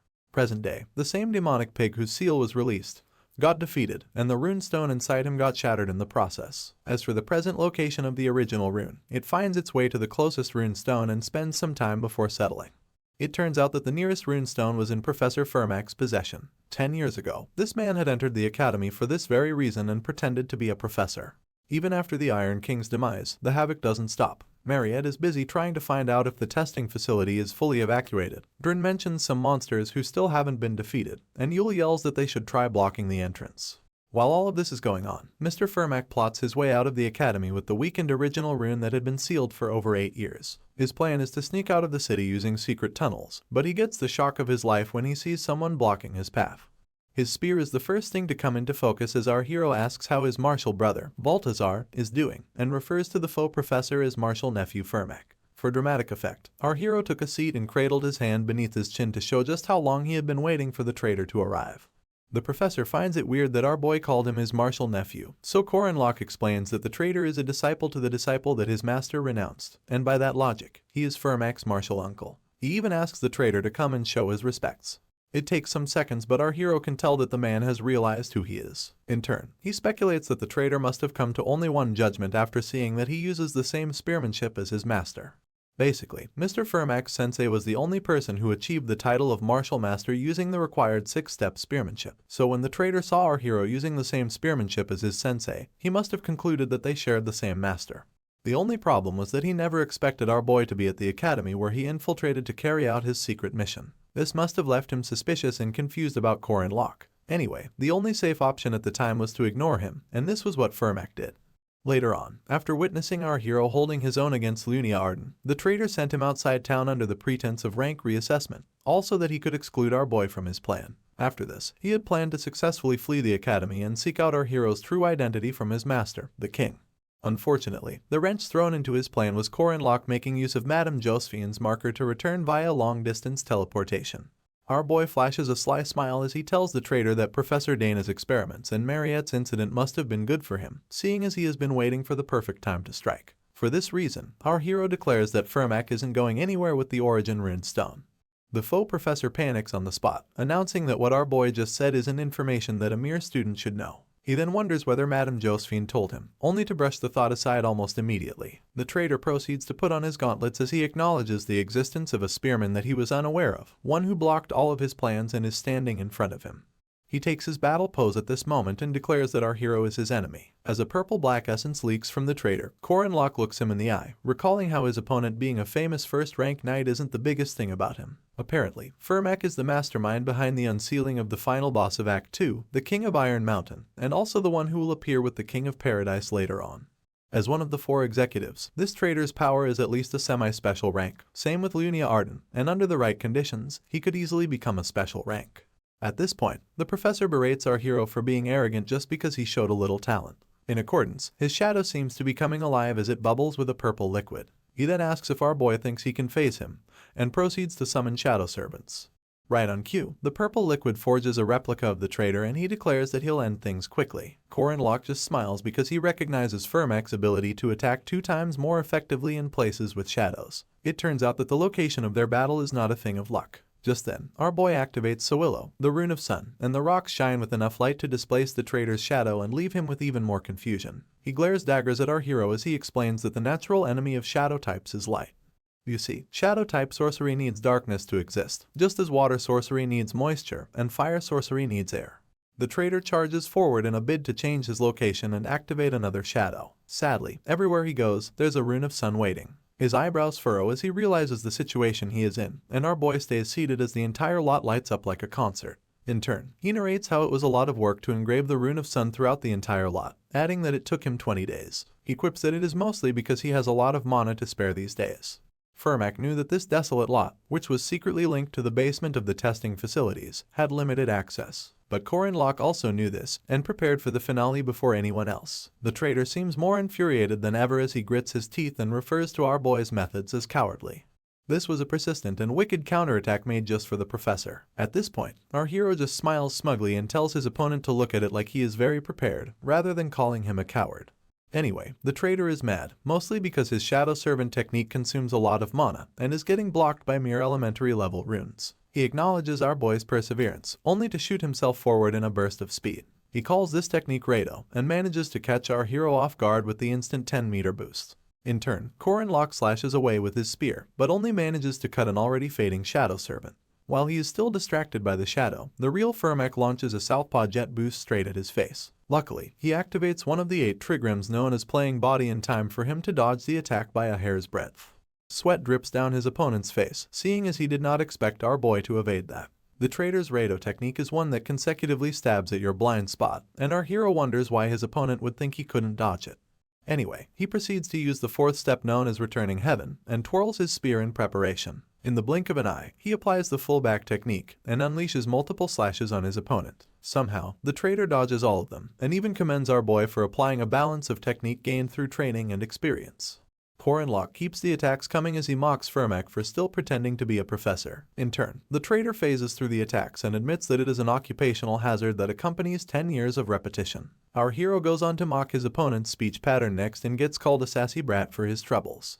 The attacks take a very temporary pause as both contenders clash in the middle, spear against gauntlet. Our boy then yells that the traitor will die on the lot regardless of what he does. In turn, the faux professor quips that it is unfortunate that he won't be able to finish the battle on the lot, and adds that he'll make sure to kill the spearman when next they cross paths. This helps our boy realize that his opponent needs to leave the city as soon as possible, and in accordance, Furmak puts considerable distance between them. Apparently, the traitor also has to avoid the attention of those who still think he is dead, and if he decides to escape, he can even shake off Madame Josephine using space magic. At this point, the traitor scribbles the rune text known as Rai in the air, but our boy tries to interrupt him, announcing that they're still dueling. Furmak stares at Corin Locke as he stretches his spear and declares that he cannot let him use the rune. In turn, the professor tells him that he lacks the loyalty to partake in a duel with someone like him. Just then, the spearman reminds him of the commandment that imprisons him and adds that he should probably agree. A sinister smile revisits our hero's lips as his opponent calls him a bastard. According to the method of the great warriors of the Shadow Paradise, accepting a duel is one of the conditions that is both high risk and high return,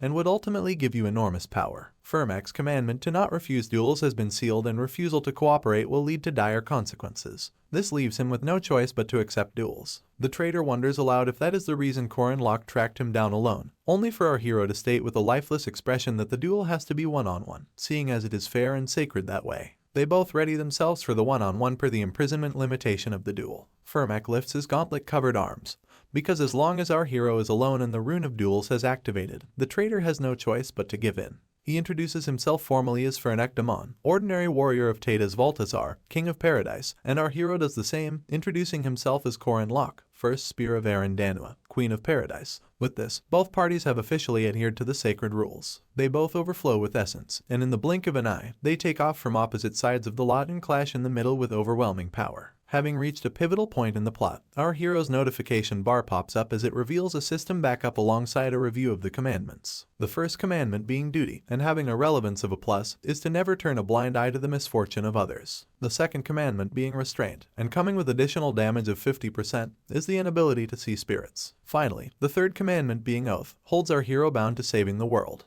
Furmak Damon happens to be a relevance omission, so the system grants our hero a 100% rise in status. Basically, all his skills including aura, mana, strength, agility, and stamina all double in quantity, not to mention the 100% rise in his persistent warrior regeneration, pain tolerance, and domain comprehension.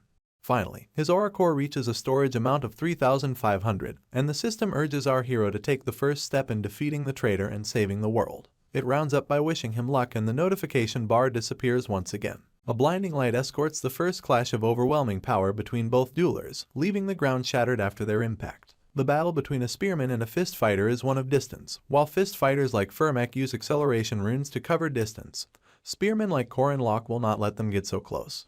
The battle gets heated after the opening clash, with the traitor phasing through most of our hero's attacks in a bid to sink a punch where it'll hurt. In turn, our boy seeks to use the Calamity Serpent intent and smiles slyly as he utilizes the Slithering Serpent to unleash nothing less than 7 quick stabs consecutively, keeping his opponent farther away. Fernek keeps an eye out for the exact moment when our boy retrieves his spear and launches himself towards him with a burst of speed. All of this to cover the distance previously created. Unfortunately, it's pointless. Our hero had seen through this tactic and used his spear as a pole to leap into the air, dodging the traitor's attack simultaneously. Apparently, the fist fighter sees this as an act of weakness and spins around in a bid to catch our hero the moment his feet touch the ground. Once again, Korin Locke already thought of this. Mid-air, he utilizes the infinite returning heavens technique, the chaos spear to be exact, and strikes the traitor multiple times before he lands. All Fermek can do is block, and he admits that his opponent is quick. He still doesn't miss the moment our boy touches down though. Instead, he utilizes his burst of speed once again and appears behind him before he knows it. Our hero tries utilizing the second technique from returning heavens known as the demonic spear, and this allows him to slash his opponent's arm. This doesn't stop a determined Fermek. The traitor just works through the pain and sinks a marvelous punch into Korin Locke's cheek. As he bleeds out, our hero is sent flying. The only problem is that the professor runs after him while he's still being pushed back. He's determined to work through the pain just so he can keep the distance between them to a minimum. Our hero seems to be on the passenger's seat of everything, because all he does is suck his teeth and wonder if his opponent doesn't feel pain. Anyway, the professor unleashes a myriad of punches at this point, and they're so quickly that it's all our hero can do to block them. Amidst the meaningless punches, Fermek sneaks in a meteor strike which our boy recognizes as the punch packed with all of his opponent's strength. He wields his spear with both hands, keeping in mind that if he can just block this attack, he'll have a chance to return the favor. Suddenly, our boy's eyes catch a shift in the traitor's movement, and he watches as he swiftly opens his fist. Instead of sinking a punch, the professor grabs hold of our hero's spear, making him realize that his initial attack was just a fake-out. Consequently, Fermek scribbles the rune text known as Rado on the spear and throws it into a wall nearby. Now unarmed, our hero staggers a few steps backwards, and his opponent asks him what he's going to do next. The traitor wastes no time landing a left hook as he asks what a spearman with no spear can do. Korin Locke tries to shield his vital organs with both hands, but the punch is so heavy that it knocks some wind out of his mouth. He's barely done coughing when the entirety of the punch sends him flying in the distance. To break his fall, our hero screeches to a halt on all fours as sweat drenched his features. He then readies himself for a counterattack, yelling at his opponent to come at him, and keeping in mind that he'll be fine as long as he can retrieve his spear. He tries to repossess it using the return rune already engraved on it, but soon realizes that it's lodged too deep into the wall for it to respond. With his usual burst of speed, Fermek appeared behind our boy once again. He becomes aware of his presence last minute, but Yuna quick enough to evade the southpaw flicker jab. The new plan is to weaponize his limbs. Our boy tells his opponent that he's still a martial artist with or without his weapon, adding that a spearman, even one trained in martial arts, would stick to the fundamentals. With this, he utilizes the raised palm technique from the 8 trigrams and sinks multiple hefty slaps into the upper body of the traitor. He then stares him in the eyes, whispering that the basics of a martial artist is physical combat. Without wasting time, he preps for a follow-up attack, summoning the 3 piercing palm technique from the 8 trigrams. This entails him practically putting all his strength into one hand and knocking the wind out of his opponent's chest. Unfortunately, this doesn't seem to do anything to Fermek. The traitor even expresses his lack of surprise, and this perplexes our hero. In turn, the purple-black essence returns to his opponent as he tells our boy that his boxing isn't as good as his spearmanship. He seems to be towering over him at this point, while Korin Locke is still in shock over his attacks not leaving a scratch on his opponent. Anyway, Fermek uses the opportunity to deliver a southpaw liver shot, and our hero almost loses consciousness. He admits to himself that his opponent's 8 trigrams technique was incredible, but he had missed one thing, and that was the fact that he trained both his spearmanship and physical combat, while Fermek polished only his physical combat. Soon enough, the traitor sinks another punch in Korin Locke's chin and his head forcefully tilts backwards. This is followed by another southpaw flicker jab where Fermek delivers multiple successive blows to our hero. At this point, he's left coughing up some blood, despite his attempt to block with both hands. From nowhere comes the southpaw jet straight punch, and then another liver shot, followed closely by a southpaw elbow, all layered side by side as they deal damage and push our boy back. The traitor comes mere inches from his face, just to check if he still has the will to fight after getting hit so many times, and promises to end things immediately.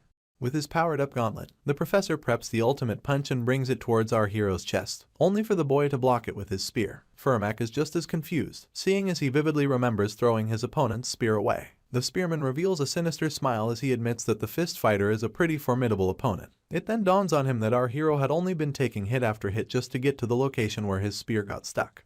Korin Locke interrupts his thoughts with a slash of his spear, giving the traitor almost no time to dodge. He then grips his weapon once again and preps for a dilapidating attack. In turn, he utilizes the slithering serpent technique and unleashes multiple quick stabs in the direction of the fist fighter. Having lost his balance from the shock of seeing our boy with his spear, he fails to dodge this one and is sent bleeding out from several locations in his abdomen. He then hits the professor with a finishing move strong enough to push him back. Of course, the fist fighter screeches to a halt despite his fresh injuries and admits that he finds our boy's composure quite impressive. From how he dealt with the period he didn't have his spear, down to the period when his physical combat skills didn't work. The traitor then peels off his jacket as he grades our hero's performance to be a standard close to the correct answer. Anyway, he realizes that he's at a disadvantage once again, only for the spearman to point out that the traitor is still acting like a professor even after getting beat up. He asks him if he can stop, but Fermac just removes his glasses and repeats our hero's question. All he says after this is that he really needs to end things now. He raises his gauntlet-covered arms to his face and weigh his own blood. He scribbles 3 rune texts on his arm, Tiwaz, Othalia, and Ingwaz. Suddenly, the Sowilo Sun runes begin to disintegrate from all the rocks in the lot as the fist fighter summons a world where the sun does not exist. He summons a part of paradise that has been neglected, and the skies become dark almost immediately. He calls this the Shadow Citadel, and within it, the traitor oozes with unbelievable power. This is as a result of his third commandment, an oath to always serve the shadows. The professor balls his fist as he commends his opponent's effort to erase his shadows using the sun rune, only to summon more beastly shadows, and announce that with our boy's petty ability, he won't be able to dispel these ones.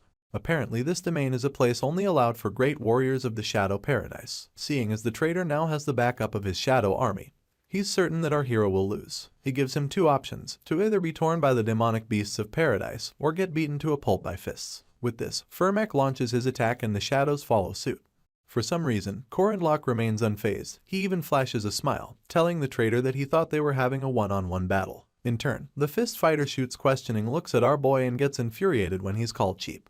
At this point, our hero announces that he expected his opponent to pull the Shadow Paradise card if he got rushed, and pulls out a golden mandrake to match. Before the traitor can gather his bearings, the mandrake begins to scream and doesn't stop. Its scream reverberates throughout the lot with so much intensity that it bleeds our hero's ears and blows away Fermac. You see, a golden mandrake is one of a kind, and has 7 times the volume of a normal mandrake. This is something that cannot be blocked by any magic abilities. Even the shadow demonic beasts bear the brunt of the mandrake's scream as they wither into thin air. The traitor's features scrounge into a frown as our boy asks him if he thought he couldn't survive with a pretty truck like Shadow Paradise. Despite his bleeding ears, our hero just laughs and stretches forth the golden mandrake as he reiterates that Fermac Damon will definitely die on the spot. Patches of purple flames fill the lot as what's left of the shadow demonic beast sizzle in the background. Meanwhile, the traitor jams his palms against his ears in a bid to block the screaming, only for our hero to yell at him, asking what he's going to do now. He then adds that his opponent's shadows are mine and that the mandrake will keep screaming. With a smile on his face, our hero announces that he has these abilities called regeneration and pain tolerance, so the longer the screaming goes on, the more he'll get used to it. He rounds up by asking the fist fighter how long he thinks he can put up with it.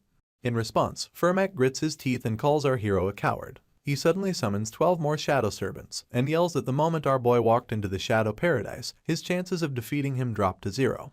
Per instruction, the shadow servants charge towards Korin Locke while their master hangs back. Our hero returns to using his spear as he dodges a jab from the first shadow and successively slashes it in half. Suddenly, another shadow sneaks up from behind and holds both his hands captive, leaving our boy shocked. Luckily, he's quick enough to apply his returning spear technique to take out his enemy without even looking back. He's still preoccupied with his shadow enemy when the real Fermac uses his rune text Rado to attack from behind. Our hero only catches a glimpse of him via the side of his eye, but the traitor successfully utilizes his X-Jet screw combination to blow both our hero and spear into the distance. The force is so great that Korin Locke ends up shattering the wall he slams into. Unfortunately, the professor doesn't end there. He and his shadow servants charge towards our hero without wasting time. In turn, he grabs a hold of his shirt and announces that he can't deal with the situation anymore. He proceeds to ask if the fist fighter is even listening to him, only for a bright light to suddenly emanate from our hero's skin. It's so bright that it destroys all of Fermac's shadow servants, and makes the fist fighter lift his hands to preserve his sight. At this moment, our boy flashes the biggest smile in life as he jumps from TG's shatter wall to the ground, yelling that this is going to be the best one-on-one fight the traitor has ever seen. In no time, he covers the distance between them, leaving the professor with just enough time to realize that our hero had engraved the rune of sun all over his body, making it impossible for the shadow servants to do anything to him. His eyes pop open as he realizes that our hero may be suicidal, and he concludes that the boy must be an idiot to be ready to have his entire body go up in flames. While he's still trying to shield his eyes, Korin Locke uses the slithering serpent technique, and as usual, unleashes a myriad of stabs on his opponent. Afterwards, they resume battle poses, and our hero suggests that they stop with the petty little tricks, adding that they should see the fight through to the end with pure combat. His eyebrows furrowed into a frown as he yells at his opponent to stop saving his energy, and urges him to attack with everything he's got. At this moment, the traitor instinctively senses that the warrior before him is an arch-nemesis. For this reason, he resolves to risk his life to take him down, and screams as he powers up. The purple essence surrounding him takes on a much brighter glow as he utilizes the 6 steps of Sura. This is a self-destructive skill that burns through the aura core for mana and speed, a skill special to the great warriors of paradise.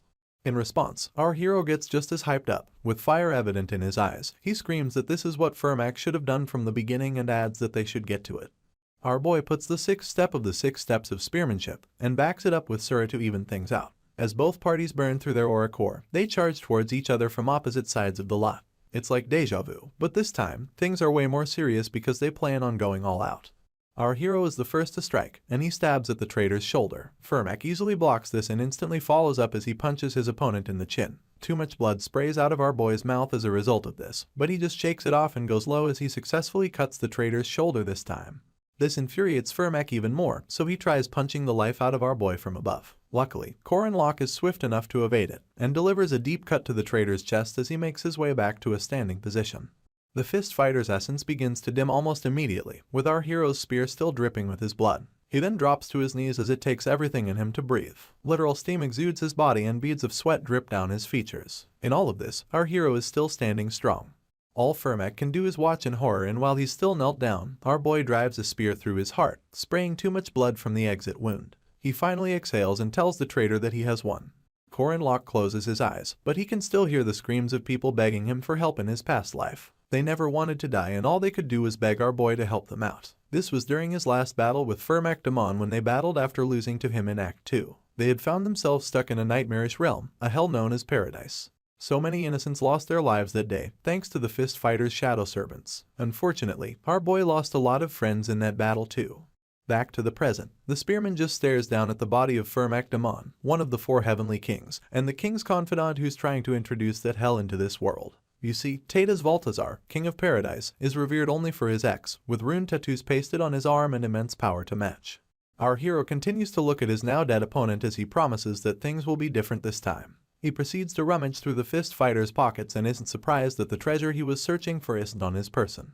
Apparently, our boy was searching for one of the 4 treasures protected by the druids, Leophale, Phalia's Stone of Fate. If this polychromatic were in his possession for having returned the original rune, our hero's chance of winning would have decreased significantly. After rummaging some more, he pulls out the original rune and gains solace in the fact that he could at least retrieve that. It turns out that Tadas Valtazar is working hard to gather the 8 original runes just so he can bring the Shadow Paradise into this world. This original rune is the one thing that our hero cannot let Valtazar have. With blood still smeared all over his person, our boy balls up the rune in his palm and wonders what's so important about the Shadow Paradise that Firmak killed all those people. He acknowledges that their anger and resentment towards the world is justified, but he feels like the way they're taking it out is wrong. He lays on his back and exhales loudly, thinking to himself that he did some crazy things. His left eardrum is busted because he went around holding a golden mandrake. His right eardrum isn't fine either. Then there's the issue of all the burns to his upper torso caused by the Rune of Sun despite his reliance on regeneration to heal him. Apparently, our boy is tough enough to bear the pain, but Firmak left him with a bunch of injuries. The fist fighter had pierced our hero's liver, fractured his right collarbone, crushed the bones in his sternum, and twisted his organs in the process. Korin Locke tries to move his body and realizes that his left arm and leg are barely responding.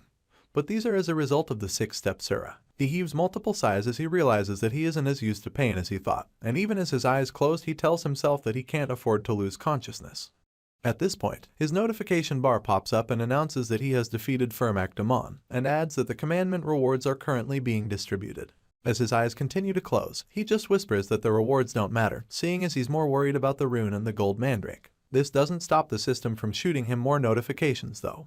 It showcases that first commandment once again, the one holding him bound to not turning a blind eye to the misfortune of others, and announces that he gets 60 points equally distributed for conquering a difficulty level mission. For defeating a great evil, the system grants our hero an extra reward. They hand him a map called Find His Son, and it's supposed to lead him to the 4 secret treasures. Our boy dips in and out of consciousness, but the next glimpse he takes reveals a brown ponytail. This is enough for him to decipher that Alicia is the one carrying him, so he struggles to call out her name. In turn, she just keeps hurrying as she mentions that he's awake. Corin Locke asks about the cleanup, so the swordsman reveals that Professor Dana is on it, Drin already left, and that Yule and the others were the ones that found him. Our boy manages to curse Drin, quipping that the mercenary doesn't know what loyalty is. Alicia comes to his defense, reiterating how Drin made it clear that their relationship is strictly business. Worse off, he gave them until next week to pay for his services. Before the hero can ask his next question, the swordsman announces that they already secured the original rune and the golden mandrake. This surprises Corin Locke, and he asks how she knew what he was going to ask when she's not that smart.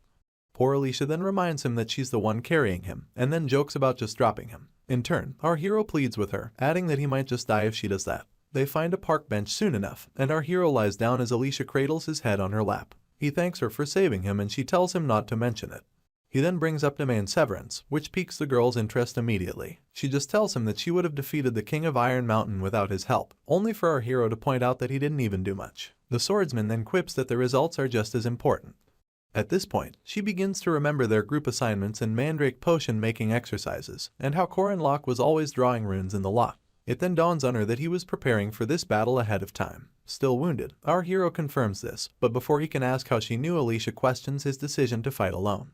She becomes emotional as she tells our boy that there's nothing wrong with fighting together. He just stares up at her, stunned into temporary silence. He then laughs as he quips that it's even better when less people die. They stare at the sunset as the swordsman wonders why everyone is so insensitive, and brushes it aside just as quickly. She later stares at our hero and tells him that he did a great job. After this, they just lounge on the park bench and enjoy the sunset. The next day, Lark and Jaeger walk the halls of Merkaba Academy as the former brings up Corin Locke being admitted to the hospital. In turn, Jaeger points out that the hero's ribs are broken and that he didn't ask them for help because what he did was very dangerous. With this, they resolve to pay him a visit, and Lark points out that they're the only ones who would visit him anyway. They arrive at the hospital soon enough and barge into our boy's room, asking if he's okay and announcing that they brought him some snacks because they know he'll be lonely. Contrary to what they thought, Corin Locke is surrounded by 3 girls. Mariette asks him if she should cut some peaches for him. Huron has brought him a big flatfish, and Alicia offers to feed him some dessert. It takes some time, but the hero finally notices the 2 boys by the entrance and says hey to them with food still in his mouth. He asks why they brought him snacks when he's already full, and both boys get so angry that they destroy the snacks on the spot. A bunch of food lies on the table before Corin Locke, with Mariette urging him to try the apples, and Alicia urging him to try the sweets. Our boy tastes the apple first, so the vampire stresses him with questions about whether or not he feels like it's filling him with vitamins. The swordsman leans closer, telling our boy that she heard about sweets helping people recover. The only thing Huron says is that flounder is good too. In all of this, Lark and Jaeger sit by the side, shedding tears and cussing out the hero. Lark even regrets showing up. Just then, the swordsman points out that they don't gather in the same place this often, and suggests that they play a game to pass the time. Mariette thinks it's a good idea and even wonders if they should invite the other boys to join in. Upon hearing this, Lark and Jaeger instantly turn their frowns upside down and thank their stars that they dropped by. The whole room goes silent as they hear someone knocking on the door. Hinchbitter wonders if there is someone else who was supposed to drop by. He opens the door and is taken aback when he sees Madame Josephine. The hero and his vampire friend both stare at the entrance as Jaeger asks why the professor came. Little did he know that Corin Locke already predicted their coming. Apparently, Director Kasser escorted the space sorceress to the hospital and is now asking about our boy's health. Worse off, it turns out that he's actually a lady and is publicly acknowledged as the chairman of Merkaba Academy. Our hero says hello to the chairman, keeping in mind that it's about time he started to reveal his cards a bit. To top this off, he refers to Kassar as his teacher. In turn, she has the other students leave the room and apologizes to our boy for it, adding that the nature of their next conversation calls for such confidentiality. Immediately, Corin Locke claims that he understands. The director makes it clear that unlike the Mariette case, they have many questions for him this time. Still sitting up in bed, the hero wonders if these people are still feeling him out, and for this reason, he feels like he needs to move the conversation further along.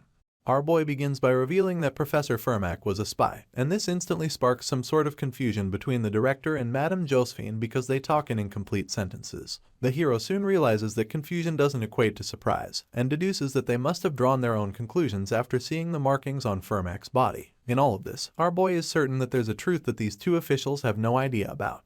He mentions Tata's Balthazar and Chairman Cassar is surprised once again, even more so when the hero adds that the traitor was a disciple of Balthazar. The space sorceress interrupts as she yells that it's impossible, stating that the King of Paradise had died off 80 years ago. In turn, Corin Locke just mentions the 6-step spearmanship, infinity, and commandment techniques, pointing out that these were things that the chairman taught Balthazar. To clarify things, he adds that he was also taught these techniques. Madame Josephine doesn't take his claim well and even readies her weapon to do something about it. Pink essence surrounds her as she tries to decipher if our hero is also a disciple of Balthazar, King of Paradise. In response, Corin Locke just gets out of bed and tells the sorceress that there's no need to be wary of him, especially because she wouldn't kill anyone without proof. He announces that the information he just gave isn't for them to act on right away, and asks Director Cassar if her body that's in the hospital isn't just a spare. He then points out that the chairman's main body should be at the main castle, and isn't probably in good condition to come out. The chairman is left in shock, but she does everything in her power to hide it, only asking how our boy knows about her body. Anyway, the hero brushes past this as he reveals that Balthazar is very much alive and has become very strong too. To worsen things, the Paradise King is no longer alone like he was before, and our boy blames this on the chairman's indecision 80 years ago. Director Cassar continues to hide her shock, so Corin Locke continues to divulge information. He goes on about how the origin runes were split across the world due to the betrayal of a disciple that the chairman trusted, and adds that she could only recover 2 of them. He covers the distance between them as he makes it clear that they would have also lost both runes if he wasn't there to safeguard them. At this point, he brings out the origin rune and tells the chairman that Balthazar probably has the 4 secret treasures of Danua, including Leofail, the Stone of Fate. He then adds that if the coronation should take place, the King of Paradise will no longer be viewed as a usurper. The hero gives the chairman a chance to guess what will happen after this, and refers to her as Erin Danua. She's even more taken aback by this, but does everything possible to maintain composure. She just stares at our boy's outstretched hand as he keeps in mind that everything is beginning to come into the light. From the reason why Professor Josephine never became a chairman despite her 80 years of tenure, to why Iryu Cassar, the rising star that suddenly appeared, became chairman instead. You see, 80 years ago, she was Chairman Byron, 50 years ago she was Chairman Weig, and now she's Chairman Cassar. The truth is that all of these people were just bodies made of rune stones by none other than Erin Danua, Queen of Paradise. She collects the origin rune from the hero and simply asks him what he plans to do now. He stays quiet for some seconds and then begins to take off his shirt as he proclaims that he and the chairman have the same plan. He reveals the commandments branded into his skin and tells Erin that he'll gladly become her first spear. She shoots him questioning looks as she wonders aloud what he means. In turn, our boy takes a knee and asks to be used to protect the world, adding that the Queen of Paradise can even use him like a dog if she wants to. At this point, she recalls when she had declared that she has a duty to protect children like him first because she's an adult. He stares up with eyes filled with sadness as he proclaims that he still hasn't forgotten Erin's warm act of sacrifice, and then resolves that it's now his turn to save her. Once again, she stays silent as she mulls things over. Later on, Madame Josephine tracks down the real body of Erin Danua to the main castle and calls out to her, announcing that she's against using Corin Locke. The Paradise Queen sits weakened on her throne, hair glistening with a bright gray as she expresses her surprise over Tata's Balthazar being alive. She then asks the sorceress if they can trust the hero. The madam can't seem to answer the question, so Erin makes it clear that she knows not to trust people easily, and requests that they at least watch our boy since they can't be sure of him yet. In turn, Madame Josephine quips that she understands. Meanwhile, the Paradise Queen gets lost in thought, wondering how easy it could be for all that the hero said to be lies. She also realizes that she can't make split decisions so easily because she's a person who holds great responsibility. The only thing that is still tugging on her heartstrings is why our boy looked at her with such sad eyes, and like everyone else, she's left wondering just who Corin Locke is. Much later, Merkaba Academy hosts a summer break ceremony where there'll be reassignment of ranks based on the performance of students. The hall is dimly lit with yellow lights as the students sit in descending chairs. You see, the rank reassignment ceremony also has a special meaning. Take, for example, a student receives a temporary rank upon entrance into the academy. This rank given by the Guardian Association is much more official. At this point, the public address system goes live as the compere tells all the students that they've worked hard, and adds that their growth during the semester has brought great pride to the school. All the students are now munching on steamed potatoes whilst the hero reiterates how getting an official high rank could grant the student a chance to exercise rights equal to that of guardians. Seated close to the front, the spearman asks Mariette why she brought so many potatoes, and in turn, she happily quips that it's the day of the summer break ceremony. While her subordinates go about sharing more steamed potatoes, she goes on about how it will be best to hand out all the potatoes in storage so that they won't rot when everyone goes home for the break. The hero just stares at her with this deadpan expression, wondering why there is a storage for potatoes, and admitting to himself that it's kind of amazing. Just then, the public address blares with news of ensuing announcements about the students who will have their rankings changed. Corin Locke asks the vampire if they should get going, pointing towards the stage while he's at it. Fortunately, Mariette is the first to be announced as she gets tagged the second-year magic class valedictorian. In turn, she just gulps down saliva and stares at the multitude of students. The compere continues announcing how the vampire showed strong will despite facing unfortunate accidents, and proved herself by making great contributions to preventing a huge incident at the testing ward.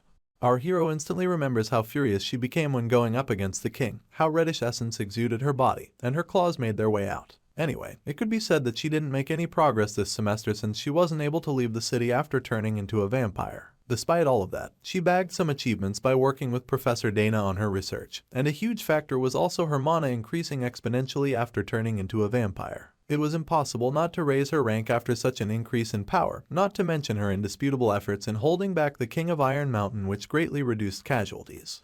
Iryu Kassar, chairman of Merkaba Academy, is the one to bestow Mariette with her honors. She declares that with her recommendation, and that of Southern Guardian's chairman, Dina Grandia, our girl will be promoted to the semi-special rank. She then hands her a plaque with a smile on her face, and all the students burst into tears in response, acknowledging that Mariette will become the youngest semi-special rank guardian ever. Some others munch on their potatoes while they feel honored to have witnessed such a legendary occasion. The public address blares once again as the compere announces that he'll be calling out some students who, like Mariette, have made great contributions to stopping the incident that took place in the test ward. Murmurs begin to emerge from the crowd as students wonder if more people were involved in the incident, seeing as they never heard anything about that. Apparently, the incident with the Iron King was widely known, but the details weren't spread much due to the beast still being held in the test ward. The happenings at the facility have been kept secret, and that includes the existence of the demonic pig and the betrayal of Professor Fermac.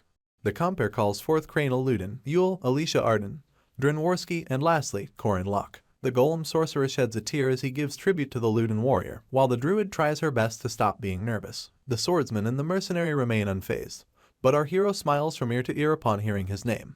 The chairman appears once again to promote Yule, Cranel, Alicia, and Dren to the semi-first rank for their achievements in the test ward, and then moves on to our boy, pointing out that he's still a 5th rank. Anyway, as a result of his brilliance in class and exceptional achievements, he got recommendations from the chairman, Madame Josephine, and Old Man Heyman to be promoted to the role of 1st rank guardian.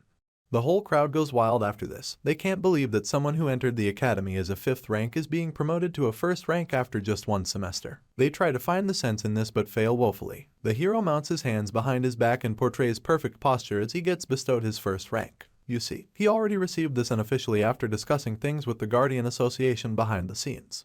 Although his skills are unquestionable, the main reason why the hero is being given a rank higher than the semi-first one is the upper echelon's way of making sure he keeps quiet about Fermac's betrayal. That aside, our boy is more interested in the special rights that accompany a 1st rank knight, especially the right to take in guardians directly.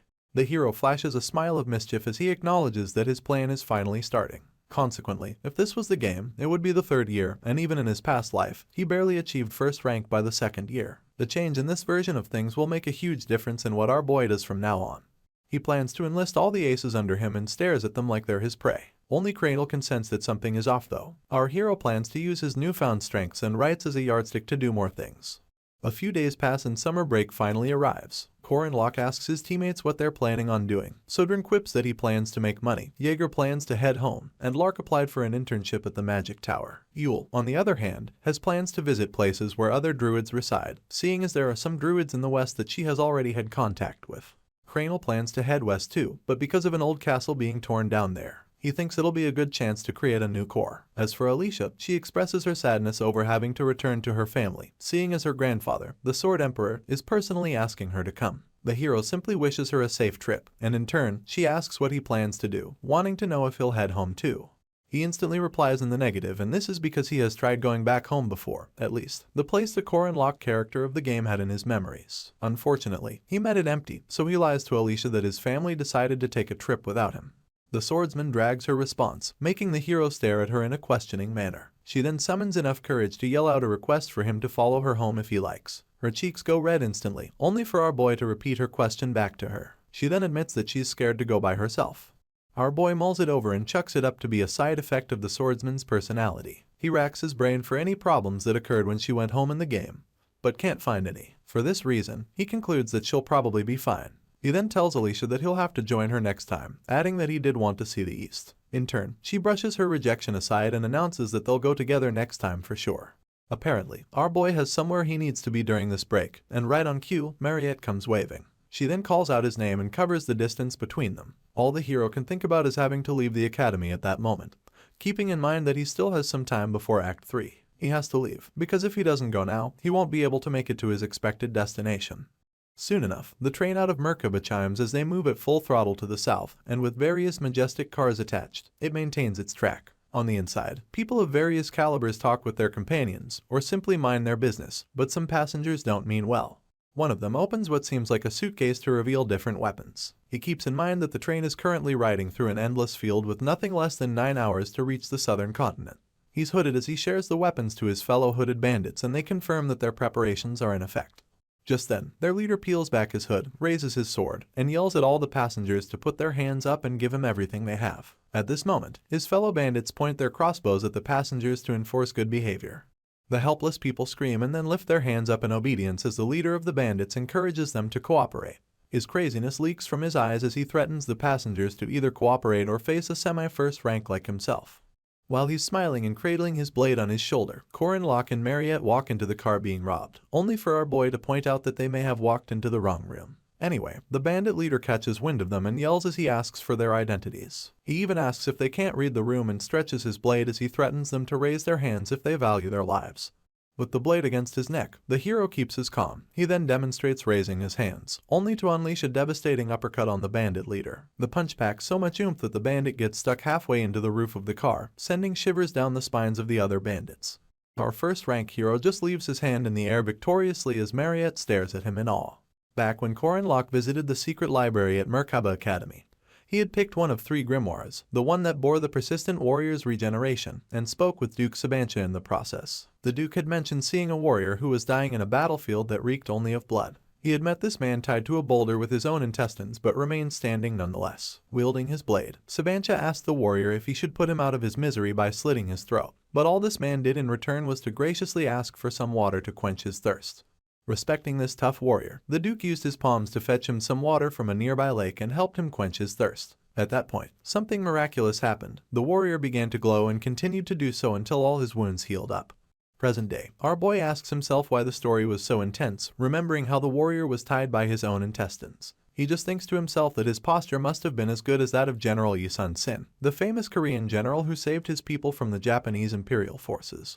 Back on memory lane, he recalls the Duke possessing Lark and asking if his castle in the south is still standing. In turn, our boy told him that it is. The Duke then instructed him to look in his office if he was to ever visit the castle, adding that a certain object might still be there. Our hero wondered aloud about what it could be, seeing as he didn't find anything there in his past life. Sabancha went on to insist that Corin Locke searches for this object by himself, referring to him as a rune sorcerer. He hoped that our boy possessed the same ability and courage that the warrior he met by the lake possessed, adding that if he possesses such courage, there'll be nothing he cannot do. The Duke made it clear that it was a humble man who swore to save the world, not a hero or a sage. He also pointed out that our boy had the option of running away. It was at this point that he exited Lark's body and extended his respect towards the spearman for choosing not to run. As he began to disintegrate, he thanked our hero for telling him about his wife and daughter.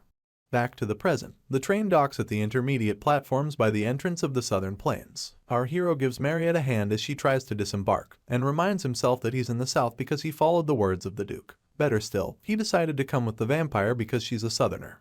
Just then, the captain thanks our boy and his companion, adding that he would have been in trouble if it wasn't for them. Meanwhile, all the bandits lay beaten and tied up as Corin Locke tells the captain that it was nothing much. As a show of gratitude, the man hands our boy a bag of coins, and of course, he accepts it with arms wide open and lips full of patronization. To top things off, his notification bar pops up and declares that he gets 2 points equally distributed for not turning a blind eye to the misfortune of others.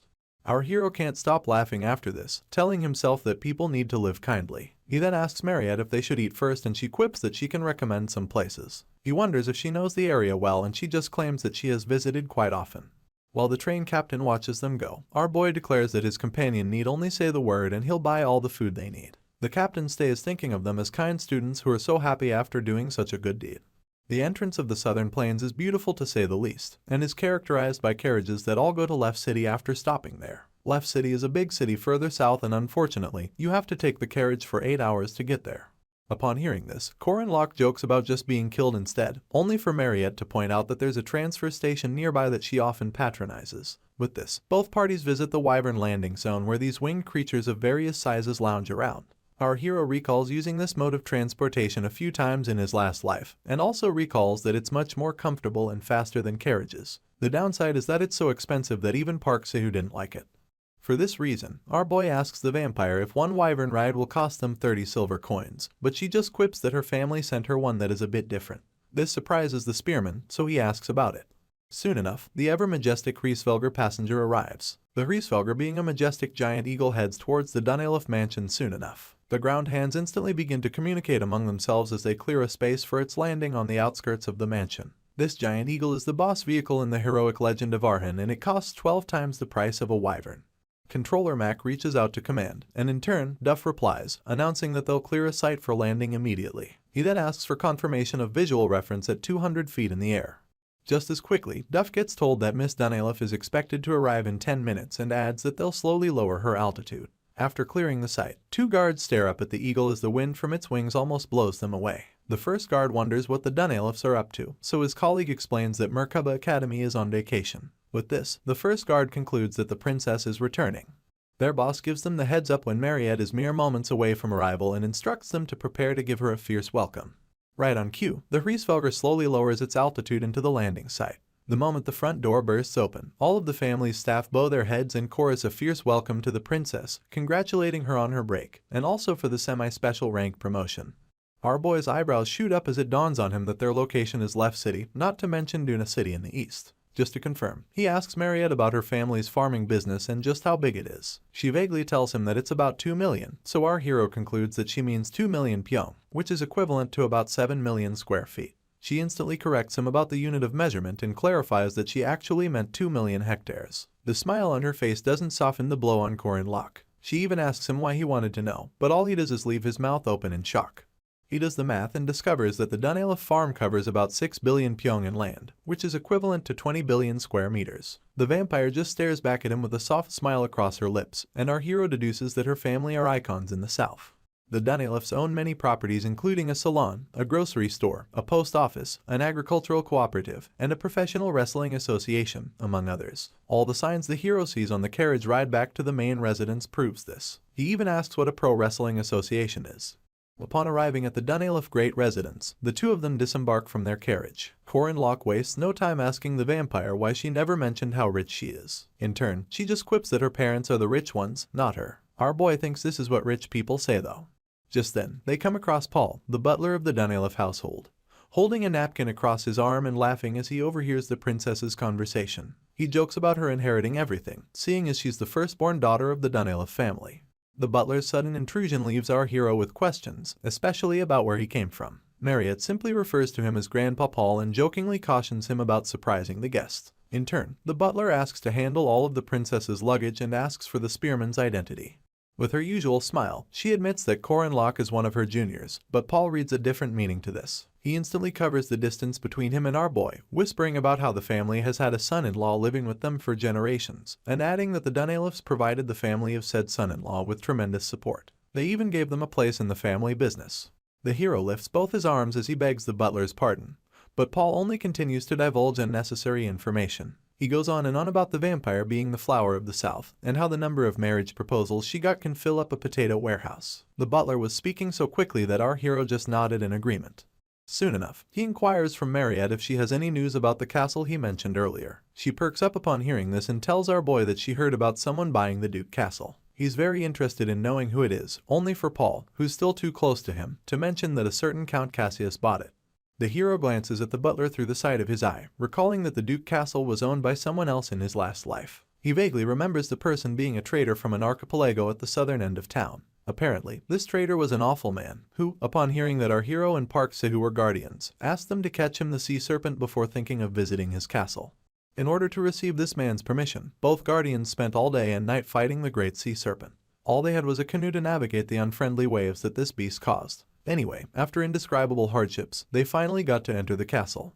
Present day, our hero buries his face in his hand as he asks himself if he will have to go through such suffering again.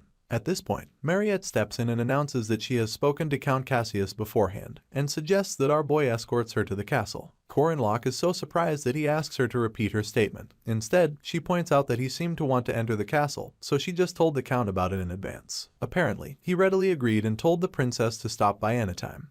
He had even invited her to an upcoming party that Friday, and she would like our hero to be her +1. He freezes in place after hearing this, and then bursts into tears as he realizes that this mission could have been carried out this easily. He gets extra emotional thinking about how he went through such a dog show to gain access to the castle in his past life. He asks himself if Mariette is a god, and she just might be, because soon enough, she asks if he would like to go shopping the next day. She points out that they don't have outfits for the Count's party and adds that they should shop since they're bored. Of course, Corin Locke accepts her offer with open arms. They stop by Mariette Street and our hero gets a suit worth 3 gold coins, 6 gold coins worth of necklace and shoes, and about 4 gold coins worth of everyday clothes. He is left wondering if shopping is supposed to be like this, and this doesn't include the watch and other utilities she paid for using a blank check. With shopping bags hanging from both his shoulders, the hero realizes that the stuff she bought him are all named brands, and that she had spent enough money to make anyone rich in real estate if they were in Seoul. Beads of sweat drip down our boy's face as he wonders if the vampire will make him sign a slave contract after this. Meanwhile, Mariette is cheerful as ever, skipping her feet as they arrive at the location she has been wanting to show him. A very wary Corin Locke hangs back as he admits that she's scaring him, and pleads with her to stop buying him stuff. Anyway, they arrive at the blacksmith soon enough and the store owner welcomes the vampire. He then asks if she stopped by for the commissioned item and she replies in the positive. Afterwards, she carries a closed wooden crate, hands it to our hero, and explains that it contains the same minerals that were used in Alicia's sword, Odachi. It turns out that this is the same item that our boy couldn't get his hands on before, because even Merkaba Academy didn't have it. It's none other than the unbreakable stone. The hero wields the ore in his palm as he acknowledges that the unbreakable stone can withstand the effects of domain, unlike refined silver. If anything, the stone has proven to have stronger power in domains. He lifts it to his eye level, happily inspecting it as he asks how she got her hands on the stone. He adds that there shouldn't even be a market for such a rare item and admits that the stone is making him happier than all the presents he already received. You see, the unbreakable stone was also used for the Sword Emperor Garand Arden's hidden blade. Mariette goes red in the cheeks, averting her gaze to the ground as she tells our hero that if he coats his spear with the ore, he'll be able to easily use it even in tough demands. The moment our boy confirms this, the vampire smiles ear to ear and declares that it's her last present. Apparently, seeing him happy makes her happy too. He just stares down at her and expresses his sincere gratitude. Come nightfall, lights filter through the windows of the Dunelif mansion. Our boy is shown the way to the main dining room and clears his throat as he bids everyone hello. He's dressed in a dashing tux and comes across a table so long that Jesus and his 12 disciples would have a field day with it. At the extreme of the table sits Mr. Dunelif and by his side, his beautiful bride and Mariette's mother. It's common courtesy to dine with the family when visiting a friend's home. Upon entry, the vampire instantly waves at our hero, signaling him to come sit by her. Meanwhile, Mrs. Dunelif admits that he's handsome and also encourages him to take a seat. In turn, he bows his head and places a hand on his chest as he agrees with her. Just as he takes strides to sit at the table, he hears a voice telling him to wait. The same voice goes on about having one question for our hero before they eat, adding that he may not be able to sit at their table depending on his answer. The voice belongs to Mariette's father, Duke Mard Dunelif, who intertwines his arms as he asks Corin Locke if he's a virgin. Our boy is so dumbfounded by this question that he scratches his head and begs the man's pardon. Just then, Mrs. Dunelif bursts into a frenzy, slapping her husband's back and yelling at him for asking a question like that. The vampire also yells out the man's name and then calmly tells our hero to ignore her father.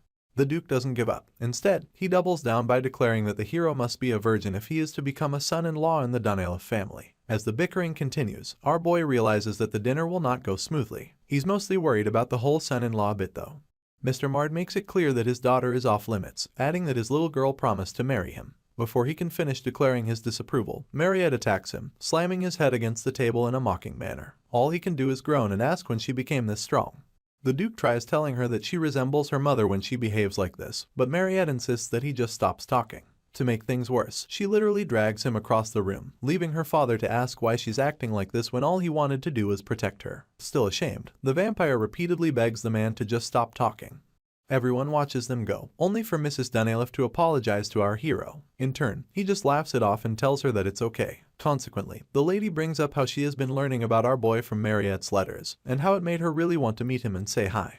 Our hero's eyes shoot up at this moment and he questions the Duchess as he watches her get on her feet.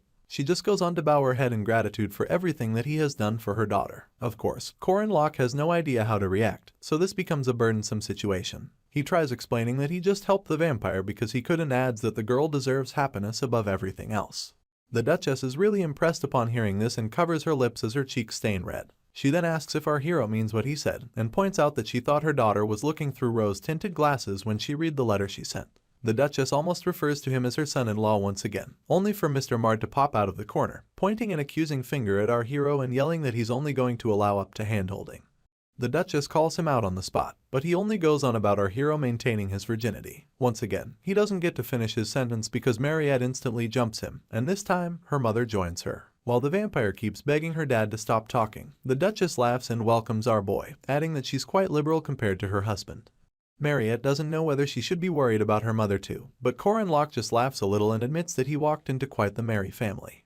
The next day, they both visit Duke Sabanch's castle, which is now a smooth blend of beige and blue, majestic in every way and appealing to the eyes. Just then, the gates push open and Mariette says hello to Count Cassius. In turn, he comes running and welcomes her by her carriage. The Count beams with joy as he acknowledges that the princess has visited just like she promised, and officially welcomes her on behalf of the Blandria family. Our hero instantly recognizes the Count as the same awful man from his past life and wonders if he's really the same person who sent them off to chase a sea serpent before he opened his castle gates. The butler announces the arrival of the vampire and her companion, and they both elegantly make their way into the castle as golden confetti ushers them in. Our hero tied his hair up to look more formal and is now smiling softly as he admits how proud he is of saving Mariette. This is because if he hadn't saved her, he never would have seen her in all her glory like he is seeing her now. All the princess has to do to glow is smile softly under the light, and she looks nothing short of an angel. Our hero wonders how her people would have coped with losing their beloved princess, only to overhear some other girls gossiping. One of them alerts the other that Mariette really came, and her colleague whispers that the rumors about the Blandria family being worth their salt must be true. You see, it wouldn't be an exaggeration to say that the Dunelif family's influence is absolute in the south, and it's really more beneficial to the Count to have Mariette show her face, rather than catching a sea serpent. Corin Locke just watches as all the attention in the room diverts to the vampire as more and more attendees draw closer to her. At this point, he calls out to her, suggesting that they enjoy the party a bit before heading to Sabanch's office. The vampire happily agrees. Apparently, they had both brought their equipment, planning to speak to the Count, get their gear, and go to the office when the party's at its peak. Just then, some man introduces himself to Mariette as the Garly of the Rendinium family, admitting that he has always admired her. He goes on to take a knee as he humbly requests for her first dance. The vampire is taken aback by this, only for a bunch of other suitors to ask for her first dance too. They all converge in front of her, and begin to overwhelm the poor girl with all their outstretched arms. She breaks into a nervous sweat soon enough, and doesn't have the slightest idea what to do. Just then, our hero takes elegant strides in her direction, calmly calls out her name, and takes a knee. He stares up at her with soft eyes as she twirls to notice that he's the one. The other suitors instantly become envious of him, so they ask for his identity among themselves. Our hero just acknowledges that despite how energetic they are, they're all lacking in manners. He goes on to plant a kiss on the back of Mariette's hand and then inquires if she would grant him the honor of being her first dance. Our boy knew that it's basic etiquette at balls to have your first dance with your partner, seeing as his master had told him that it's the etiquette of a gentleman to kiss the hand of a beautiful lady standing before him, and then ask for a dance. Seeing as he got scolded for bad etiquette in his previous life, he doesn't forget to correct it in this one. Meanwhile, Mariette blushes so hard that she has to cover her face with her free hand as she agrees to the dance. The musicians waste no time supplying sweet tunes to serenade the party, and in turn, the hero grabs hold of his new dance partner. He mentions how popular she is and she just concurs. He then apologizes if his recklessness made her feel bad, but she quickly dissuades him from thinking like that. As they sway to the music, he can't help but feel like he was abandoning his savior who gave him a free pass up until this point. This was why he had to return the favor. You see, he had received so many of them since he came to the south, but is now getting a little hot and bothered as he stares at his dance partner. In his defense, Mariette is so elegant in that dress that anyone can tell that he's in a dangerous situation. Our hero even goes red in the cheeks as he admits to himself that he's getting embarrassed. All his embarrassment leaves when the princess steps on his foot though. It's instantly replaced by suppressed pain, so she apologizes profusely and admits that she's a really bad dancer. Amidst the pain, our boy struggles to tell her that it's okay and thinks about leading the dance soon enough. He leans in and whispers into Mariette's ear, telling her to put his left foot on his so they can dance like that. She doesn't quite get what he means, but he explains that he doesn't care if his foot gets dirty or the dance seems a little bit awkward. He declares that she needn't worry about the gazes of others and smiles as he encourages her to only concentrate on him, her partner. Corin Locke makes Mariette understand that all she has to do is enjoy the dance, and with this, they begin to sway to the music. Our boy instructs her to put her foot on his and follow his movement, to look at his feet while she reads the push and pull of his steps. She does a good job at this, so he compliments her for having good eyes. As they continue to sway, our hero remembers something he learned in his past life, a way to get the one with shaking eyes to gain stability by gazing into the partner's eyes. Soon enough, they both burst into laughter, having rid themselves of all nervousness. The musicians play like it's their last rendition, giving the guests something worthwhile to dance to. And dance they did. With this, our boy and his favorite vampire share a dreamlike moment. After the first rendition rounds up, the other suitors waste no time fighting for a second chance. Unfortunately, the princess tells them all that she's quite tired, adding that she would like to take a brief recess. Consequently, our hero takes her hand and offers to escort her to the lounge. She admits that she'd be grateful if he could, and walks away, leaving a host of suitors to stew in their jealousy towards Corin Locke.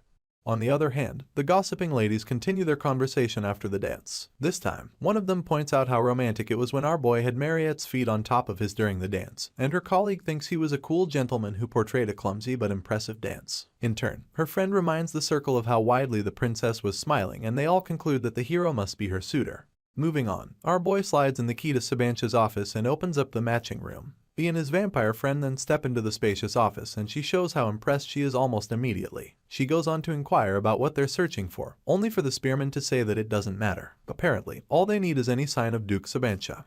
As they navigate the room, the hero comes across the book wielding the Duke's story and brings it down. You see, things like this are traces of the Sabancha's wife and daughter that one must find in the game while a player is on the Duke's quest. Normally, giving the book to Sabancha should end the quest, but in the game in our boy's past life, he never heard any instructions to look through the office. He just swipes through the pages as he wonders why Sabancha would call him to his office. They continue to search for the next hour, but they both come up empty. As a result, they take a break on the couch just to lament about how unproductive their search has been. Mariette inquires if there's no evidence, adding that she expected to find some sort of hidden space or something. Our hero stays quiet because there's no good answer to her speculation. Anyway, she also announces that she's hungry, so the spearman asks if she didn't eat in the banquet hall. Apparently, the princess didn't have time and tries to remind her partner about it. The vampire's eyes glisten as she stares at our hero like he's food waiting to be unwrapped. She then points out that his jawline and collarbones are quite pretty. Of course, their previous dynamic already prepared him for what she's trying to imply, so Mariette gets on his lap, warning him that she must sweat and advising him to resist a bit. In turn, the spearman quips that it's even better that way. True to her words, she begins to sweat at the sight of his jugular and then gives him a heads up as she digs her teeth into his neck. She feeds on him for the next couple of seconds and exhales loudly as she retracts her teeth afterwards. Our hero asks if she's all done and she concurs, wanting to know if it hurts. It turns out that Corin Locke couldn't feel anything and blames it on his persistent warrior's tolerance. This comes as a shock to the vampire, and she stutters as she tries to explain that she also doesn't feel anything for him. At this point, our hero remembers that he definitely received Persistent Warrior's tolerance alongside the Soul Dust. As Corin Locke remembers receiving the Soul Dust from Sabancha, the grimoire comes to mind. This is the same book that the Duke's soul was sealed in, and it wields different abilities and spells. Better still, reading this grimoire can grant the reader a chance to learn these abilities. His brain engines begin to churn as he compares both grimoires' wielding abilities and spells to Sabancha's soul and body. To test out his theory, he asks the vampire to summon Diaku, and she perks up as she wonders why. She summons the familiar anyway, and Diaku appears, taking a knee before his mistress. With his hand to his chin, our hero asks the vampire to try summoning her familiar in such a way that he's a little hazy, adding that he would like to see Diaku in the state before his body fully materializes. Mariette repeats his request back to him just to confirm that she got it right, and then proceeds to instruct her familiar. In turn, Diaku wimps at the thought of being sent away, making our hero conclude that the familiar whines a lot. He then realizes that the state they're putting him through is similar to what one would feel when their body is getting destroyed. This is reason enough for the familiar to not like it. Soon enough, Diaku almost becomes transparent, and our hero acknowledges his near disappearance, keeping in mind that the only reason he can't see the familiar is because he can't perceive spirits. Suddenly, some sort of foul presence fills the air, and our boy instantly turns in his seat to object against it. He can feel a certain chill, and it gets so bad that he yells out Mariette's name, telling her to prepare. In no time, our hero is wielding his spear again, and the entire office seems to be shrouded in a reddish cloud. He then calms himself as he realizes that it's the Duke's doing. All he asks now is for Sabancha to have at least given him a heads up. You see, what was sealed in the Great Library's grimoire was the Duke's spirit. He had made a split decision when he was facing death and fighting his desire for blood. This was the separation of his body from his soul, and this begs the question, where did Duke Sabancha's body go? At this point, our hero discovers that it's right in front of him. A certain voice bellows from amidst the reddish cloud, asking how it's possible that a random person like Corin Locke has come to visit him with remnants of his soul evident on his person. The Duke cradles a blade on his shoulder and makes it clear that he's talking to our boy. He then follows up by asking him what he's looking for in his castle. First thing the hero does is confirm that he's talking to Duke Sabancha, and after this, he reiterates that he's the man's distant junior. In turn, the Duke admits that our boy's appearance isn't that bad, stating that he's just normal. For this reason, the spearman reiterates that Sabancha's assessment is much better now than it was in the library. This provokes the Duke into asking if our boy has come in contact with his soul. Corinlock replies in the positive and instantly follows up with a question about how the Duke is normal if he separated his body from his soul.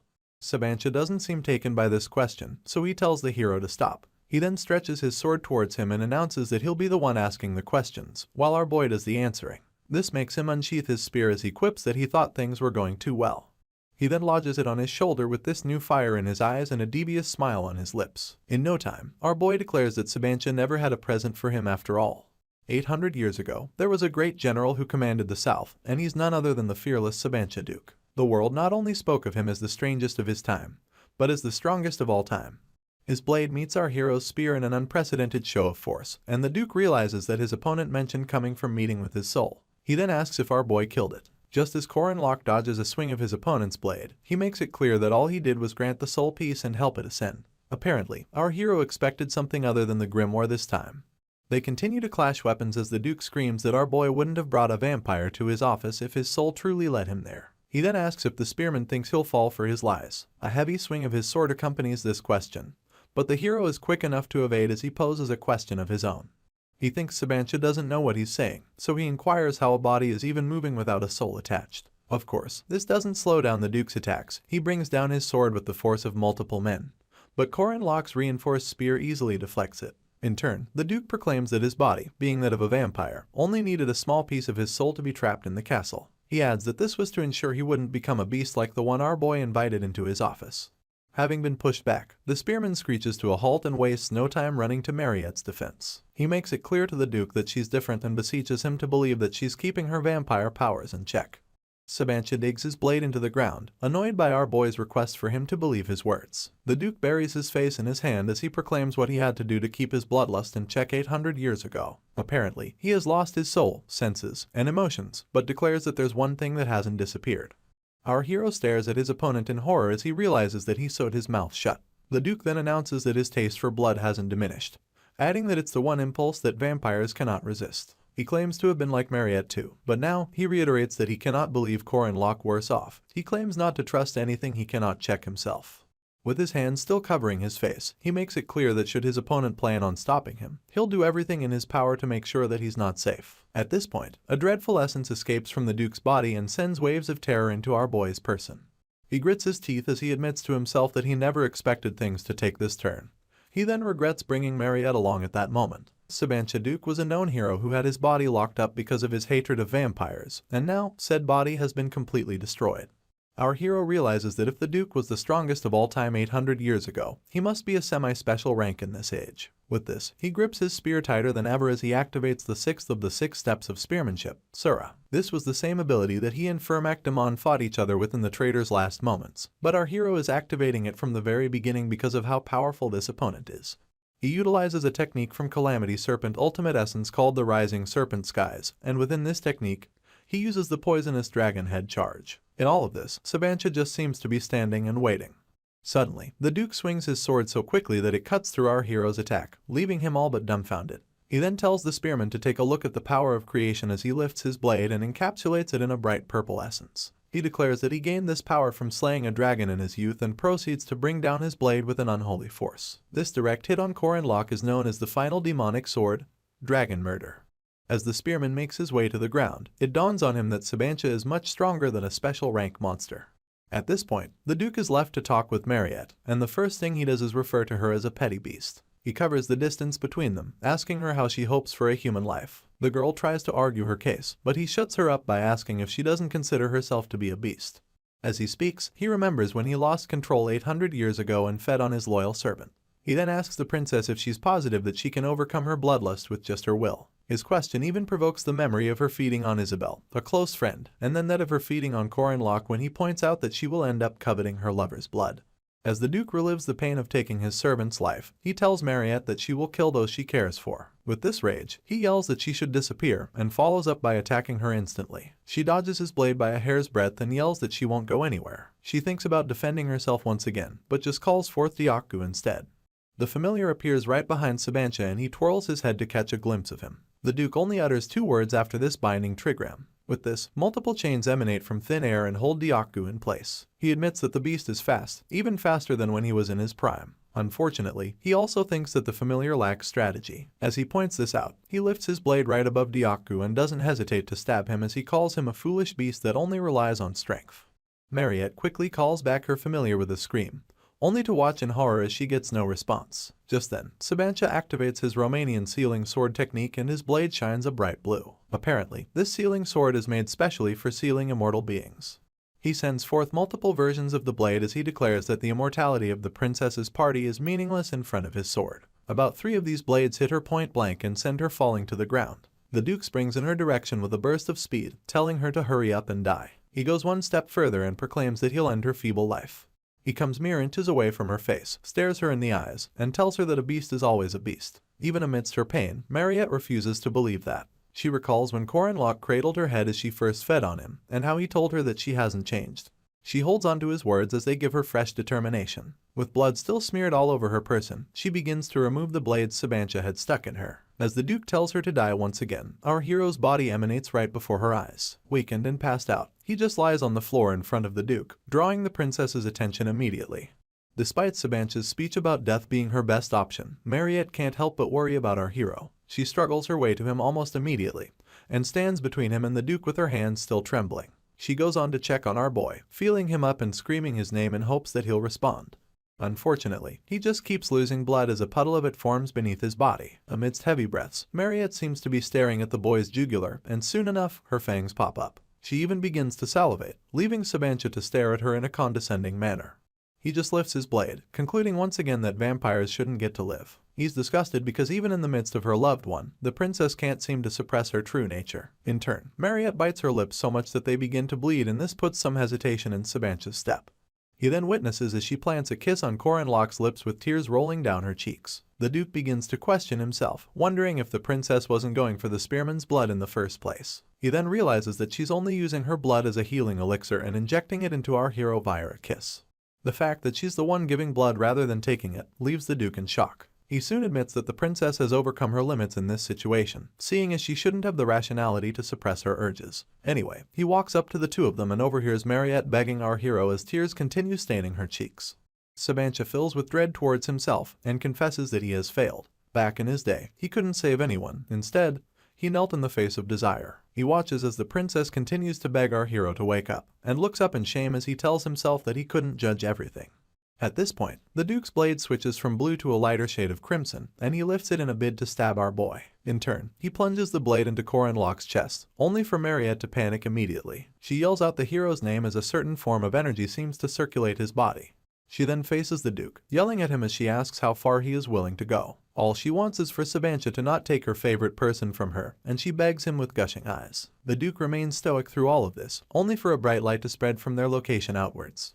Sooner than later, all of the theatrics begin to die down, and our hero grabs the princess by the shoulder, telling her that he's fine. He then sits up as he proclaims that he's there for her. In turn, Mariette twirls in shock, bursting into more tears as she wonders if he's really okay.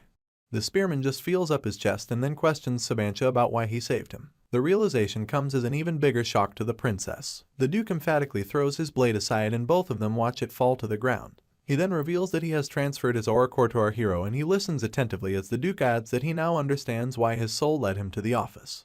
He goes on about seeing the qualities of a hero in Corinlock and feels like our boy lacks the greed, but has the beliefs and pride that those who seek power often do not have. To top it all up, he proclaims that our hero has changed what he couldn't, and believes that he has the right to change the world. He then begs our boy to correct the mistakes he made through his 800 years. As he pleads with the spearman, he slowly disintegrates from reality, and the 2 of them watch him go. Soon enough, there's nothing left of Sabancha Duke, and the reddish cloud disappears with him too. Still seated on the floor, our hero feels for his heart, keeping in mind that he never expected the Duke to gift him his aura core. His thoughts get interrupted when Mariette dives in for a hug, so he tries to remind her that his body isn't 100% yet.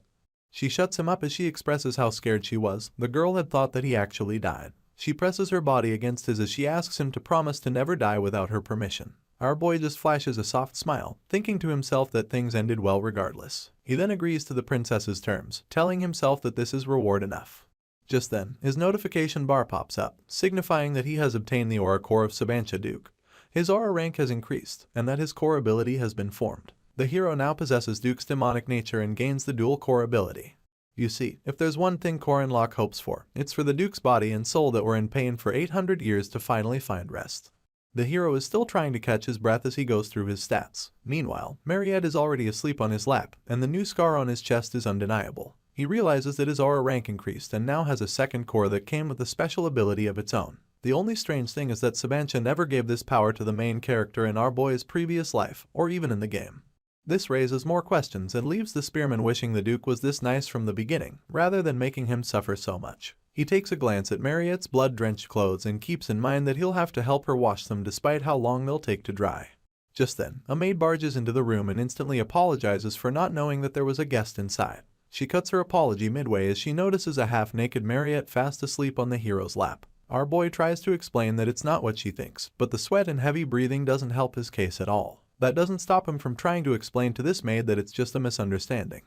All of his words are like water on a duck's back, seeing as the maid is more concentrated on the sweat, muscles, and hot air. She goes red in the cheeks and almost dies from embarrassment. Corin Locke doesn't give up trying to explain things, only for the girl to scream an apology and tell him to enjoy his time. She slams the door behind her before the Jiro can say anything, and he begins to freak out as he wonders what she meant by enjoy your time. The world becomes gloomy to him, so he stares down at a still sleeping Mariette, thinking to himself that something has gone very wrong. Right on cue, the whole household can hear her father screaming as he calls our boy a bastard. He accuses him of touching his daughter and promises to kill him.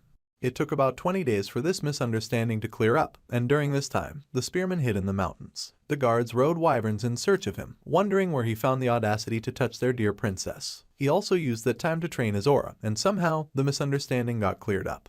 Present day, our boy and Mariette are on a carriage leaving town, and laughs as he realizes that he almost became the #1 enemy of the South. As they ride away, the princess points out that they'll be starting the second semester by the time they arrive at school, and our hero adds that it'll be festival season too. This makes the vampire ask if the business they invested in is doing well.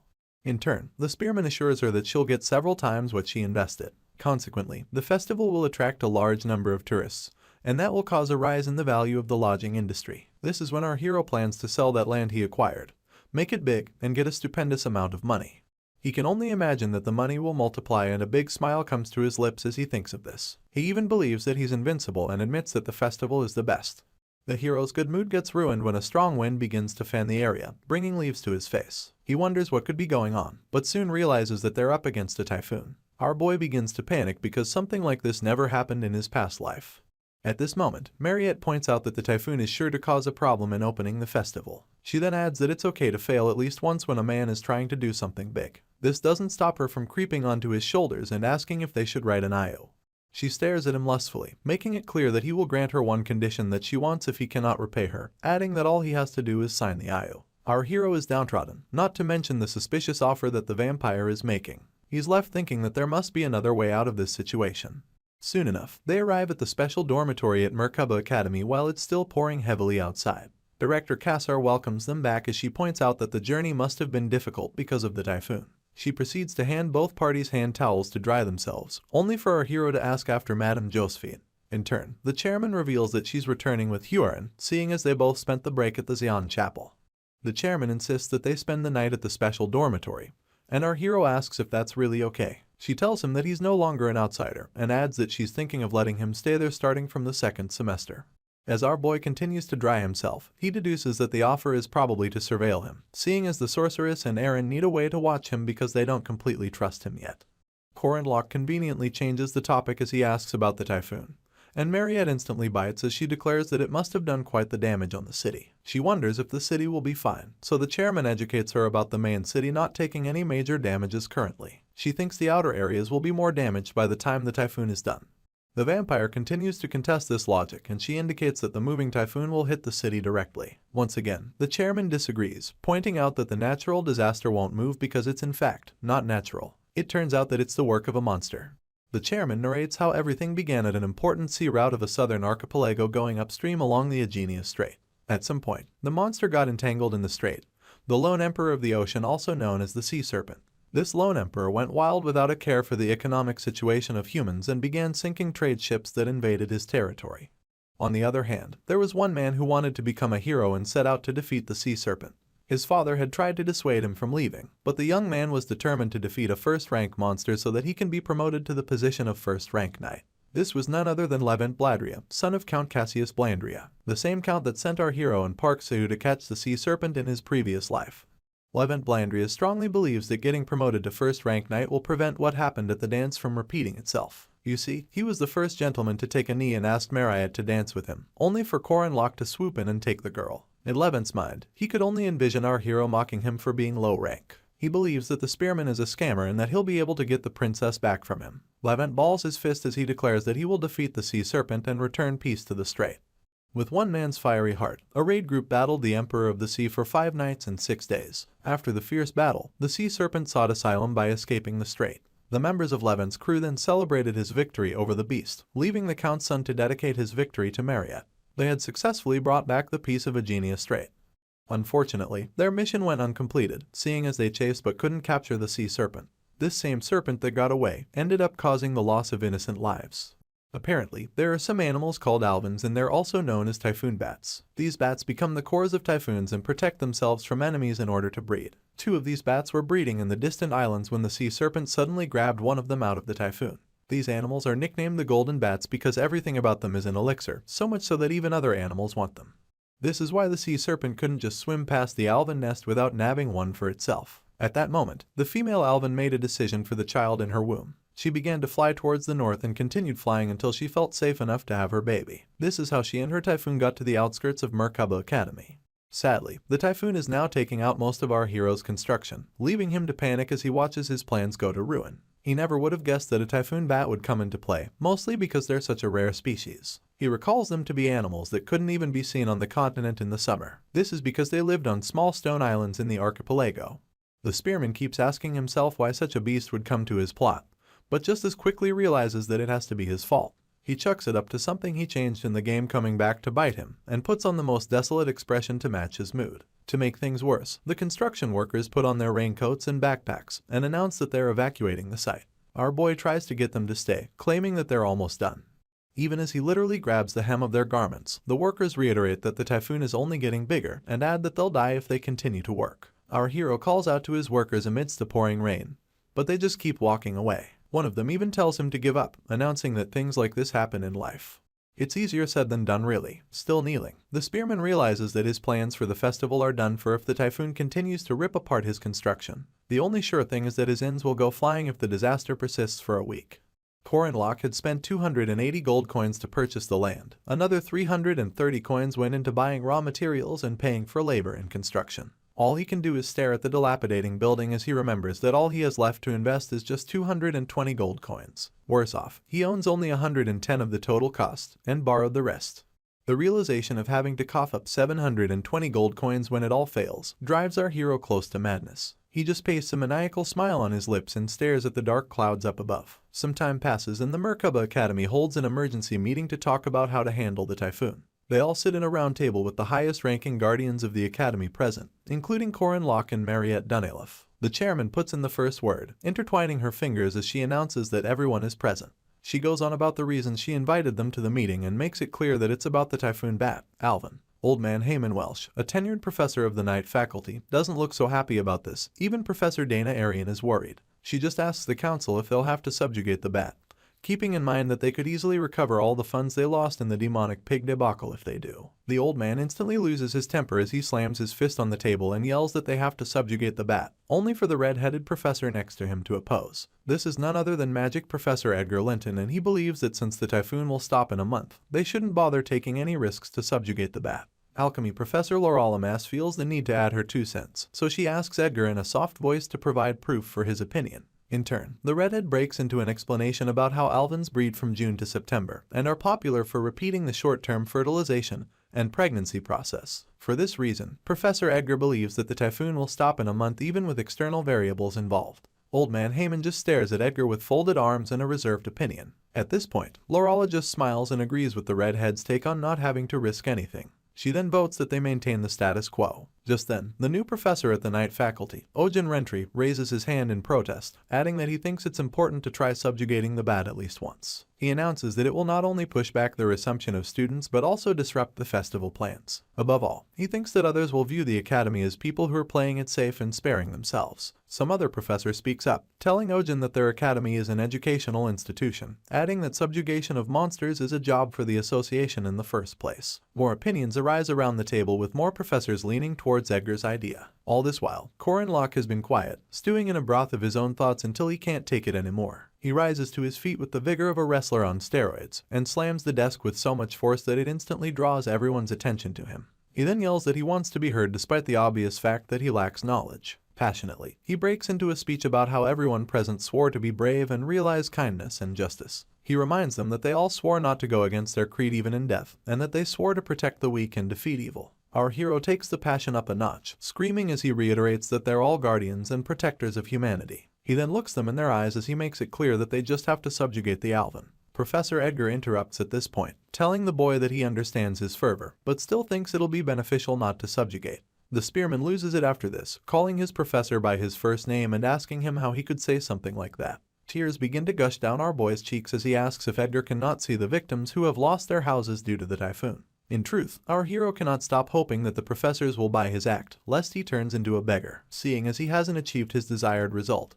Corin Locke throws his hands wide open, wailing and looking at the ceiling for dramatic effect. He goes on yelling as he asks everyone if they cannot see that people have been forced out on the street, that many have lost their jobs, and that kids have been left without homes and made to starve. He passionately points out that one cannot calculate lives with money and asks the council if they plan to abandon all these people. Professor Edgar falls silent with shame and tries to explain that that wasn't what he meant. The other professors begin to murmur among themselves about never knowing our boy was this sincere. Some even call him a model of chivalry. In turn, the hero calms down, places a balled fist on his chest and announces that it isn't about chivalry or the oath of a guardian. He adds that with a typhoon as big as that, all he wants to do is save people. The stream of tears that follow his final statements glisten under the rays of sunlight filtering into the conference room. He then rounds up by mentioning the inn, only to quickly correct himself by yelling that they should go save some people. This is all the motivation that Old Man Heyman needed, seeing as he yells about having a good eye for people, and announces that our hero is right. He now thinks of our boy as a knight much too passionate for his age. Anyway, some other professor admits that the speech was touching,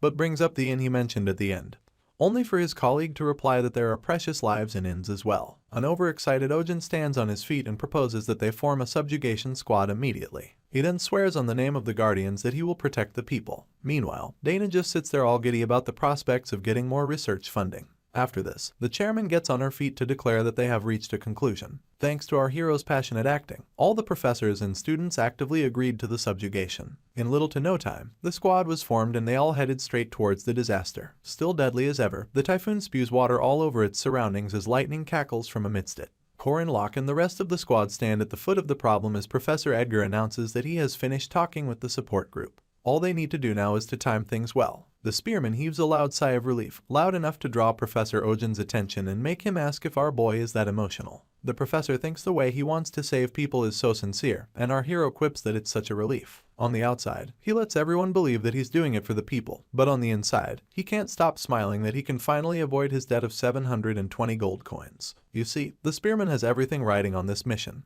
The team had a simple plan in place to capture the golden bat. Alvin, the support squad, is supposed to create a crack in the typhoon using crystals big enough to disrupt the centrifugal force. Peradventure the support squad succeeds. The entry squad would go in and defeat the Alvin. Unfortunately, reality happened. It turns out that countless monsters were already caught in the typhoon after attempting to eat the Alvin for its nourishment.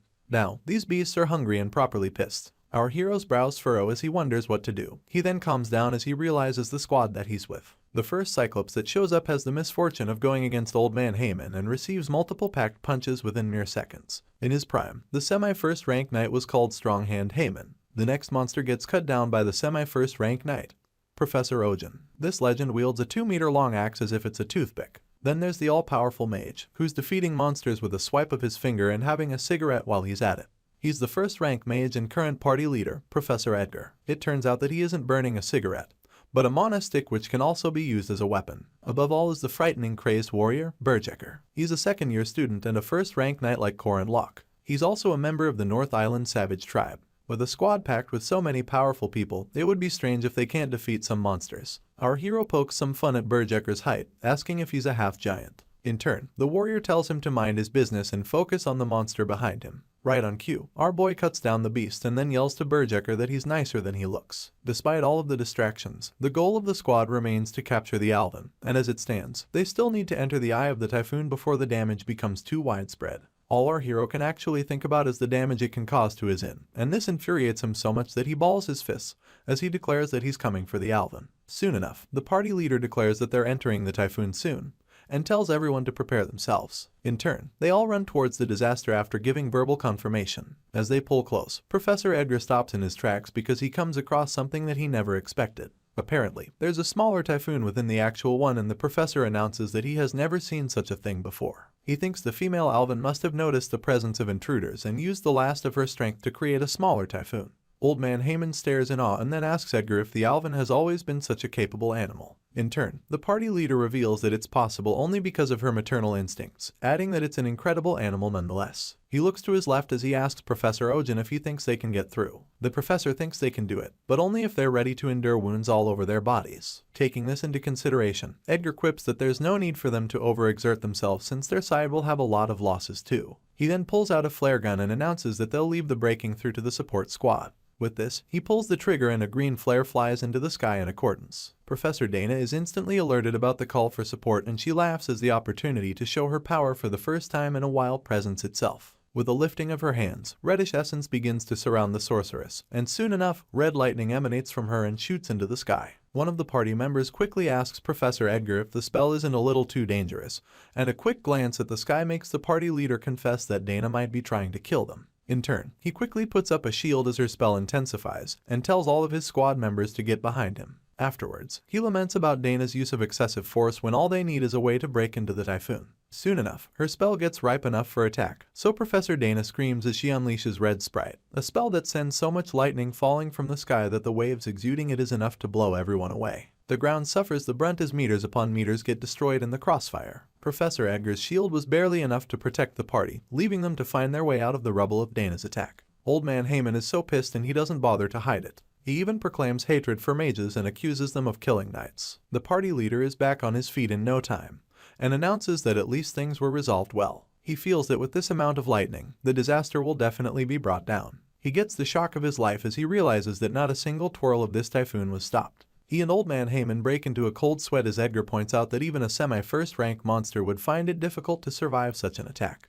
At this point, the old man is certain that something is weird, and upon closer inspection, notices that the Alvin keeps getting bigger. They just stare up at this phenomenon, leaving no one the wiser about what is going on. Only Korin Locke proclaims that the Alvin is evolving. As the evolving beast roars amidst the typhoon, our hero recalls that the development of demons is a unique phenomenon that occurs during the accumulation of experience and life. It simply isn't the situation where the alpha sublimates, but the stage where the vessel of the species itself sublimates. Korin Locke then mentions that such a creature, having survived a typhoon of this size, must have a certain tolerance to lightning. The hero's brow furrow once again as he realizes that they can no longer consider this Alvin to be a weak creature. The beast has successfully evolved into the King of Thunder Clouds. With this, she makes the typhoon even bigger and sweeps up some party members in the process, including the old man, who's now telling everyone to be careful. He yells at the support mages, asking them if there isn't a method to get them out of there. Professor Edgar then tells him that even if they request him from the support squad, it'll only make the Alvin stronger. While everyone is worried about what to do, our hero just laughs and tells himself that it's time for him to step up. With his spear dug into the ground, he attempts to utilize the Calamity Serpent intent, but soon realizes that he can't do it because he literally has no ground to stand on. At the moment, all that's keeping our boy grounded is his spear, and he holds onto it like his life depends on it. All he can do is think about how much he hates not being able to do anything, and while the heavy wind almost blows him away, he prays for a chance. In desperation, he yells at Berserker to do something, but the warrior is in a dilemma similar to that of our hero, so he tells him to shut up. Apparently, both spearmen with 2 koras and 2-meter-tall giants are weaklings while in the air. At this point, our boy grits his teeth, grips his spear even tighter, and remembers that he has 720 gold coins on the line depending on whether or not he defeats the Alvin. After this, he yells out Berserker's name once again, and this annoys the warrior because our boy has been calling out to him since the beginning of the mission. Just then, the hero retrieves his spear from the ground and apologizes as he uses the warrior's head as a boost. He tells himself that just because he's in the air doesn't mean he doesn't have anything to step on. Having made his way up, he thanks Berserker and gets called a crazy bastard for his troubles. He refuses to give up, so he jumps on Professor Ojan's back for his next boost, and then Old Man Heyman's head, before finally jumping off Edgar's back. Our hero just refuses to surrender to a monster and screams that he'll kill the beast as he bolts through the typhoon. It becomes a clash between a man fueled by vengeance and a monster who wants to protect her child. Both of their lives depend on this moment. With the fury of the gods, this Alvin screeches at the incoming threat, and our hero remains unfazed. Unfortunately, the next object he uses to boost himself seems a little too soft, and in no time, he begins to sink into it. It turns out that our hero had stepped on a slime and is now covered up to his armpits in it. All he can do is ask what such a monster is doing in a typhoon. But despite the disadvantage, he refuses to accept that it's over. He screams at the top of his lungs as he prepares the pagoda tree mountain intent, and throws his spear using the macro hit.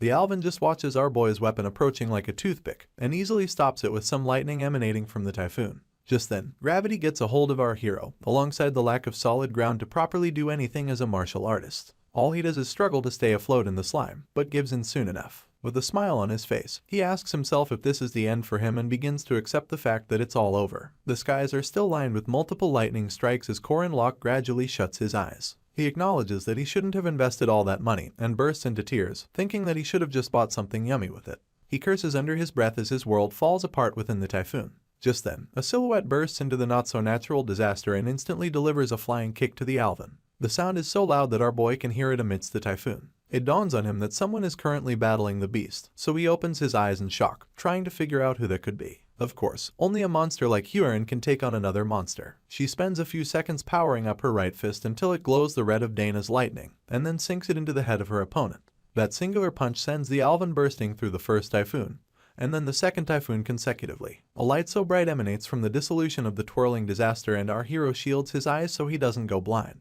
Just like that, what was once a strong wind scatters into a gentle breeze, and all of the party members it had swallowed up begin to fall to the ground. Professor Ojan still doesn't know the people behind it, so he's left wondering who has that much power. The shadows of Huron and Madame Josephine come into view, and they seem so glorious that Ojan and Corin Locke are transfixed by the sight of them. Our hero keeps staring as he quotes Psalm 23, verse 4, "Even though I walk through the valley of the shadow of death, I shall fear no evil, for the Lord is with me." His eyes go wet with tears, and as the Alvin lies defeated, Huron asks our hero what he's doing. He just drops to his knees as he acknowledges that before he will be buried by a debt of 720 gold coins, a rescue squad will come. He then clasps both palms above his head in gratitude to Jonxi and Madame Josephine. Luckily, the commotion caused by the typhoon only left a few damages, and thanks to early suppression, only the highway bore the brunt of the disaster. It's a bright and sunny day in Merkaba, and although there are a few civilian casualties, they're promised to recover soon. The students of Merkaba Academy set up a stand near the disaster in a bid to do some community outreach. Nariette asks the next civilian she sees to get some food, adding that the menu for the day is potato and onion soup. You see, the academy is funded by taxes, so their heroic image and symbolism is pretty important. The vampire puts on her brightest smile as she advises the queued-up civilians on how to go about collecting their meals. Anyway, volunteer work is part of maintaining the school's image, especially for guardians attending it. The next man on the food line kindly requests for an extra potato, only for Huron to reply with all the malice she can muster, telling him to eat what she has given him. Out of fear for his life, the man accepts his fate. At this point, Corin Locke glances to his side and tells her that she's just too mean. He then asks if she knows when humanity began to form civilization. Huron just stares at the meals before her and urges our hero not to talk like a professor. This doesn't work though. He instantly breaks into some sort of lecture, lifting his index as he explains the concept of civilization. He begins by warning her that he has only heard about it, and then goes on about how the beginning of civilization was when a leg bone that seemed broken similarly showed signs of healing. Apparently, anyone with a broken leg will die in the wilderness, but a broken leg with obvious signs of being patched back to health means that someone helped them until they were healed. Huron's facial expression doesn't change, but she pays close attention as the hero explains that helping people out when they're in trouble is the beginning of civilization. At this point, she just walks away from a still cheerful Corin Locke, telling him that they need help because all humans are weak. Our boy just watches her walk away and proclaim that the concept is meaningless to her because there's no human who would help her. She's stopped in her tracks when our hero offers to help her, smiling and asking if it won't mean anything then. Hyorin simply takes a deep breath and exhales loudly before telling him that a weak person should not jabber. This leaves our hero no choice but to shut up about the matter. As for the nun, she thinks to herself that she's a living Jonxi, a being created by using a human that's close to a monster. She feels like our hero won't feel the same way if he knew her past, and begins to recall a young boy crying and telling her that she's a monster. She thinks that when the spearman comes to know about her essence, he won't trust her enough to turn her back. She just stares at him as he goes about the outreach, and calls him an idiot under her breath. Just then, she freezes in place as a voice from within whispers that she should return something. Her hand meets her head in a bid to shut the voice up, only for a separate consciousness to request that she gives her body back. Hyorin tells her to shut up as she reinforces that the body belongs to her. In truth, she knows the body doesn't belong to her, but promises never to give it back. As she struggles with this dilemma, she wonders if the spearman will still help this version of her. In other news, Merkaba City has been rumored to be the safest place in the world, and this is because it's where the Guardian Academy is located.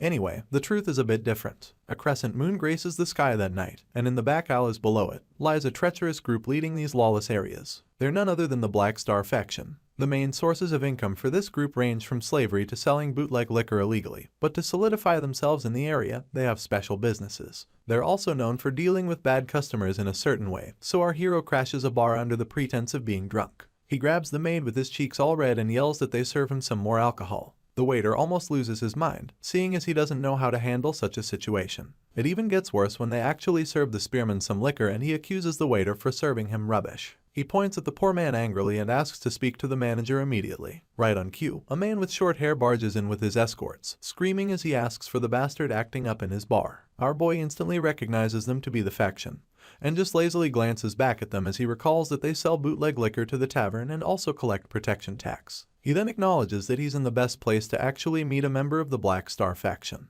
The so-called manager calls out our hero for being an academy student and asks him what a minor is doing in his bar. Keeping up with his act, Corin Locke grips his cup, hiccuping as he struggles to get a complete sentence out. The manager then offers to pay for our boy's drink if only he'll leave quietly when he's done. Unfortunately, that's not his mission, so he picks up his cup and pours his liquor all over the manager as he goes on to rant. His guards instantly call out to him, ready to take on Corin Locke, but the manager signals them to stop with a swipe of his hand. They hand him a napkin and as he collects it, he breaks into a small speech about meeting a lot of kids like our hero. He thinks he's acting up just because he's a guardian and mentions that he has seen a lot of kids dive in fearlessly because they think they're the best. Just then, he summons his men, telling them to teach our boy a lesson. Right on cue, they attack the spearmen mercilessly, jumping in with weapons and brute force. Still in the back, the manager brags about his men, referring to them as the crazy hunting dogs who ran wild in the north. Apparently, they were renowned slave hunters who were called the Red Insane Dogs, and the manager really wanted Corin Locke to know this. In turn, the hero just stares at his opponent with nonchalance written all over his face, and then punches the life out of the first man to attack him.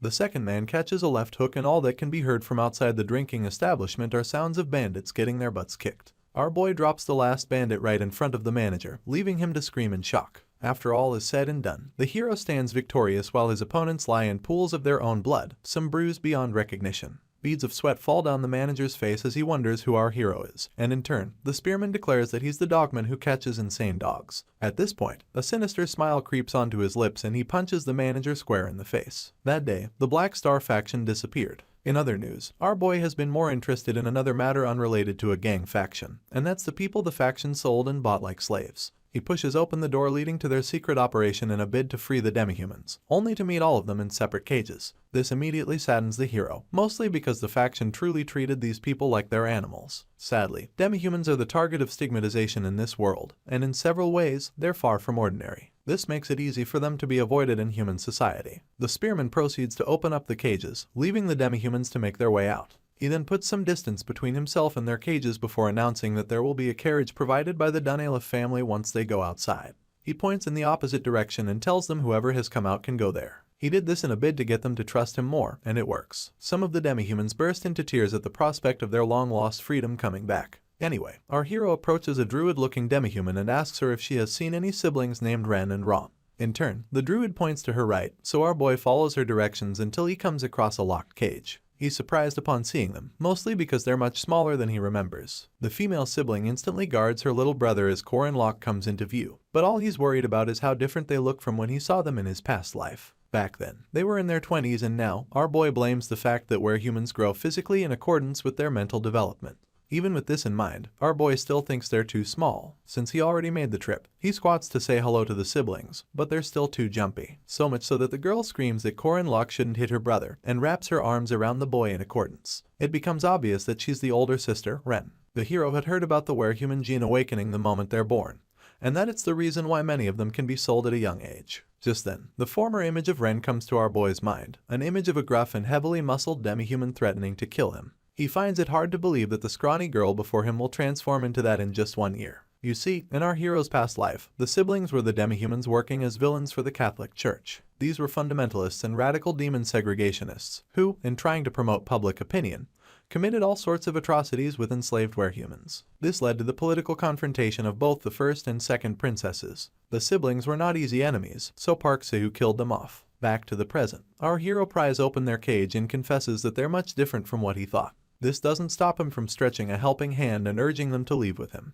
Apparently, he finds it noble to save the unfortunate villains who later turn into mid-level bosses. In response, Ren slaps away his hand and screams that he should leave them alone, leaving our boy to urge them to follow him obediently. Unfortunately, his words don't appeal to the demi-human. He ends up catching the hand she sought to strike him with, and tells her that she'll get hurt. She tries to wiggle her way out, but our boy just reassures them that it's okay. He then pulls both siblings in for a hug and assures them that no one will hurt them anymore. The moment he affirms that they're now safe, Ren practically bursts into tears. It turns out that kids who have not received the protection of adults, but have been persecuted by them, will always be on edge. He proceeds to ask the siblings for their names, and Ron and Ren introduce themselves. Our boy then returns the gesture by telling them his name, and soon enough, Ren asks if he's a guardian. The moment he affirms that he is, she falls on his body and sleeps off. Our hero concludes that she must have relaxed, only to realize that her brother has done the same thing. As he cradles both kids, he heaves a sigh of relief for having calmed them down. All that he can think about now is whether or not he really has to hand them over to the guardians. He heads back out to the bar where Lenya, a bar employee who's actually the manager of an information guild, asks him what he's thinking about.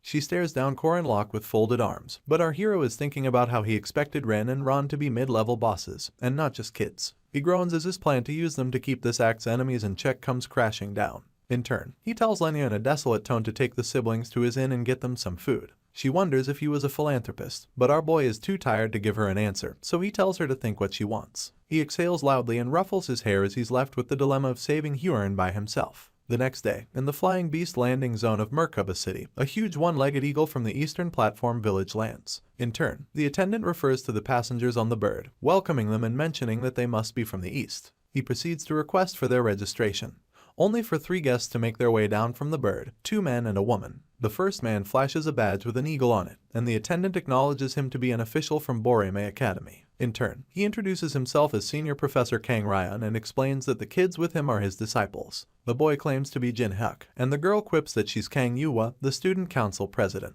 The attendant welcomes them all on behalf of Allah's kingdom and directs them towards a carriage awaiting them in the opposite direction. The carriage is majestic to say the least, basically top-of-the-line treatment worthy of royalty. Anyway, Jin Hyuk is the first to proclaim that the treatment is awesome, only for the council president to stretch her sheathed sword towards his neck, correcting him for sitting form when their master hasn't. In turn, he tells her to calm down, joking about him not being strong. Professor Kang takes his seat and rebukes Jin Hyuk for saying such a thing when he's a first rank. He then stops the tiff and tells them to sit down and quit the useless talk. At this point, Jin Hyuk calls out to his master, wondering aloud whether he's sure that they'll see their target. Without mincing words, he confirms this statement, adding that the chairman is in custody of said target and that the emperor guaranteed the information. The boy gets so pissed off that his murderous intent begins to leak, leaving their master to urge him to put in more effort to hide it. Apparently, they need to forget about the source of their anger for the moment. Jin Hyuk finds this pretty difficult, so he questions his master's orders and recalls the time when he was younger. He had watched their target burn down their home and incinerate almost everyone they knew until they barely had flesh on their bones.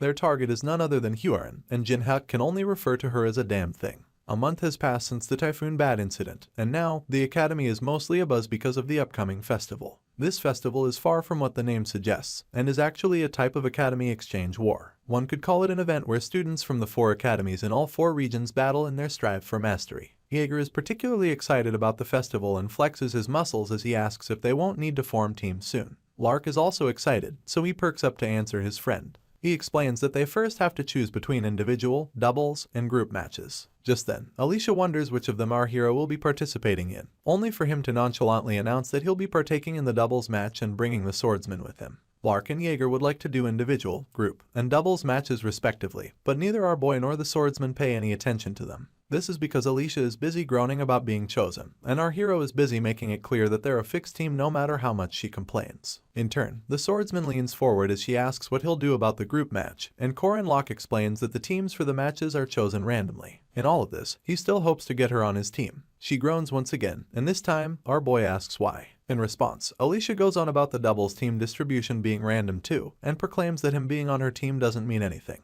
The spearman just lets a sly smile fly as he informs her about an incoming announcement. Apparently, anyone who's second rank or higher will get a chance to participate. The swordsman drops her head on her desk in desolation, lamenting about Corin Locke using her as a slave again and being forced to labor during a supposedly fun festival. Our hero shoots her a questioning look, but it only makes Alicia ask why he's not pairing with Mariette. She then points out that the vampire is honestly the strongest person available. In turn, our hero reiterates the vampire's plans to participate in the individual match. A mage in an individual match sticks out to the swordsman, so she drills our boy about it, only for him to announce that Mariette wants the grand prize of the match for herself. Just as she's about to bring up another issue, their conversation is interrupted by other students pointing out some people in the distance. Upon hearing this, the spearman perks up to check it out. He then overhears his mate mentioning that the outfits of the visitors indicate that they are from the east. This piques his interest even more, and while others argue about whether or not the guests are putting on Taoist clothes or not, he acknowledges that they are finally here. Apparently, he has been awaiting the arrival of the immortal Taoist,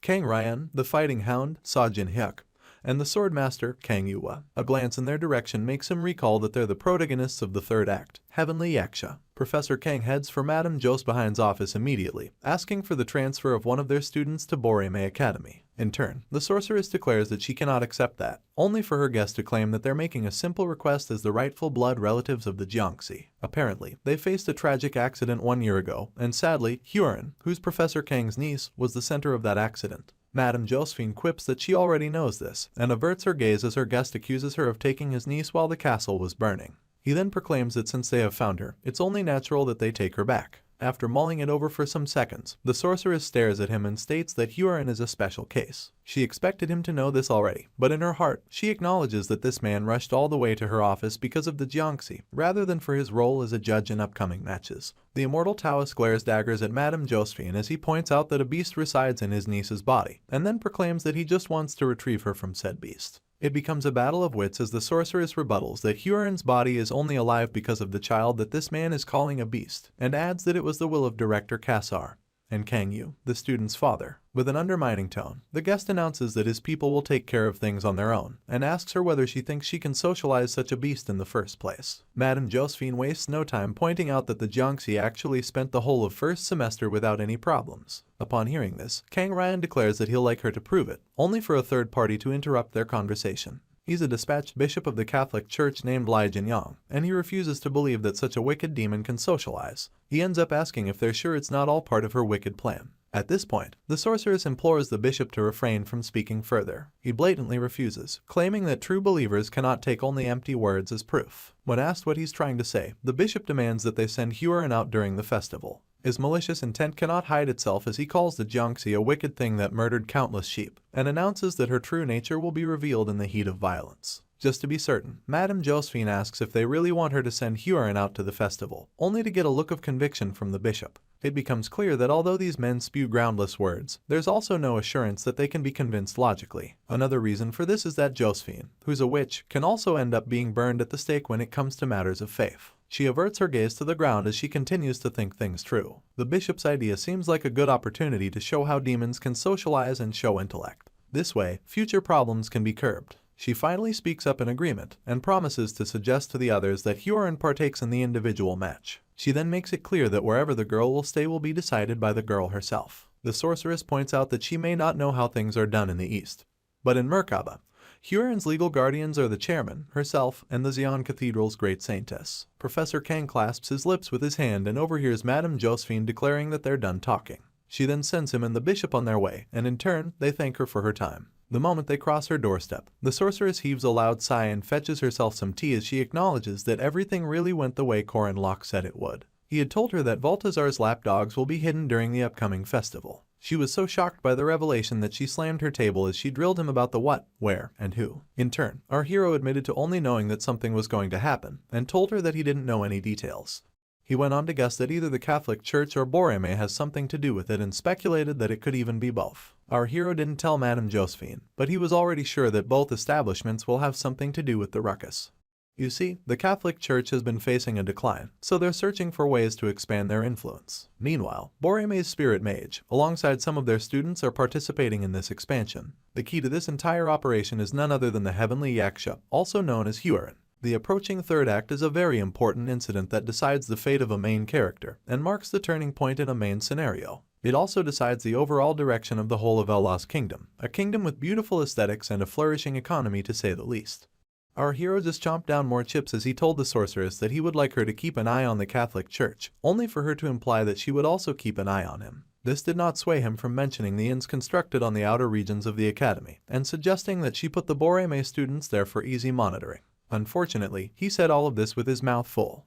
Madame Josephine seemed to be both mad and worried at the same time, and suddenly looked Corin Locke in the eyes, asking how he expected her to trust him. This left our boy wondering if she still thought of him as a disciple of Balthazar. To prove himself, he began to peel off his shirt, announcing to his professor that she should actually continue to suspect him because it's the right mindset to have.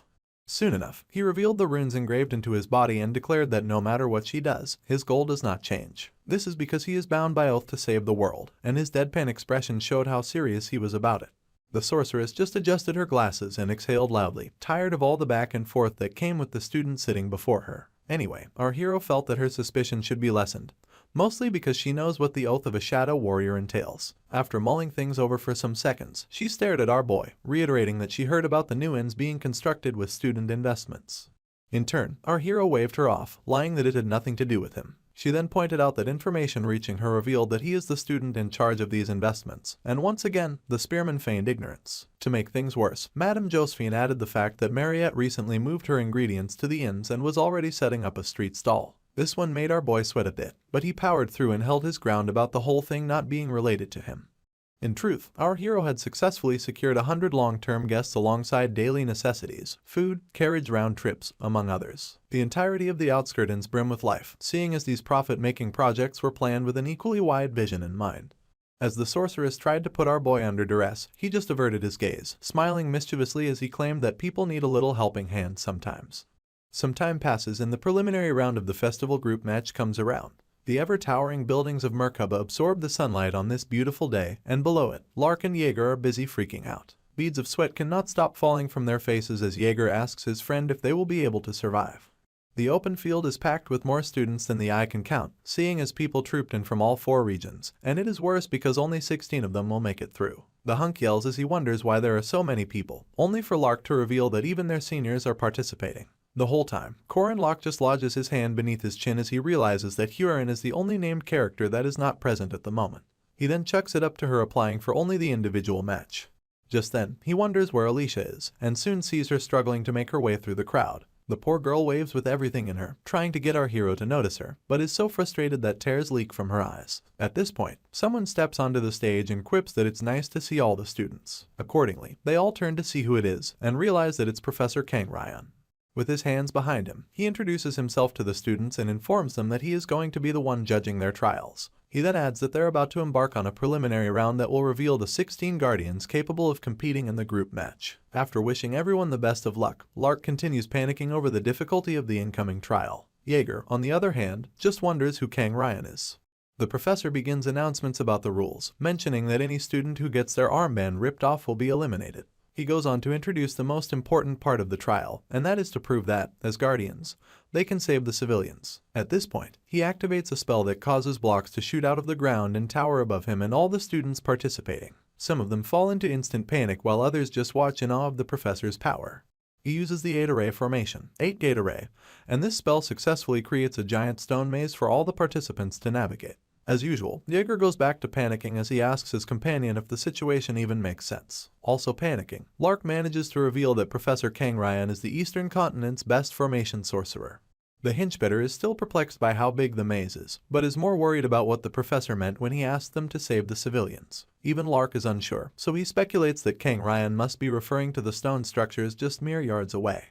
Apparently, there are 3 rules to the match. The first one gives them permission to command the civilians after touching them. The second one states that each person gains 1 extra point if they manage to guide all the civilians to the safe zone. And finally, the third one states that each student will lose 2 points if they unnecessarily destroy any civilians.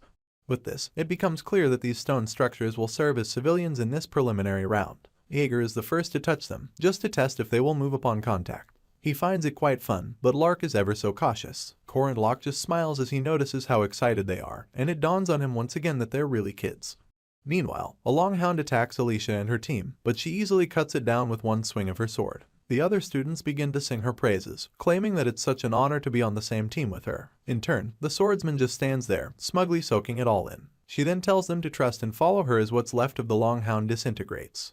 The civilian guard task gives the Guardians a chance to demonstrate their ability to protect non-combatants in a land invaded by monsters. The rules entail that they must transport as many civilians as possible to the safe zone. With this, Alicia makes her way forward, followed closely by her teammates and a host of civilian stone structures. One of the teammates points out that some stone dolls are close by and the swordsman concurs. At this moment, she is feeling quite accomplished, and her teammate mentions that they will have 10 civilians if they save the one in front of them. In turn, Alicia smiles and tells him that it'll be nice to start searching for the safe zone soon. The boy offers to send out his familiar to scout the area, adding that there'll be a safe zone nearby since it's an 8 gates array. Just then, the ground begins to tremble, sending panic into the midst of Alicia and her team. They twirl their heads in search of the source of such a sudden occurrence, and the swordsman laments about the ground shaking. They're left wondering if it's the sound of drums, but Alicia quickly realizes that the ruckus is coming from behind her teammate. After warning him, they both check it out, only to witness a multitude of stone dolls marching towards their position. At the very top of the civilian mountain lies the silhouette of a young spearman, declaring that he will let go of their weapons if they lay down their lives. Alicia is so confused that sweat drips down her features as she wonders if what is before her is a trolley. She then yells when it dawns on her, announcing that the spearman and his crew tied up multiple stone dolls to forge a trolley. Jaeger is having the time of his life. He puts on some eyeliner and even strings a harp like his guitar. The hunk then yells that his opponents should kneel before them because they're the Mandrake Bandits. Lark just tags along as usual, throwing his hands in the air like he just doesn't care. Anyway, this pisses the swordsman off, so she takes it on Jaeger, asking him what he thinks he is doing. At this point, Core and Locke burst into maniacal laughter as the lipstick smeared on his lips almost touches his ears. He finds it outrageous that the judges want more than 1,000 students to chase after a limited number of stone civilians just to gain points. As Alicia points an accusing finger at him, he asks why he would partake in such an annoying task. The swordsman calls out the hero's name, but he just spreads out his arms to let his makeshift cape flap in the wind. He then announces that he does not know anyone called Core and Locke. Apparently, his name is now the almighty immortal Locke, and a wide smile comes to his lips as he tells Alicia that he would rather eliminate other participants than rag for stone civilians. The multitude of people immortal Locke now runs with started with just 3 people, himself, Jaeger, and Lark. The other 2 had sung his praises, yelling about how they always expected such foresight from their boss. The hero just laughed like a mad scientist while they went at it. Soon enough, he absorbed the surrounding students into his crew under the pretext of joining forces to clear the preliminary match. Together, they went on to eliminate as many students as they could find, seeing as only 16 people could make the cut. This was also why they never searched for the safe zone and used civilian stone dolls as shields instead. They had come across some enemies who planned to sweep them away using magic, but one of them pointed out that destroying the civilians would cost them some points.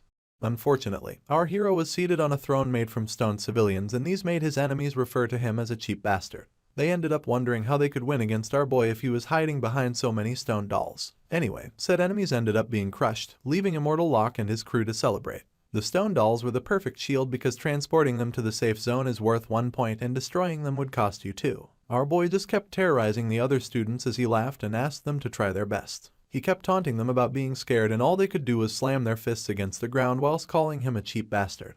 From their pain came determination, so they announced that he left them no choice, and promised to fight it out using hand-to-hand combat.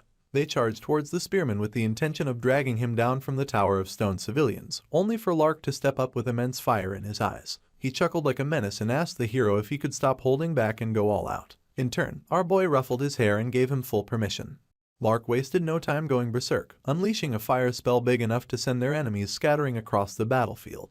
The obvious difference between our boy's team and the other participants of the preliminary match is that he increased their number early and obtained the majority of stone civilians, while the other players were slow to group up and search for a safe zone whenever they came across stone dolls.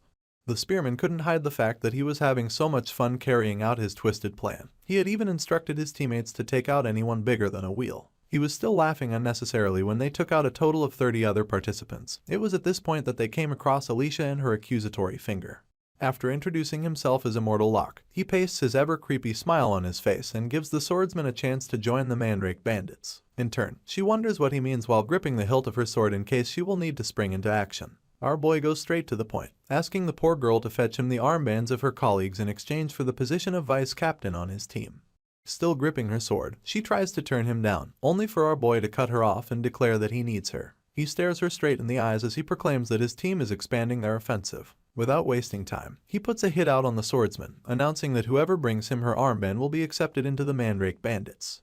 With this, all of Alicia's colleagues instantly turn against her and peel out their weapons to take her down. She tries to negotiate with them, but they just apologize as they continue to attack. Apparently, they think it'll be easier to take the swordsman down because she's a semi-first rank rather than going against a first-rank knight like the Immortal Locke. Tears pour out of her eyes as she screams that they're so mean. It hurts her mostly because she took these men as her comrades, and now they're coming at her with blades drawn. From his mountain of stone civilians, our hero just smiles, acknowledging the cruelty of human society. Unfortunately, society appears to be civilized during times of peace, but the moment their safety is at risk, they turn into squids trapped in a wash basin, devouring each other without hesitation. As for Alicia, the girl had no choice but to defend herself, so she ended up taking out all 4 of her teammates and leaving them unconscious around her. She proceeds to take heavy breaths to regain her stamina, and grumbles that she never needed any of her teammates anyway. Seeing as the people she wanted to protect turned against her, she promises not to hold herself back anymore. With tears in her eyes, Alicia switches to the other side and takes up her rightful position as the vice boss of the Mandrake bandits. Unfortunately, everyone is subject to the same basis of forming teams, including Mariette Dunelif, the second-year ace. She had forged her team on the basis of friendship and they were doing great at gathering stone civilians. The way they laughed and communicated among themselves made her feel confident that their friendship could overcome anything. Well, that's until they come across Immortal Locke and his team of Mandrake bandits. She's so surprised by what she is witnessing that she calls out to the hero, only for Isabel to step in front of her to fiercely guard her from him. She then tells the vampire not to worry because even though their team lacks numbers, their overall average rank is higher than that of the opposition. Unfortunately, all of Isabel's words do nothing to sway a love-struck Mariette. All the vampire can do is stare at our hero lustfully as he calls out her name in a soft tone. He then asks if she is going to hit him and lets out some tears for dramatic effect. Of course, it works, and Mariette bleeds from her nose in response. She begins to tremble soon enough, leaving her bespectacled friend with the most confused look on the planet. Poor Isabel couldn't figure out that her 2-year friendship with the vampire meant nothing compared to the love she had for our boy. She finds out soon enough, seeing as Mariette raises her staff to the heavens and chants the name of Immortal Locke with her nose plugged to stop the bleeding. Sadly, it does not stop there. The vampire takes things up a notch and jumps in a bid to take out her teammates, leaving the girl even more confused.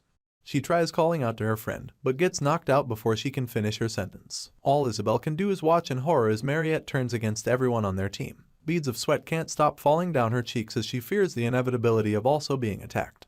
At this point, our hero and his team cheer her on, with Jaeger calling her their new recruit and telling her that she's doing a great job. All Lark cares for is that she destroys everyone in her path, and she does exactly that. After defeating everyone on her team, she raises her staff once again and begins to chant the name of Immortal Locke. Soon enough, the other members of the Mandrake bandits join in while our boy places both hands on his hips to take in all of the glory. Just then, he lets himself go as his maniacal laughter echoes through the battlefield. He then declares having others hunt for him is awesome. All this while, Professor Kang Ryan and Madame Jospehine have been watching our hero's tyranny via a magic communication screen. The guest judge is so taken aback that he asks the sorceress about the identity of Immortal Locke. In turn, she adjusts her glasses and pretends like she has no idea. You see, it wasn't hidden that our boy is a brilliant strategist, but it's also not news that he is quite loathsome. For this reason, the sorceress tries to hide her nervousness, asking her colleague if they ever had a student like the spearman. She then claims that he's not from Merkaba Academy, thus cutting ties with him as quickly as possible. With this, the hero's team gained a loathsome image, but they passed the group match with excellent results. After rewards, the festival moves on to the preliminary round of the doubles match. There, the Chen siblings show off their skills, seeing as they're the second-ranked Boreme twins. The male twin wields a sword and the female uses talismans. Miss Chen wastes no time throwing a couple of talismans at our hero, but he easily dodges them with a swing of his head. Arrogantly, he sends Alicia forth to body slam their opponent, and she is so surprised that she repeats his instructions to him just to confirm that he means it. Having no other choice, the swordsman grumbles and laments about our hero bringing her into the match just so he can exploit her. She goes on to apply her annoyance to the fight, and in one swing of her blade, she cuts down both Chen's siblings, causing the boys' blades to fall to the ground and the girls' talismans to fly in every direction.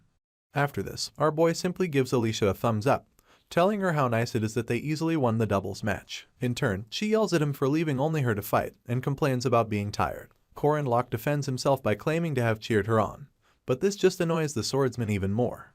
At this point, Sa Jinhak and Kang Yua sit within earshot of the two of them. Jinhak then claims that Alicia is nothing special despite what he heard about her being the Sword Emperor's granddaughter. In response, Yua quips that she gets the impression that the girl's foundations are just lacking. She is more worried about who the spearman is and stares at him from amidst the crowd. Even Jinhak confirms that our hero is the real deal, and the council president adds that she heard about him being a 5th rank knight until just recently.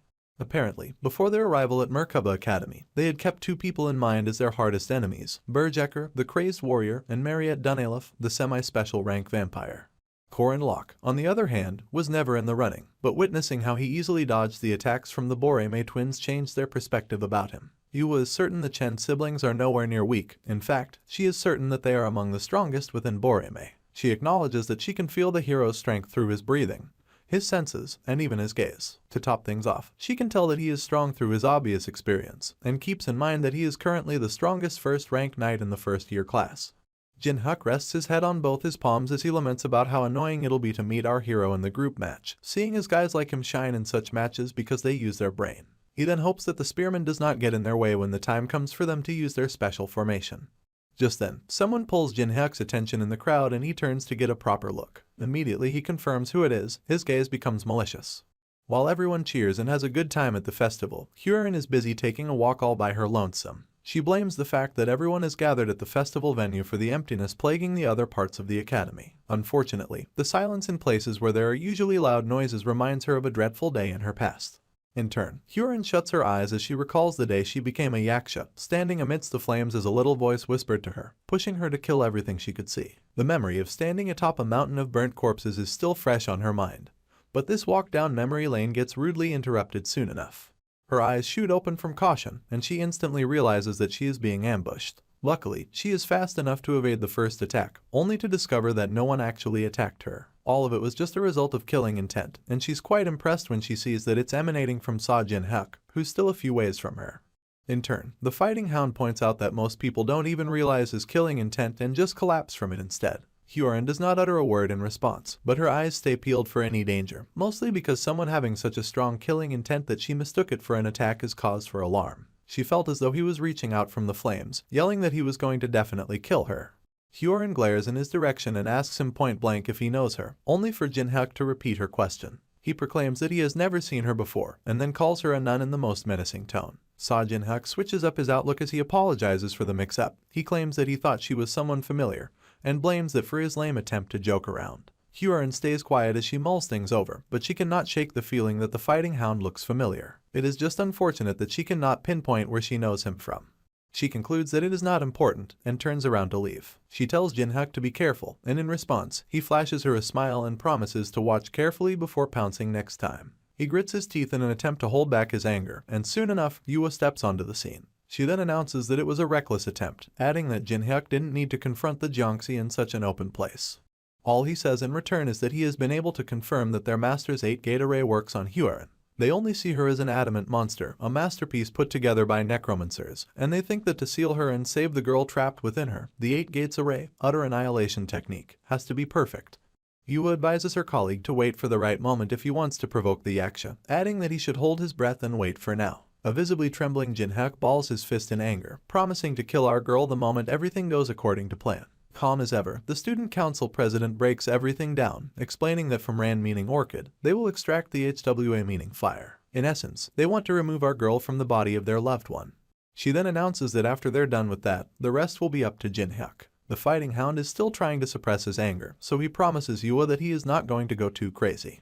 On the other hand, the venue for the second round of the group match is none other than Nazria City, located in central El-Las. The city is as lively as ever, with couples walking hand in hand, and kids waving themselves goodbye. Meanwhile, in a secluded bar, a bunch of students from the preliminaries alongside some indigenes of the city just lounge around. Korin Lok is particularly bored, so he lodges his chin on his hand and taps the table to pass the time. He never expected that they would come so far from the academy for the third act, and was surprised when he heard the news from Madame Josephine. She had come to him claiming that Professor Kang Ryan changed the stage for the group match, and then mentioned some complaints from Boreme. Apparently, their supplies were stolen by bandits and the sorceress wanted to know if our hero was behind it. In turn, he instantly feigned shock and announced that he didn't steal anything. The professor couldn't trust him, so she looked him straight in the eyes, only for the jerk to avert his gaze immediately. In truth, he stole some goods, but they were supplies belonging to the Catholic Church. It turned out that Kang Ryan was secretly smuggling items through the Catholic Church, consisting of the things they needed to secretly set up beforehand, the things they needed to control Huron with the 8 Gates Array, utter annihilation. For this reason, our hero led a small group of men and they ambushed the carriage smuggling these items. Professor Kang Ryan and Lee Jin-young could not come out with the truth, so they fabricated a story about Boreme's supplies being stolen, all in a bid to buy the time needed to retrieve the items that they needed for their secret mission. Our hero can only see these men as the cunning bastards that they are. Back to the present, the guest judge walks into the Nazarene bar with 2 other men. Alicia has no idea about this, so she just lifts her hand in a bid to order something to eat. She asks our boy if he would like anything for himself, only for him to interrogate her for not reading the precautions of the match. Apparently, it was stated that the participants were not supposed to eat anything from the bar. The swordsman wonders why that is, but is soon cut off when Professor Ryan makes his presence known. He goes on with announcements as he calls forth Boreme Academy's red, blue, green, and yellow teams, comprising 16 members. He then calls forth Merkaba Academy's A, B, C, and D teams, also comprising 16 members total. This is when it dawns on Alicia that everyone the professor mentioned is actually in the bar. Just then, the guest judge declares that they're 58 minutes into the hour before midnight, and by 59 minutes, the occupants of the bar seem to be unfazed by the countdown. By 59 minutes and 30 seconds, all the participants of the group match begin to peel out their weapons, and with 5 seconds left to midnight, Corin Locke peels out his spear. Alicia, on the other hand, has no idea about what is going on, so she twirls her head every which way as she tries to gather information. By midnight, Professor Kang Ryan pulls out a talisman that he had set ablaze and declares that the match has begun. Our hero wastes no time piercing his spear into the head of the nearest person to him, almost shocking Alicia to death. While she is trying to question him about what he's doing, Mariette uses a crystal spell to bore a hole into the head of the man in front of her. It becomes a total bloodbath as the other participants go about beheading the civilians among them, spilling blood on the walls and freaking out the swordsmen while they are at it. Afterwards, they all quietly clean up their weapons while the corpses of the slain people lay lifeless on the floor. Alicia goes blue in the cheeks as she struggles to gather her bearings. She cannot stop trembling and asks for the umpteenth time to know what everyone is doing. Just then, our hero draws her attention to the corpses and she decides to give them a look. She then realizes that there is barely any flesh on the corpse close to her and announces that it is decomposed. Our boy falls deep into thought, scratching his chin as he wonders why the guest judge had to use Nazria for the match. You see, for 300 years, the city has been stuck in time, with the people living their ordinary lives during the day, and upon nightfall, all 1.2 million indigenes transform into undead. For this reason, Nazria is known as the land of the undead, and right outside, a multitude of them drag their feet as they scour the town aimlessly. At this point, the professor confirms that everyone understands the situation and goes on about how the group match will begin soon. He declares that he will let everyone know the division of teams and adds that each team has to retrieve the moonstone. According to the rules, they have 3 nights and 4 days to complete their mission, and also reserve the right to give up halfway through. After this, teams were announced, a brief explanation was given, and backpacks containing essential items were handed out. That aside, our hero got assigned to Group D alongside Alicia Arden, Jaeger Hinchbetter, and Lark Bugman. All 4 of them then get sent outside where over 1 million undead are still swarming. To move to the next round, they will have to come out among the top 4 teams. Our hero is filled with determination, seeing as they need to make it to the 3rd round at all costs in order to save Huron. Until then, he plans to go along with this absurd festival. The plan is simple. Outside the center of the city lies the most dangerous guys, and in order to avoid them, our hero plans to target the low-level zones on the outskirts of the city occupied by undead of appropriate difficulties. Obviously, his spear will clear the needed path by taking out the opposition. Up next, they locate higher ground and peek down at all of their potential opponents from the outskirts steeple. The plan is to target the Shining Moonstone undead, seeing as this beast has already swallowed the moonstone that their team is supposed to retrieve. Now at the top of the watchtower, Lark is on all fours as he asks our boy about the undead who is shining for some reason. In turn, he explains that it is the stage boss, and adds that they need to defeat him because quality is better than quantity. Jaeger then lifts his hand above his eyes in an attempt to check out what Lark is seeing. Anyway, Corin Locke tells his bespectacled friend to just perform his flying magic on the team and leave the rest to them. Lark admits that the team is pretty trustworthy and stares down the tower as he offers to check things out using telescope magic. Unfortunately, he notices that something is wrong. He is certain that he hasn't used his telescope magic, but for some reason, the Moonstone Undead seems to be drawing closer to them. This undead is also known as the Revenant Titan, and it towers above the others like the twin-headed ogre did to our hero in the past. Anyway, Corin Locke is too busy freaking out and yells that they all need to make a run for it. Lark wonders why, and even asks if it is dangerous. This just perplexes our hero some more, so much so that he alerts them that the Revenant Titan is the central stage boss. He tries to hurry Lark along in a bid to get him to use his flying magic on the team. For some reason, a sad smile comes to the bespectacled boy's lips, and the spearman soon realizes that a geist has just taken place. This refers to a weird phenomenon in which a spirit possesses an object, much like the haunted house test our hero had to undergo for his rank reassessment. Anyway, Lark is unfortunate enough to be knocked off the watchtower by a possessed bell and screams as he makes his way down. At this point, the notification bar pops up and announces that he has been eliminated. It turns out that anyone who receives a significant amount of impact will be eliminated and transported instantly. Just like that, the bespectacled sorcerer blinks out of the watchtower, leaving our hero to panic over losing the prospects of using any flying magic whatsoever. He quickly regains his composure as he remembers that he still has Alicia and Jaeger to take care of. He proceeds to avert his gaze to the Revenant Titan, pulling a ginormous sword and covering the distance between them. The Titan roars as loud as it can and throws his sword with all the strength he can muster. In turn, the blade lodges into the tower and causes significant damages. It begins to collapse almost immediately, leaving the lesser undead to scamper. Amidst the ruckus, Corin Locke directs the remaining 2 members of his team to climb to the top of the tower and run in the opposite direction when it falls. Of course, they both obey, but Jaeger is left wondering why such bad things happen when he's with the spearman. In no time, the watchtower crumbles to the ground, raising a considerable amount of dust while it is at it. After the dust settles, our boy struggles with a huge rock until he fishes his way out of the rubble. He yells in a bid to find out if everyone is okay, only for Alicia to also fish her way out from beneath the crumbled building. She also quips that she experiences all sorts of things when she is with our hero, and he tells her to look at him like that one fun friend. He is still lamenting about how messed up their first day is when Jaeger surfaces from beneath the rubble. This does not stop Corin Locke from complaining about the loss of Lark, or the fact that they've been tagged by the Revenant Titan. All he suggests that they do now is to run and hide until it is daybreak. At this point, huge talons suddenly grab Jaeger by the shoulders and lift him into the sky. As the henchbetter screams for his life, our hero recognizes this flying beast to be an abyss shrieker. They are not done panicking about the appearance of this beast when Alicia draws our boy's attention to yet another monster. His entire face turns blue from all the craziness of the night, and it is even worse because all he dreaded is happening right before his eyes. Anyway, this new monster is none other than the White King. This is a beast made entirely of bones encapsulated by blue flames. He wields a lance as his weapon of choice and rides around atop a unicorn also made entirely of bones. Our hero breaks into a cold sweat as his reality sets in. A Revenant Titan, an Abyss Shrieker, and a White King, which are all 3 of Nazria's bosses, are now gathered in one place, and they are all first-rank monsters at least. As they surround him and Alicia, the girl asks if it is over for them. In turn, our boy admits that the situation is driving him nuts. He lifts his spear with caution and yells that the beasts are coming, making the swordsman grip the hilt of her blade in preparation. Our hero can only grit his teeth and curse under his breath as he recalls that he wanted to avoid getting eliminated. He then asks himself if this is how he is going to be kicked out of the group match. Out of the blue, a bright light comes falling from the sky and it piques our boy's interest immediately. His gaze follows this light until it crashes into the ground and takes out the Abyss Shrieker while it is at it. It is also bright enough to push back the White King and the Revenant Titan.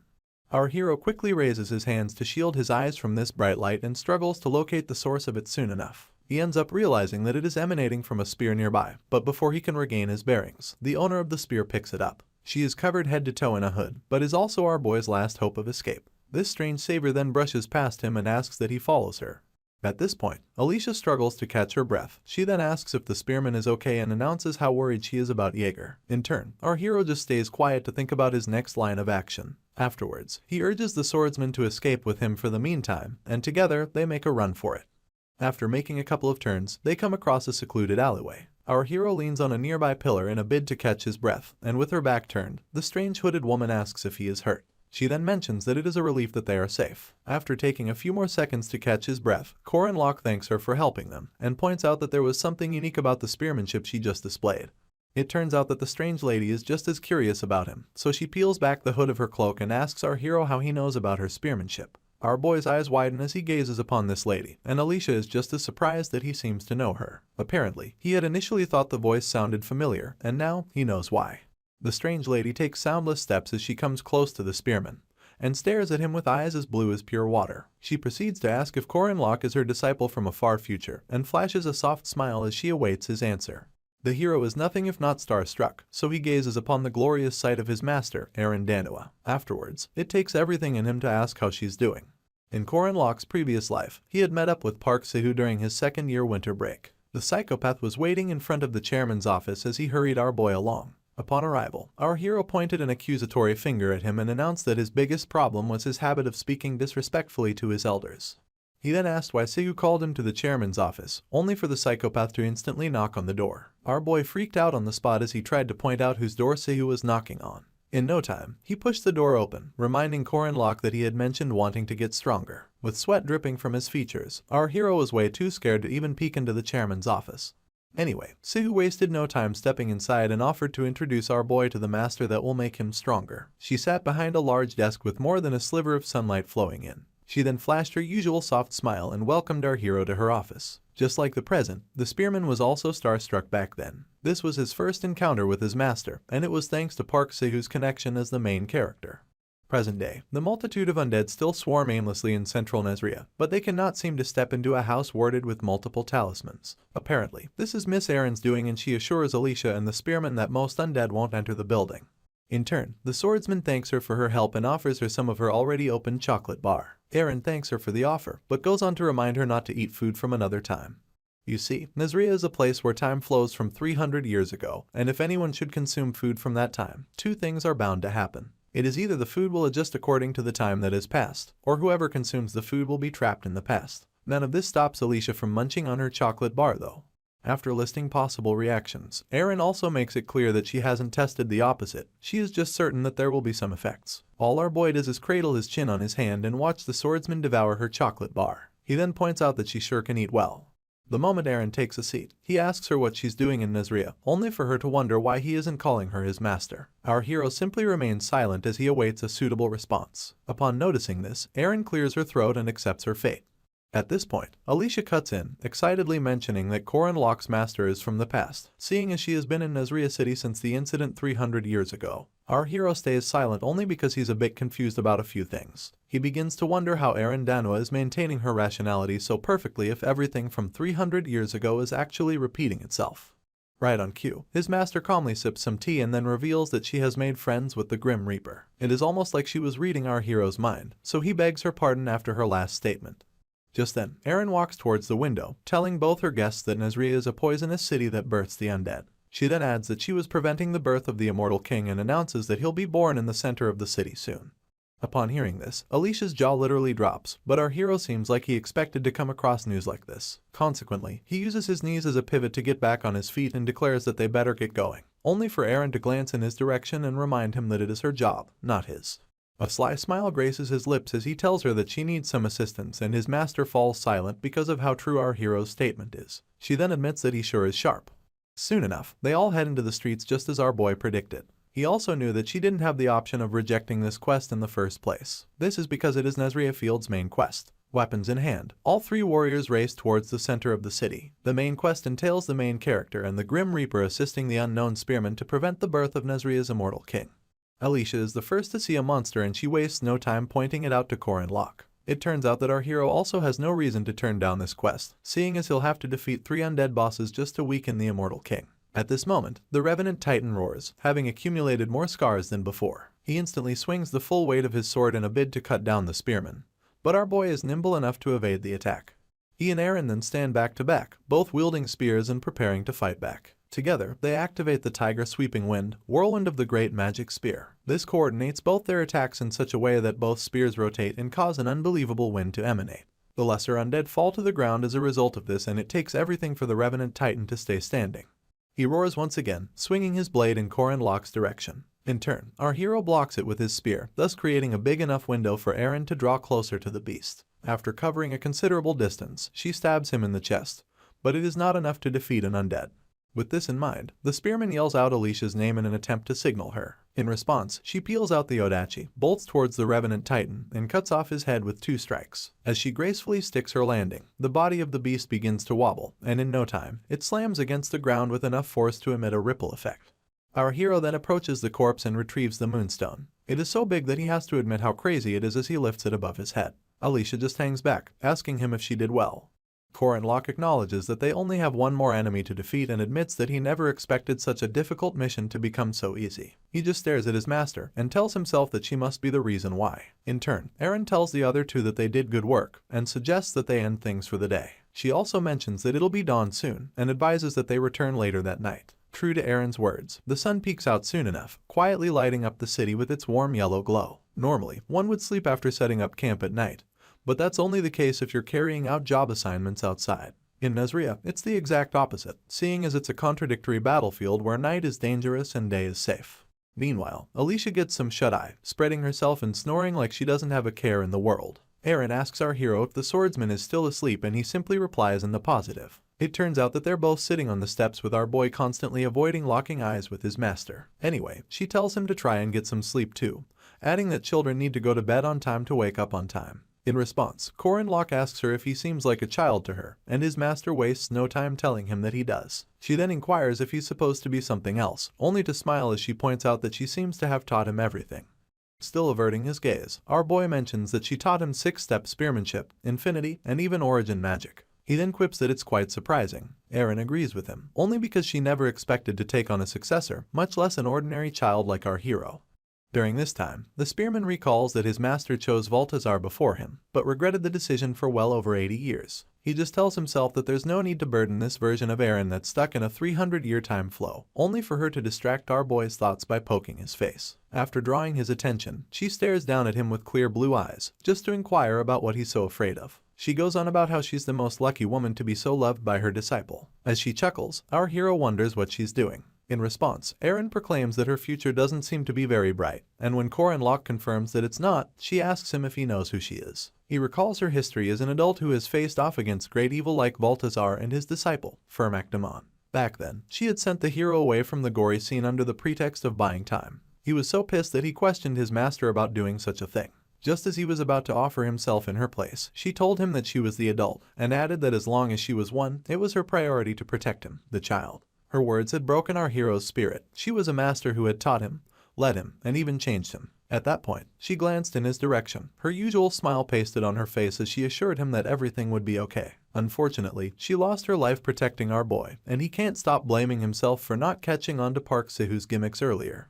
He welcomed the possibility of saving his master's life, but despite knowing the future, he failed to protect her countless times. Worse off, each time he tried to fix things, he saw the adverse effects a single flap of a bat's wing could cause. He had participated in this festival with the mission of saving Huron, but for some twisted reason, he ended up in Nazria, not to mention meeting a version of his master stuck in a 300-year time loop. None of these were part of our hero's plan.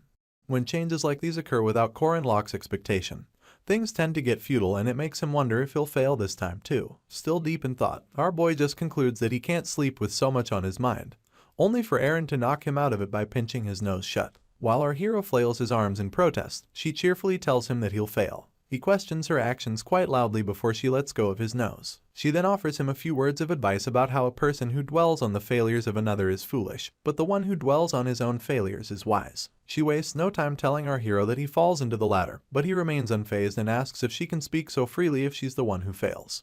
To prove her point, Eren confesses that she is a failure who has failed countless times and will continue to do so. She proceeds to put her arms around the spearman and admits that the fact that she chose him to be her successor seems to be the one thing she didn't fail at. Her words bring light back into his life and his eyes shoot open as he tries to take it all in. Still hugging him from behind, his master announces that she'll bless his future using her standing as the Queen of Paradise, but for now, she wants him to get some rest and assures him that everything will be okay.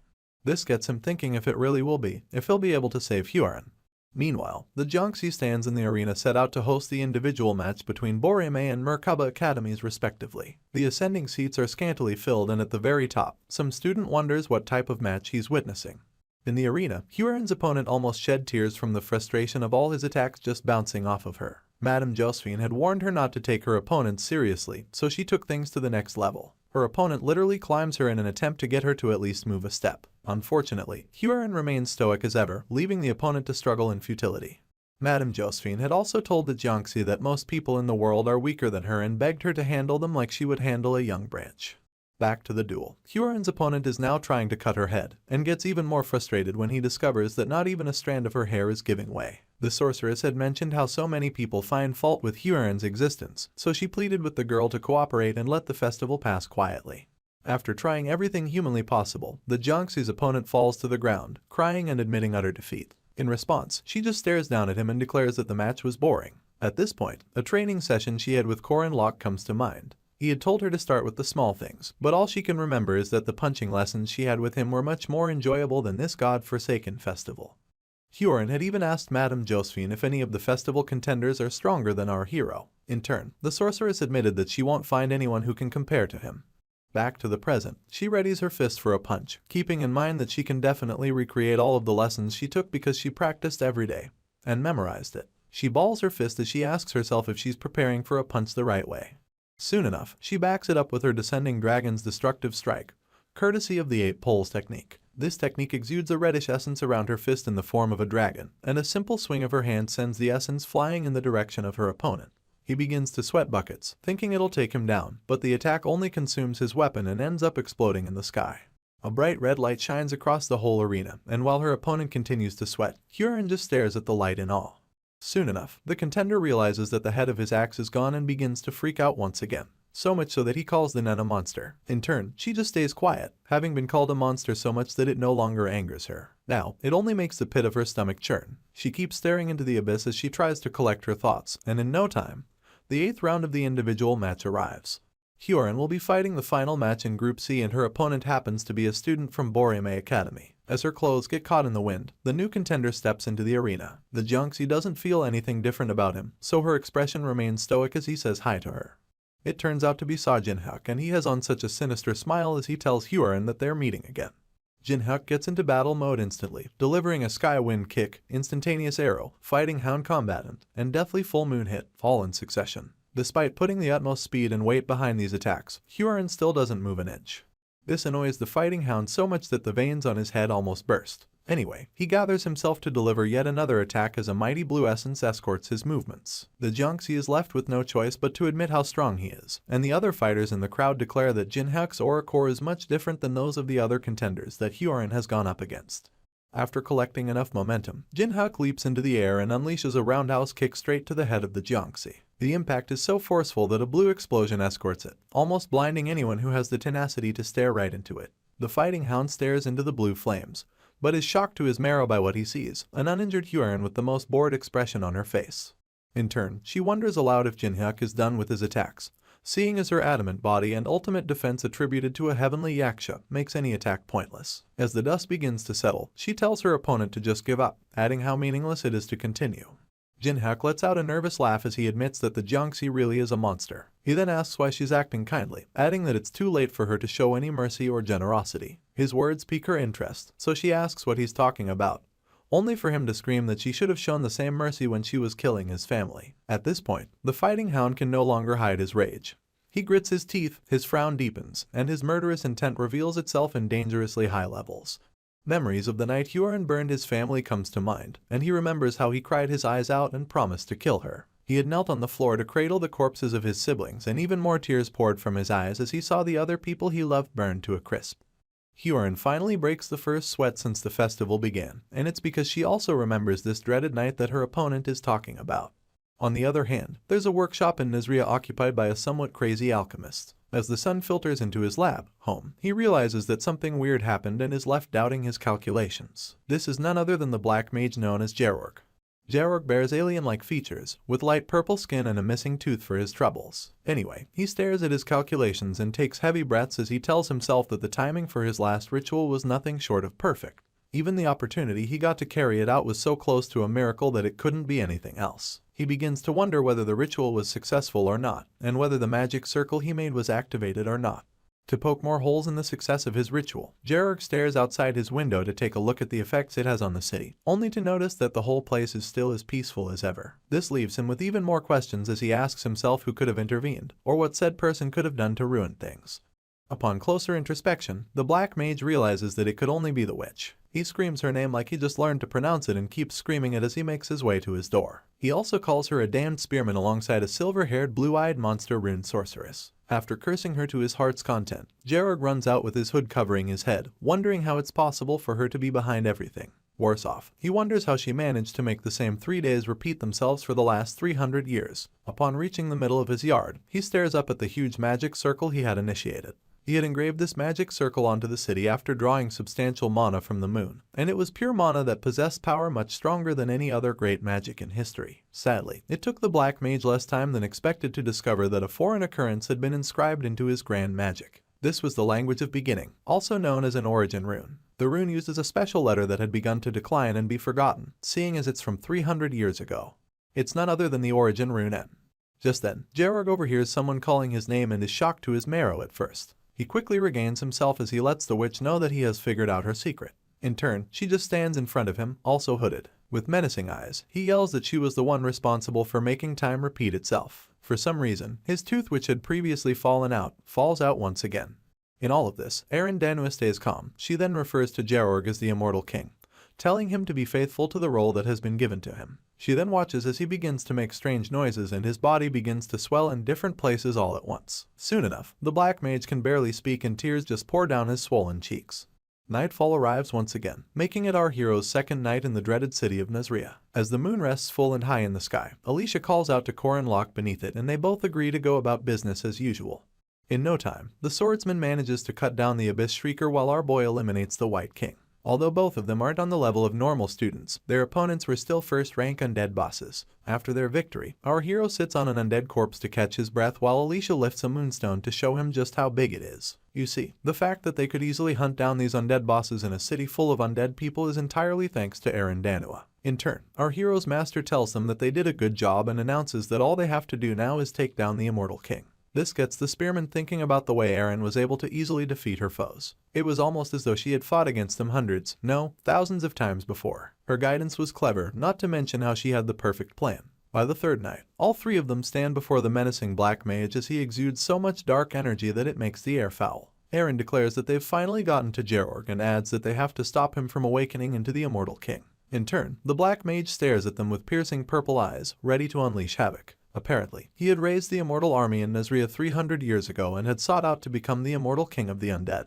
Alicia is quite doubtful about the story, so she points at Georg and asks if he's really the Immortal King. Erin confirms it and wonders why the swordsman asked, only for her to claim that the Black Mage is uglier than she expected. In her defense, Georg does possess swollen purple flesh with mangled facial features to match. At this point, our boy glances back at his master, asking if the Black Mage is fully lichified. Her hand makes its way to her chin as she mulls it over, only for her to tell him that she's not completely certain. She goes on about how his soul extraction isn't complete as liches usually are, and adds that he lacks the clear intellect that mages usually possess. With this, Corin Locke tells his master to step aside, catching her by surprise. He then announces that he'll take care of the situation alone, and bursts into action before any of the girls can stop him. Erin yells as she warns him about the Black Mage being a special rank despite how he looks. This does nothing to stop our determined hero. He mulls over what his master had said about Georg being an incomplete lick, and concludes that he's still the undead king born from a grand ritual. Apparently, his strength even surpasses that of Mariette Dunalef, and it would be fair to categorize him as a special rank.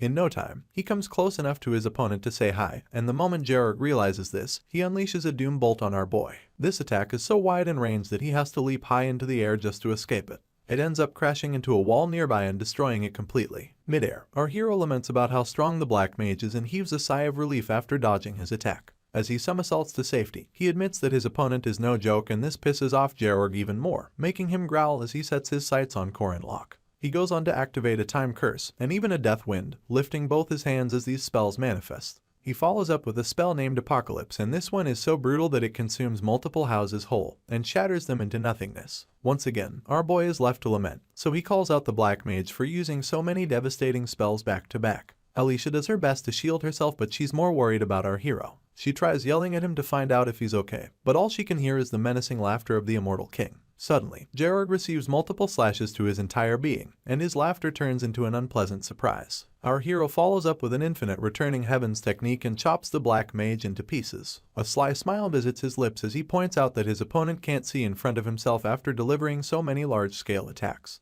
With this, he grips his spear and finishes the Immortal King using the Naja demonic technique. All that's left of Georg is a black mass, and our boy reiterates that those who rely solely on extreme powers are actually easier to hunt. If the hunter can overwhelm them with technique, They become flimsy opponents to be easily controlled.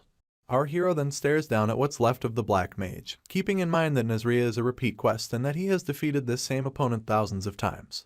Meanwhile, Alicia is shocked at how easy it was for Corinlock to defeat the Immortal King, and laments that he seems to be growing stronger with each passing day. In turn, he denies this and points out that the swordsman could have defeated him much quicker than he did. He proceeds to inquire why she's by herself, and only then does she notice that Aaron is gone. She frantically turns to search for her, trying to explain that our boy's master was just by her side a moment ago. This makes him grow suspicious, so he cradles his spear on his shoulder and announces that he's going to search for her. He then instructs the swordsman to block any undead that show up, and she agrees. Just then, she hears sounds in the distance and calls out Aaron's name, thinking she must be the one. The town is still emitting smoke from all the destruction that Gerorg set on it, and our hero catches his master gazing upon the ruins. He points out that it's not a pleasant view to be watching, but Aaron tells him that there's not much else to see. Soon enough, he covers the distance between them until they stand side by side. He then confirms whether or not it's the first rebirth of the Immortal King. Without looking at him, his master admits that he's right and wonders how many times the Black Mage has been reborn. In truth, it's been 36,539 times, seeing as Nazria resets after a period of 3 days.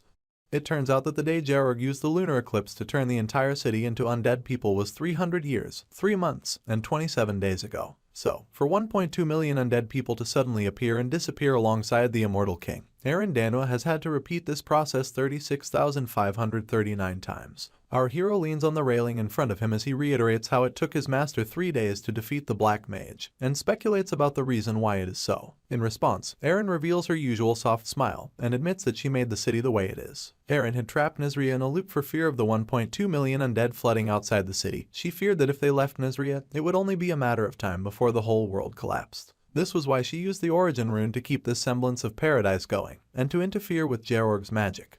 Our hero is shocked beyond measure, and mentions the adverse effects of even reversing 1.2 million deaths. At this point, an ominous voice announces that the spearman is a quick thinker. He instantly glances to the direction of the voice, only to see that it's the Death God, popularly known as the Grim Reaper. He towers over both humans as he declares that he has been watching. He then refers to Corinlock as a man who deceived Death. This makes our hero wonder if Death knew about him going back 3 years, but the obvious grin on the god's face doesn't clarify anything. You see, the Grim Reaper exists with the system window as one who harvests dead souls, and his goal is to purify these souls so they can be reborn. This is the major reason why the undead, who are continually revived, are the greatest problem for the Death God. Not to mention that it has been a recurring problem in Nazria for the past 300 years. Aaron averts her gaze as she reiterates that the repetition of the 3 days is her fault, and adds that it's also why the Grim Reaper paid Nazria a visit. The original rune that she used to alter Gerorg's spell defies death, so the god came by to destroy it. To stop him from doing that, Aaron decided to make a deal with him. She pointed out that undead people create more undead people and explained the adverse effects of having so many of them leave the city, especially the fact that all of humanity will ultimately become undead, leaving the Reaper with no souls to purify. The Death God had to choose between losing the opportunity to purify 1.2 million souls, or having to end up purifying the entire world. After mulling it over, he chose to make a contract with Aaron. This contract came with 3 conditions. Firstly, the Death God will overlook the repeating 3 days. Secondly, every time Aaron defeats the Immortal King, his memories will reset to 3 days prior. And lastly, the Aaron Danwa who leaves Nazria City and the one who stays will be divided. After this, she was left to keep defeating the Revenant Titan, the Abyss Shrieker, and the White King. On the 3rd night, she'd have to always defeat the Immortal King Gerorg. This never-ending 3-day loop has been repeated for 300 years, and now Aaron admits that it's slowly getting harder. Apparently, after the 20,000th time, Gerorg began to notice that the 3 days were repeating themselves. Our hero cuts off his master as he yells at her, asking how many more times she plans to repeat such an experience. He's worried about her mental state and wonders how many more times she'll have to kill Gerorg. His anger seems to keep increasing because the octave of his voice continues to climb. He stares his master straight in her eyes as he asks her how much longer she plans to keep up with this nonsense. She simply smiles and admits that she'll keep it up for as long as possible. She goes on about vaguely knowing why Corinlock came to Nazria, adding that there's someone he wants to save. She points out that he'll still get a chance to save many more people, and tells him to leave town. Apparently, Aaron believes that sacrifices are necessary to save the world, so she drags her hood over her head and seeks to return to her routine. Our boy can't stop thinking about the 2 different Aaron Danwas and how the one outside the city has no idea about her double. He realizes that no one will reward her for her sacrifice, but she continues to do it anyway. Our hero can vouch for her self-sacrifice firsthand, seeing as he experienced a future where she risked her life just to save children. This version of her gains so much respect in Corin Locke's book, and for this reason, he refuses to give up on her. He calls out to the Grim Reaper, drawing his attention almost immediately. This makes Eren spin in an attempt to stop whatever it is our boy plans to do. In turn, the spearman stretches his hand towards the death god and asks him to make a contract. The moment they shake on it, a bright light emanates and our hero gets transported to where he and the Reaper can discuss terms. Meanwhile, Eren is left yelling at him to wait while simultaneously trying to shield her eyes from the light. The god readies the scales as he proclaims that Corin Locke, the deceiver, is quite amusing. He's mostly amused by the concept of a man who deceived death wanting to make a contract with it, and stares down at our boy as the mighty scales of judgment hover in the space above them.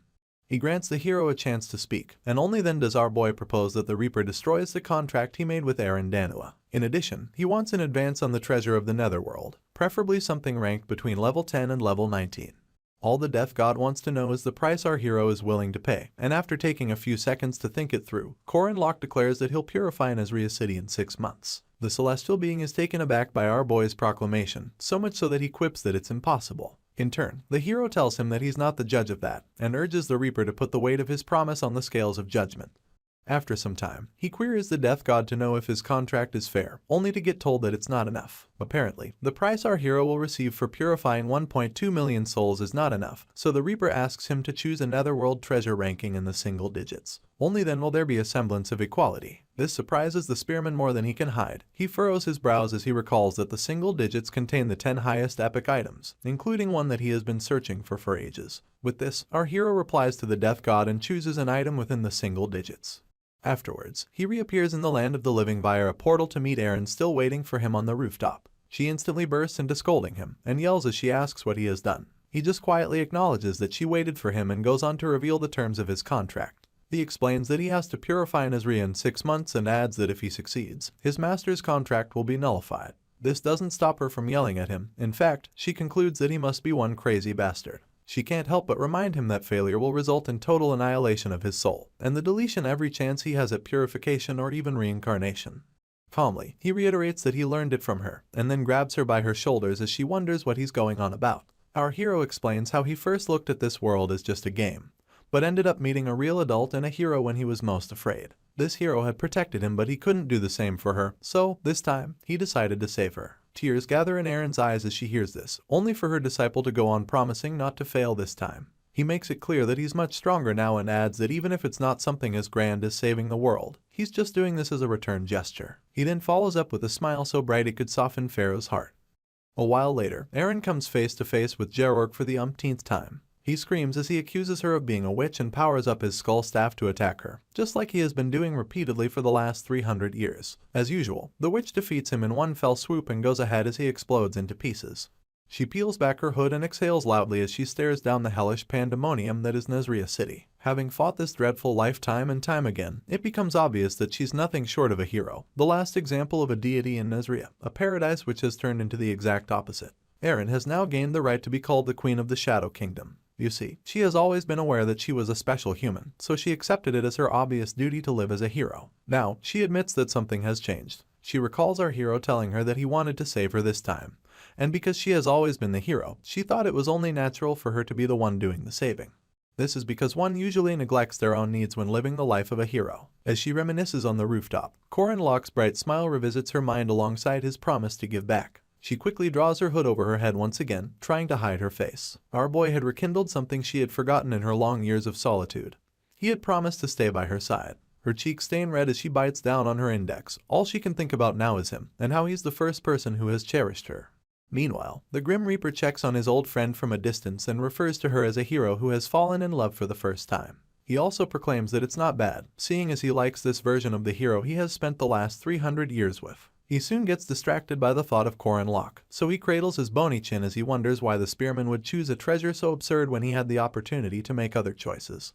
It turns out that our boy had chosen the Death God's orb with the ability to always hit whatever mark the wielder chooses, separate the body of anyone from their spirit, and ignore any defense power whatsoever. It's an absolute and deadly weapon because it demonstrates the attributes of the Grim Reaper's scythe when equipped on any weapon. However, this is only effective when used by a Death God. In the hands of a human, it's average at best, and for our hero, who can't even see spirits, it's practically the worst choice. Despite all of this, the scales of judgment did not tip when he chose the orb, which signifies that it was a fitting reward for our hero. Now, all the Grim Reaper can do is speculate about what our boy has in mind to change. Back at the Nazarian entrance, the students are gathered at Kana Inn. Intertwining his arms, Professor Kang Ryan quips that the match is slowly coming to an end. Currently, there are 8 teams comprising 32 people across Boreme and Merkaba academies respectively. Of these 8 teams, only 4 can move on to the next group match. With 6 minutes and 50 seconds left on the clock, the group head comprising of Kang Yuwa and her team are leading with 558 points. The runner-up is the first group led by Mariette Dunalef with 449 points. Her teammates are busy drilling her about using magic that was top strong, and in response, she apologizes for destroying a moonstone. Other than these two other Boreme teams are set to advance to the next round. Groups Hip and Shoulders, both with points below 200. This makes some of the students from Merkaba Academy confess that there's no way they can make it through. Some of them even think they only got this far by luck and crazy actions. Lark practically bursts into tears when he overhears someone asking if the Mandrake Bandits have come to an end. But Jaeger just wears a frown as he recalls the rumors about the immortal Lock Bandits being strong in gang fights but being weak individually. This made it harder to expect good results from them in the first place. At this point, 2 of Boreme's students discuss right behind the guest judge, and the first knight tells his colleague that there's no hope for Merkaba Academy without Mariette or Corin Locke's help. In turn, his mate reveals that 2 people from the heroes team were eliminated on the first day, making them completely hopeless. Professor Kang Ryan then clears his throat as a sinister smile sneaks onto his features. He thinks to himself that it will be 3 Boreme teams and 1 Merkaba team that make it to the finals, only for the bar's door to push open. Alicia bids everyone hello and good morning while our hero points out that they're a bit late. He had left the swordsman to carry the moonstones and upon entry, she reiterates that they really cut it close with a minute left on the clock. Our boy literally swipes this away, announcing that it's all good since they made it in time. The guest judge interrupts their little chit-chat in a bid to scold them for coming late, and Alicia instantly laments that she warned our hero to let them eat after the event. He arrogantly claps back that it'll take forever to leave the city for some food, and asks who has the time for that. Once again, Professor Kang Ryan is left to break them up as he announces that they should submit their moonstone for scoring. He already concluded that Corin Locke will be eliminated. But it doesn't stop Alicia from confirming if all they have to do is place the stone on the measuring tool. She proceeds to drop it on the tool as the professor declares that the score will be low anyway. He doesn't get to finish his sentence before the measuring tool reveals that they attain 250 points. The other students are shocked by this, but the professor maintains his composure. He then announces that Group D came in 3rd place. Our hero quickly objects to this, smiling as he tells the judge that that's not all they brought. They go on to measure the moonstones of the Revenant Titan, Abyss Shrieker, and the White King, leaving their mates to wonder just how far they went. Some of them speculate that Corin Locke must have defeated all 3 bosses by heading for the center of Nazria, only for him to cheerfully peel out 1 more moonstone. This one belonged to Gerorg and it brings their points to an even 1,000. The professor begins to sweat buckets as he calls out the score with the biggest shock since the festival began, only to realize that there's more. The measurement tool rounds up the final score to be 1,768 points, and our hero flashes the judge a thumbs up. In turn, the immortal Taoist proclaims that none of it makes any sense. After rearranging the scoreboard, the spearman and his team take their rightful place as number 1.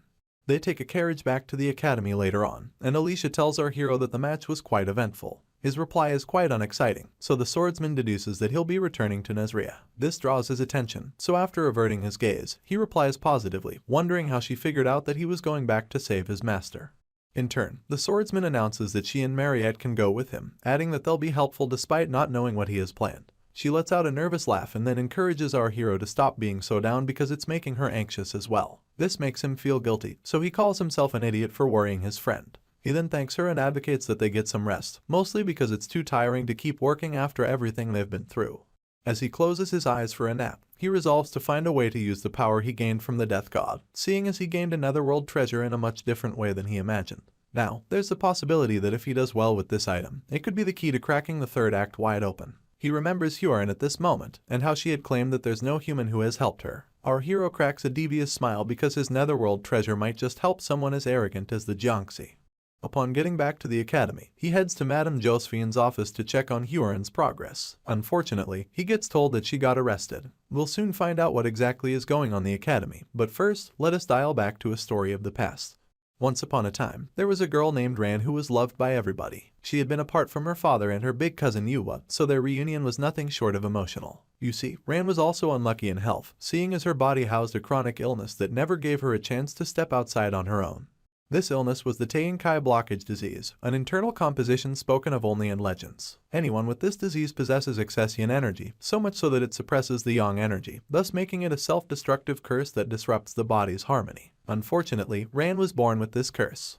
Her father, Kang Yu, sought out every possible method to treat his daughter but never could resolve her Kai blockage. She became bedridden soon enough, holding onto her papa's hand as he watched life seep out of her. Their once harmonious family was plagued with two misfortunes. The first was Ran's chronic illness, and the other was her father's genius. He had sworn to do anything possible to save his little girl, and squeezed her hand as a desperate look plagued his features. Kang Yu just so happened to be the best necromancer of his time and had been researching for something with a strong enough yang energy to break through the accumulation of yin energy in his daughter. Sadly, the barrier of Teinkai blockage disease could not be overcome by human effort alone. He had tried everything from rare plants to ancient texts, but nothing worked, so he began searching for an alternative route. The fact was that Ran didn't possess enough yang energy to contain the yin, so her father thought there could be another way to exhaust her excess yin energy. With this in mind, he began to etch a forbidden spell on his daughter's flesh, turning her into a being naturally born with yin, one most suited to a necromancer, one who guides lost souls back to their homes. Kang Yu had turned his daughter into a Jiangxi while she was still alive, and so, Jiangxi Hua was born. Back to the present, Sa Jinhyuk is still mad as hell over Huron not showing her so-called mercifulness to his family before she killed them. As he recalls the death of his loved ones and how he held onto their bodies in their last moments, even more tears put down his cheek. The Jiangxi finally remembers the scenario Jinhyuk is going on about, but the most vivid memory is one where Professor Kang Ryan sent her off to kill all the people in a certain land. He was even adamant about not leaving a single person alive. Her short trip down memory lane is cut short when Jinhyuk accuses her of being a monster with no humanity. He then adds that seeing her pretend to be human disgusts him so much that it makes him want to vomit.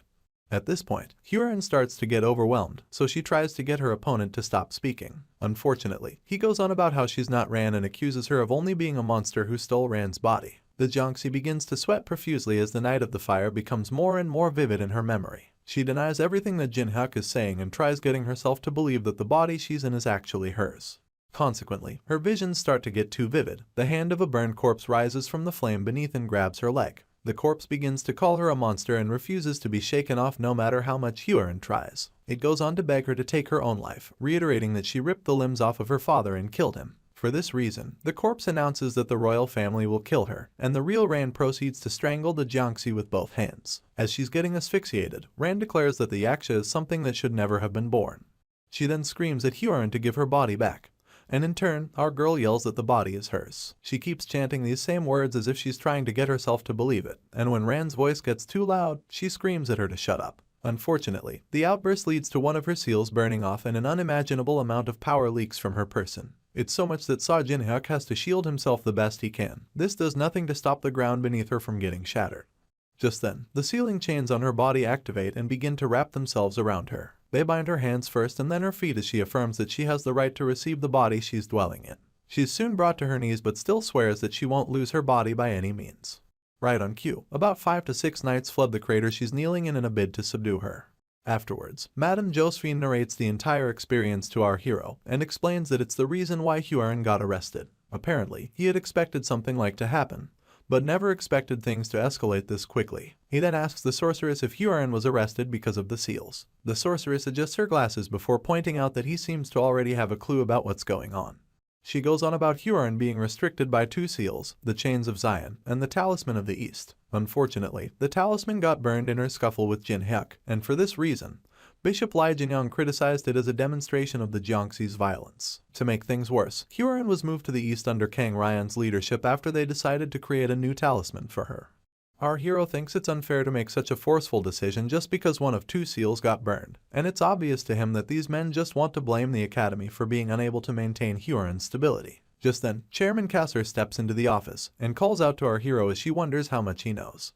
Corin Locke easily realizes that certain things have become clear to the chairman. Among these things is the fact that the Catholic Church and Boreme's Kang Ryan are planning something sinister. Our hero glances back at the director as he proclaims how sure he is that they don't want to hand Huron over to those people. For this reason, he offers to handle the rest, adding that they should just trust him even if they're a bit suspicious of him. He then declares that he needs everyone's help to achieve the result he wants, and makes it clear that no one can abandon their role. You see, in the heroic legend of Arhin, the boss of the 3rd act is the heavenly Yaksha, and she has a slightly different background than all the other bosses that have appeared up until now. While Madame Josephine and director Cassar mull things over, our hero recalls that the forthcoming major decision hinges upon favorability with the character and the narrative you build. This decision will either be to save Hua or to save Ran. In truth, the simplest way to go about it is to do as Park Se-yu did in Our Boy's Past Life and just choose one regardless of who it is. Korin Lok, on the other hand, is not interested in doing things that way. He just stands quietly, thinking about his next move so seriously that brows furrow. He then promises to save everyone.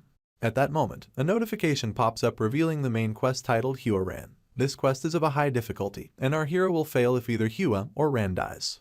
Meanwhile, the Jiangxi is chained up in a stone dungeon, and is having an identity crisis while she's at it. She keeps chanting that the body is hers, only for Kang Ryan and his mischievous presence to step into the dungeon. He then declares that he's the uncle of Kang Ran, the owner of the body she possessed. With beads of sweat dripping down her face, she makes it clear that she's not giving the body back, and repeats that it's now hers.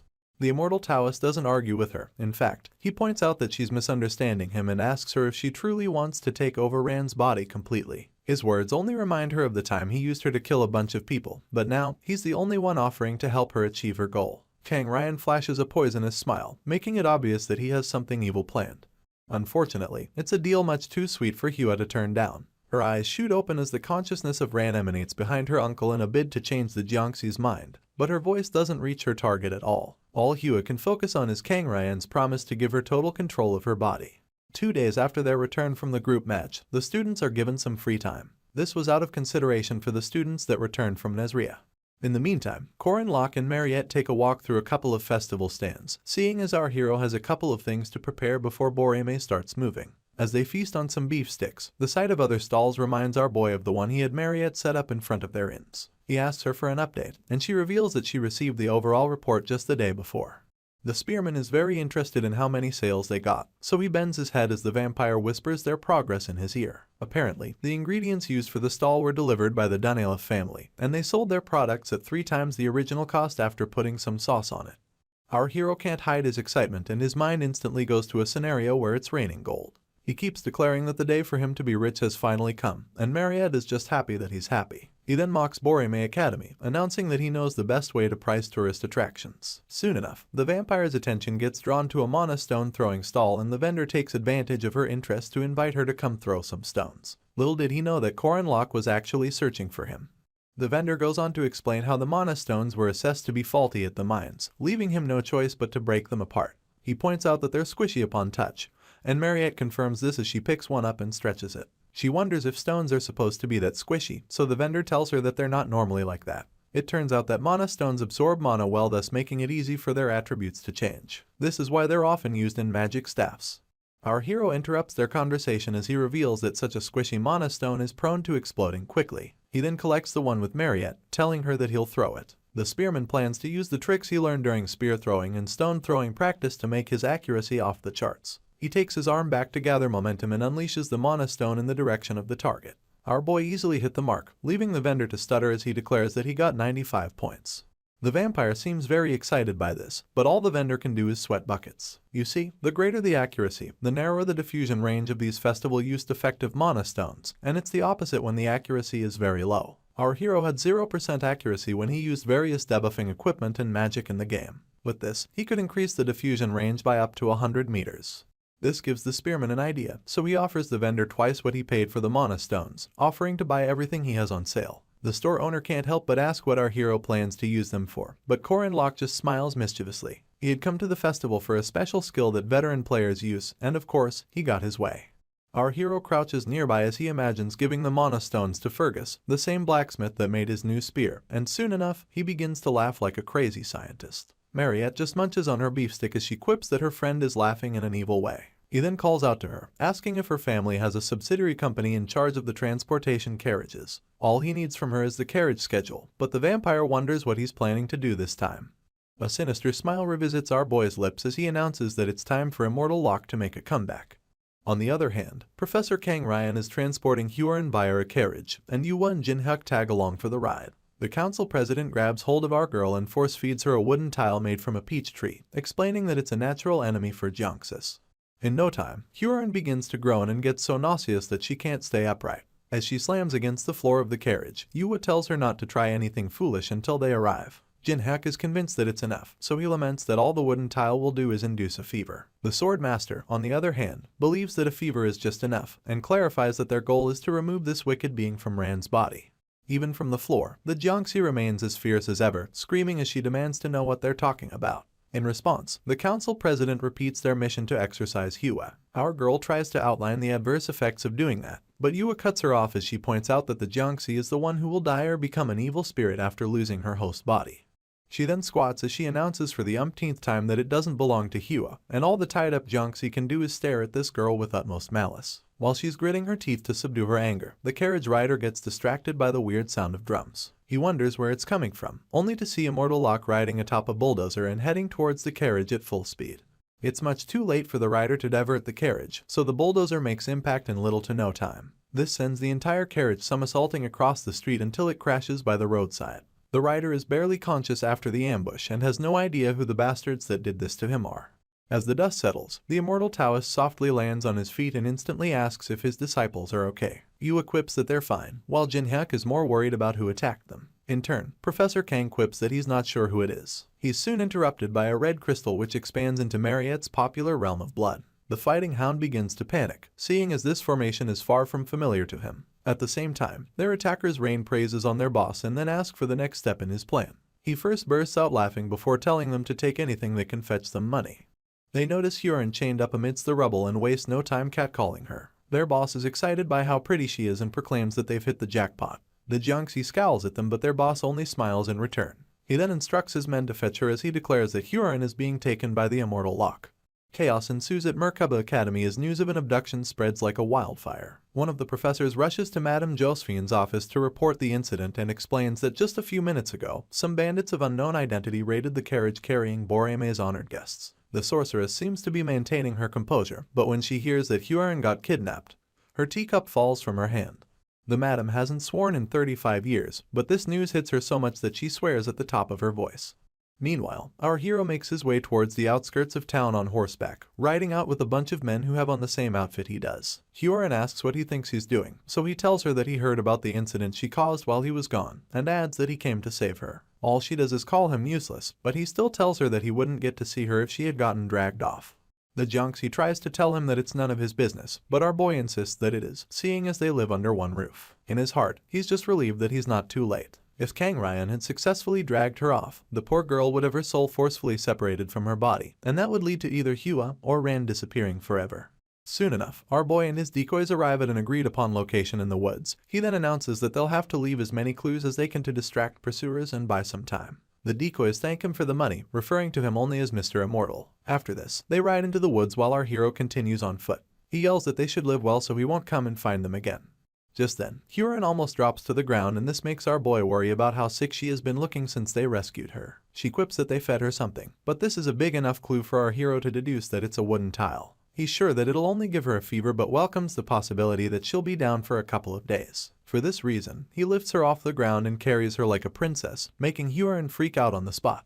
As our boy runs with her in his arms, she keeps yelling that he should put her down, and even claims that she can run. In turn, he tells her to stop acting tough and reminds her how hard it is for her to even walk. He continues speeding through the woods, assuring her that she has nothing to worry about because of how light she is. The Jiangxi has never been so embarrassed, so she asks to be put down once again.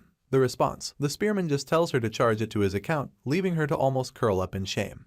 Back to Kang Ryan and his disciples. They're still caught up in Mariette's realm of blood while she stares down at them from a rooftop nearby. After concluding that the blood barrier is enough to hold them, she plans to keep it that way for the next hour, just as our hero asked of her.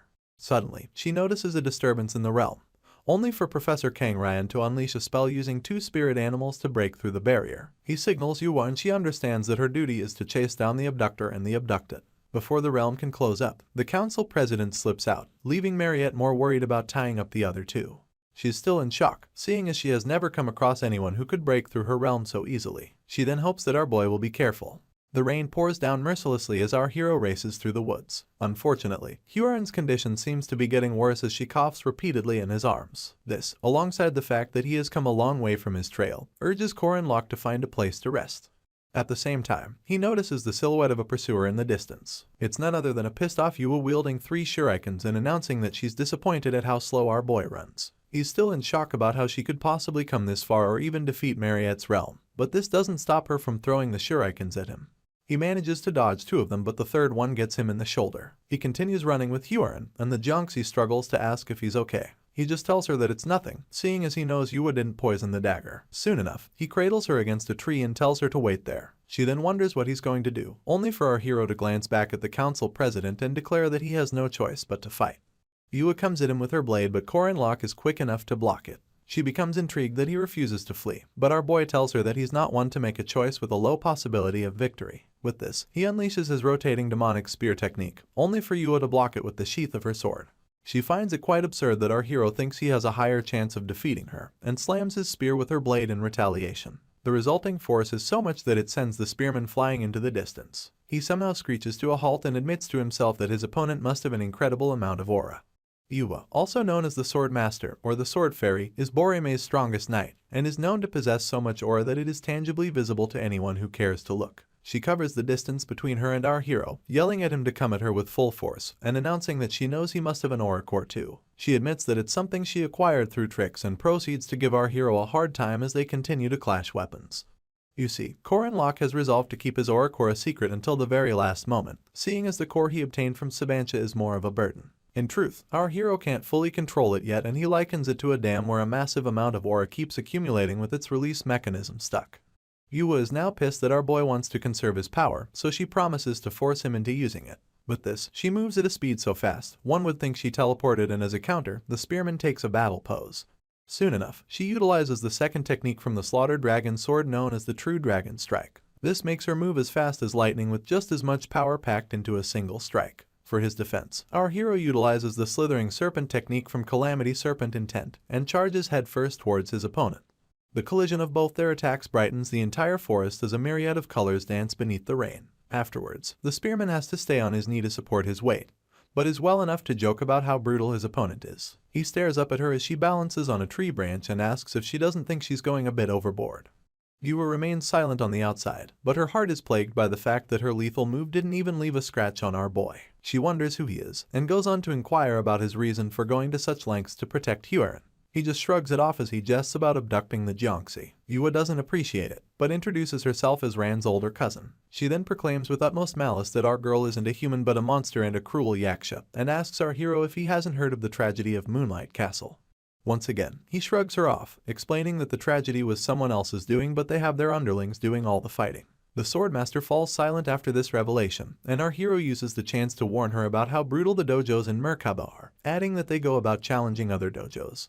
Right on cue, Alicia applies her rapid severance technique and cuts down the branch Yua is standing on. The council president is agile enough to jump to safety, and immediately recognizes the swordsman to be the dreaded Alicia Arden. She wastes no time asking if she plans to openly challenge her, and the swordsman follows up by screaming an official challenge at the top of her voice. She seems as nervous as they come, but our hero just plays along, mentioning that people of the sword truly think differently. He goes on about how passionate they must be to request a duel in such a remote location, and Alicia picks up where he left off. She then tells Yua that she has the utmost respect for her and would like her to teach her some things. This catches the Swordmaster by surprise, but Alicia goes on to attack her anyway. She tries to complain about how absurd their plan is, and wonders if they think such a distraction will work. Well, the swordsman doesn't hear any of it, seeing as she's busy signaling our hero to get a move on. In turn, he grabs Hyorin once again, wishes both swordsmen good luck, and makes a run for it. Yua tries to get him to stop but ends up yelling his name in vain. After getting away from her, Korenlock camps in the dug-in section of a large tree. He squeezes his bloodied shirt, and wonders if he chose a bad or good day to carry out this rescue. On the other hand, the only thing the heavy rain is good for is interrupting the sharp senses that will help the guards and night chase down our hero. He just sits there, legs folded, as he acknowledges that the manhunt will definitely be delayed. He then glances back at Hyorin, who he had laid to sleep, asking her if she's okay. The Jiangxi doesn't respond, and this lets him know that she's in worse shape. He places his hand on her head to check her temperature and realizes soon enough that she has a high fever. After this, he cradles her on his lap and pulls out a potion for her to drink. He urges her to drink up because he thinks it'll make her feel a bit better. In truth, he has no idea if it'll do anything to improve her situation, but he feeds her Mariette's premium elixir anyway. Afterwards, she asks him for their current location, only for our hero to reveal that they're in an owlbear's habitat. It turns out that when they can't find any suitable caves, owlbears dig up big trees in order to build nests. The spearman stares down at Hyorin once again, but she seems even worse as she continues to sweat profusely and groan under her breath. He wonders if the elixir takes a moment to kick in, But after some time, he drops her on the ground again, admitting to himself that the elixir won't be enough. The Jiangxi notices this, so she wants to know where he's going. In turn, he quips that he wants to catch a bear. Apparently, he wants to hunt one down so he can use its fur to cover up Huron in the hopes that it'll help her get better. At this point, there's a thunder strike, and the Jiangxi rushes to grab the helm of our hero's trousers. He turns to look at her on impulse, but she just keeps panting. She finally gathers enough strength to look up, and all she does is tell the spearman not to go. Just as Huron had requested, our hero went nowhere. He just sits cross-legged a few yards from her resting place while she takes a trip down memory lane. It turns out that the first sight the Jiangxi beheld was that of her so-called father, crying and expressing his joy over the fact that she had woken up. Kang Yu had called her his daughter, and went as far as even calling her Ran, the name he gave to his daughter. This made the newly born Jiangxi understand that she was the one being referred to, so she called him her father in response, not even understanding the meaning of the word. She just knew that it made her master very happy, so much so that he pulled her in for a hug. It was at this moment that she realized she would have to act as Ran for the rest of her life, seeing as it seemed like her master would abandon her if he discovered the truth. Hyo was scared that he would go in search of Ran once again, having envisioned a future where she would have to return her body to its original owner. Unfortunately, it didn't take long for her false life to collapse due to a very small incident. She had tried to reach for Kang Yu, only for him to tell her that she wasn't his daughter. She ended up seeing blood for the first time after that incident, and it was under the pretext of destroying a sea beast that had appeared in the city. She literally dragged its huge corpse with one hand, smearing its blood across the street, seeing as her father, per the Lord's request, ordered her to kill the beast. When his brother, the immortal Taoist known as Kang Ryan, discovered that she could easily kill a first-class monster, he came by under the pretext of helping to heal her. The dubiousness was obvious in his smiles, and he was the one who first referred to her as Hyo because he, too, could tell that she was different. His gaze was full of greed, nothing like that of her father's when he realized that she wasn't his kid. Sadly, this led to her being used by the castle lord, the imperial family, and even the ascetics for killing monsters, ghosts, and humans alike. These killings became charcoal in the fragments of her incomplete memory, and so, Hyo got treated as though she had taken over Ran's body after eliminating the weak original. And this was how the heavenly yaksha was born.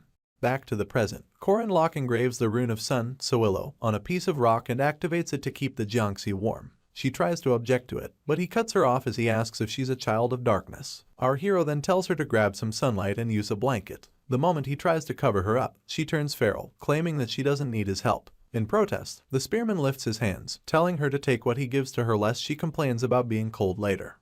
He then leaves her with the blanket and turns around once again, adding that he'll wake her up when the sun rises. Hyo stays quiet for some moments, only to suddenly ask our hero what he wants from her. He steals a glance in her direction, but all she can think about is how everybody she has met until now wanted something from her.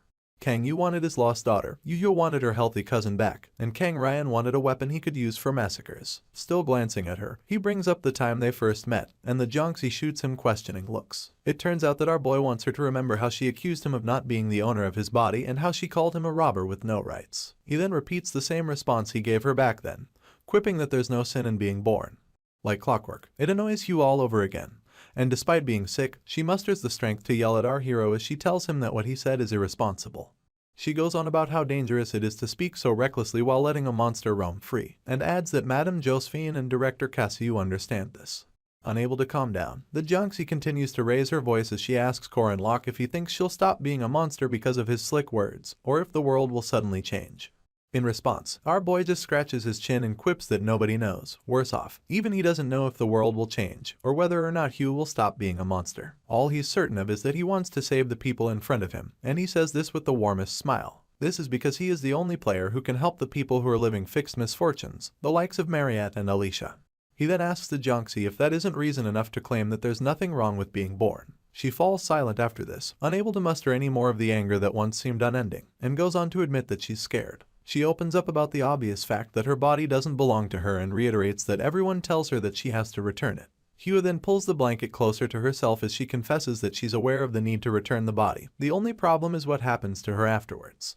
Korin Lok calmly watches her speak until she yells at him for an answer to whether or not she has to give it back. In turn, our hero looks her straight in the eyes and tells her that she has to. This makes Hyo shut her eyes as she concludes that he's just like everyone else, but before she can complete her sentence, he points out that she needs to talk with Ran before giving up the body. He lightheartedly explains that she can just speak to Ran like she's asking her boss for an opportunity to live together in one house, with the added bonus of her paying rent and putting down a deposit. Our hero smiles as he poses this idea, but the Jiangxi immediately revolts against it, screaming that it's the kind of conversation that normal people have, and pointing out that there's nothing normal about her.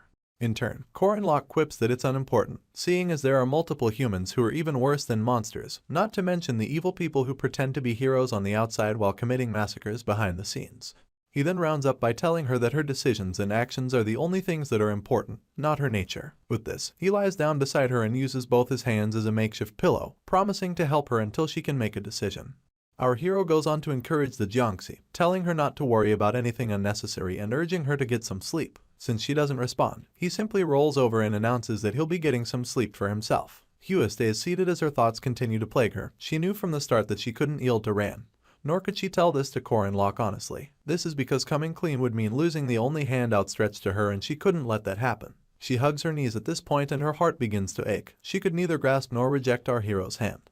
The next day, the sun seems happy to have gotten rid of the rain, seeing as it casts a warm glow over the greenery of the forest. The spearman and his sick companion are already making headway when the latter asks him where they're going. In response, he quips that they're almost there. True to his words, they arrive almost immediately, and he begins to feel up a tree as he wonders why it burned up so much. As he announces that they'll only be able to get one useful piece of the tree, Hua inquires about it. It turns out that it is a jujube tree that has been struck by lightning, and all our hero needs is a viable piece of it.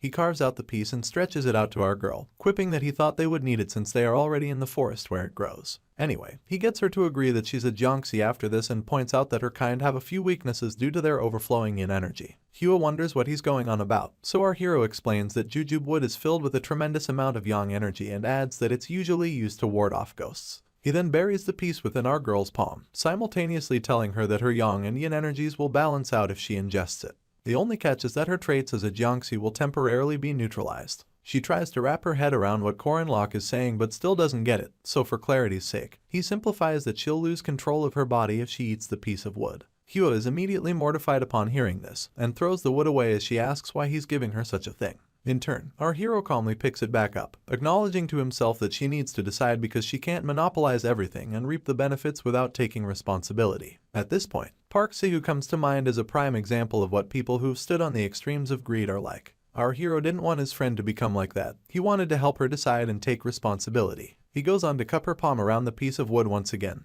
gently telling her that she knows what to do. While she's still stuttering her response, a voice emanates from a small distance, expressing surprise over the kind of place he located the Jiangxi. They both turn their attention to him, only to discover that it's the Fighting Hound, also known as Sa Jin-hyuk, and his overflowing malicious intent. He calls Hua a monster and commends her for being quite capable, adding that she even managed to find someone to stick with during the entire time she was running from them. Without wasting time, Locke pushes the Jiangxi behind himself as he tells her to stand aside. She asks what he plans to do, and he implies that he's obviously going to fight because no matter how far they run, either Jin-hyuk or Hua will always chase them down. With this, he launches himself at his opponent and announces that they need to tie up loose ends. Jin-hyuk easily blocks the first attack, so they continue to clash, with the Fighting Hound calling our hero Locke, and our hero correcting him that he's Immortal Locke. In turn, he asks if the spearman has lost his conscience alongside his shabby disguise, and proceeds to activate his Stormy Wheel attack from the Strong Liberation technique. This powers up his right prosthetic foot to an unbelievable extent, and he uses it to kick the spearman as hard as he can.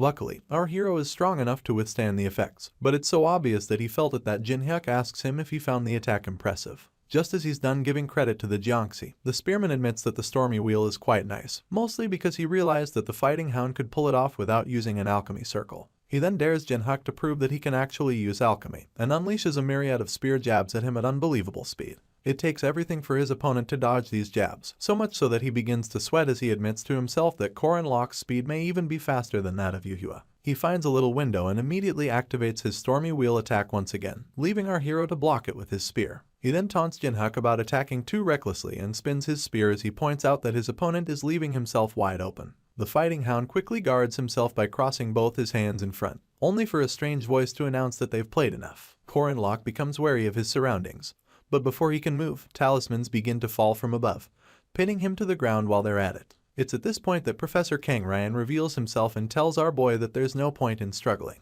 Apparently, he had activated talismans with the 8-array formation on them, thus blocking the signals that guide the spearman's thoughts, muscles, and even the flow of his inner strength. Unfortunately, this means that nothing will work the way he wants it to. Still struggling on the floor, Locke musters enough strength to curse the professor, but this does nothing to sway the man from his real mission. Our hero tries yelling at Hyorin, telling her to run, but it's too late because she's already trapped between a tree trunk and Kangryan. Sadly, he pastes the talisman on her forehead before she can finish screaming in protest. This instantly strips her of her consciousness and makes her head drop in complacency. Yu appears just in time to question her master about the talisman, and soon discovers that it has the ability to seal Hua's consciousness. This would in turn lead to her soul being lost forever through total annihilation. A soft smile comes to Yu's lips after hearing this, and she quips that they can finally recover Ran. On the other hand, our pinned-down hero continues to curse Kangryan, but all the professor says is that Locke needs to pay the price for all his futile dreams. With this, all three of them walk away with a now docile Hyorin,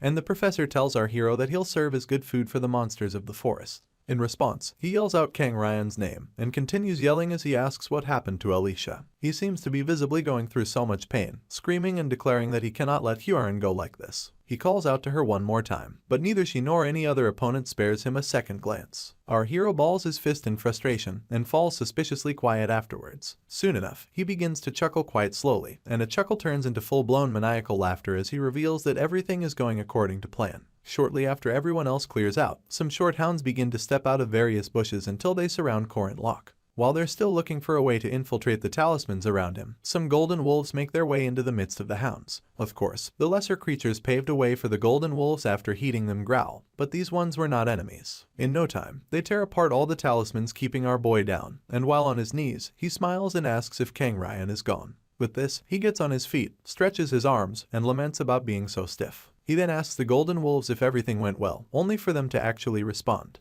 One of them claims that our hero is a really good actor, and the other quips that it was even overkill. He refers to them as Ren and Ron, wondering if they did what he asked them to. In turn, both demi-humans transform into their humanoid forms, and Ron reveals that Lenya promised to take care of everything. Ren, being the youngest and most uninformed, bugs our hero about what he asked for, so Locke simply tells him that it's nothing much. A sly smile revisits his lips at this point, and he follows up by asking if the youngster has heard about the corruption in the defense industry. On the other hand, Yu and Bishop Lai Jinyang meet up in a secluded church where she drills him about still not discovering the culprits behind their missing items, or even finding suitable replacements for said items. In response, the bishop laughs nervously as he urges her to have a little more patience. He then points out that they don't have as much influence in Merkaba as Yu and her people do, only for her to continue drilling him about attracting too much attention to himself to say such a thing. This really pisses off Jinyang, but he can only backbite in his mind as he claims that pagans like Yu wouldn't dare speak to a bishop of the order like this if these were the old days. On the outside, he just reveals that the men he sent are mere shadows and that they're not the type to show themselves easily. He keeps in mind that he must not offend her, seeing as the order is declining and they need the strength of Yu and her people. In turn, the council president stares down at him as he proclaims that he has found a merchant group that can provide substitute items. Apparently, they're traders who have been doing business with the eastern continent for quite some time.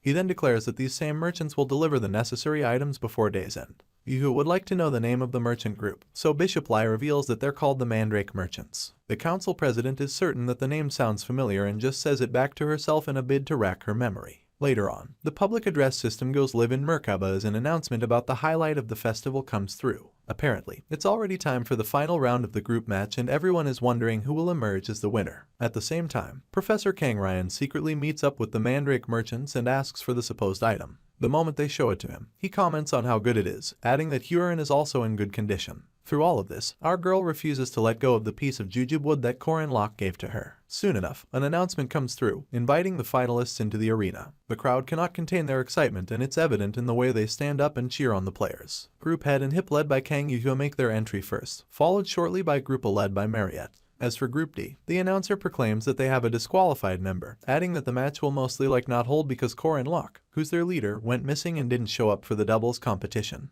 Just then, a new development takes place, making the MC announce that he can see someone familiar making his way into the arena. This person's spear makes an entrance before him as he proclaims that the moment of victory has come, and adds that his people will run with him and shine like eternal chrome. To round things off, he declares that he will lead all his men to the gates of Valhalla himself, and while they continue to cheer him on, Yu is quite annoyed that he was crazy enough to survive. This is none other than the immortal Locke, and the moment he raises his spear, his numerous followers begin to chant his name at the tops of their voices. With this, he tells his professor to start the match, seeing as all the players are now complete. Kang Ryan has no choice but to play along, keeping in mind that he can't deny our hero's extraordinary presence no matter how annoying he is. The professor activates his formation spell, which raises a stone maze, and announces that he will now begin the test. He goes on about how the rules of the match are simple and explains that the 8 doors of his formation will continually transform to mislead those who will get trapped inside. There's a golden dragon sign at the center of the stone maze, and whoever can find the correct path to reach it will be declared the winner of this match. This is the beauty, or complication, of the utter annihilation 8 gates transformation technique. The first set of students immediately begin to complain when they realize that they're stuck in a maze, with one of them cursing as he admits that he's already confused. As it turns out, the deployed formation transforms the venue, thus separating the participants. Meanwhile, Kang Ryan covers his sinister expression with a hand fan as he tells himself that the completion of Huron's poison can no longer be stopped, even if he has no idea what Corin Locke is planning. The entire event was supposed to be broadcasted via various screens mounted above the maze, but now the MC is left to complain about them freezing up. With this, Madame Josephine's assistant makes his way to the box to inform him that the overflowing mana from Kang Ryan's formation spell is interfering with the transmission. This makes the MC curse out loud and ask how they could make such a mistake. The professor sees this as the perfect time to begin the ceremony to separate Hua from Ran, so he glances back at his subordinates and tells them to guard the Black Tortoise of the North. Almost immediately, Yu and Jinhyuk head out, leaving their master to tell them that as long as they protect the Black Tortoise, it doesn't matter if everything else is destroyed. The council president then calls out to her uncle, pleading with him to take good care of Ran. In turn, the man tells her not to worry. As for our hero, he simply laughs while others around him bring up their theories and questions. One of them wonders the location of the 9 cardinal directions, and another tells his mates to find the entrance of the formation. Meanwhile, another participant simply pleads with Corin Locke to wipe off his makeup, seeing as it makes the student want to refer to him as his boss. In all of this, the spearman knows what to do, but remains quiet as he recalls that from the olden days, it has always been the Black Tortoise, controller of the North, that has protected the Emperor in the center. This is because the tortoise stands right behind the Emperor in a location where he can either protect said Emperor or suddenly attack him. Just then, Jinhyuk alerts his sister about an incoming threat and she looks in the direction he's referring to. Meanwhile, our hero had discovered that when attacking a formation with 4 symbols as its base, aiming for the Black Tortoise is the best way to go. This makes him and Alicia waste no time in attacking Jinhyuk and Yu respectively. Of course, they both block the attack, the former with his leg and the latter with her blade. Corin Locke goes on to mock the fighting hound and his prosthetic leg, claiming that it hasn't been long since they last saw each other. In turn, his opponent is left wondering just how much the spearman knows, seeing as he came to the Black Tortoise without any confusion. Alicia can't help but worry, so she asks Corin Locke if he's sure the 2 of them will be enough to take down their opponents. In turn, our hero just cracks a smile and quips that they'll do better than Mariette, who will have to destroy 3 opponents on her own. The swordsman is her opponent, but Yu can't stop thinking about our boy and how he got past the 8 gates deception to come straight for the northern gate. She refuses to believe that her uncle's deception has already been seen through. Apparently, the 8 gates transformation has a total of 365 alterations, and this includes stone soldiers, fog, and even maze-like paths. As the other students continue to struggle with one alteration or the other, Yu tells herself that even the most genius formation sorcerer cannot escape the 8 gates once trapped. Our hero interrupts her train of thought to let her know that he can hear her gears turning. In addition, he reminds her that her people recently bought some items and that he tracked them down using a rune inscribed on one of them. The sound of this perplexes the council president and she asks how our boy would know about it. She retires to her mind once again, recalling how the items in question were stolen by a group of bandits and how they had no choice but to buy new items from the mandrake merchants. Realization washes over her at this point, and Corin Locke reveals everything from how he stole the items to how he sold them again. A sinister smile then crawls onto his lips as he announces that he's the one in charge of both the Mandrake bandits and the Mandrake merchants. As he laughs dubiously, Yu grits her teeth and hurls curses at him. She yells that it changes nothing and follows up by attacking Alicia once again, adding that they'd be dumb to think that the 2 of them can defeat her. The swordsman gets pushed back by Yu, and the moment she slides to our hero's side, he urges her to get revenge. He goes on to remind her about how she lost her last duel against Yu, and Alicia wails, reminding him that she lost because he asked her to do so on purpose. As she complains about how difficult it was to pretend, Jinhyuk smirks and tells his sister that the swordsman was going easy on her. The council president instantly tells her brother to shut up and powers up her blade in a bid to end things quickly. She then announces that they should go at full blast, and it turns out to be what Jinhyuk wanted too. With this, they both push forward with a burst of speed and all the rage they can muster.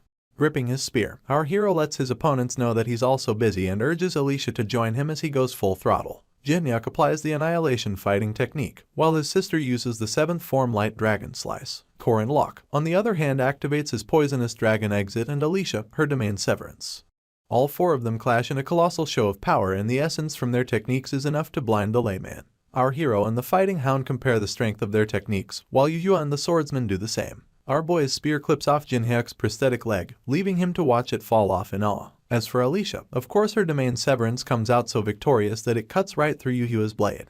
After the dust settles, the Kang siblings measure their losses, only for the council president to grow all the more pissed. She then tells her brother that they can't lose like this, and Fighting Hound agrees immediately. With fresh determination, they begin to cackle with overflowing power. They launch themselves at our hero and his partner, the boy yelling that Hua must be eliminated and the girl yelling that Ran must be saved.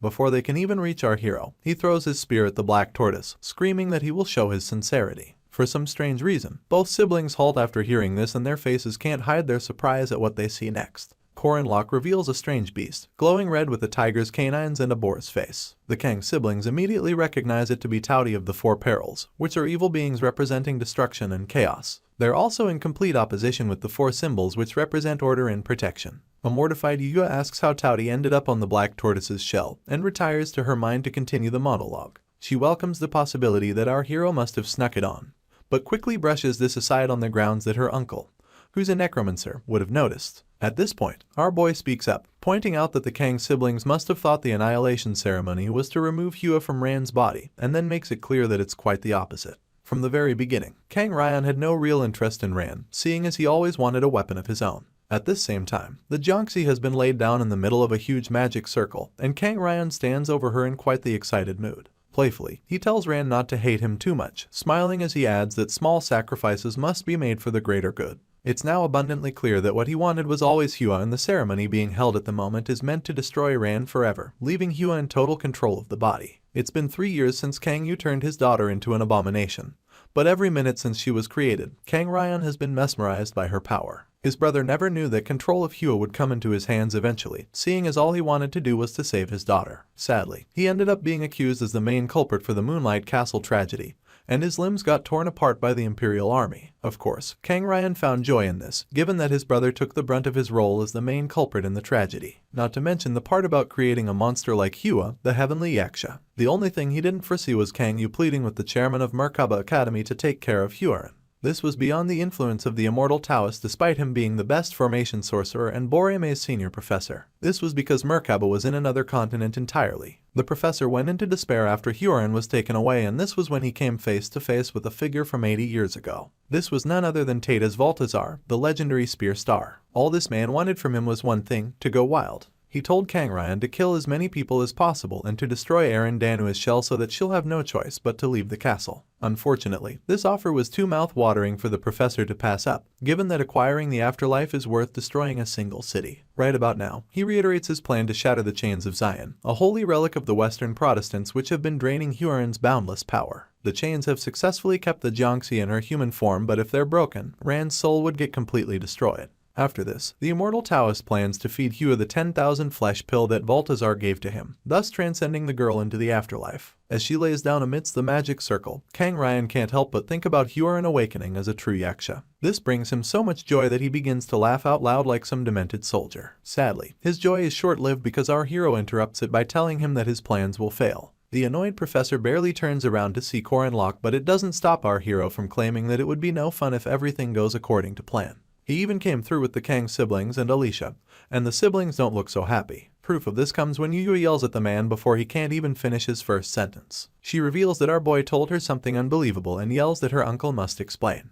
At the top of her voice, she asks if the ceremony is truly to get rid of Ran and follows up by wondering why the items of 4 perils are being used instead of the 4 symbols. As though that wasn't enough, Yu would like to know if the incident at Moonlight Castle, caused by Huaren losing control, was not by his orders. In response, Kang Ryan refers to his niece and nephew as fools, scolding them for not being able to carry out simple instructions. He quips that their usefulness has come to an end, and begins to power his blood magic as he tells them not to worry. After this, he manipulates the magic using his fan and activates the law of fresh blood. The professor then stares into the sky, yelling that in 10 minutes, everything living within the formation will melt and become one, and that he'll use them to create the pill that'll transcend the Heavenly Yaksha. Kang Ryan brings up the Golden Bad Alvin and how it's a second-rank monster at best. He then reminds everyone of the amount of power it unlocked after sacrificing its life, pointing out that even parties of semi-first rank and first-rank guardians couldn't stand a chance against it. Worse off, he makes clear the threat a special rank monster like Huron would pose if she transcended and announces that no one would be able to stop her. Corin Locke keeps smiling through all of this and taps his spear against the magic circle, telling the professor not to forget that the deep-rooted corruption in their community cannot be defeated. Kang Ryan's eyes widen as he witnesses his fresh blood magic circle disappear, and instantly yells as he questions how such a thing is even possible. This is when our boy lets him in on a fun fact. He starts by revealing that he's the one who stole the items Kang Ryan was smuggling through the Catholic Church, not to mention how he introduced the merchants who could quickly source replacements. The icing on this dubious cake was how he successfully resold the items and engraved runes on all of them.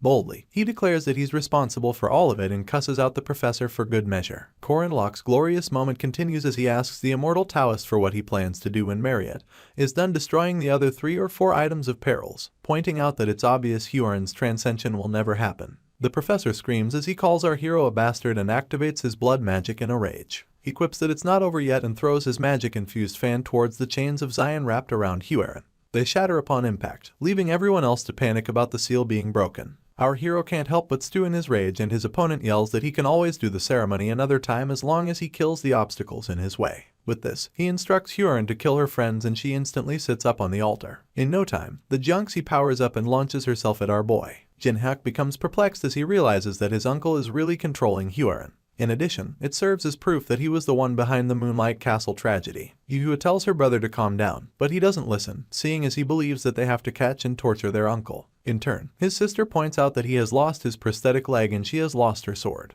For this reason, she believes there's nothing they can do and suggests that they leave things to our hero and his partner. Apparently, there's still something left for them to do, but Jinhak has no idea what it is. As for Corin Locke, he pushes Alicia behind him the moment Huron launches her attack, telling her that this is nothing like the King of Iron Mountain. He promises to stall for time while she prepares to finish things with her domain severance. Their collision is so mighty that it results in 2 separate bursts of energy, raising dust and smoke while it's at it.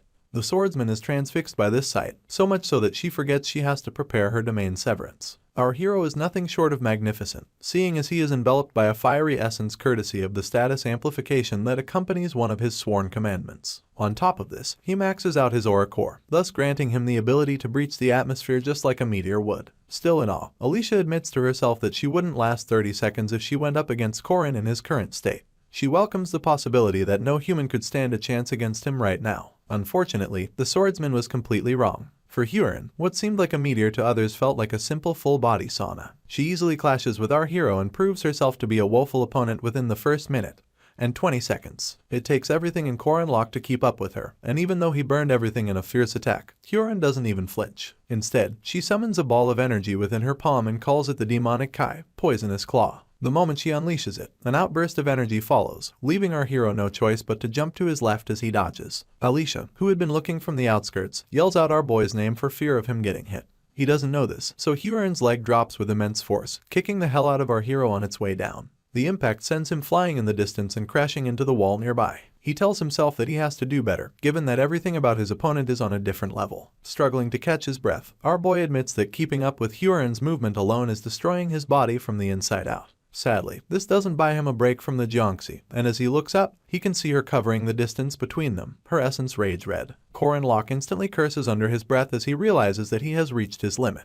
Worse off, his regeneration has worn out and he stands the chance of being wiped out by this next hit. Upon covering the distance, Huron leaps into the air with her hand balled into a fist and her relentless prey well in sight. At this point, our hero makes peace with whatever the outcome will be and plans to at least go down swinging. Luckily, he doesn't have to do that, seeing as Alicia activates her domain severance in time for it to counter Huron's attack. With a sizzling blade, the swordsman can barely stay standing, causing our boy to yell at her for doing something like that. In response, an injured Alicia explains that she understood his plan but moved because she thought he was going to die. Due to the premature strike, the girl had to take dozens of steps within the domain, and this means a burden even greater than receiving Huron's attack is currently crushing her body. None of this sways the Jiangxi, so she uses the opportunity to launch another poisonous claw attack. Alicia still wields her blade to defend her friend, and said friend calls her an idiot as he tries to grab her. Huron's attack leaves a rippling effect on the terrain, crumbling the ground beneath it and raising enough dust to create a good cover. After this, she tries to see through the dust but her opponents are nowhere to be found. In truth, our hero had successfully pulled Alicia into another part of the maze, using the walls as cover. He calls her a fool this time, adding that she should be taking care of herself and asking why she would push so hard. Now resting on our boy's body, she admits that her body moved first. He instructs her to open her mouth, so the swordsman obeys without even looking. In turn, Locke feeds her the special elixir made from Mariette's blood, seeing as she'll either be paralyzed or die from blood loss if he doesn't heal her immediately. With the little strength she can muster, the swordsman admits to thinking she was going to die, thus pushing our hero to silence. The initial plan was to wait until Mariette took out the 4 items of perils, thus creating a brief opening for Alicia to use her domain severance. She would deal 100% penetration damage to the enemy, and our boy would follow up by revealing his trump card. This has been the plan since he returned from Nezria, but 2 variables changed everything. The first was the undoing of Huaren's seal, which revealed her unimaginable strength, and the second was Alicia getting injured just because she wanted in order to save him. Despite handling the immediate crisis, the swordsman can no longer fight because she took dozens of steps within the domain. Corin exhales loudly as he wonders if he can hold out until Mariette is done. It's at this point that his friend apologizes, and while she struggles to even out her breathing, our boy realizes that there's no way he can blame her for breaking the plan. It was obvious that he would have died if he took that attack, regeneration be damned. He finally asks what she has to be sorry about and thanks her for saving him. After this, the princess carries her to a safer spot and lays her down to rest. She then asks if he's okay, only for our hero to admit that he's not. It turns out that he has used up all the aura stored in his aura core, not to mention all that was left in his body. He had used up too much aura between his fights with Jinhak and Huaren, and is left wondering if he should use the core that Sabancha left him. Our boy realizes that he can pull it off if he forces himself to, but the core holds a power that his body struggles to withstand. Even with his commandments backing him up, Locke is still not certain that he will endure it. Alicia interrupts his train of thought by calling out his name and pointing out that Huaren hasn't used her right hand throughout the fight. She suggests that it's because the Jiangxi had been holding something in it the whole time, and this brings a smile to our hero's lips. He recalls the time he handed Huaren the jujube wood, and it becomes clear that she's still bearing the heavy burden of what choice to make. Upon staring into the reddish hollows of her eyes, our boy wonders if his friend is still in there. He stands under the cover of the dust and powers up his weapon after staring at Huaren for a while, quipping that he has no choice. Back when Huaren was still finding it difficult to accept the jujube wood, our hero picked it up every time she threw it away and handed it back to her. He knew that she had to decide, seeing as it's impossible to monopolize everything and still reap its benefits without taking responsibility. Knowing full well what people like Sihu and others who are greedy are like, our boy didn't want his friend to become like them. He wanted her to make a decision and take responsibility. Still under Kang Ryan's influence, Jiangxi does not hear when our hero asks if she's still in control of her body. For this reason, Locke lifts his spear into the air, and with a look of determination plastered on his face, resolves to remember the Sabancha Duke's swordsmanship he witnessed in the castle. Given that the Duke's demon energy has been passed on to our hero, he devises a means to recreate the myth that is the 800-year-old hero. Dark energy begins to surround him, from the tip of his spear to the soles of his feet, rhetorically asking the Jiangxi if she waited a long time. Huaren doesn't utter a word in response. Instead, she balls her left hand into a fist, ready for a fight.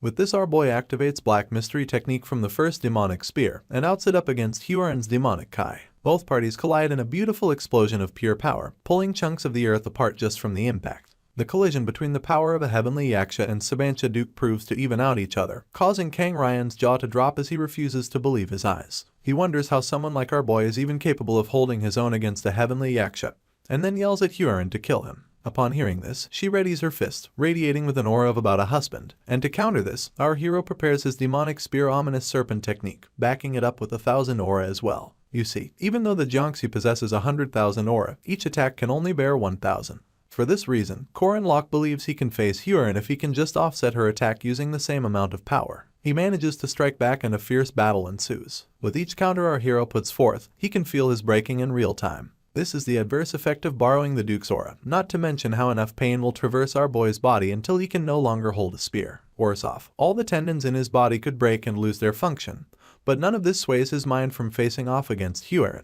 With a bloodied face, he tells himself that he can't stop and catches a glimpse of the Jiangxi still holding onto the jujube wood. It's accompanied by an incoming punch, but our boy takes it as a gesture. He proceeds to power up to the max, unleashing his 8 trigrams extreme fist. This grants him the ability to block Huaren's punch, so she switches to her leg in an attempt to kick him like she did before. Fortunately, our boy is strong enough to block it without moving an inch this time. There's barely any distance between him and his shocked opponent, so he sets up for the ultimate move by planting his right foot like Mount Tai and pulling his balled fist back like a javelin. Kang Ryan's jaw can't seem to close after witnessing this display of power, but Korin Lok simply resumes his preparations. He takes a half-step movement as he sinks his consciousness, breathing, and muscles into a single fissure that will only be allowed once. Hyorin sees it coming but can't avoid it because our hero doesn't miss his moment. He merges the 8 trigrams extreme fists with primordial palm and sinks an unbelievable punch into the Jiangxi's gut. The after effects alone send waves of wind all around the area, forcing Hyorin to slide a few ways backwards. Sadly, our boy's body gives in at this point, so he gets on all 4 as he struggles to catch his breath. The Jiangxi is the most surprised, seeing as she coughs up blood for the first time in a fight.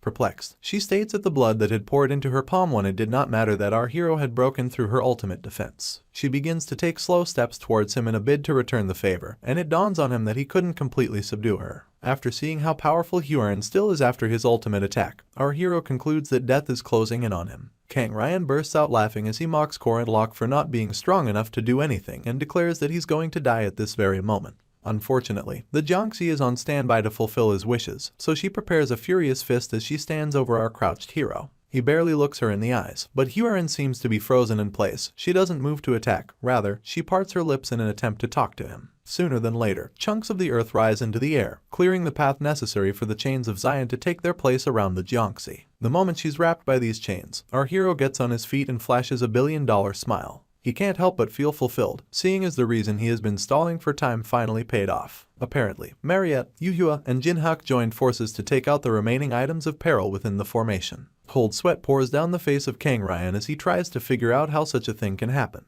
He doesn't even get a chance to move before Madame Josephine shows up and places her blade by his neck, threatening to take his life if he doesn't stay still. On the other hand, our boy rubs the back of his neck as he gains solace in the fact that the Kang Ryan problem has been dealt with. All that's left now is his friend Hyorin, who still has the puppet talisman attached to her face and is down on her knees. Our injured hero then makes his way to her side and peels off the talisman, acknowledging that it's such a hideous item. The moment it's removed, the Jiangxi feels like she's taking a breath of fresh air and our boy catches her before she falls backwards. Her glowing red eyes return to normal, but Korin Lok is nothing but a voice and a blurring image at the beginning. Soon enough, her sight clears up and she sees him in all of his martyred glory. As a follow-up, she can only ask why he did so much for her, and in turn, Korin Lok reminds her about his promise to help her until she's ready to decide. Her eyes grow wide upon hearing this, only for our hero to smile warmly as he tells her to make a decision she'll be proud of, one that she'll not regret. His acts of kindness get through to the Jiangxi and she resolves to repay him just to prove that she's not a monster. Sadly, the jujube wood disintegrated in her grip, leaving her to stare at her now empty hand in shock. All that's left of the wood is its dust, so Hyorin begins to panic as she wonders what to do now. It feels meaningless to her now, given that the result must not be what she wants even if she makes a decision. The only thing she's certain of is the fact that she wants to repay Korin Lok's trust in her. None of the shenanigans changes our boy's mind though. He just teases his friend for being strong enough to turn jujube wood to dust and quips that there are many other methods. After this, he falls into her embrace and thanks her for repaying his trust. In turn, Hyorin announces that she's a monster who hurt him, not to mention how she killed people and even stole Rand's body. She then asks if there's a way for her to be forgiven for all her sins. Still smiling warmly, our hero quips that he's not sure, and then pulls her closer to himself as he tells her that they should find out together. This pushes the Jiangxi to uncontrollable tears and she just remains in his embrace. After Kang Ryan's transcension ceremony failed, he was thrown into a dungeon with his hands bound.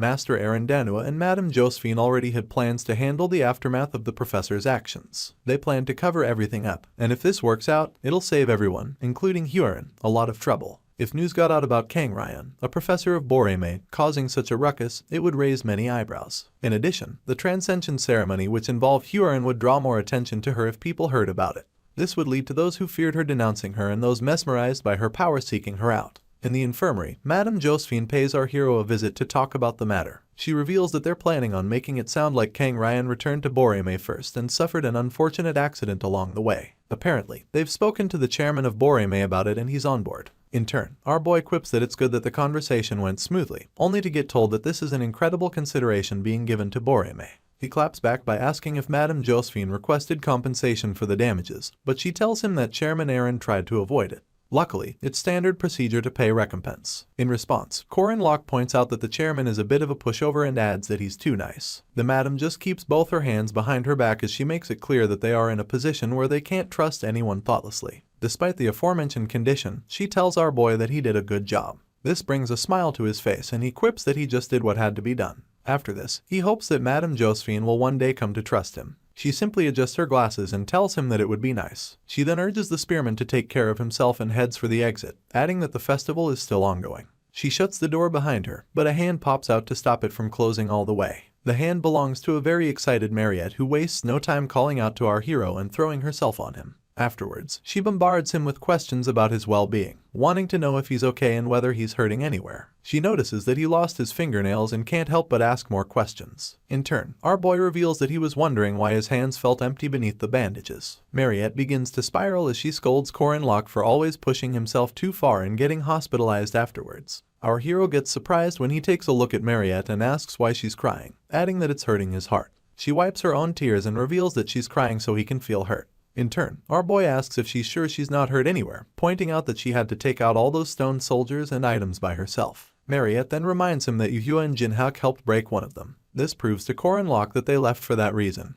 and he keeps in mind that they're the reason why he wasn't too late and barely survived. The vampire is a bit pissed at his point of view, so our hero tells her not to be like that and points out that the siblings are not bad people at heart. He sees them as being in a difficult situation, seeing as Jinhak just wanted to avenge his family and Yuhua only wanted her cousin back. From his point of view, they were just desperate in their own ways, and the real villain is Kang Ryan, who exploited their desperation. He then advises her not to direct her hatred towards the wrong people. In response, Mariette quips that our hero is always so mature, even though she's older than him. He just smiles and tells her to call him Appa, an affectionate way to refer to an older male. Anyway, the vampire claps back as she exposes him for always bringing up the topic and even accuses him of being obsessed with it. She brushes it aside and moves on to hoping that he won't get hurt, but barely believes that he'll stay out of trouble. Corin Locke keeps quiet after this, neither confirming nor denying that he won't get hurt again. Unfortunately, he has been tasked with saving the world and is nothing compared to the main character. His painful reality of only being a sub-player dawns on him, not to mention the part about him having nothing to rely on but his spearmanship.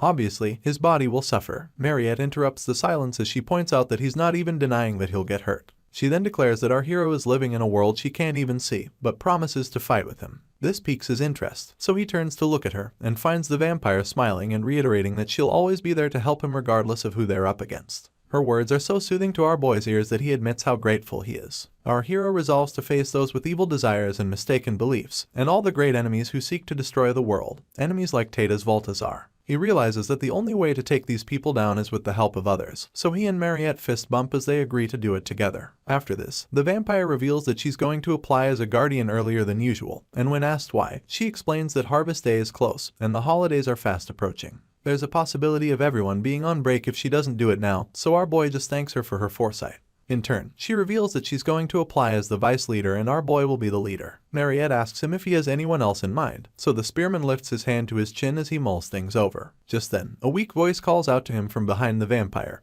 and they soon realize that it belongs to Alicia. They welcome her, but it's just unfortunate that the swordsman had to be rolled in on a wheelchair, thanks to all the bandaging her body had to undergo. Corin Locke can't help but point out that she looks like a mummy and Alicia immediately asks whose fault that is. This reminds our boy of the time she faced off against Huron for his sake, and he proceeds to apologize. After this, he flashes her a big smile and thanks her for all her help. The swordsman falls shy and quickly averts her gaze as she accepts his thanks. As a result of Mariette's elixir, Alicia's bones are intact, but even with the best medical care, she needs an estimated 2 weeks of rest. With 1 week left until the end of the festival, it's obvious that she won't make it to the campfire at the closing ceremony. Corin Locke announces that he'll be getting discharged soon and urges her to rest some more before leaving. Tears pour down the swordsman's face as she quips that she really wanted to go to the campfire, leaving our boy to encourage her with the incoming winter ball. She brushes this aside on the grounds that they're not the same and our hero grows silent as he admits to himself that she's speaking the truth. His hand returns to his chin as he recalls the many experiences from his past life and realizes that this would be the first time Alicia actually made it this far in the game. For this reason, he tells her that he'll buy her a Jeskier dress for the winter ball and this causes Mariette to stew in her rage. Meanwhile, Alicia seems really excited, seeing as Jeskier is a really expensive luxury brand.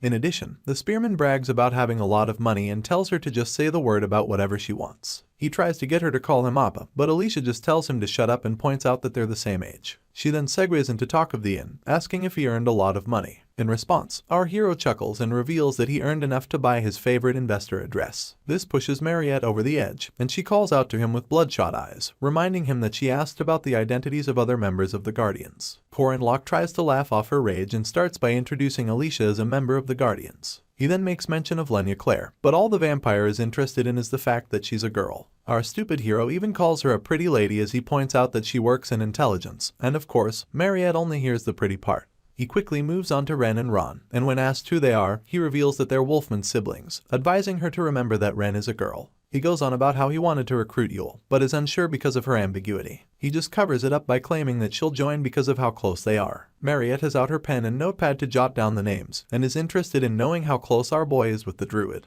The oblivious spearman then reveals that they're close enough to joke around and grab a meal together now and then.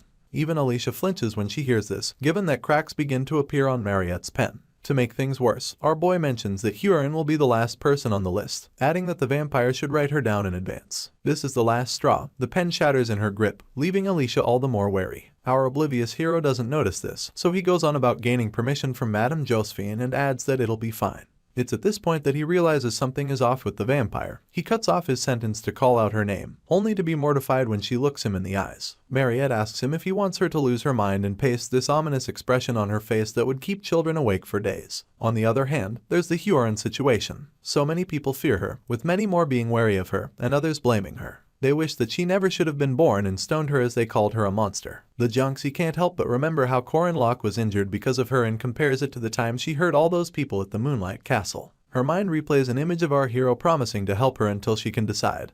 But she can't stop thinking that her strength is all she's worth. It was her excuse for holding on to Rand's body after pushing the original owner aside, and is why she thinks she can't depend on anyone for help. More memories of our boy flood her mind, from how he promised to help her, to the time he urged her to make a decision she won't regret. They had promised to figure things out together, but Huron finds herself wondering what she's supposed to do now. She grips her chest as she admits that the warmth she feels hurts, not to mention how Corin Locke's care and concern felt like a sharp knife. The Junxi then claims to hate him, telling herself that he makes her hurt. You see, Kira has always been alone and had only lived a life of being used. This is why she never allowed anyone inside her walls, but now, things seem to have changed. While she's sitting alone in her room, someone pushes aside the curtains to her window as he says hey to her. It turns out to be Corin Locke and he just leans on the window pane as she points out that he's better. He asks if she was worried and the Junxi instantly replies in the negative. Before our boy can finish his next statement, she tells him to hurry up, leaving him quite confused. In turn, she glances at him via the side of her eye and asks if there's another way to change back to Ren.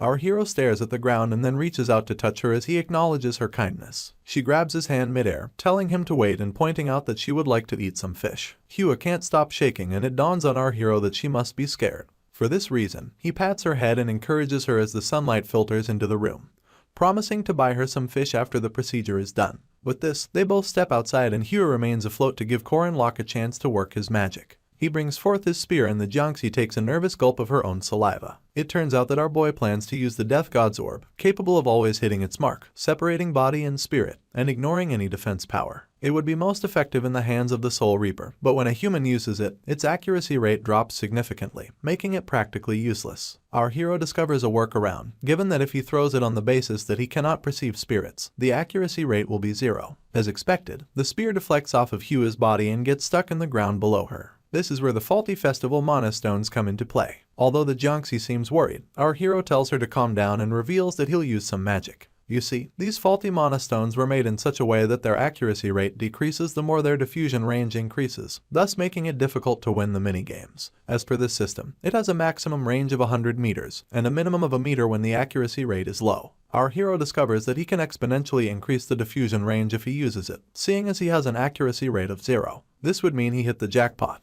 At this point, the effects of the Death God's orb diffuses through an infinite range, ignoring the fact that our hero cannot perceive spirits. Huron gets caught in this range and the orb activates, registering as an attack from the Mana Stone, rather than one from Corin Locke. Her eyes roll into the back of her head as the orb gets to separating both parties, and soon enough our hero realizes that she'll fall. This pushes him to rush to the spot beneath her, and luckily, he makes it in time to catch the Junxi. Afterwards, he opens up about inserting a bit of mana and asks her how she's feeling. In turn, her eyes flutter open and she bids our hero hello. Her eyes then turn blue, and a quaint smile graces her face, but the weirdest thing remains her calling Corin Locke Appa. As Rand calls him Appa, our boy remembers all the other times people didn't want to do it, from how Mariette accused him of being obsessed down to Alicia telling him that they're the same age. He even remembers being called an uncle, so he bursts into tears as he acknowledges that he has finally escaped such a title. He then announces that Ran has the best first impression ever. As he puts her down, she asks if he's really liking it, only for our hero to claim that he's been told he looks older. In turn, she reiterates that it makes sense, since he always seemed like he wanted Hua to call him Appa. This helps our boy realize that she has been watching everything despite being trapped in her own body for 3 years. Ran gets to dust herself off and Korenlock takes the chance to ask if she doesn't hate Hua for stealing her body for that long. She stays quiet at first, only to suddenly scream excitedly as she realizes that she can run. She draws our boy's attention to it and lets him know that it's her first time running since she got sick. In addition, she feels like it's all thanks to Hua and all the energy the Jiangxi has accumulated in their body. Our hero gets worried, so he yells at her that she's not used to her body yet and urges her not to overdo it. In turn, she breaks into a tale of how she initially resented Hua and even screamed at her to give their body back. Unfortunately, her voice never reached Jiangxi. She goes on about how Hua would talk to herself, not because she was turning away from Ran, but because she was trying to deal with her own guilt. Ran squats to dip her finger in a puddle of water and explains that she understands how hard it is to win against that sort of fear and anxiety. They did share a body after all. The girl then announces that she doesn't hate Hua anymore, seeing as the Jiangxi was brave enough to return her body. Our hero sees this as admittance and forgiveness, and acknowledges that the same girl, who had her body stolen from her for 3 years, has easily pulled Hua in for an embrace. For this reason, he smiles and points out that she's quite mature and Ran easily agrees, adding that she may have stopped at age 14.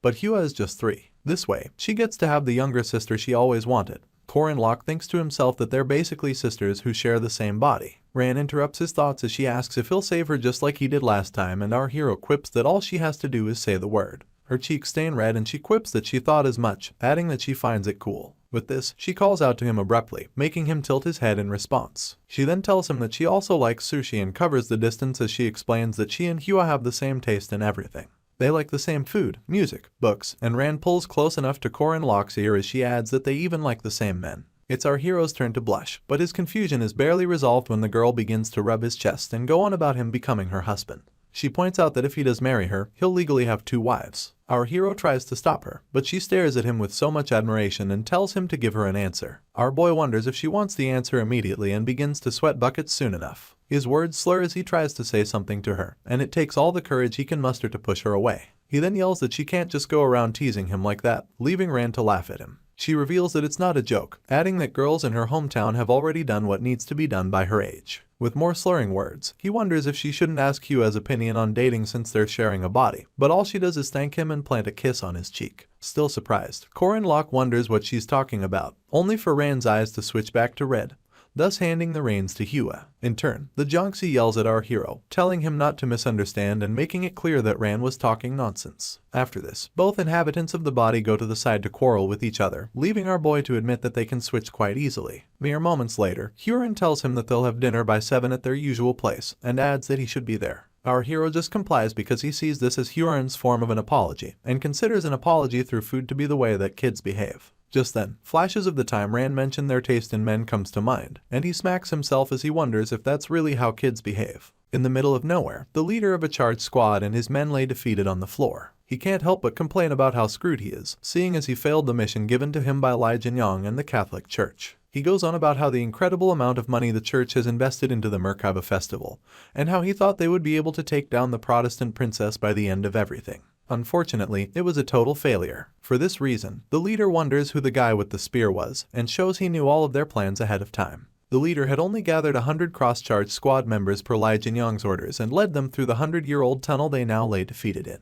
The plan was to induce Huron's anger, so they took the incredible risk. Sadly, the spearmen interfered and ruined everything. Korenlock had blocked them with a smile plastered on his lips, telling them that they should have sent the chapel knights of the church was really going to risk it all. In turn, the leader yelled at him, pointing and asking for the kind of backing our hero has to be acting like he's invincible. Just as he's threatening Koren about not surviving after his stunt, our boy hit him and all his teammates square in their faces with the blunt part of his spear. Instantly, the cross squad member fell to the ground, joining the rest of his team. Madame Josephine then pointed out that she could have handled him, only for our hero to summon his spear and quip that he wanted to try out a new technique. The sorceress wondered if he was talking about the singular attack that took out the entire team and didn't wait for a response before announcing that he did some good work despite not being in perfect health. With this, she turned around and declared that they would take care of arresting the squad.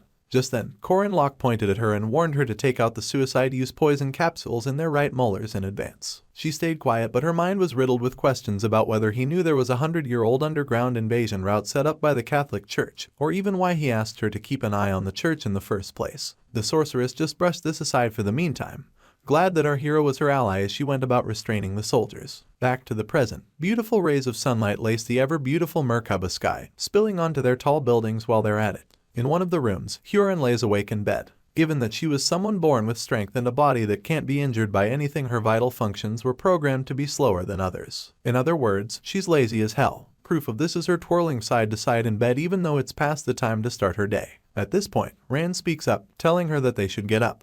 But the Jiangxi just shuts her ears with her palms and tells her to shut up. In response, Rand scolds her for talking to her older sister like that and urges her to get them some food. This still doesn't motivate Hua, but she hears some snoring emanating from a distance, so she sits up in bed. Soon enough, her curiosity gets the best of her, so she gets up, making sure to let Rand know that she's not the reason. She then makes her way down some stairs as she notices Corin Locke sleeping like a log in the middle of the living room. Hua wonders why that is so, but Rand is just happy to see her appa. For this reason, she pushes the Jiangxi to wake him up, but she asks why would do that. In turn, Rand explains that our boy's mouth will get twisted if he sleeps like that. She then hurries Hua along until she begins to poke the spearman's face. While this is going on, Rand asks her double if she likes Corin Locke, only for Hua to claim that she doesn't know. She goes on about how our boy does as he pleases, doing things for her that she didn't ask him for. Basically, she doesn't understand him. Drawing from this, Rand asks if the Jiangxi hates our hero, and Hua quips that she doesn't. The former then inquires if she likes him, only to be told the exact opposite. Despite all the poking, our boy continues his slumber, and soon enough, Mariette shows up,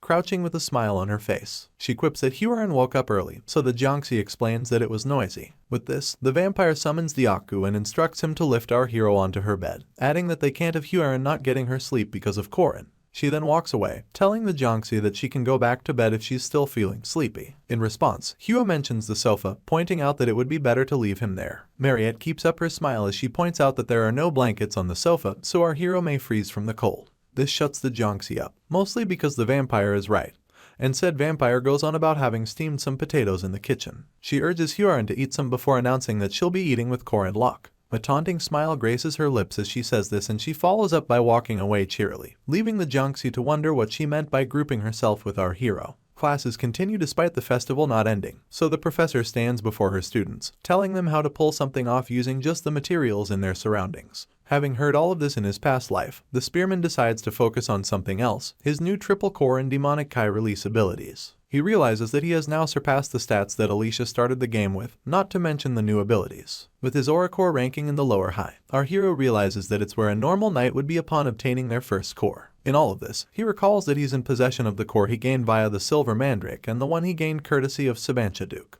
Basically, while others were scrambling to gain one core, Corin Locke already possessed 3. Alicia comes to mind at this point, and our boy remembers that she also gained her first core in the course of the last battle. This was as a result of the multiple steps she was forced to take within the domain. In addition, her aura rank had risen from the upper middle she started with to lower high, making it so that she developed half a year faster than she normally should. Moving on, Corin Locke can't hide how excited he is to explore the demonic Kai release, seeing as it draws out his inner power and accumulates it in high pressures. It's obvious that it's an incredible skill, but our boy can only release 20% of it at the moment. His current aura amount is about 8,130, putting 20% at about 1,600. Our hero realizes that this will make for an absurd amount of instantaneous power, but the major problem is that he couldn't get a feel for it when he tried activating the power earlier. Massaging his tempo warily, our boy welcomes the possibility that he'll be able to do something similar to what Sabancha Duke did with his final demonic sword. Doubt creeps in at this moment, making Corin Locke wonder if he'll really be able to split the skies and cut down dragons using only his spear. The voice of the lecturer slowly seeps into our hero's consciousness as she announces that she'll check everyone's notes 5 minutes before the end of the class, and when he realizes this, he begins to panic. Our boy wonders why the professor is doing something she has never done before and deduces that it could be because everyone is dozing off in her class. It turns out that Professor Lorala is the type to keep her friendly demeanor while dealing out punishments such as making everyone clean the classroom. This sounds easy, but said classroom is the exclusive property of the alchemy faculty, so the amount of ingrained sort from various experiments is incredible. Bowing his head, our MC overhears his classmates scurrying around in search of notes to copy from. All this while, he can only think of his initial plan to enjoy the festival after this class is over, but reality trumps fantasy as he hurries to find something to write. He swipes his arm to the right, only to touch a hand much more slender than his. This comes as a surprise to him, seeing as he can only recall Jaeger who's sitting on his left. The moment he lifts his gaze, he realizes that the hand belongs to Huron, so he tries to quickly retrieve his, only to have it snatched back. The Jiangxi goes a bit further as she intertwines her fingers with his, pushing our boy to blush way too much. He instantly recognizes this to be a move only Ran can make, and she wastes no time confirming it. She then flashes a warm smile, asking if he wants to see hers and calling him Appa as the icing on this heartfelt cake. Corin Locke is flustered to say the least. He has no idea if she meant he should look at her notes or something else. In turn, the girl clarifies that it's what she meant, and tells him that he can start from there. She then asks if he'd like to eat lunch together, only for him to instantly agree and claim that he'll get her something delicious. Two of his classmates sitting behind him begin to gossip. They ask what Corin Locke's problem is and why he's always hanging around Huron. To make things worse, Dyaku is seated right behind these two boys, spying on our hero like his life depends on it.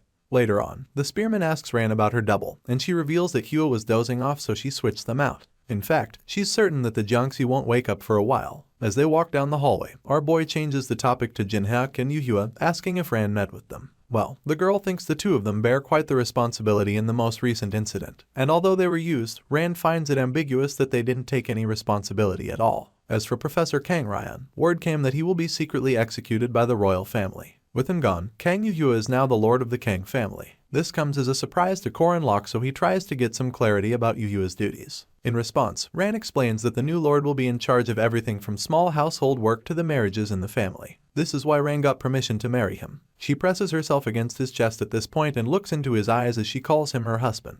Our boy instantly begins to sweat buckets, and all he can hope for is that Hua wakes up to save him from her double. On the other hand, Mariette is not taking Dyaku's report lightly. She even yells at him to tell her everything that happened from the beginning to the end. Dyaku goes on to bark multiple times, speaking a language only his master can understand, and the vampire who's busy preparing a meal for our hero is all but perplexed. She begins to rationalize things, recalling that she and Corin Locke are not dating and claiming that she's on the reasonable side. Her actions may seem more about food than affection, but she thinks it should be obvious that the amount of times she has done it has a special meaning. Things get worse as Dyaku reveals the marriage conversation between Ran and our hero, adding the part about her calling him Appa and telling him that he'll basically have two wives. This infuriates Mariette beyond her own understanding, and she ends up breaking the spatula she's cooking with. She then resolves to take special measures to make things work for her. The vampire is left wondering if she should go on with potato farming and diamond mining, or whether she should be bold about our boy. She quickly swipes the last thought away, telling herself that she can't be any bolder than she already is. The dilemma keeps getting to her and flames surround her as a result. Poor Dyaku just stands there watching in horror until his master asks if he knows what it means to like a male. Sadly, the only thing the overpowered dog is interested in is bones. Later on, Mariette gets Corin Locke to sit with her for a meal, explaining that she spent a long time doing her research just so she could prepare the meal for him. When asked what she made, the vampire only reveals that it's a dish that her ranch workers often make, special ox blood soup. She hopes our boy will like it, and it turns out that he loves it. His face practically lights up upon seeing the contents of his plate, and he wastes no time gulping them down. Meanwhile, his friend quips that she doesn't know if he'll like it, seeing as it was made by solidifying blood. Amidst his gulping, Corin Locke tells her that the meal is a must-have, adding that the chunks she put inside make it all the more delicious. This gets her excited, but she'd like him to talk more about the taste. The spearman drops his now empty plate on the table, reiterating how refreshing and delicious it was. Suddenly, he gets notifications about consuming a special blood elixir and about earning superhuman strength. Apparently, the soup increased his strength by 30 points. This makes our boy call out to the vampire, and her face is all red and sweaty as she pays him attention. In turn, he wonders aloud if she used pigs or cows for the ox blood soup. He hasn't even gotten an answer when another notification pops up about his strength increasing by 200%.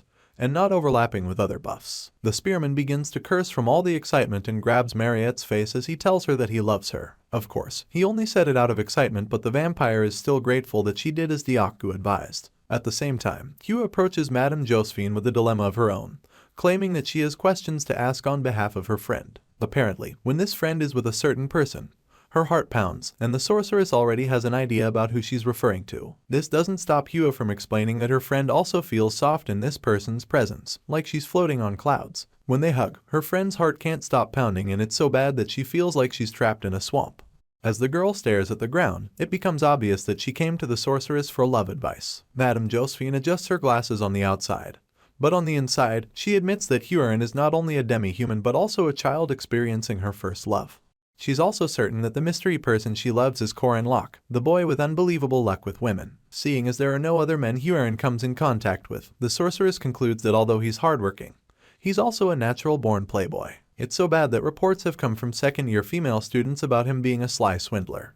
Madame Josephine looks at Huron as a chickling in the game, and likens Koren Locke to the game's hard mode. She finally opens her mouth to advise the girl, but starts by pointing out that the person her friend loves must have other girls surrounding him. Hugh only nods in response before the sorceress lets her know that a boy with so many girls around him doesn't see the need to make the first move, seeing as other girls come to him. You see, about 100 years ago, Josephine was a newbie witch. She had read a popular romance novel called 101 Ways to Make That Man Fall in Love with You. It was textbook romance bacon in the day, and it's what the sorceress is using to advise her subordinate. Present day, Madame Josephine tells Hugh that her actions must be bold, passionate, and determined, adding that she cannot attain love otherwise. She then stares down at Hugh with all seriousness and tells her to get rid of anyone who stands in her way. The worst part of this situation is the fact that young girls who know nothing about love are getting advice from a 117-year-old unmarried witch with romance knowledge she found in a 100-year-old book. The sorceress offers to drop off Hua, and the girl has no problem with this. You see, neither of the doubles have any love experience, so they decided to accept Madame Josephine's lame advice. The sorceress drops her off at Koren Locke's place as promised and quips that she'll be back to pick her up before dinner. With this, she bids the Jiangxi good luck and goes on her way.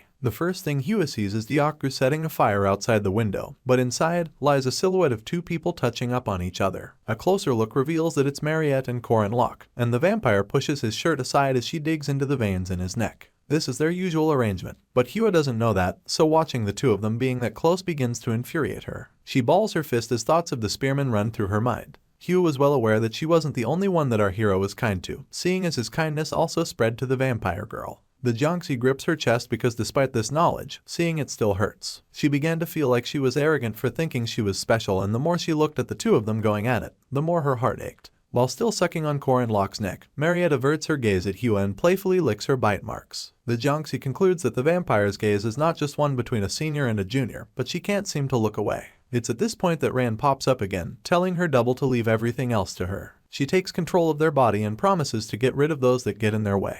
Later on, a bunch of students sit around for a meal and Alicia stuffs her mouth with way too much food. She tries the chocolate mousse and instantly screams that it's no joke. Others at the table include Lark, Jaeger, Mariette, Ran, and of course, our main character who expects that the swordsman had the chocolate mousse in the east. In response, she cracks a wide smile and clarifies that they basically live in the countryside. Worse off, her neighborhood didn't have a dessert store, so they had to make it themselves in the kitchen. Our hero just smiles on the outside, but on the inside, he can't help but wonder how remote Alicia's home could be. He had gone to the east a couple of times for quests, but they didn't have anything to do with the main scenario. Now, he just came to rest in preparation for the upcoming break and had stopped by the restaurant to have some dessert. Unfortunately, the swordsman, Lark, and Jaeger all met him on his way to the restaurant, and Ran and Mariette followed him out. He never expected this many people though. Just then, the vampire calls out to him in hopes of getting him to try out her cake.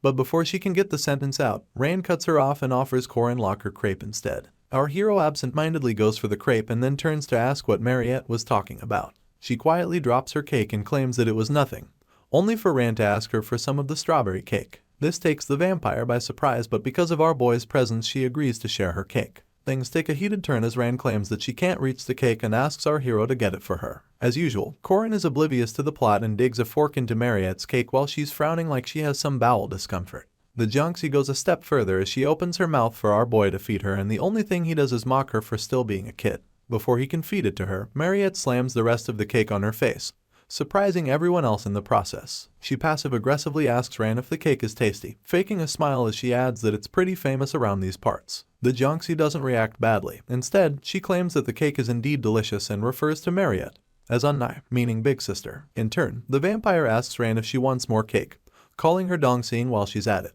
That means younger sister. The tension begins to get to our hero and he's left wondering why the atmosphere is suddenly so scary. This doesn't do anything to dial it down, so Ran attacks Mariette's potato farm, asking if they're cakes. Her fake smile is right on point, even as the vampire tells her that potatoes can be baked after putting them in a pan.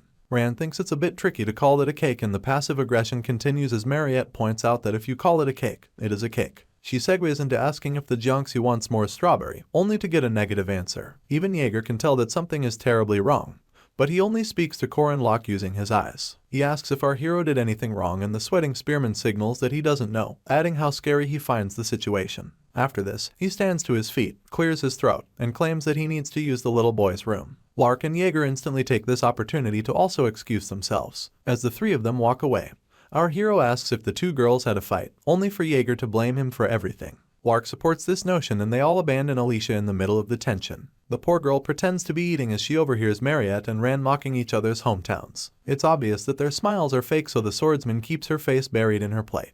Just then, the vampire brags about Korin Locke following her home this winter, adding that our boy needs to wash away his fatigue in one of her hot spring inns. In response, Rand brags about wanting to invite him to visit the Xian Chapel, seeing as he can be blessed by the saintess if he comes there rather than going to a musty-smelling hot spring. Alicia nervously interrupts them, asking if they've not heard that Korin plans to visit her place this time. While our hero and his buddies are taking a leak, both girls scream in unison. The spearman then looks back in surprise, sensing a powerful killing intent. Shaking like crazy, Alicia manages to drop her tin cup on the table, stuttering as she confesses to the two fuming ladies that Korin Locke had business in the east and wanted to go see an eclipse with her. They glare daggers at her as she tries to find out if they didn't know before now. They continue to drill her for answers so loudly that our hero's attention is drawn from the loo. You see, a few days ago, Yule had approached Korin Locke with news about a spirit arriving from the eastern forest, leaving him curious about why it would come from such a far place. Despite the fact that druids are accepted wholly by these spirits and even move with them, it still seems weird for one of them to make such a long trip. Apparently, it's because an item RMC had been searching for has come to light and has been found in the possession of Uskias of Findias, a druid. Klausolas is one of the 4 great secret treasures hidden in a land protected by Uskias. These secret treasures are practically unobtainable in the game and are tactically retrieved by Tata's Valtazar and his minions. Sadly, not even Park Sihu could get rid of Valtazar, talk less of our hero who died time after time trying to do the same. He desperately liked to weaken the enemy, so he hoped he could get a hold of one of these secret treasures that were supposed to go to Valtazar and his minions. Usually, our hero wouldn't have any idea where to look, but the situation changed after he got a reward for defeating Firmak Damon. As a result, he acquired Findias' son, a map to the 4 treasures. Every other knowledge he acquired transferred directly to his mind, but the solar eclipse stood out. You see, Korin Locke discovered that he could attain Klausolas when the sun's power is at its weakest. Judging from his past life, our boy recalls that a solar eclipse will occur on the 8th of February the following year. Luckily, it'll coincide with their spring break. Referring to the druid, our hero asks if both Uskias and Findias are on the east side of the kingdom, only for her to correct him. Apparently, they lie in the territory of the Beast King just past the border. Despite its hidden location, Korin Locke always believed that Yule could figure it out now that she's grown stronger. A smirk comes to his lips as he realizes that everything is going according to plan, and he follows up by balling his fists, planning to obtain Klausolas when he visits the east during their break. The smirk doesn't leave his features, mostly because our hero relishes the idea of ruining the plans of Valtazar and his minions. Moving on, Mariette manages to catch our boy in a tight spot and he tries to answer her questions. She'd like to know if he's really following Alicia home, and Korin Locke, who's drenched in sweat, gives a positive response, adding that he'd also like to ask a sword-crazed man in the east about Sabancha Duke's abilities. Despite our hero's swift response, Mariette doesn't stop staring at him like the enemy. Korin Locke would like to know why, but she switches the topic and asks if he'll be heading to the east immediately the spring break commences. Our boy doesn't quite understand her motive until she hands him some sort of sigil, clarifying that it should allow him receive assistance in most places, seeing as it's from the family of a duke. Taking it, the spearman can tell that the sigil is quite important and wonders if Mariette should be handing something like that to a nobody. Averting her gaze, the vampire stutters until she announces that Korin Locke isn't a nobody. Her face is redder than fresh strawberries as she admits this, so she's quick to follow it up with some yelling about getting ready too. Our boy just rubs the back of his neck in concurrence and points out that he'll need her help with a dangerous foe. Once again, the vampire yells her response, promising to come and help him. Taking things a step further, she yells at him not to get hurt and not to follow strangers who offer him potatoes. Korin makes it clear that he's not a kid and seeks to leave after this, only for the vampire to grab his hand. She can barely look him in the eyes as she asks to drink some of his blood. But our hero just shoots her a small smile and encourages her to drink as much as she wants. This is because the poor vampire will be stuck with blood bags for most of spring break. It's a day before our boy's journey and all he feels is tiredness. He wonders why that is when he was just getting drained. You see, the only reason he was able to leave Mariette's room was because it was midnight, and since then, he hasn't gotten much sleep. He heads to his bed to do something about it, but he meets HWA lying on it, her legs spilling over the side. Staring at him with literally no effort, she announces that Korin Locke had quite the long bath. In retaliation, he wonders why she cares how long he uses the facilities and switches to asking why she's in his bed. Without hesitation, HWA claims that she's sleeping in it. Our hero refuses to believe his ears and goes on to correct her about saying stuff like that. The Junxie doesn't see the problem, mostly because they slept together in the woods, only for Korin to point out how inevitable the situation was. Tired, he decides to give in, realizing that it's not a big deal as long as Professor Josephine doesn't catch them. He pushes his reservations aside and begins to take off his bathrobe. His eyes are still closed when HWA throws a pillow at his face, accusing him of stripping while she's at it. Our hero then clarifies that he sleeps without his clothes on, and HWA gets so pissed that she prepares to throw the other pillow. Korin quickly admits that he's kidding, adding that he does have to sleep in his pajamas though. With this, HWA yells at him to change somewhere else, leaving our hero to wonder why he has to leave when he's the owner of the room. Anyway, he changes clothes and they get into the bed together, and HWA leaves the pillow for him, claiming that she sleeps better without one. In turn, Korin offers his arm and she instantly complains about how hard it is. He tries to retract it, but HWA quickly indicates that she didn't say anything about that. A few moments later, she pleads with him not to get hurt in the east, leaving room for our boy to mock her about being worried. She doesn't even take it as a joke, seeing as her heart hurts whenever he gets hurt. Korin wasn't expecting this, so he stays quiet and listens to HWA go on about how she'll protect him. She turns to face him, coming so close that only mere inches separate their lips, and then reiterates that he should try to get hurt less. Breaking character, Korin looks away, joking about how she still wants him to get hurt. They then talk about how she'll come to the east later on, and he admits that it makes him feel better. Come daybreak, Korin, Alicia, and Yule head to a cafe where our boy notices that the swordsman has been featured in the Eastern Times newspaper. Apparently, her grandfather, Sword Emperor Garen, has left Alicia in charge of the 5th Pavilion. She almost chokes on her coffee after hearing this and wipes her chin as she admits she didn't expect something like this to happen. Our hero can tell, so he moves on to pointing out that she'll be out of the ditches because of the status change. The moment she agrees with him, he asks if they all brought their snow equipment alongside their belongings. Alicia is the first to respond, claiming that she brought a coat and a bag with food and clothes. Yule, on the other hand, proclaims that nature is her protection, so she doesn't need to prepare. This just tells Korin that both girls are still amateurs, leaving them to question him about what he means by that.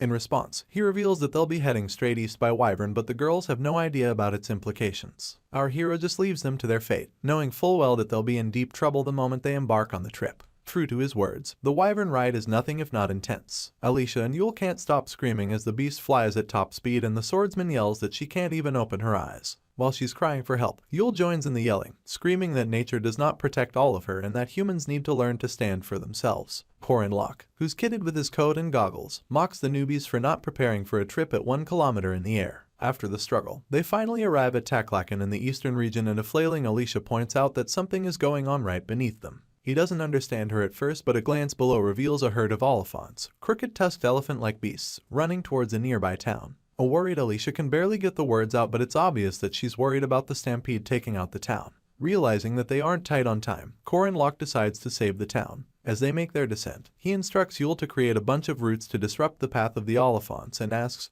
whether Alicia can handle what comes after. The moment she gives a positive response, Yule carries out her part of the plan, wrapping the legs of the beasts with roots and creating some sort of wall. Alicia swoops down, blade in hand, as she tries to cut the closest beast. Sadly, the Oliphant blocks it and it makes the entire herd angrier. They begin to struggle Yule's roots with her, so our hero instructs her to switch her focus to the Oliphant in front. He's barely done talking when the monster hunters of Arden appear on horseback and kill off the entire herd with nothing but their blades. As monster blood splatters every which way, Korin Locke can't help but conclude that Alicia's sister is among the hunters somehow. As though summoned, Lunia calls Alicia pathetic and comes close just to ask if she lacks the abilities to slay such slow pigs. All three students stop in their tracks upon seeing her, and a curious Yule asks about her identity. Korin quickly informs her that she's looking at Lunia Arden and goes back to staring at the tension between the sisters. Lunia looks mad as hell as she chews Alicia out, claiming that the swordsman could have caused more damage with her weakness. While she tries to explain things, our hero can't help but think that Lunia is warning her little sister because of the news about her becoming the leader of the 5th Pavilion. His thoughts are interrupted when Lunia throws something to Alicia and then him. When he opens his palm, he realizes that they've been given some honey bomb candy, contrary to what he thought. Alicia pops it into her mouth immediately, admitting how scared she was as she munches on it. In turn, her big sister urges her to be more careful next time, adding that she can't just run in without thinking. Without turning, she speaks about our hero becoming a first rank and urges him to continue doing good work. He just chucks her dry conversation to the way she is, but the swordsman stops abruptly. She twirls her head ever so majestically and asks if Korin Locke would marry her. Yule and Alicia practically lose their minds as evidenced by their screaming. Our hero, on the other hand, just can't believe his ears. Unlike the Dunelifs who control the major trade routes in the south, the eastern regions border a country of heretics and face countless monsters trooping in from uninhabited lands. The only reason the eastern region has been able to go about their activities is because of the Arden family, also known as the Defenders of the Wastelands. Upon her return, Lunia gets a resounding welcome from all of the Arden staff and she wastes no time instructing them to give Corin and Yule rooms. After this, she calls out to Alicia, asking her to come along. To while away time, our hero and his druid friend play some shogi and he wipes the floor with her. She complains about how difficult the game is and wonders if Corin has played it before. He gives a roundabout response about playing from time to time. And afterwards, Yule begins to whisper about Alicia. Apparently, she's scared that things seem pretty serious between her and her big sister, but our boy just brushes this aside, claiming that they're family. Mid-conversation, a maid steps into the room, bows her head, and announces that Miss Lunia requests Corin's presence. In turn, he makes his way to her and sees her standing with both palms intertwined behind her back. She turns around the moment she notices him, offering him a seat and indicating that they have a lot to talk about. Our hero wonders if he's being punished, but Lunia puts his mind at ease. She serves him some tea and asks about him turning 18 soon. Corin Locke confirms it, not failing to add that he's the same age as Alicia. This does nothing to dissuade the swordsman, judging from her next question about whether or not our hero is married. Corin coughs up some of his tea upon hearing this and then clarifies that he's still single. With the straightest face ever, Lunia asks if he would be interested in marrying her. Our boy has to question how serious she is, but the swordsman points out that she's not the type to joke around. She goes on about how Corin is the perfect specimen because of his prowess in martial arts and his mindset to improve. She adds that he is just as handsome as she likes them, so Corin expresses his surprise about her caring about looks. In turn, she admits to being a woman after all, mentioning that she has to choose the face and body she'll be sleeping next to. With his hand on his chin, our hero asks about her true intentions, badgering Lunia to tell him her reason for pulling this stunt. In a nutshell, she claims that it's because of him. Confused, all our boy can do is listen as the swordsman explains. You see, after Alicia defeated her, the Sword Emperor showed up and asked that she be appointed as the 5th Pavilion Master. This riled up most of Lunia's supporters and shook her position in the family. Since then, various suitor swordsmen have been sending messages, offering to help restore her name. While she's sipping on her tea, Corin deduces that she's talking about an arranged marriage and even agrees that it's not a bad political move. Actually, Lunia doesn't like it, seeing as it makes her feel like a product on the market. For the umpteenth time, Corin confirms if that's her reason for wanting a fake engagement and she cracks a devious smile as she concurs. As for Alicia, a number of gifts were awaiting her return despite her being the bastard child of the Ardens. This is because she was appointed as a possible heir at such a young age. Sophia, Lunia's mother and wife to Jade Arden, doesn't seem too happy about it. She approaches Alicia about the new development, informing her about her father's choice to make her the master of the 5th Pavilion. The swordsman tries to object to this, but Sophia simply dumps a blade on the floor and resounds that her father's words are law. Glaring at Alicia with all the disdain she can muster, Sophia tells the girl that she has no say in it. In truth, it's all the Sword Emperor's fault, seeing as he's the one who wished things to be this way. Moving on, Sophia goes on about how Alicia must work to protect their family's glory, and urges her to pick people to serve in her pavilion. Grabbing hold of the sword, Alicia quips that she understands. The poor girl lacks the courage to refuse. Worse off, this issue of submission has been a problem for her from childhood till date. After the encounter with her wicked stepmother, Alicia goes looking for her big sister. Upon reaching the door, she overhears her talking with Corin Locke about the marriage proposal. Lunia encourages our hero not to schedule anything for the next day so they can both go on a date, and the sound of this sends shivers down Alicia's spine. She stays pressed against the wall near the entrance, thinking about Lunia's grin and upbeat voice when she asks Corin to marry her out of nowhere. It was very much like Lunia to pull something like that, but Alicia knew that there had to be some greater importance to it. In spite of this, she's certain, based on what happened during the midterms, that her big sister likes Corin. She's one to respect the prowess of a warrior, so Alicia knew that she wouldn't have asked our hero for an engagement if she didn't like him as a man. A small smile creeps onto Alicia's lips as she mumbles that it's a good thing, seeing as she likes both of them. Lunia, as the half-sister who played a motherly role to her, and Corin Locke, who helped her countless times on her life's journey. Crouching to the ground, Alicia tries so hard to make herself okay with the fact that the two of them are getting married. Later on, Lunia takes a puff from her pipe and thinks back to when her mom, Sophia, handed her a piece of paper. Lunia wasted no time questioning her about its purpose, and apparently, it was a list of suitors, renowned family heirs and swordsmen from eastern regions alike. This bought Lunia's silence for a few minutes, making her think about how most of her supporters came from her mom's side of the family. Back to the present, and Corin Locke also comes to mind, his handsome face, coupled with his strong desire for power. Seeing as her grandfather, Garand Arden, will be the one to choose the next head of the family, Lunia is certain that he'll shut down any opposition after seeing the potential Corin has to reach the domain. she exclaims calmly as she thinks about her sister and our hero, wondering if they have feelings for each other or are just friends. She tosses the tobacco out of her pipe, regretting the burden of having to care for a sister's emotions. She then tells herself that she has the right to do whatever she wants, banking on the fact that a warrior doesn't hesitate. Just then, Jenny drops by, questioning her master about her secret meeting with Corin Locke. In turn, Lunia clarifies that it was a meeting to properly propose to him and wonders if Jenny has a problem with that. A fierce look of determination visits the subordinate's features as she begins to compare our boy to the suitors Miss Sophia had put forward. Apparently, Jenny believes that Corin Locke is more than qualified to be her master's partner, seeing as he pulled off unbelievable feats at such a young age. Lunia can't help but smile as she realizes that her subordinate also has a good eye for men. In turn, Jenny objects, hoping to God that her master does not plan on wearing a two-piece suit to the date.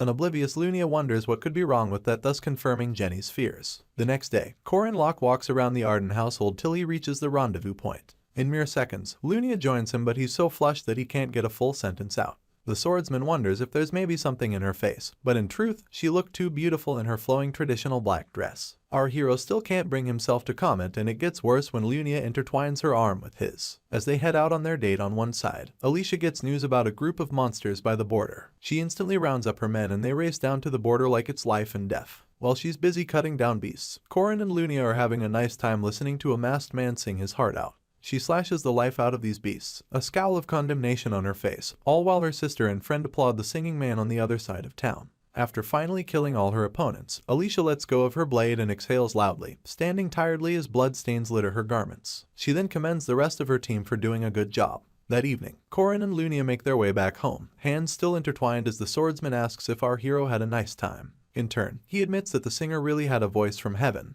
But it wasn't what Lunia wanted to know. She asks again if he had fun and Corin admits that he really did, referring to the day as a nice experience. This warms Lunia's heart, so she takes his hand, gets on one knee, and kisses it as she admits that she had a wonderful day as well. Our hero points out that boys are supposed to do the hand kissing, so Lunia promises to leave it to him next time. Coincidentally, Alicia witnesses the whole thing and overhears her big sister planning another date with Corin. They bid each other a goodnight, and only then does Lunia notice Alicia's presence. She calls out to the swordsman, who has her head bowed, pointing out that she's covered in blood and wanting to know if she just returned from an expedition. Alicia doesn't answer any of these questions. Instead, she asks if Lunia was just with Corin. Her big sister casually mentions how much fun they had in the city that day, leaving Alicia to grip her blade tighter than usual as she stutters her response. Pretending not to be hurt, she mentions her sister putting on traditional clothes and even reminds her that she hasn't worn them for 7 years. Lunia cuts her off by calling her name, and a startled Alicia responds immediately. Her big sister then offers to spar with her in the training room, only taking out the time to change her outfit. This was weird, seeing as Lunia would normally brush off the situation. The swordsman wasn't quite sure of Lunia's reason for wanting to spar, but this was something she couldn't say no to. A crescent moon graces the night sky, and right below it, the Arden sisters come face to face. Lunia is the first to point out how unnatural it is for Alicia to accept her offer to spar, seeing as she'd usually refuse it. She glares daggers at her big sister, and Lunia, not being blind, urges her to swing her blade to her heart's content, adding that no one's watching. Lunia does the honorable thing by introducing herself via her titles, and her little sister follows suit. The air becomes thick with tension as they await who will make the first move, only for Lunia to take the initiative. She digs her blade into the ground and sends chunks of concrete flying in her little sister's direction. Taken by surprise, Alicia has all but a split second to react. She begins to swing her sword every which way, blocking chunk after chunk with impeccable speed and accuracy. While she's at it, Lunia readies another attack using the first formed second style of the Furious Tiger. Her aura gets so intense as she nears her sister, asking the poor swordsman if she remembers the technique about to be unleashed. Before Alicia can respond, Lunia tells her to try and keep up. She turns around in shock, only to be met by multiple attacks at once. Lunia is well aware that her sister's boundary eyes are supposed to catch the technique, but she also knows that her reflexes cannot handle it. True to her suspicions, Alicia blocks and blocks all of Lunia's attacks, sweating like she'd been strolling through the desert. Although it was taking a toll on her, Alicia gains solace in the fact that she can obtain victory if she can predict her sister's moves. Right on cue, Lunia tries for a stabbing attack, followed immediately by an overhead slash. To this, Alicia ducks and even sees a chance to counterattack. On her way down, she exploits Lunia's opening and tries to stab her, but the swordsman quickly slides to the right, dodging her little sister's blade. In that moment, she informs Alicia that her breathing is unsteady and follows up with a devastating punch to her gut.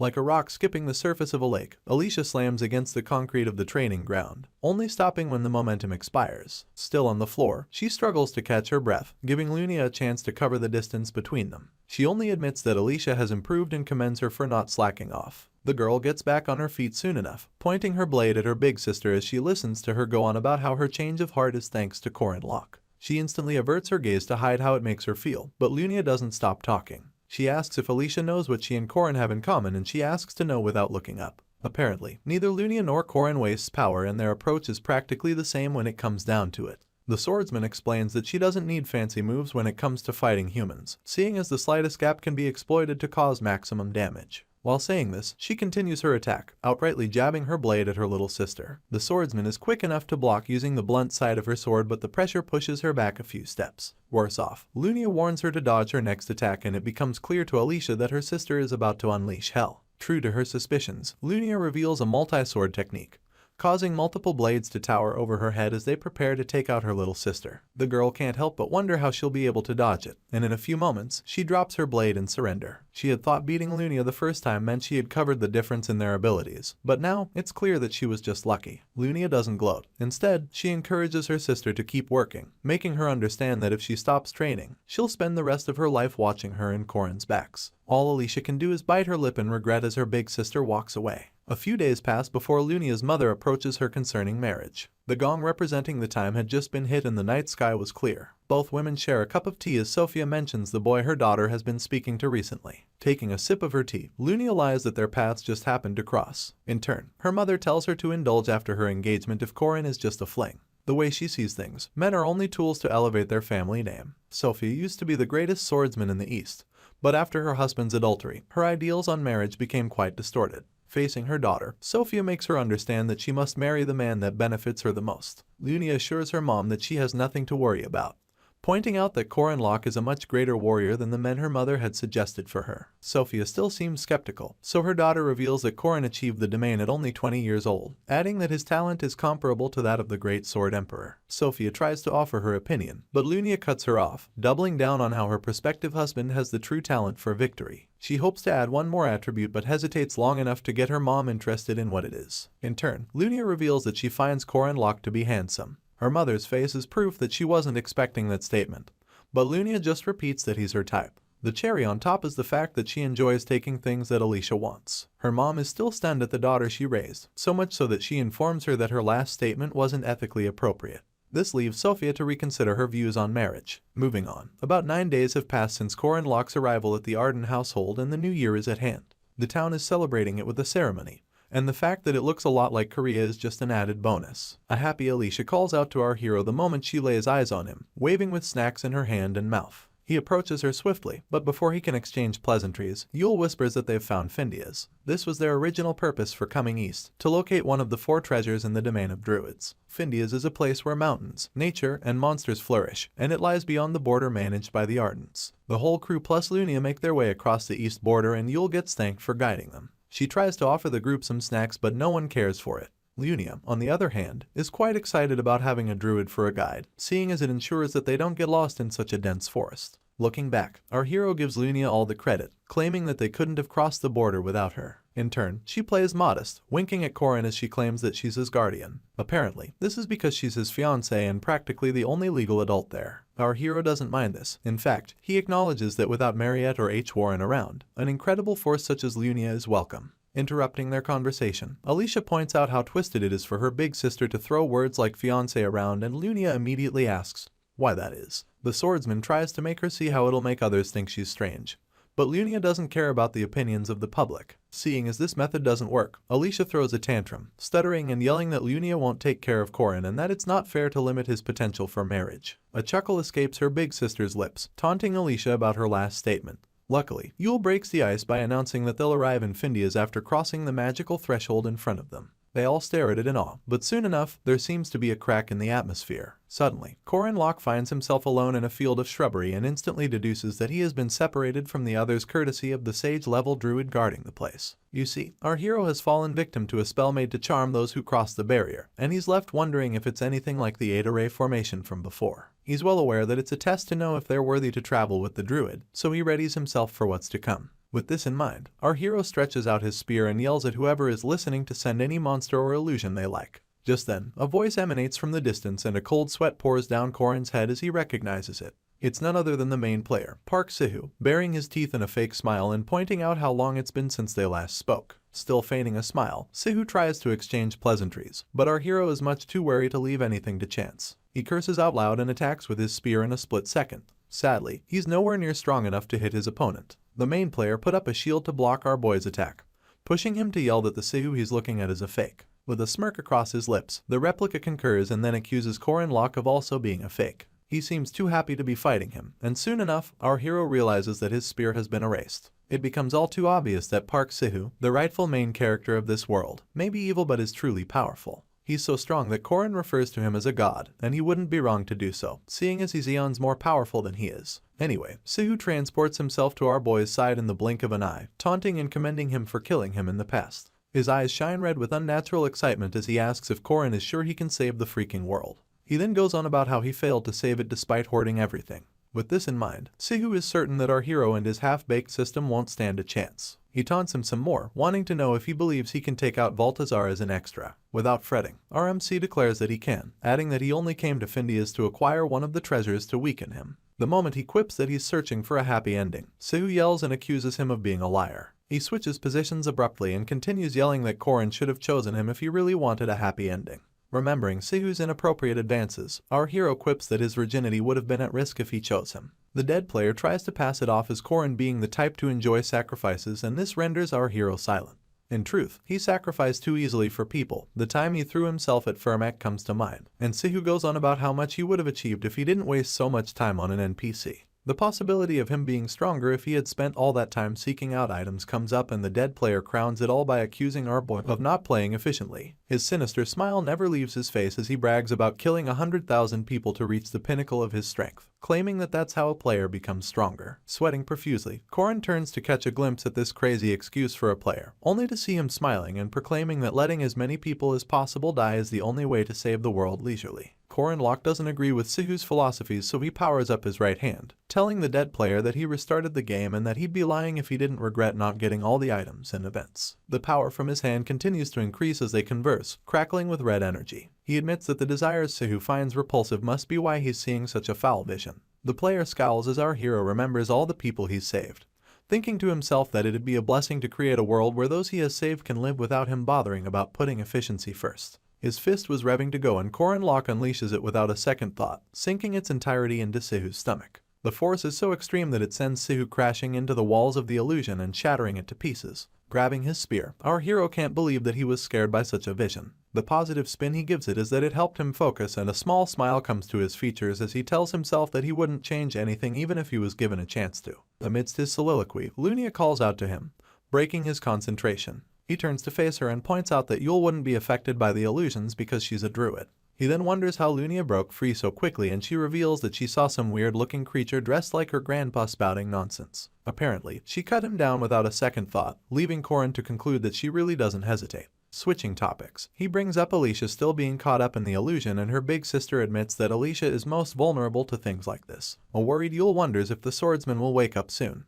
But the other two notice someone in the environment and switch to high alert immediately. With their weapons drawn, they await the enemy, but a leopard shows himself from an overhead cliff, mentioning how impressive they are. Korin doesn't understand why an animal would be talking but falls calm because it's not a monster. At this point, the leopard apologizes and transforms into a human, welcoming Yule and her crew officially. The short-bearded man seems to be glowing as our boy realizes that he's Uskia's, guardian of Findias. The man offers to lead them, and soon enough they find themselves past the barrier. Lunia is taken by the landscape and is informed that they're in the domain where Klaus Solus is hidden. They come across some people with blindfolds on, performing little bits of magic, and Korin asks Yule about them. In turn, the druid admits that they're all her kin, and our hero, finding the place impressive, wonders if he can buy some property there. Yule has to ask if he's sure, seeing as people in the city refer to it as the Green Belt, but Korin shoots her a smile, claiming that one has to stay ahead in real estate. Yule interrupts their conversation to lead them, following up by mentioning a certain druid who was also searching for Findias. They come across a ginormous tree with a door at the bottom, just like the one in Willy Wonka's chocolate factory. Anyway, they come face to face with Uskias soon enough, and he wastes no time asking about their purpose for coming.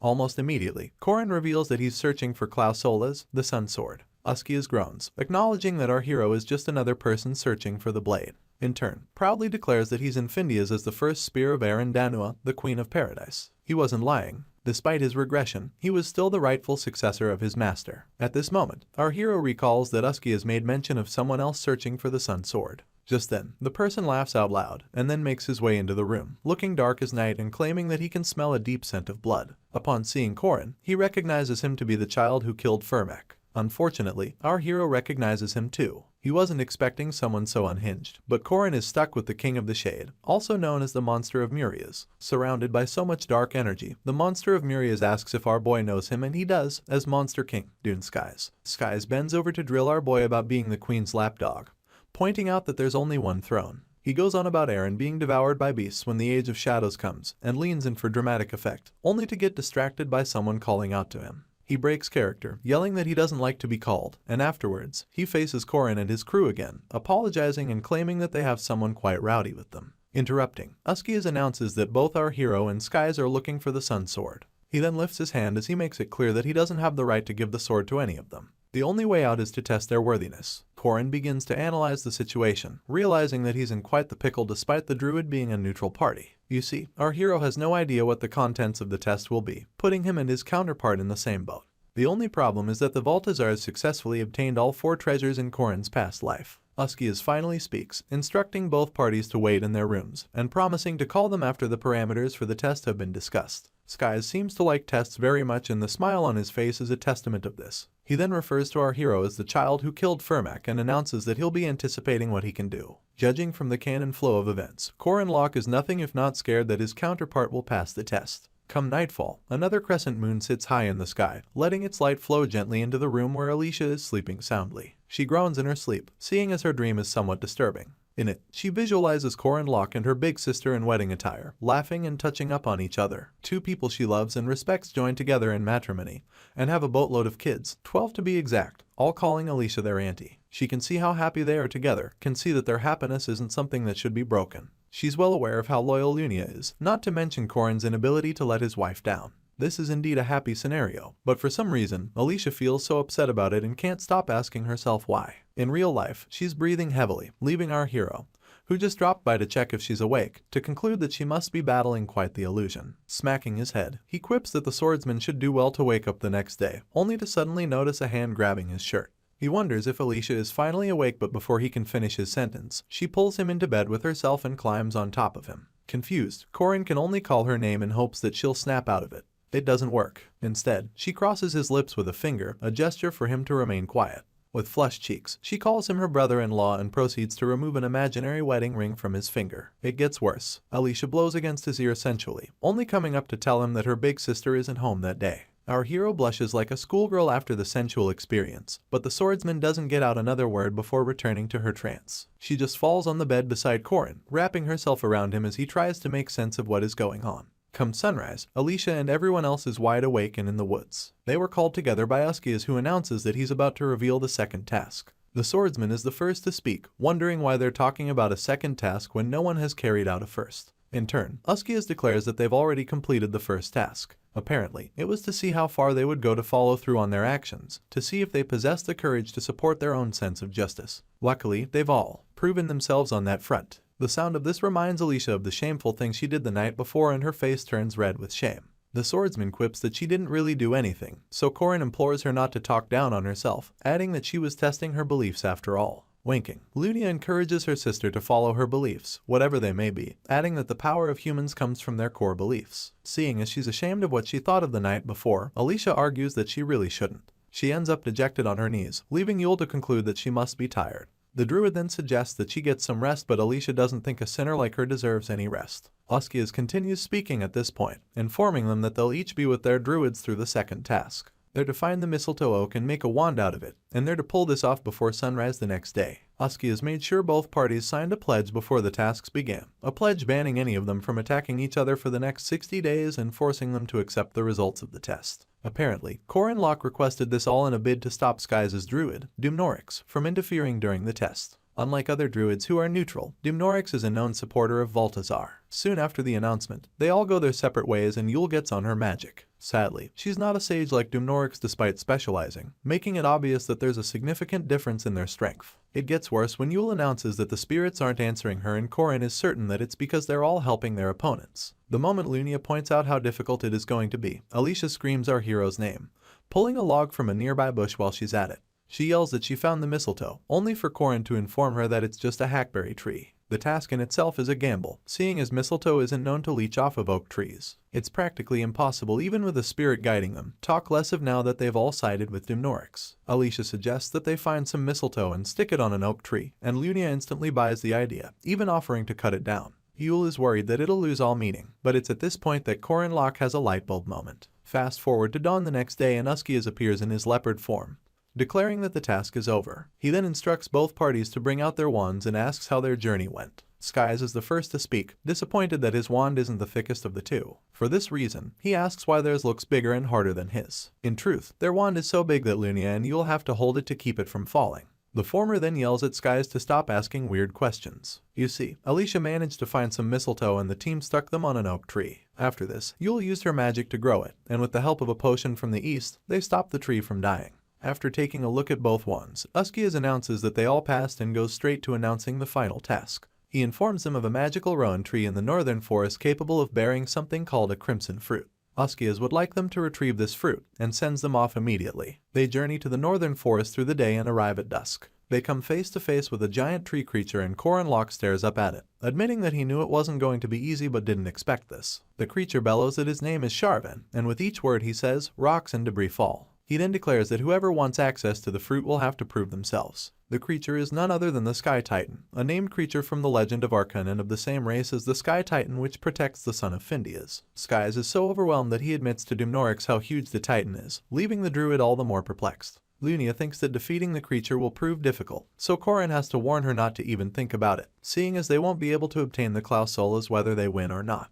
Our hero recalls that the point of this task isn't to best the creature in a test of strength, and true to his thoughts, the Sky Titan announces that he'll test their knowledge. He plans to give them a riddle to solve, and the moment he says this a smile comes to our boy's face. He goes on about how creatures of old love giving riddles, but Yule didn't know this. Skies, on the other hand, is overexcited and screams that he loves riddles. He continues to ask for a chance to take on the riddle while Corin explains that Sky Titans love riddles and treasure because anything else would easily crumble under their strength. With this, our hero declares his interest in the task, causing the Titan to explain the rules. There will be multiple riddles and the first to solve 5 of them will be declared the winner. To make things fair, Sharvan adds that only 2 people will be allowed to participate from both sides, the only exception being druids because they solve puzzles with Sky Titans all the time. Alicia and Corin celebrate while Dumnorix sheds uncontrollable tears. This doesn't kill Skies' spirit, seeing as he repeatedly announces his love for riddles, leaving the opposing team to select their players. Lunia quickly expresses her disinterest in puzzles, so Alicia peeks out behind her, raising her hand as she quips that she used to solve riddles from magazines. With this, it becomes Corin and Alicia versus Skies. The Sky Titan begins with a riddle about something that grows bigger in the morning but smaller at noon, adding that the same thing grows big again in the afternoon before disappearing at night.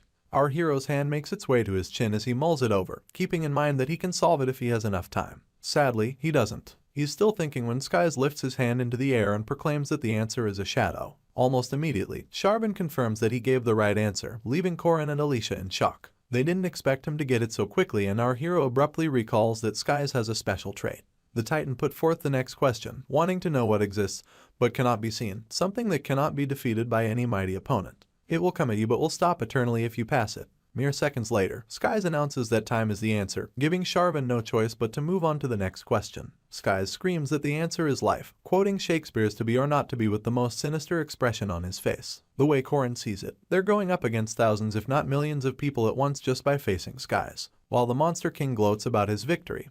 Our hero yells at Alicia to do something, reminding her that she claimed to have read a bunch of weird magazines. In turn, the panicking swordsman reveals that she only read the ones that appeal to teenage girls. Moving on, Sharvan bellows the 4th riddle, claiming that it's something beautiful to him, but not understandable to others, something that could be violence to some but an escape to others. Our boy instantly squeezes his eyes shut, wondering why he doesn't understand the riddle and beating himself up for lacking imagination. Stuttering, Alicia asks if she can take the question, shyly lifting her hand to show interest. The Sky Titan gives her the go-ahead, and it takes another few seconds before the blushing swordsman declares that the answer is an affair. Everyone from Corin, Locke to Yule is taken aback by her response, and they all turn to face her. Alicia begins to worry that her answer is wrong, so she asks the Titan about it. In turn, Sharvan admits that it's an interesting response and finally chooses to accept it. Still unsatisfied, Alicia throws a tantrum, urging the Sky Titan to refute her response if it isn't the correct one. At the same time, our hero purposely avoids eye contact with her, wondering what she thinks about on a normal day. This only feeds her tantrum, and she continues to plead for a chance to explain herself. Sadly, this ended up being the only question they got right, seeing as Skies easily got the next two correctly. With the crimson fruit in his possession, Skies can't stop laughing and patting himself on the back for doing a good job.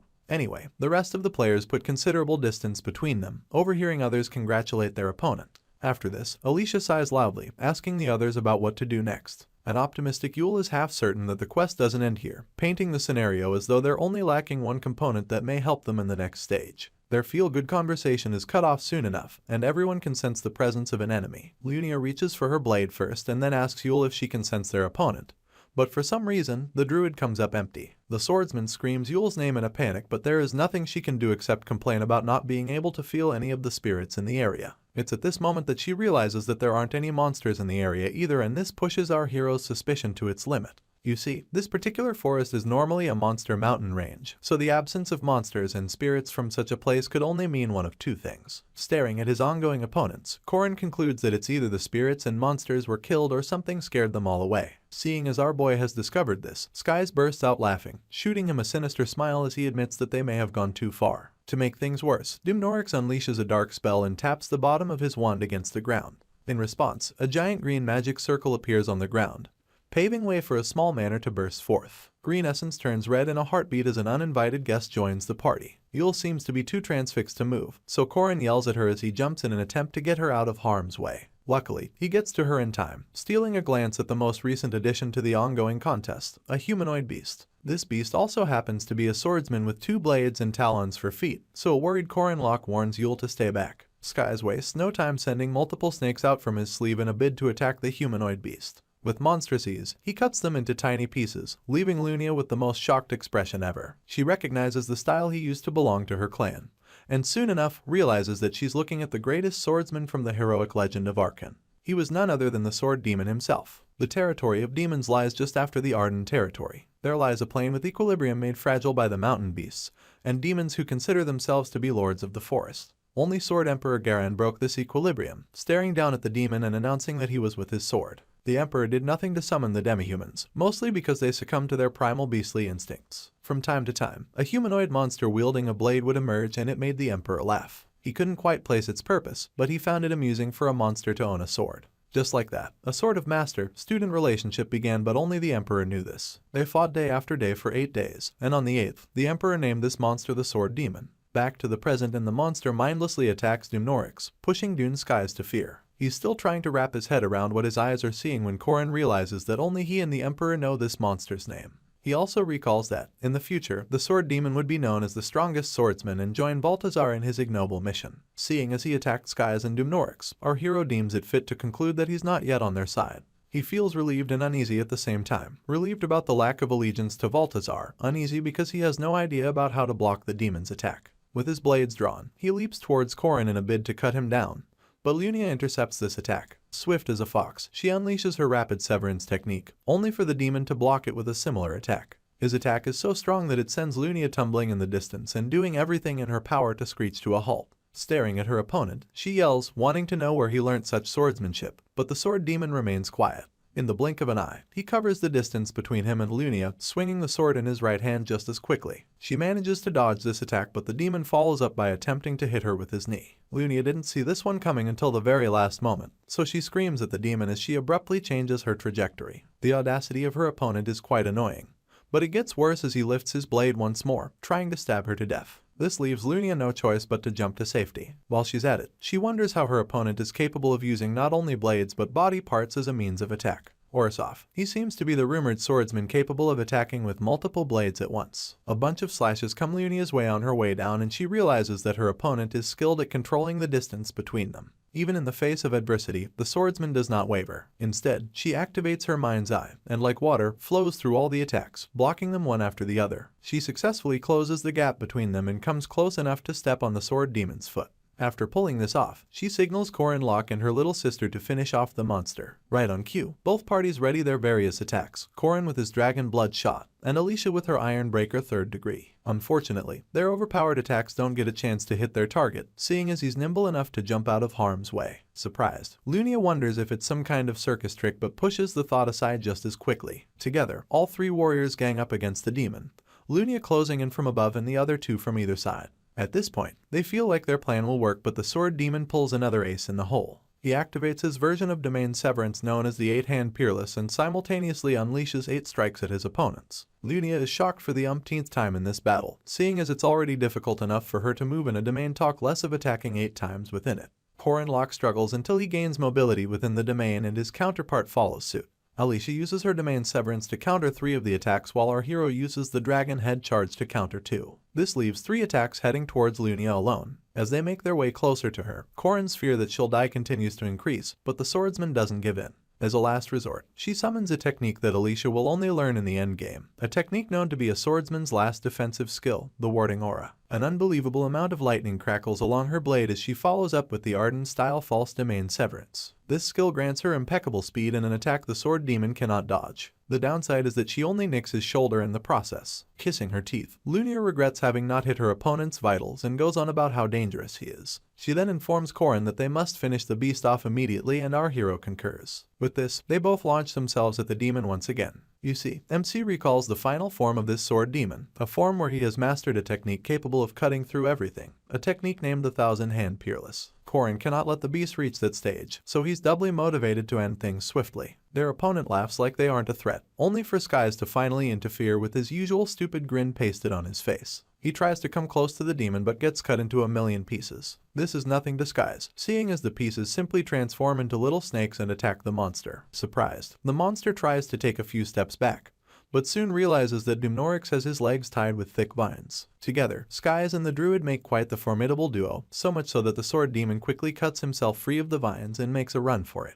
The others remain in quiet awe of these monsters passing themselves off as Skies and Dumnorix, recalling that they're enemies they'll eventually face. Later on, after they return to the comfort of their home, Yule apologizes for not pulling her weight. Alicia tries to encourage her, but the druid holds tight onto the blame despite the swordsman clarifying that she wasn't hurt badly. Mid-conversation, Lunia quips that the sword demon used ardent swordsmanship, and an oblivious Alicia wonders if it read it from a manual. Her big sister is quite disappointed by how dumb she sounds but manages to overlook it. She then reveals that the only way the monster could have learned swordsmanship is through hundreds or thousands of fights. With this, only one person comes to mind as being responsible for such a feat, and it's none other than the Sword Emperor. Right on cue, he walks into the room, laughing and proclaiming that his granddaughter seems to have figured it out. Both girls meet the gaze of Garand Arden, and Lunia wastes no time asking if he has gone mad. She wonders why he would teach swordsmanship to a monster, so Garand admits that he did it to pass the time, adding that he only showed the monster rather than teach it. Without uttering a word, the Emperor activates his domain and walks ever so gently across it, explaining how exciting it is for a monster to tread domains using a sword of his own.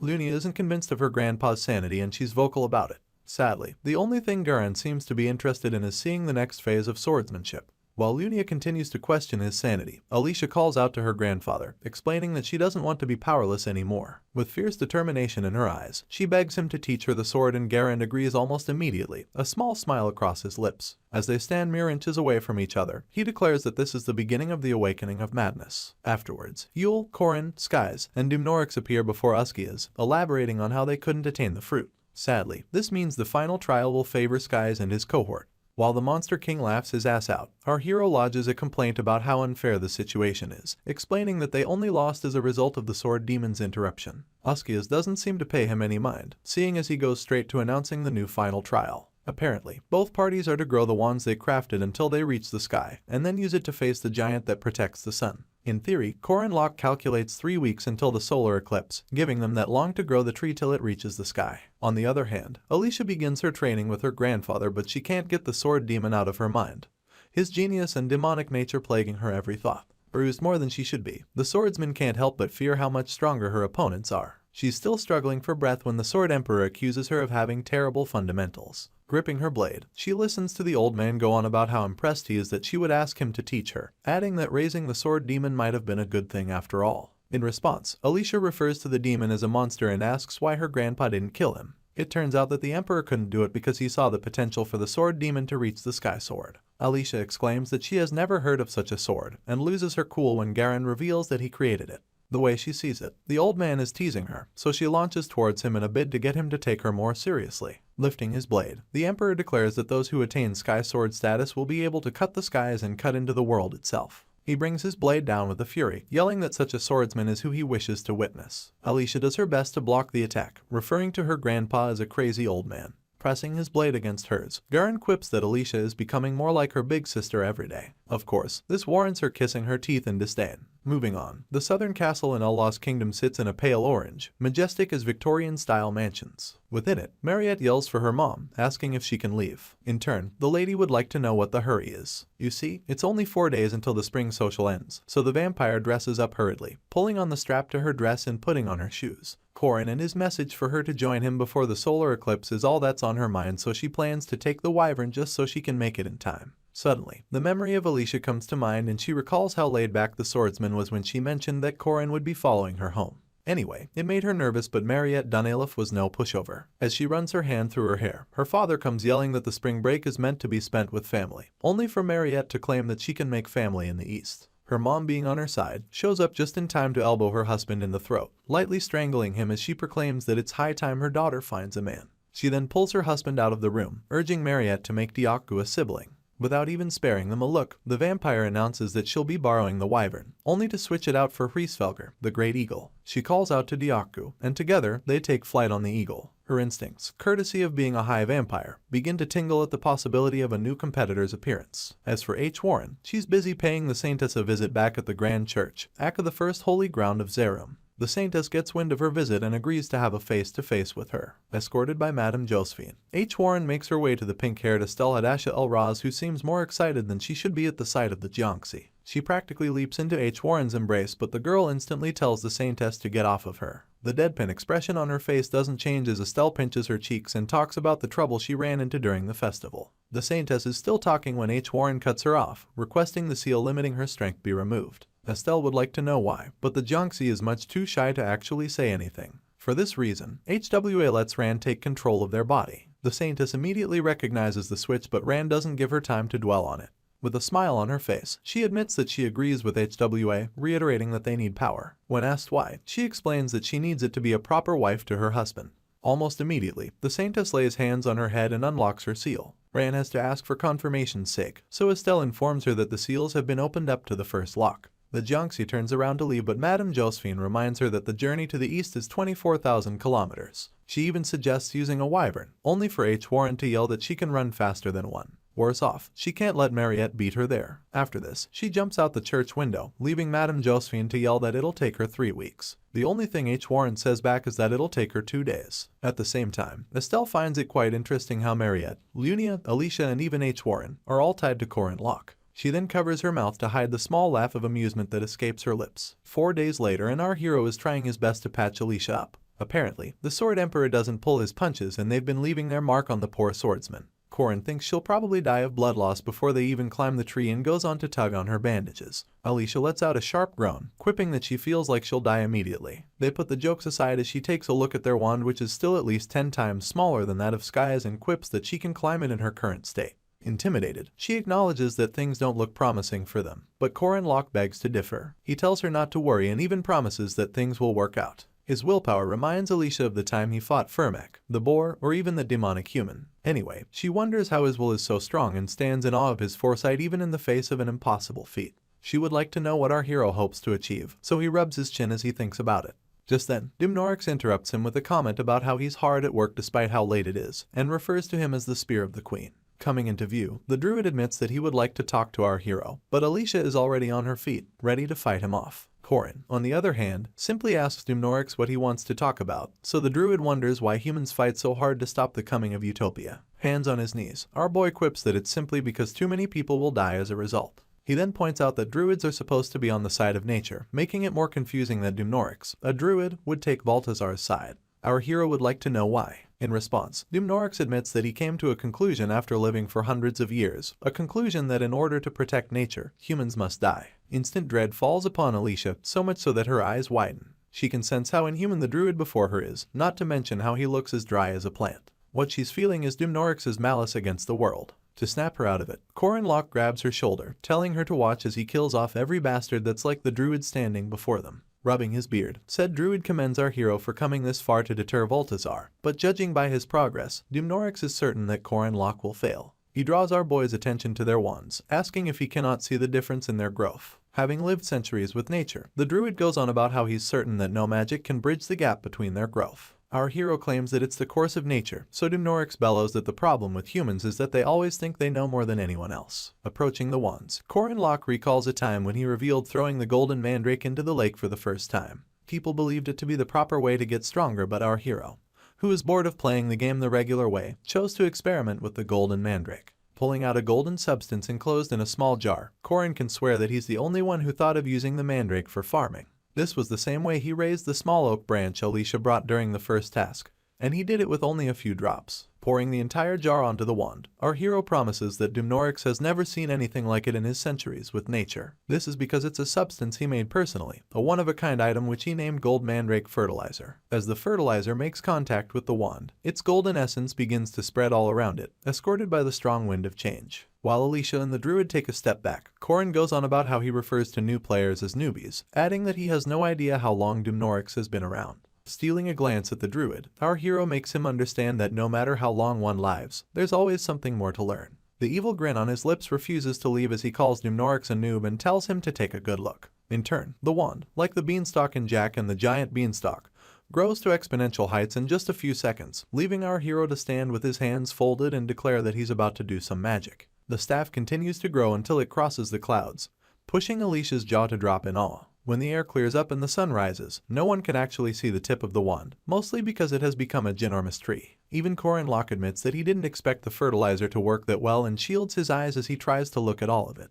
Anyway, he gains solace in the fact that their tree is growing 3 times faster than that of their opponent. Askia shows up to commend his efforts and goes on to advise him as the guardian of Findias. He advises him not to let go of the moment when the sun weakens if he hopes to grab Klaus Solas, and then grabs his hand to give him one last farewell. Askias bows lightly as he proclaims that everything is in Corin Locke's hands now, referring to him as the young hero as he pleads with him to stop Baltazar. Our boy shoots him a small smile, only to be interrupted by an overzealous Alicia who wants to call her sister and get to climbing the tree immediately. Corin turns her down, explaining that the climb will take more than 2 days, so they need to gather clothes and food. Finally, he proclaims that they'll leave in a week, keeping in mind that the final battle for Klaus Solas will take place above the skies. He's well aware that Dumnorix is going to be his opponent when he gets there, so he hopes the druid uses the 1 week to prepare. This is because our hero has prepared the best team anyone can muster, a team of women bustling with power of various kinds. The week goes by in a flash, but our boy is quite worried because none of the girls he invited showed up. He, Yule, Lunia, and Alicia begin the climb as he wonders what could have happened to make it so that none of them came.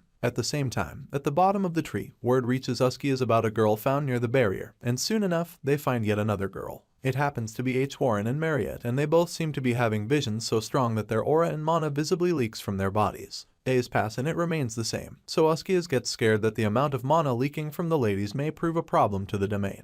With this in mind, he resolves to enter their visions himself and lead them out of it. His subordinates wonder if they can be of any help, but Askias claims that he'll simply split his consciousness and lead them both out. Closing his eyes, he does exactly that, only for him to open them in shock the moment he taps in. Mariette's is the first vision he comes across, and in it, she's talking about Corin Locke having children before graduation. The vampire finds herself at a wedding and smiles ear to ear the moment she discovers that our hero is the groom. Dressed in a smart tux, he steps into the room, rendering Mariette weak in the knees with how handsome he looks. Things get a little twisted when announcements come about the bride approaching. The vampire's expression switches from admiration to shock as she watches H. Warren dressed in a wedding gown and stepping up to Corin Locke. They both hold each other lovingly, leaving Mariette to fall to the ground in devastation. It gets worse as a year passes in the vision and H. Warren has a child that looks exactly like our hero. The way the vampire sees it, that child should have been hers, but all she can do is envision Corin putting so much effort into preparing for his 1-year anniversary. She's disappointed because he's wearing the same clothes he did at his wedding when she could have easily gotten him better clothes.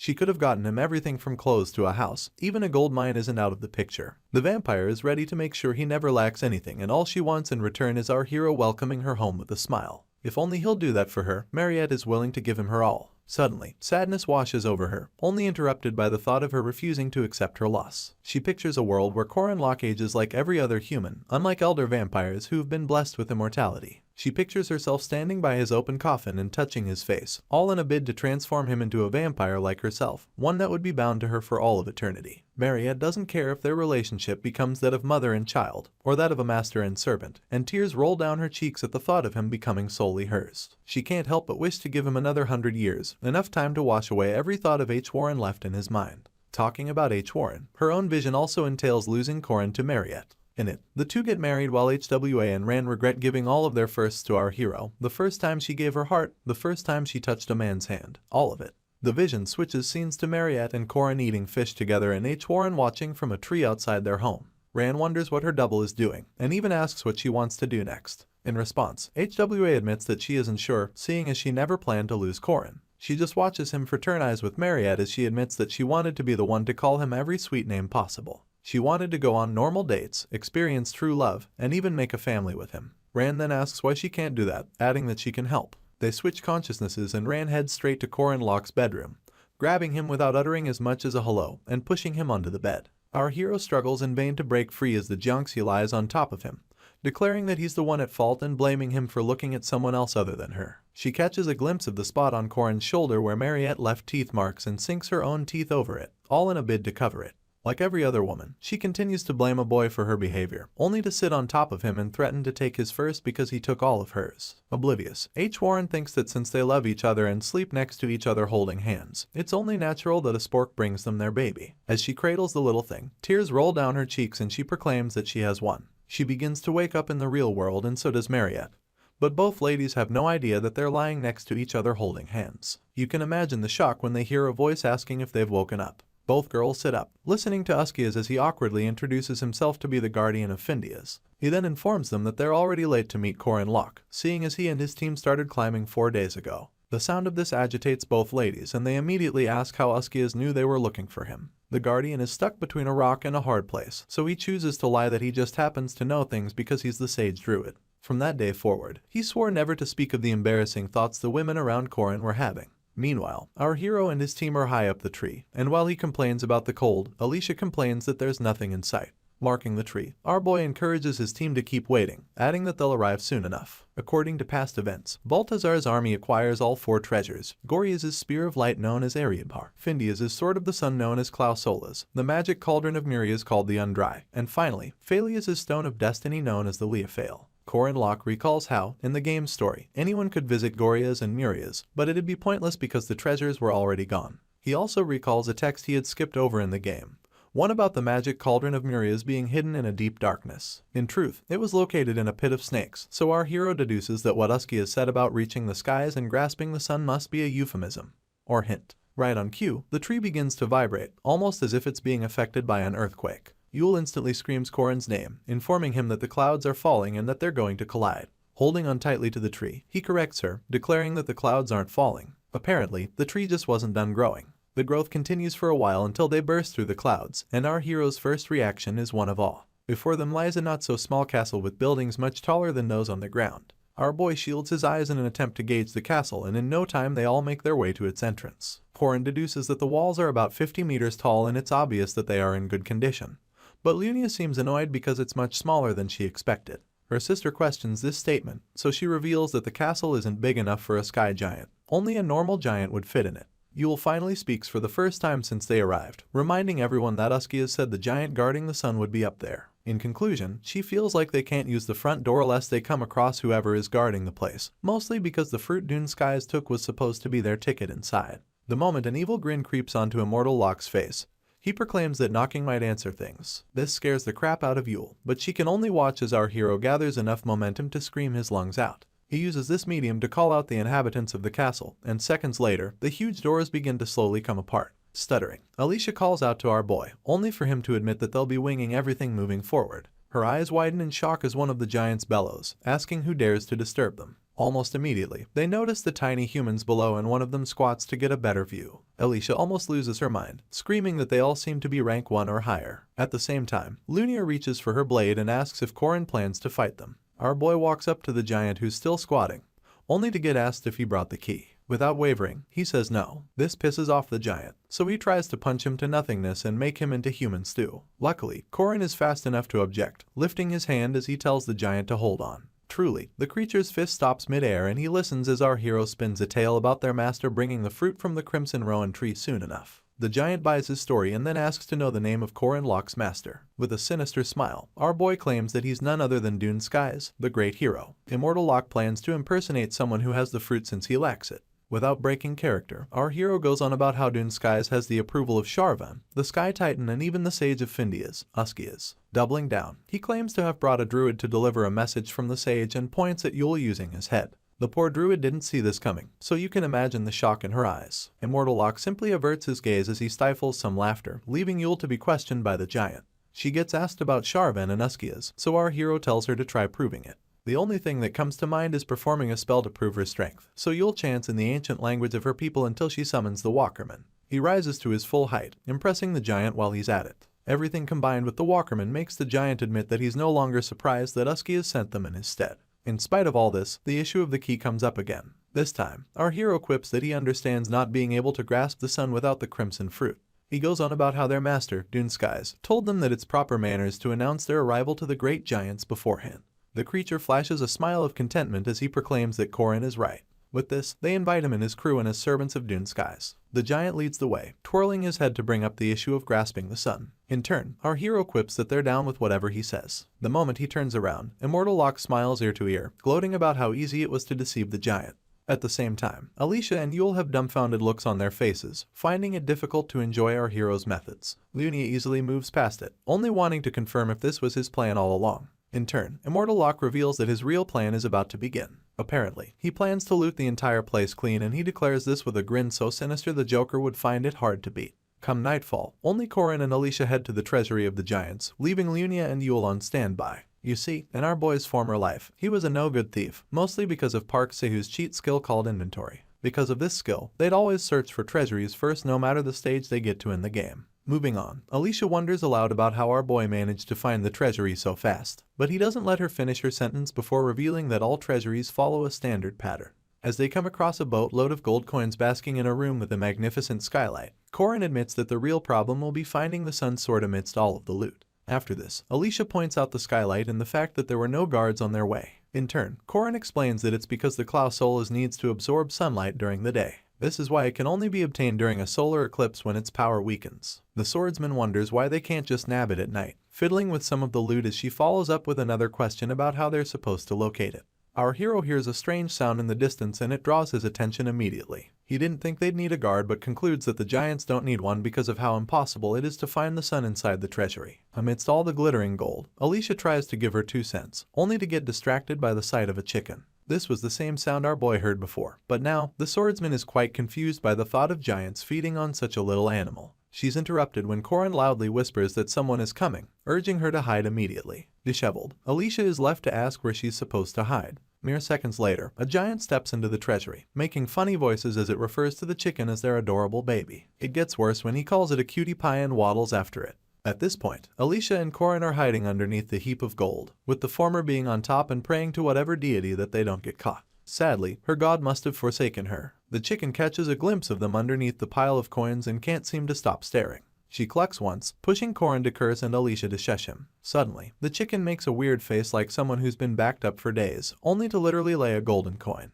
Marveled, our hero asks if all the gold in the treasury was pooped by the chicken, and the swordsman finds the sentence a little weird, seeing as it would mean they're surrounded by chicken poop. Anyway, the giant finally grabs hold of the chicken and continues making weird faces at the poor thing. At the same time, Korin can't stop thinking about how rich they'd become if they could just steal the chicken. Alicia has to remind him that they're there for the sun before he actually calms down. After having a sigh of relief, the swordsman realizes that they basically dodged a bullet and Korin Locke agrees with her. In a moment, she becomes conscious of the fact that she's still on top of our boy and it gets worse when she recalls the dirty dream she had about him. After scrutinizing herself, she stutters our hero's name.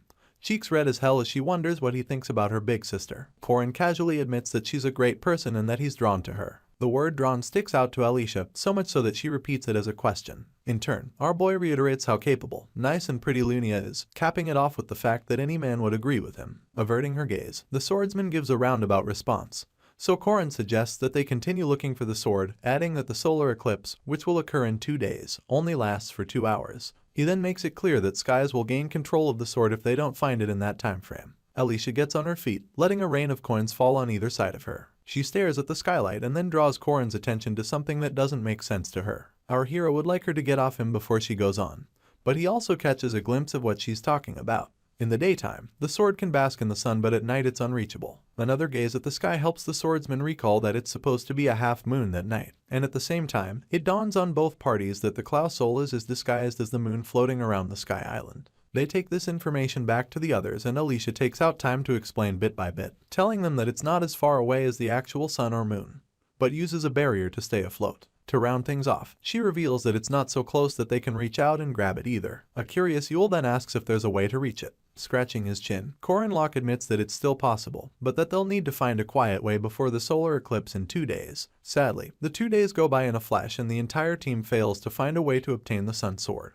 With eye bags as black as a panda's, they complain about Skies and Dumnorix arriving after they've wasted their 2-day head start. The giants talk among themselves about eating everyone except the druids, having no idea that Korin is eavesdropping on their conversation. You see, Sharvan the Sky Titan engraved one rule into the bloodline of giants, a rule stopping them from feeding on druids. Along with this rule comes the one making sure the giants give out the sun to whoever brings the fruit of the rowan tree. Back to it, and these giants discuss how they're going to descend on the earthlings the moment they hand over the sun, jesting among themselves about Dune Skies preparing a boatload of snakes and toads as a present for them. From the corner, our hero heaves a sigh of relief, happy that they arrived early enough to set up Skies. Right on cue, the solar eclipse occurs and the Monster King and his trusty druid arrive, escorted by some other members of their crew. The first comment from Skies is one about how jam-packed the giants must be in such a small castle, but he pushes this aside because of how excited he feels. As the gates row the castle open up, the Monster King urges his team to ready themselves to retrieve the sun sword, only for him to hear the giants yelling for someone to be caught immediately. Surprise is the only expression on Skies' face now, and he just watches as a walkerman,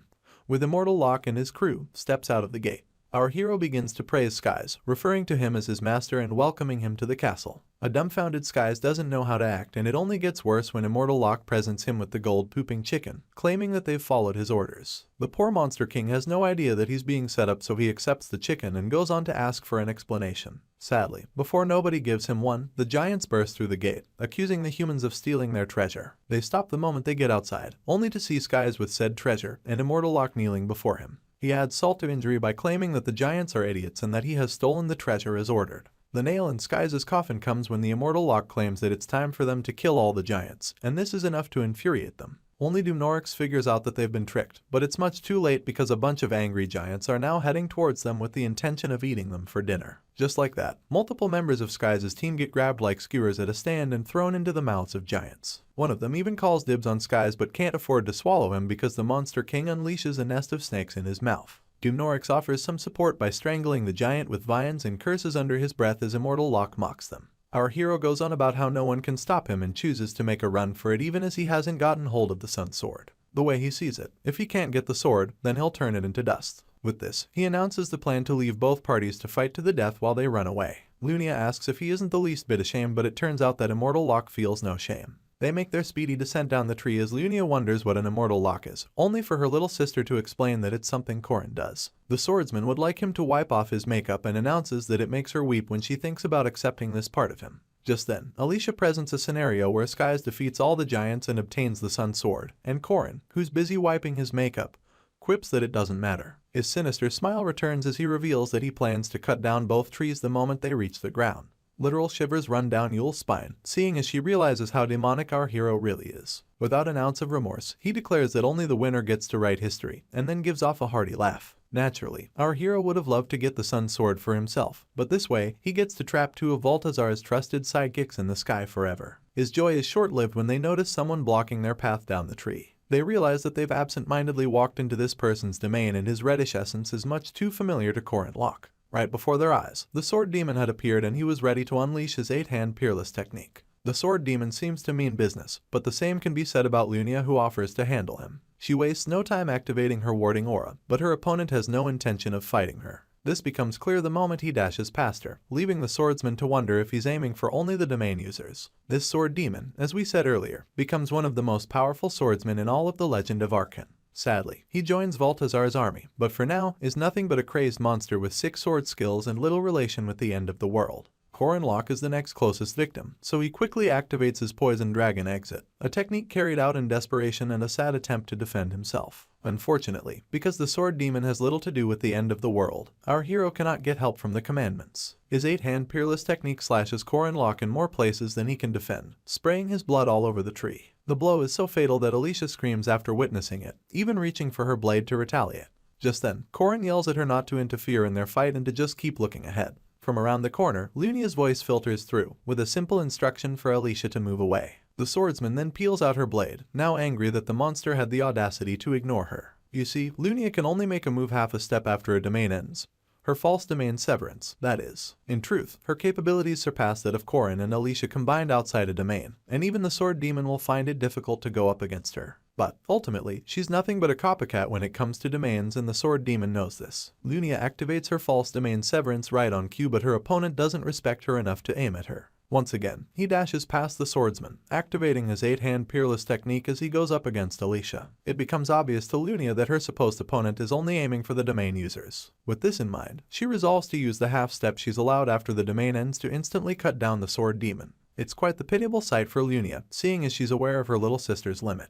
You see, Alicia can only block 3 attacks at a time, in contrast to the 8 coming at her within a domain no less. Lunia kisses her teeth, impatiently waiting for the domain to end. Unfortunately, Alicia's blade gets cut in 2 by one of the sword demon's attacks, but just before the other attacks can hit, the domain comes to an end. Lunia wastes no time throwing herself in front of her little sister and taking the brunt of the remaining strikes. Alicia's jaw drops in awe of her sister's sacrifice, but Lunia is much too engrossed in battle to notice. She creates little wiggle room for her sword and spins it around just so it can serve as a stabbing weapon. Holding one hand of the sword demon in place, she sinks her blade into the crevice of his neck, pushing the monster to shriek in pain. In retaliation, he bites Lunia in the shoulder and she lets out a groan loud enough to push Alicia into panic. The swordsman rushes to defend her sister with her broken sword, mindlessly swinging it to keep her opponent away. At the same time, she tries to check on her big sister, but Lunia yells at her to let go. In response, Alicia implores her to stay still, but all Lunia does is advise her not to ever look back once she starts to fight. Sadly, these are the last words she professes before passing out in her little sister's arms, leaving the poor girl to panic even more. At this point, the sword demon spits out Lunia's blood, pushing Alicia to rack her brain for a way to defeat the monster. Luckily, help comes in the form of Yule, who summons her Walkerman. While the Walkerman towers over their opponent, Yule urges Alicia to make a run for it. Appropriately, the swordsman is worried about the druid, seeing as this is the second time she has summoned the Walkerman without paying the sacrifice. Things get worse when the Walkerman tries to smash the sword demon with his open palm and the monster pulls out one of the Arden family's second sword techniques, the sky-raising twin dragons to be exact. With this technique, the monster cuts the Walkerman arc pieces, leaving Yule to suffer the consequences of interfering in his battle. The poor druid coughs up some blood, and soon enough, becomes incapacitated like the others. Now, it's just Alicia versus the demon sword and a swift look around fills her with dread. Korin, Lunia, and now Yule have all been incapacitated, so the young swordsman has the sickening feeling to run for her life. She does not. Instead, she raises her blade to defend against the monster, pulling determination from God knows where. She escapes another swing of her opponent's blade, buying Korin Locke enough time to pull out a potion. Yule tries to check if he's okay, but our hero is more concerned with helping Lunia out first. Tilting up her head, Yule force feeds Lunia the potion while our boy beats himself for neither being strong nor fast enough to get his crew out of this mess. Just then, Dune Skies comes falling in, mocking Korin about being hurt badly. On his way down, the Monster King grabs hold of our hero's head, bursts through the tree, and continues to descend at an alarming pace. The way he sees it, our boy doesn't have the luxury of being worried for his teammates, and the moment he's snatched, all Yule can do is scream. Skies refers to Korin as the brat who killed Fermac and holds onto his face for a chance to see his skills. Luckily, this situation serves Korin Locke well, seeing as Dune Skies is an imminent threat to the end of the world. He thanks the oblivious Monster King and instantly taps into the opportunity to make use of the commandments. With this, he summons his spear and it comes tearing through space until Korin gives it another command, Chaos Spear of Infinite Returning Heavens. The result of this command is bloodshed. Like a savage, it tears through every snake attached to Dune Skies and digs into the tree to serve as footing for its master to land on. While Korin catches his breath, he also catches a glimpse of Skies hanging from an opposite branch. The Monster King goes on to mock our hero for running a circus, but Korin ignores this. Instead, he reminds Skies that they're not supposed to attack each other according to the oath they swore at the start of the race. Skies announces that he knows, and soon enough, glowing boils begin to form on his head until it explodes. It turns out that he just made his head explode to show Korin an example of what was supposed to happen if he broke his oath. Anyway, his head returns to normal and he doesn't give any FF about the riddles or even the Sun Sword. All he wants to do is kill Korin Locke and take the Klaus Solas for himself. Coincidentally, our hero feels the same, but goes out of his way to smile ear to ear as he gives Skies the finger. Distracted, the Monster King doesn't defend against Mariette's blood spear which bursts through his body like pins to a water balloon. Afterwards, the vampire calls out to our hero, wanting to know if he's okay, but before he can respond, Skies regains himself and appears in the air above Mariette and H. Warren with his snakes leaking out of his person. He seems so creepy that both ladies shriek in disgust. Anyway, it buys our boy enough time to get on the offensive, so he dives towards Skies and yells at the girls to quickly make their way up the tree. Grinning, the Monster King asks if Korin would like to save his friends. Segueing into satisfying his curiosity, he paints a scenario where Balthazar gives our hero any level of divinity he wants, mostly because he's the spear of the queen, so he would like to know why he stands against them. Korin glares at Skies like the lowlife that he is and him and all his cohorts of having the wrong method. He lets the Monster King know that he doesn't care to be a god in a world that has become a wasteland. In truth, our hero has only one reason for wanting to kill him and his people, but before he reveals it, all of his commandments begin to activate. Skies gains a relevance level of A+, thus granting our boy a stat increase of 120% alongside persistent warrior regeneration, pain tolerance, and domain comprehension. The hero known as Korin Locke begins to glow as he bursts forth from Dune Skies' stronghold. Spear in hand, he declares that he will witness his own victory. One night, when the sword demon was nothing but a monster, it came across 2 swords in the forest and wielded them quite effortlessly. It was at that point that the Sword Emperor, Garand Arden, appeared atop a cliff to lay ownership to his blades. Since that time, the sword demon still has neither grasped the old man's thought process nor understood why he chose to teach him the way of the sword. Back to the present, the monster and Alicia continue to clash swords in a cacophony of steel and carnage. All the while, the sword demon cannot get the Emperor out of his mind. He had come to understand how he feels whenever he faces a foe, the limits of his blade, the abilities of his body. In spite of this great strength, the sword demon is certain that he's nothing in the face of Garand Arden, certain that he can never reach his level. As for his battle with Alicia, the monster decides to go all out, unleashing a myriad of attacks in her direction. More than motivated, the swordsman escapes to safety, only for her opponent to launch himself into the air with great momentum. He had raised some dust, and amidst it, a fearless Alicia emerged, asking if the monster thought she couldn't cut him. On his way down, he unleashes another round of attacks, unable to understand neither the situation nor the foreboding feeling in his gut. Alicia's shoulder and thigh get cut in the process, but none of these come close to breaking her spirit. She's supposed to be the sword demon's prey, but her unwavering spirit fills him with more confusion than he bargained for. He continues to dish out strike after strike, but the more he attacks, the more the ardent swordsman adapts to his speed and strength. He's left wondering why she's still in one piece, worse off, why she's still laughing. A sinister glint appears in Alicia's eyes as the battle ensues and she follows it up with a deathly technique, the rapid severance no-light slash. Her blade comes down with vertical quickness, slashing her opponent across his chest. Her smile only widens when she witnesses this and she accuses him of growing slower. While he's wondering why his strength isn't sufficing, why his so-called prey seems to have gotten faster, Alicia lets loose the ardent sword second style, Twin Dragon Heaven Strike. Without giving her opponent breathing space, she follows up with the Makazawa technique, and then the Akitoshi, landing hit after hit. This pushes the sword demon to activate his trademark attack, the 8-hand Peerless backed up by Domain Severance. Just as one of his strikes is about to hit Alicia, she shows her superiority by not only moving within his domain but by blocking all 8 strikes. The monster has never seen anything like it before, for her movements seemed like she knew where he was going to attack before he did it. Unfortunately for him, Alicia isn't done. She channels her big sister's mind's eye technique, making it her own in the moment and running towards her opponent with the urgency a mom would chase her child into traffic with. She goes a step further by using Leunia's false domain severance and cuts down the sword demon from the crevice on his neck down to one of his pecs. Alicia doesn't even give her opponent enough time to groan in pain, seeing as she's now deep in the zone. Next, she channels Korin Locke, applying his poisonous dragon head charge technique. The sight is beautiful to behold, so much so that her opponent admits that she's just as possessed by the sword as he is, that she possesses a sort of spectral talent. Using Korin's technique, Alicia successfully stabs her opponent, but it's still not enough to bring him down. The way he see it, he was drawn to the tree to cut her down, and drawn to cut her down just so he could finally reach the level of Garand Arden. While their battle ensues on one chunk of the tree, Mariette and Warren are busy beating the senses out of the stray giants. Back to it, and the sword demon realizes that he's bored of everything except Alicia, that her life, birth, and even her effort was all prepared for him. The atmosphere thickens at this point, with unbelievable amounts of mana mixed with malice filling the air around them. The sword demon, being moved by nothing but his resolve to end Alicia's life, achieves a state in his swordsman journey that he has never achieved before. His once red aura becomes darker as he reaches his peak, the Arden-style sword demon form. Just as Garen had predicted, the monster achieves the level of Sky Sword and translates it into the Thousand-Hand Peerless technique. With this, he unleashes more attacks than the human eye can follow, backed up with so much strength that they wreak havoc on multiple bystanding giants and even the tree on which they're standing. Unfortunately for him, none of these attacks touch a hair on Alicia's head.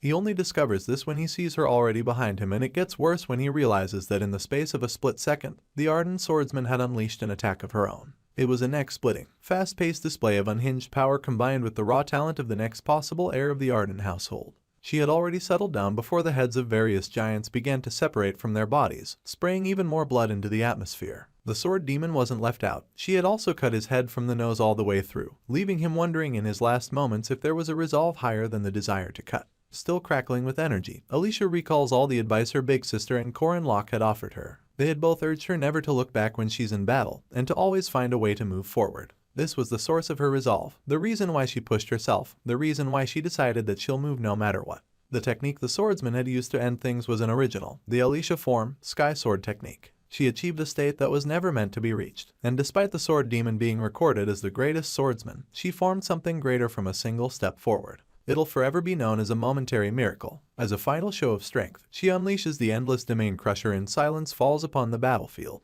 As the head of the sword demon makes its short trip to the ground, he admits that he was drawn to her so she could take this single step forward. Having caused irreparable damage to the tree, huge chunks of it begin to fall, disrupting all the other battles taking place on it. Corin Locke and Dune Skies aren't left out, but it's not as bad, seeing as their battle is taking place on the lower end of the tree. Skies keeps pestering our hero, so he yells at him to cut it out and then cuts off a few snake heads for his troubles. The Monster King taunts Corin, pointing out how tired he looks with a smile pasted on his face. You see, there's a reason why Dune Skies is called the Monster King. He's not only a pit of darkness that knows no end, but also a compilation of creatures that make his death practically pointless. He's a compilation of countless snakes and toads alongside 3 dragons, and is known in all of Arkan as one of the 4 secret treasures. Back to the battle, Skies activates a spell he named Undry, capable of unleashing endless snakes on his opponent, and sends them all to attack Corin Locke. Our boy waits for them to come so close to him before cracking a smile and announcing that Skies fell for his trick. Corin then makes it clear that he could never be defeated by the shabby soul of a beast and releases the Death God's orb he obtained during his time with Eren.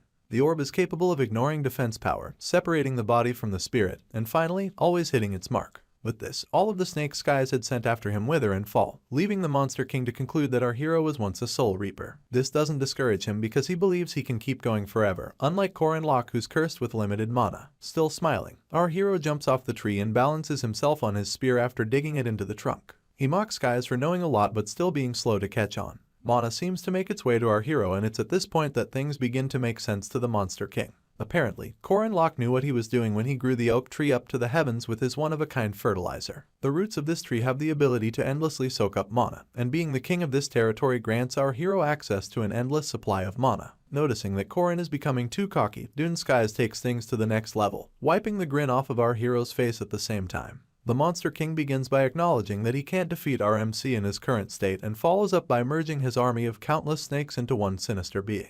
The snake is so huge that it's easily the size of the oak tree, causing Corin Locke to break into a cold sweat. Our hero is forced to admit that he's in quite the pickle as he realizes that his opponent has taken on one of his final forms, the colossal deviant snake known as Falgus Serpent. Corin Locke doesn't run from the face of danger. Instead, he looks the Falgus Serpent in the eye even as it releases energy so menacing that it affects the entire atmosphere. A tired smile plastered across his lips, he acknowledges that the fight seems to be going on forever now that Dune Skies has activated one of his final forms. At this moment, the great deviant snake talks about how Eren Danua trapped him in a dark place, adding that he will devour the things she swore to protect now that she's been sealed away. With her throne empty, Skies promises to eat Corin along with the flesh of the Queen of Paradise. Bored out of his mind, our hero wonders if Skies plans to talk about himself the entire time. He then bounces off of his spear, reminding his opponent that he created the land they are fighting on. He activates some rune magic called Resonance, and what's left of the tree begins to light up. Sooner than later, light turns into heat and Korin mocks his opponent by telling him to look down before speaking too much. Skies indulges our boy, only to end up hurling curses at him and wondering if he's insane. You see, on his way up, Korin had marked various parts of the tree with different runes and even planned to activate all of them at once, from Kenez to Sawillo and finally Berkanen. The combination of these 3 runes result in the eruption of a mighty inferno, too close for Skies to escape in his giant snake form. He hisses loudly in pain, only to ask Korin if he feels he'll be safe in such a field of flames.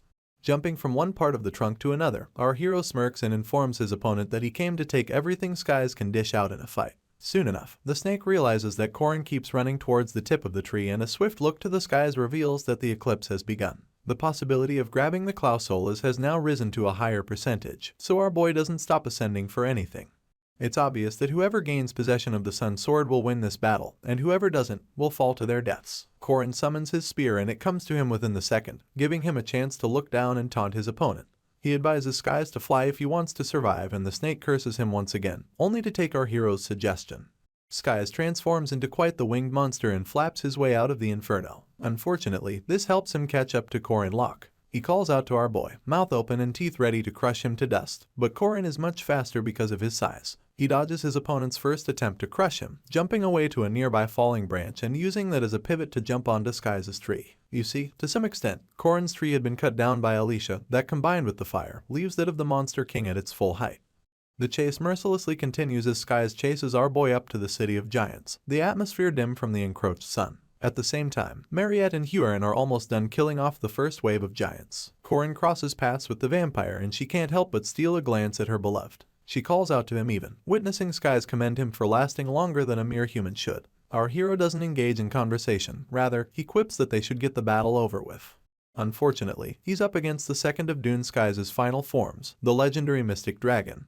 But this does not dissuade him from preparing an attack. He activates the strength of his third core in preparation for an all-out attack capable of causing havoc upon even a legendary beast. His fist begins to overflow with mana so dense one could taste its efficacy. His eyes carry the fury of a hater, and his gritted teeth are proof that he has nothing left to say to his opponent. He channels this mana into his spear and outstretches it as he activates his black mystery technique of the first demon spear. He comes mere inches away from destroying Skies with it, but the Monster King is nothing if not crafty. He waits until the final moment before switching to his humanoid form, thus reducing his size greatly and pushing our poor hero to miss. Of course, he taunts Korin Locke about it, and even our hero can't believe his eyes. All that power and effort wasted in a single attack that didn't even hit its target. As expected, Skies doesn't wait before unleashing an attack of his own. He sends forth multiple snakes to take out Korin, but our boy is so angry that he cuts off all their heads without relying on any technique whatsoever. Bleeding lightly from his forehead injury, Korin curses, still angry about his missed attack. At this point, Skies goes on to ask what he thinks are the conditions for sprouting the Crimson Rowan fruit, oblivious to the scowl on his face. After hearing nothing back, he points out that the fruit feeds on negative energy to sprout, energy that is plentiful in the event of an eclipse. As explained, the fruits in Skies' possession begin to sprout,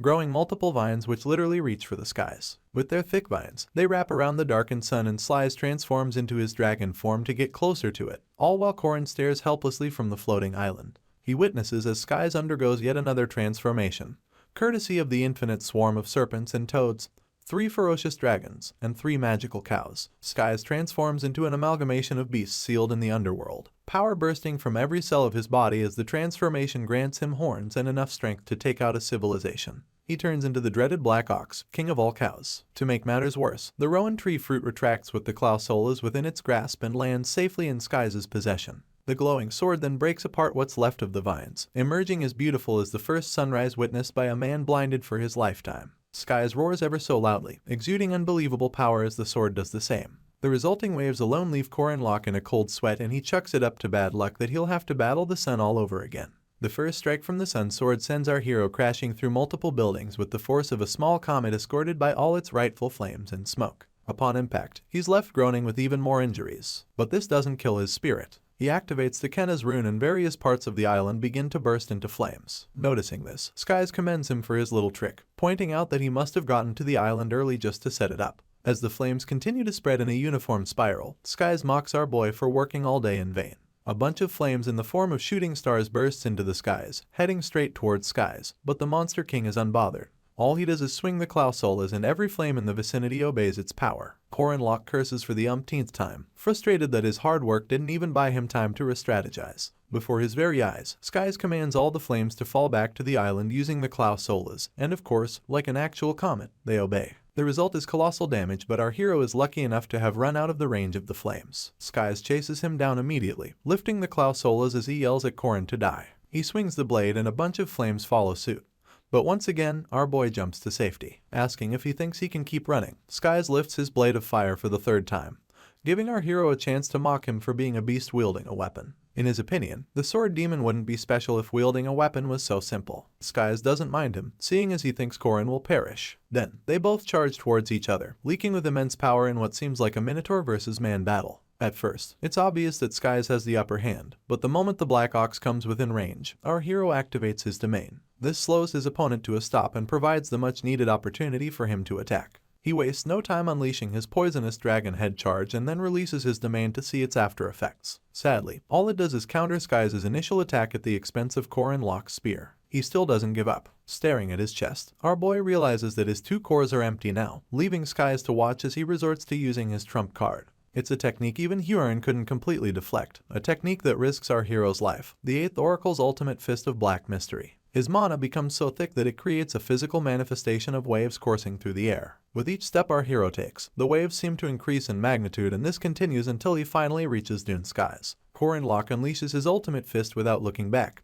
causing unimaginable destruction to buildings caught in its crossfire. A mighty explosion even follows suit, but when it comes down to it, only the horn of the Black Ox gets blown clean off. With his hand bleeding, a panting Korin grabs hold of Skies' head, unable to do anything else for lack of strength. Sadly, the Black Ox seems to never run out of it, as proven by his bellowing laughter amidst all the chaos. With blood all over his person, Korin acknowledges that he's up against an invincible monster, a beast that will not fall even though he throws everything he has at it. The giants on the floating island continue to fight Mariette and Huron. You see, when fully grown, these giants become demi-humans of at least the semi-first rank, capable of questionable things. Wielding a club, one of them fights his way to the girls, only to have both his legs frozen to the ground. Of course, Huron lands quite the hefty blow on the cheek of her opponent. On the other hand, Mariette and Diaku stand back to back, with the latter yelling at Huron to hurry up so they can give Korin some help. In truth, the blow the Jonxi had hit the giant with was at full strength, but he just shakes it off like it was nothing, leaving her to remind Mariette that defeating these giants isn't as easy as she's putting it to be. Soon enough, she understands what her counterpart meant, mostly because a stronger set of giants surround both of them. Originally, the giants of the Sky Castle numbered 50, but Alicia managed to perform a miracle by cutting down almost half of their population with her domain destruction strike. Sadly, those were the weakest of the bunch, coming down only to chase Dune Skies. Meanwhile, the ones after Huron and Mariette are being led by their king and are all semi-special rank at least. With a smug smile on his face, the king looks down on both ladies, giving them ample time to ready their attacks. At this point, their survival seemed uncertain, and their escape impossible. On the other side of the castle, Dune Skies throws a weakened Korin Locke onto the ground and walks away from his bloodied body. Small coughs escape our hero's lips as he realizes that his persistent warrior's regeneration has reached its limit. For this reason, his wounds won't be healing as quickly as they should. All of the power in his aura core was gone, and Korin could feel his entire mass getting heavier. Even his eyes seem to be shutting on their own accord, leaving our boy to wonder if he's truly at death's door. The image of him taking Park Seo-woo's life flashes through his mind, followed closely by an ephemeral manifestation of the player's presence. With a sly smile, Seo-woo reminds him of the time he told him that players are only as strong as the amount of people they've killed. Comparing both their regimes, Seo-woo had actually made it to the final battle, so he taunts our hero with this info, asking him what he plans to do now that he's about to die at the hands of one of Balthazar's minions. For a fleeting presence, Seo-woo's joy seems to know no bounds as he tells Korin that all of his efforts so far have been for nothing. Almost immediately, our hero tells him that he's wrong and begins to pull himself up. He wonders why Seo-woo still doesn't understand anything despite being the player before him. He then realizes that Seo-woo never got to see anything before his death, not the way Mariette's smile still fills people with joy despite her being a vampire, or the way Hua and Ran are beginning to forge a way forward by accepting themselves. He never got to see Alicia surpass her limits, but the presence could care less. He cuts off Korin Locke mid-speech, telling him to just die and that he has done what he can. Annoyed, our MC aims to punch the crap out of Seo-woo but ends up punching the closest wall because the player is just a manifestation. The way he sees it, if Seo-woo had been present for the strides all the people he killed made, he wouldn't have lived such a carefree life. Korin Locke's outburst draws the attention of Skies, informing the beast that he still has some regenerative power left. Before anything else, our boy activates the rune of regression and summons his spear to his side. At least he tries to. Skies catches it mid-air, annoyed that Korin is trying to use the same technique again. He stares at him with so much disdain, threatening him to try catching the spear since he wants it so much. With the strength of the Black Ox, Skies throws the spear at our hero, but he's too weak to even dodge it. It digs into his right shoulder with overwhelming force, pushing him to the ground with extra oomph. Skies then pulls out the Sun Sword once again, firing it up and announcing that Korin Locke will finally meet his end. The blade makes its way down only to get stopped by our hero's bare hands. His poor hands begin to turn red as the flesh burns off them ever so slowly. Korin screams with everything in him, trying to keep the blade from taking his life. Sadly, the best he can do is deflect the actual sword. But the flames burn the clothes off his back and even the skin on his chest. While our boy lies almost unconscious amidst the rubble, Skies grips his Sun Sword tighter and turns around to leave. He only takes a few steps before hearing movement from Korin's direction, so he turns around again, picking him up and wondering how he's not dead yet. He proceeds to fling our hero into the air like he's some used toy. While he's in the air, Skies plans to burn him to a crisp, also that not a piece of him will be left to revive. With this in mind, he transforms into his dragonoid form. Korin outstretches his hand the same way he always does when he wants to summon his spear, so Skies concludes that it's what he's doing. The Monster King deems it fit for our boy to die in the breath of fire with the spear in his grasp, so he gathers enough momentum in his dragonoid form and unleashes a mighty inferno into the skies. As expected, our hero gets caught up in it, and from Skies' point of view, he's being burnt to a crisp. This all changes when the flames seem to be getting sucked into some sort of void. He continues to unleash flames, thinking on one side whether the Sun Sword is still in his possession. Unfortunately, it isn't. A closer look at Korin Locke reveals that he's wielding the sword and effortlessly manipulating it to absorb all of his opponent's flames. On the side of the blade, the rune of regression shines bright, making Skies realize that our boy must have put it there when he thought his hands were burning.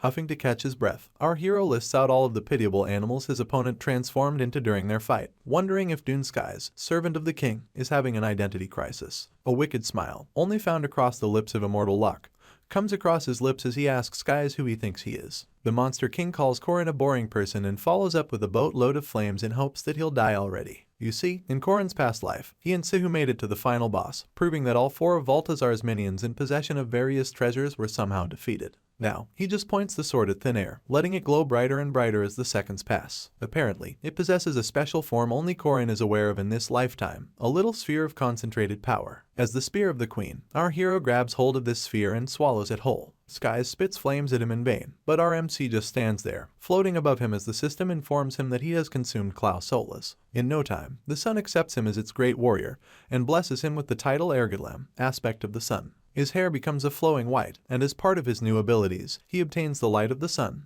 Agatram. This way, as long as the sun is up, he's basically invincible. All through his upgrade, Skies doesn't stop sending flames his way, but all of the fire just seems to orbit our hero, preparing itself for when he chooses to send it back. Even Skies can tell that something has changed, for a puzzling look is all his face can muster. In the blink of an eye, our hero burst out of the flames, almost taking a chunk out of Skies on his way down. The Monster King is quick to change his form back to that of the Black Ox, watching as an ethereal-looking Korin Locke gently touches down. Our MC acknowledges that this is his second time using the sun, but this only infuriates his opponent some more. He rages towards Korin, hand balled into a fist in an attempt to punch his lights out. Gently, our hero glances at the ox and steps out of harm's way like a feather moved by a calm wind. Skies' punch crushes the concrete to bits, but these are pieces already marked by Korin Locke. All our boy does is speak the words Soillo and Kenes to activate them, and immediately, flames emanate from a multitude of rocks, filling the place. Skies' temper only rises with the temperature, the veins in his head close to popping from all the yelling and cursing. He screams that the Klausolas is rightfully his, but Korin stays as quiet as he's always been. You see, the Sun Sword has the ability to concentrate all the heat and fire in the environment, so all the coagulated flames formed by his rune magic build up to his final attack, Concentration of the Sun. Klaus Solas. Using his spear as the conduit, our hero channels power unimaginable to the tip, and it continues to grow bigger with each step Skies takes towards him. By the time the Black Ox closes the distance, Korin Locke lets his power gush out like a broken dam. It consumes Skies whole, but the Monster King tries his best to fight it. He barely gets the chance to take another step before the explosive power turns him to dust, taking out everything from buildings to innocent clouds within its radius. Just like that, such a problematic enemy falls and silence replaces his once noisy presence. Feeling himself, Korin dares his enemies to challenge him in their numbers, promising to stop at nothing until he saves the world. The Huron Mariette duo is still busy fighting off semi-special ranked giants, and they're having quite the hard time. Huron almost gets crushed by one of the pain giants as he laments about how he thought they were his allies. Nimble on her feet, she makes a run for it, but the giant chases her. Luckily, Mariette activates her Crimson Bow technique, shooting arrows made of blood at the enemy. Multiple arrows then burst through the giant's flesh, taking him out instantly. The vampire yells out her counterpart's name in a frenzy and they link up in no time. She wonders if Hyorin felt the change in the atmosphere, pointing out that Korin must have gotten help from something.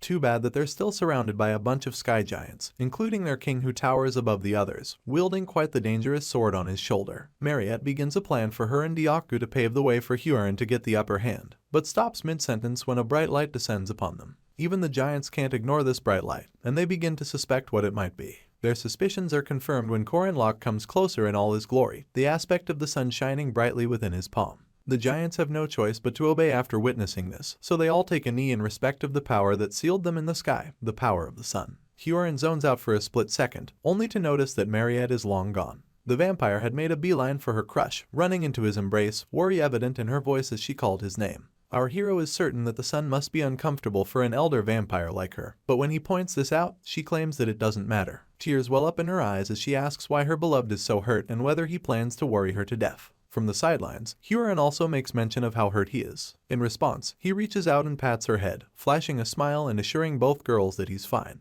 They share a sweet moment while the giants remain on their knees, but soon enough, Korin's hair switches from immaculate white back to its original black. Our hero doesn't notice this as quickly as the giants who instantly glare daggers in his direction. His confidence begins to waver as it's replaced by buckets of cold sweat pouring down his person. Seeing as the power had deserted him temporarily, the giants plan to finish him off while they still can.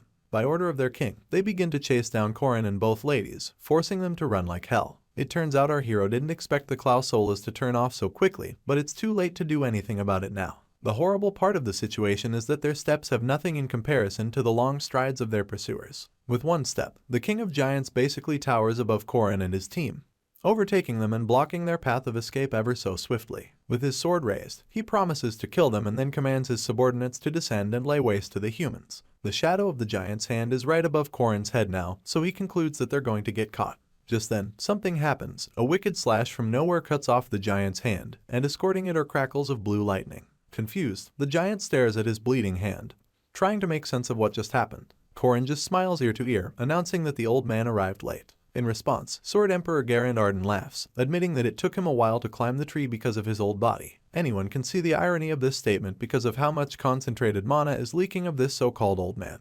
Anyway, he and his oversized blade approach the giants as he mentions how well the battle between Alicia and the sword demon resonated. With this, his eyes light up with excitement and he tells Korin Locke to go on, promising to deal with the pesky giants. As his energy becomes explosive, our hero and his makeshift team take this as their cue to leave. Looking his enemies in their eyes, the Emperor talks about how he missed a good sight, referring once again to the battle between Alicia and the sword demon. The way he sees it, a new swordsman capable of fighting him has been born, and he finds it truly joyful to have experienced it in a world higher than the highest mountain. Laughter is all that escapes the old man's lips as he swings his sword every which way, cutting up giants as though they're onions in the hands of an angry chef. On their way down, Korin wonders if Mariette would do him a favor, and in turn she asks to know what it is. It turns out our hero would very much like to repay his debt to Garand, but he wants to do so by cutting down the tree. Both ladies are confused, seeing as the man practically saved their butts minutes ago. Apparently, when Korin almost died at the hands of the sword demon, all he could think about was the fact that Garand raised him. He even goes as far as quoting a saying about it never being late to take revenge. His evil smile creeps onto his face at this point and he declares that today is the day of vengeance. To convince the girls, he points out that the Emperor never really helps anyone, and then suggests that they leave him on the island for about a year. This is all it took to get them on his side, and in no time,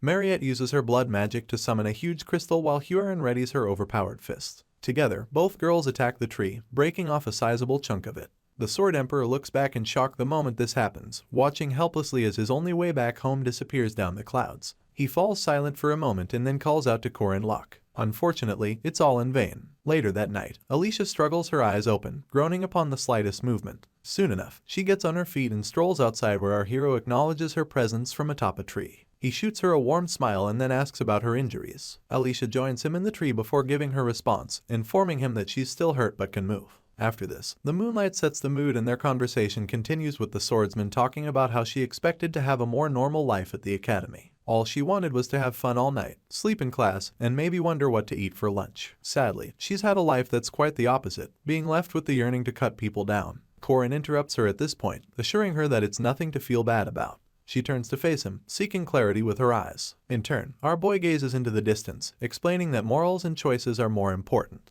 He's certain that she wouldn't just draw her sword on anyone even though she's drawn to the blade, so he brings up examples of weirdos who make strange choices unlike her. The fact that she wants to live a normal life despite possessing this much power is reason enough for her to have more pride in herself. Upon hearing this, she rests on Korin's shoulder, her cheeks pink as cherry blossoms. She proceeds to draw a promise out of our hero, making him promise to stay by her side and care for her. Alicia is unsure of when she may go the wrong way, so she wants Korin to make sure she keeps enjoying the ordinary things, from weekends in the town to having dessert in a nice cafe. Our MC's warm smile returns at the sound of her request, and he offers to play along with whatever she asks. With this, they continue to converse into the night. The Sky Island saga had come to an end, but there were still some loose ends to tie up. Come the next day, Korin Locke admits to Hyorin and Mariette that he's getting engaged.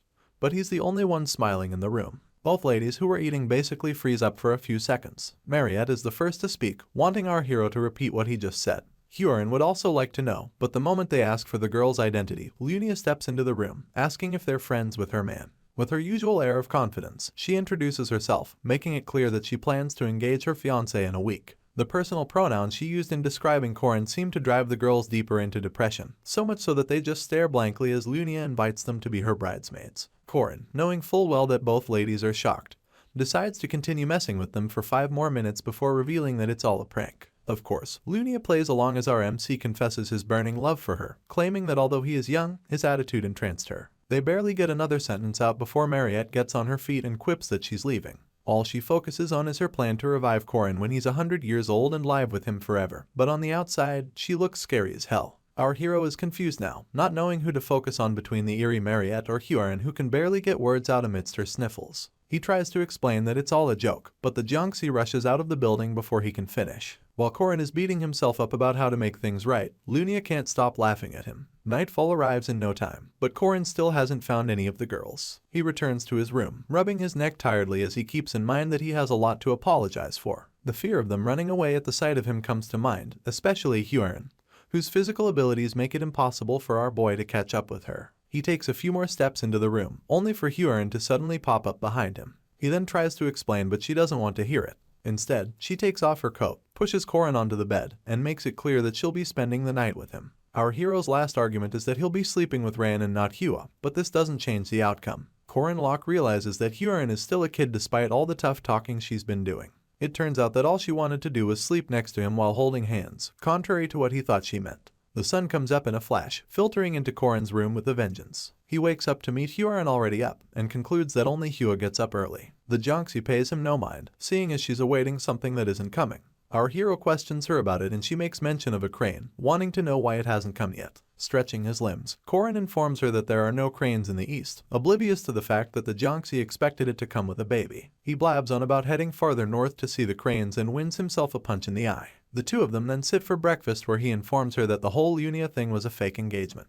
He apologizes to Hua and tells her to extend the same to Ran, only stopping to point out how skilled she has become with cutting fish with chopsticks. She tries to feed him some under the guise of him being too busy to eat, and then urges him to travel with her if something like this ever happens again. After staring at Hua's spoon for a few seconds, he accepts the gesture and thanks her. Moving on, our boy acknowledges that Mariette is the only one left to apologize to, and to pull this off, he has to go through Diaku. He finds the glorified dog perched with sunglasses and a pack of smaller dogs fawning over him. Korin wonders why he's so popular but brushes his concerns aside to ask about Mariette. He goes as far as trying to bribe him, but Diaku reveals his net worth to be 2956 gold. The dog went on to thoroughly mock our boy before telling him the location of his master. Korin then makes his way to the exterior guest chambers of the Arden Manor, where he reveals the whole story to the vampire. She screams immediately, warning him to tell her things like that on time. Mariette becomes embarrassed by her behavior earlier and spends the next couple of minutes kicking the sheets in shame. Afterwards, with her head still burrowed in the sheets, she lets Korin know that she believes everything he tells her. Apparently, she'd even believe him if he claimed a comet was landing the next day.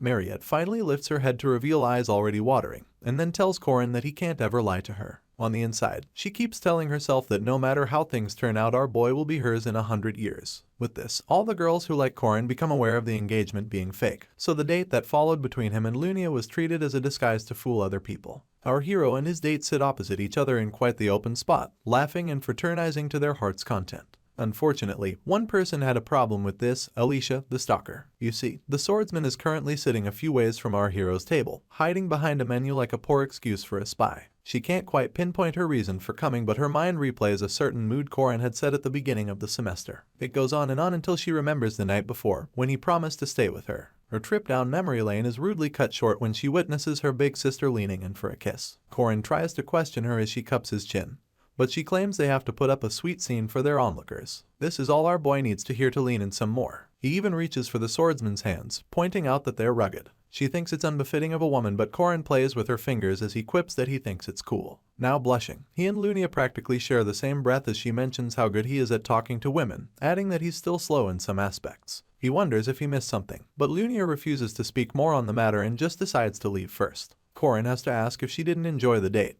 but the swordsman admits that it's quite the opposite. By this time, Alicia had slipped away without our MC ever noticing she was there. It turns out that Lunia had such a nice time that it got her considering actually taking our hero for herself. With a hint of amusement in her voice, she calls him her fiancé one last time before leaving. The day of their engagement arrives soon enough and people turn up in their numbers wearing regalia so beautiful one wouldn't know where to look. The atmosphere buzzes with light-hearted conversation, but it all stops when Lunia shows up in a breathtaking wedding dress, her shoulders exposed and her face adorned with a quaint smile. Korin Locke is the first to tell her how beautiful she looks, but she jokes about him being a man who knows what to tell a woman. Our hero makes sure she understands how serious he's being before the official announcement blares through the speakers. Lunia Arden and Korin Locke are busy basking in their bubble of near-marital bliss when Alicia crashes the event. She yells amidst tears that she cannot accept the engagement, and this reminds Lunia of the past. There was a time people referred to Alicia as a dirty bastard child, but she defended her little sister with everything in her, telling the same people that she was beautiful. Alicia was born weighing a little over 2 kilograms, and as she grew, she wanted to become a cool knight like her big sister. She used to have this spark in her eyes, but by the time she was about heading to the academy, she already became a child who never looked her big sister in the eyes. Back to the present, and Lunia has nothing but pride in Alicia, having spent less than half a year at the academy and coming back capable of taking things for herself. She wonders if the youngin has finally made up her mind, but does nothing to stop the train of events. Right before her eyes, she lets Alicia drag poor Korin away like a bewildered pet on a leash. Anyway, others find it so romantic and moving, so they pay no mind when Sophia, Lunia's mom, commands them to chase after Alicia. Lunia takes advantage of the situation, pretending to be shocked by everything that has happened. Sophia checks on her daughter immediately,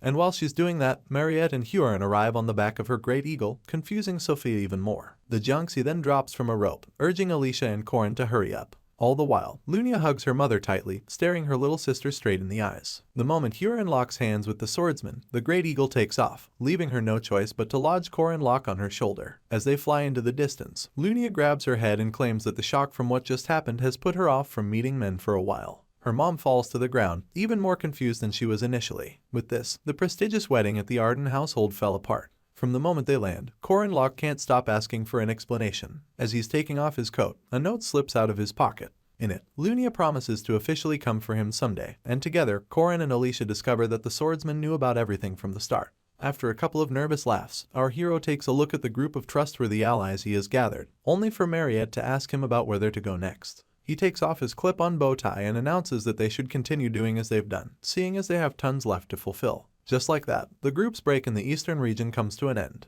On the other side of the world, Miss Erin Danua is still fighting a race against time, repeating the same events and defeating the same monsters day after day to repay her debt to the Death God. For some reason, she finds herself smiling and Death asks her why. In turn, she uses the Kenna's rune to defeat some more enemies and asks if there's a reason she shouldn't be smiling. As her enemies burn to ashes, Death reminds her that Baltazar's armies are growing stronger while she's drawing closer to her limit. He then makes it clear that Korin Locke's life is over if she cannot keep her promise to purify the city. Afterwards, he asks if she's not feeling nervous with the deadline approaching, adding that she seems quite happy. Landing like a feather, Erin admits that she is, and it's because she believes Korin Locke is coming back.